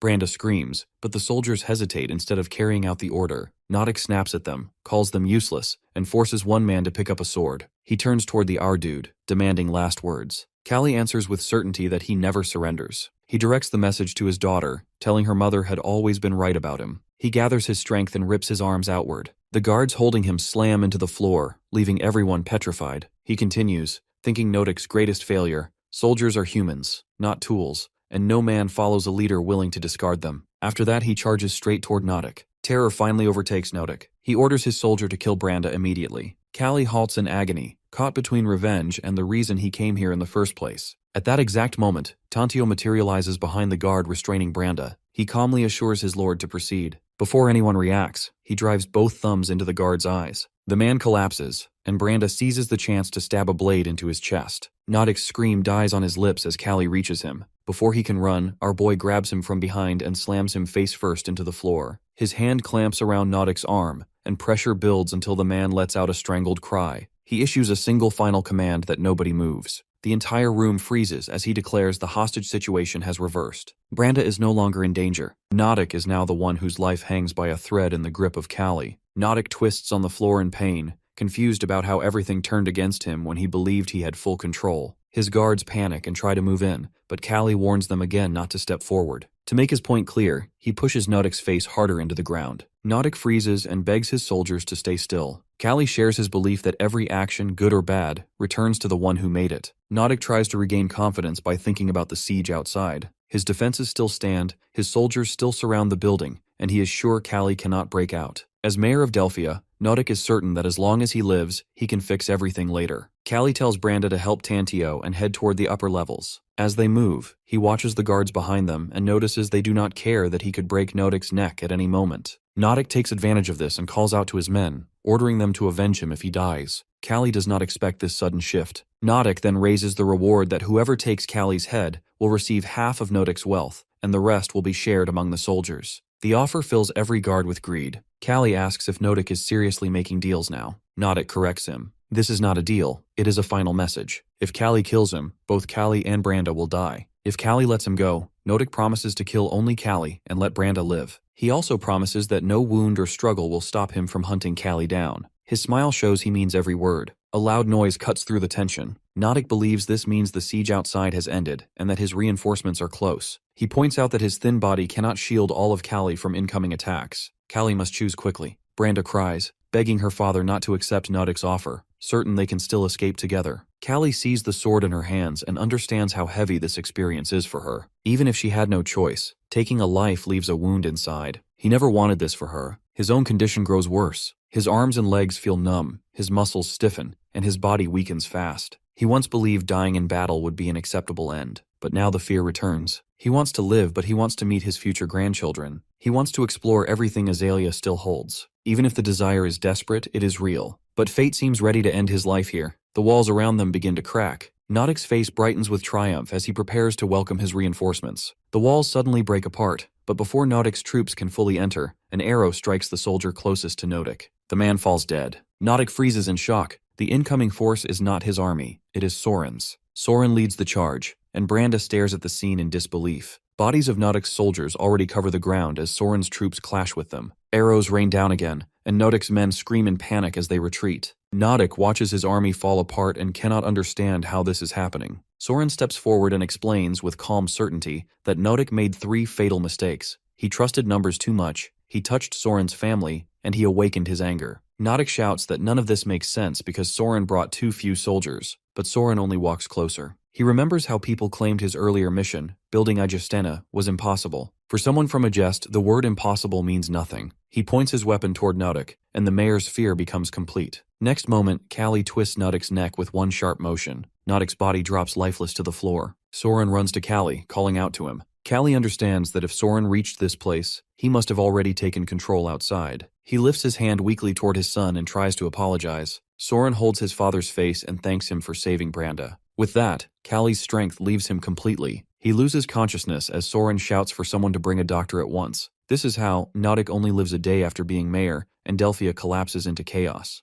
The investigation exposes how he kidnapped and threatened Soren's family, yet the public focuses only on the fact that Soren attacked a legally elected mayor. No sympathy rises for him, and the election commission removes his right to compete in the next race. Several days later, Callie wakes and absorbs the heavy cost of his rescue. Bandages cover his left hand, and only 3 fingers remain. The doctors removed the other 2 after a shattered bone tore through his skin and risked fatal infection. The damage in his legs runs even deeper. He smashed stone walls with his fists and knees during the escape, and even after healing, walking becomes impossible without permanent leg braces. He stands by the window and watches the clear sky as if nothing heavy rests on him. Branda enters with her own wounds still visible and notices how thin he has become. He responds with dry humor, easing her worry for a moment, but her tears fall when she repeats the doctor's words that his survival was very unreal. She finally admits that she never truly believed he would reach her in time. Callie tells her that any father who refuses to protect his child has already failed. His boxing life ends forever, yet the loss leaves no emptiness. The warmth of his daughter's smile makes 2 missing fingers feel like nothing at all. A month passes.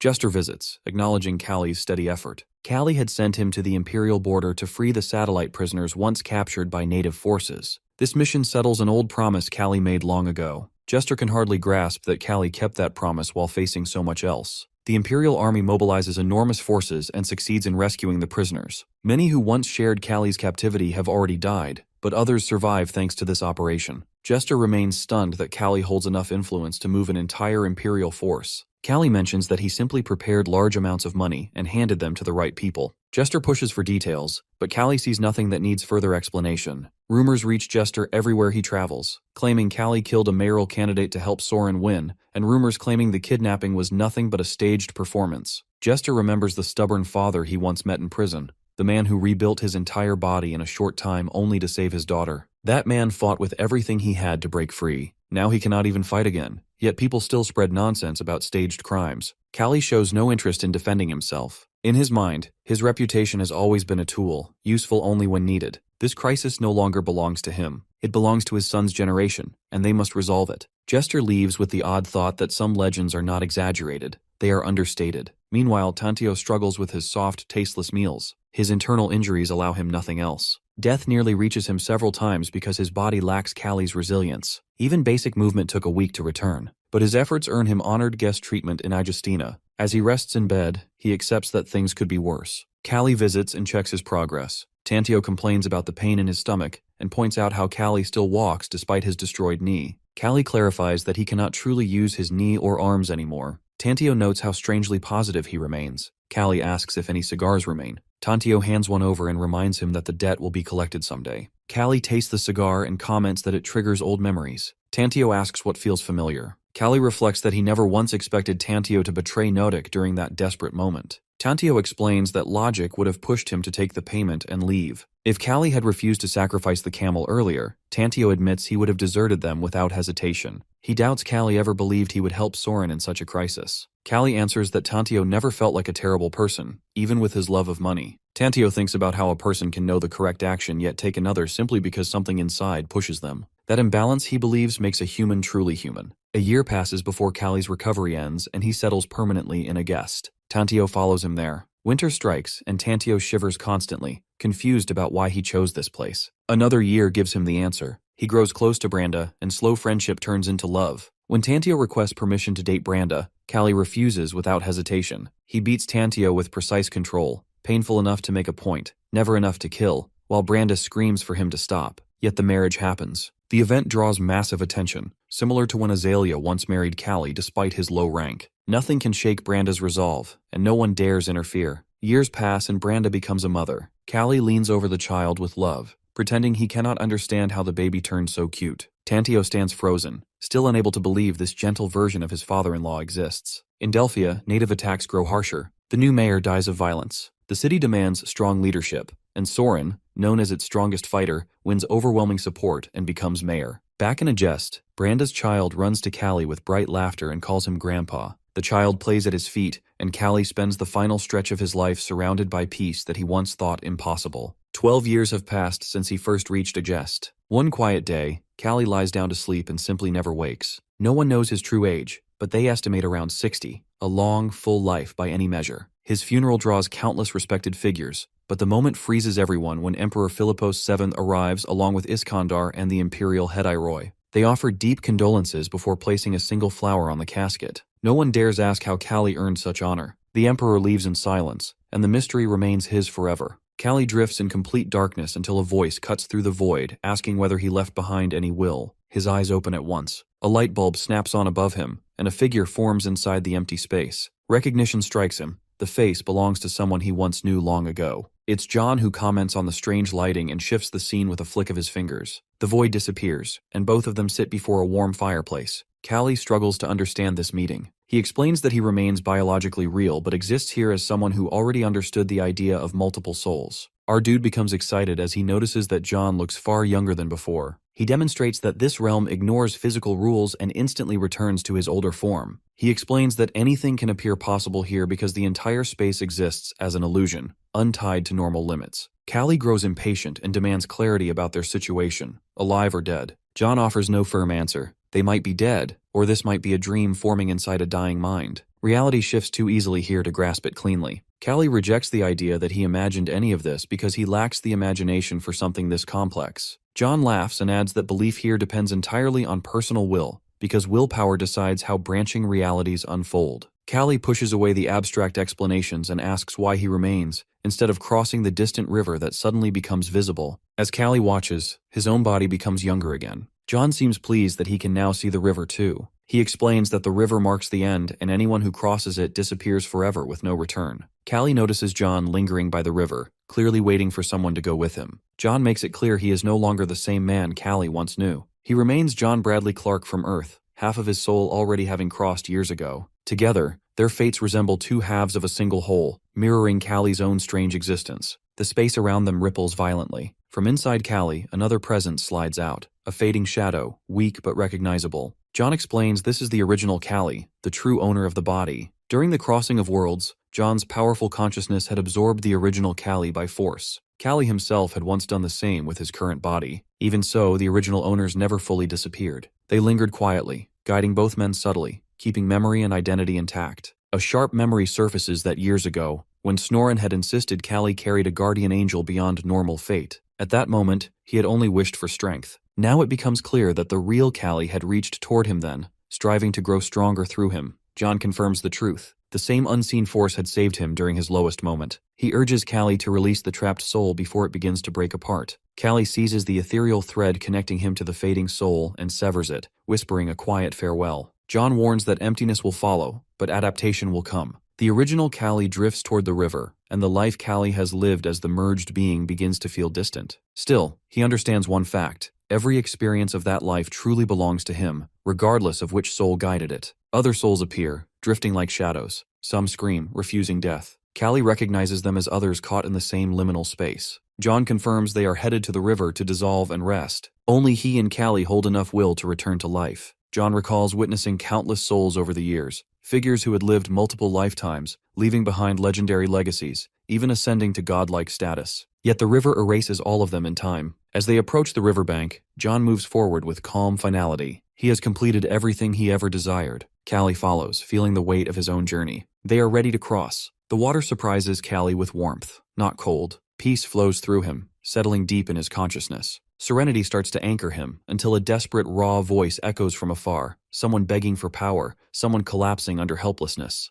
The cry grips Callie instantly. He moves away from the river, telling John to continue alone. His path back to the living is clear. He cannot rest yet. He races toward the voice, determined to guide whoever called for help. Far away in South Korea, inside a recycling and incineration plant, 3 men argue with panic. They stand near an active industrial furnace containing a body. One doubts the act will solve anything. Another pleads to surrender before disaster strikes. The ringleader grabs his companions, reminding them that the fire is already lit. No return is possible. The victim's failure to pay caused this. All 3 share the guilt. A sudden metallic noise echoes from the furnace. The door swings open. Flames illuminate a figure stepping out, alive. Surviving fire once proved survival is possible again. The men freeze in horror. Before they can react, the burned figure charges, striking the ringleader across the room. He warns that anyone attempting to kill him will meet the same fate. In reality, this boy's soul cries for strength, this voice that pulled him back from the river. Park Kang-tae, who now exists as Callie, rises fully once more. He faces the 3 men, ready for another battle.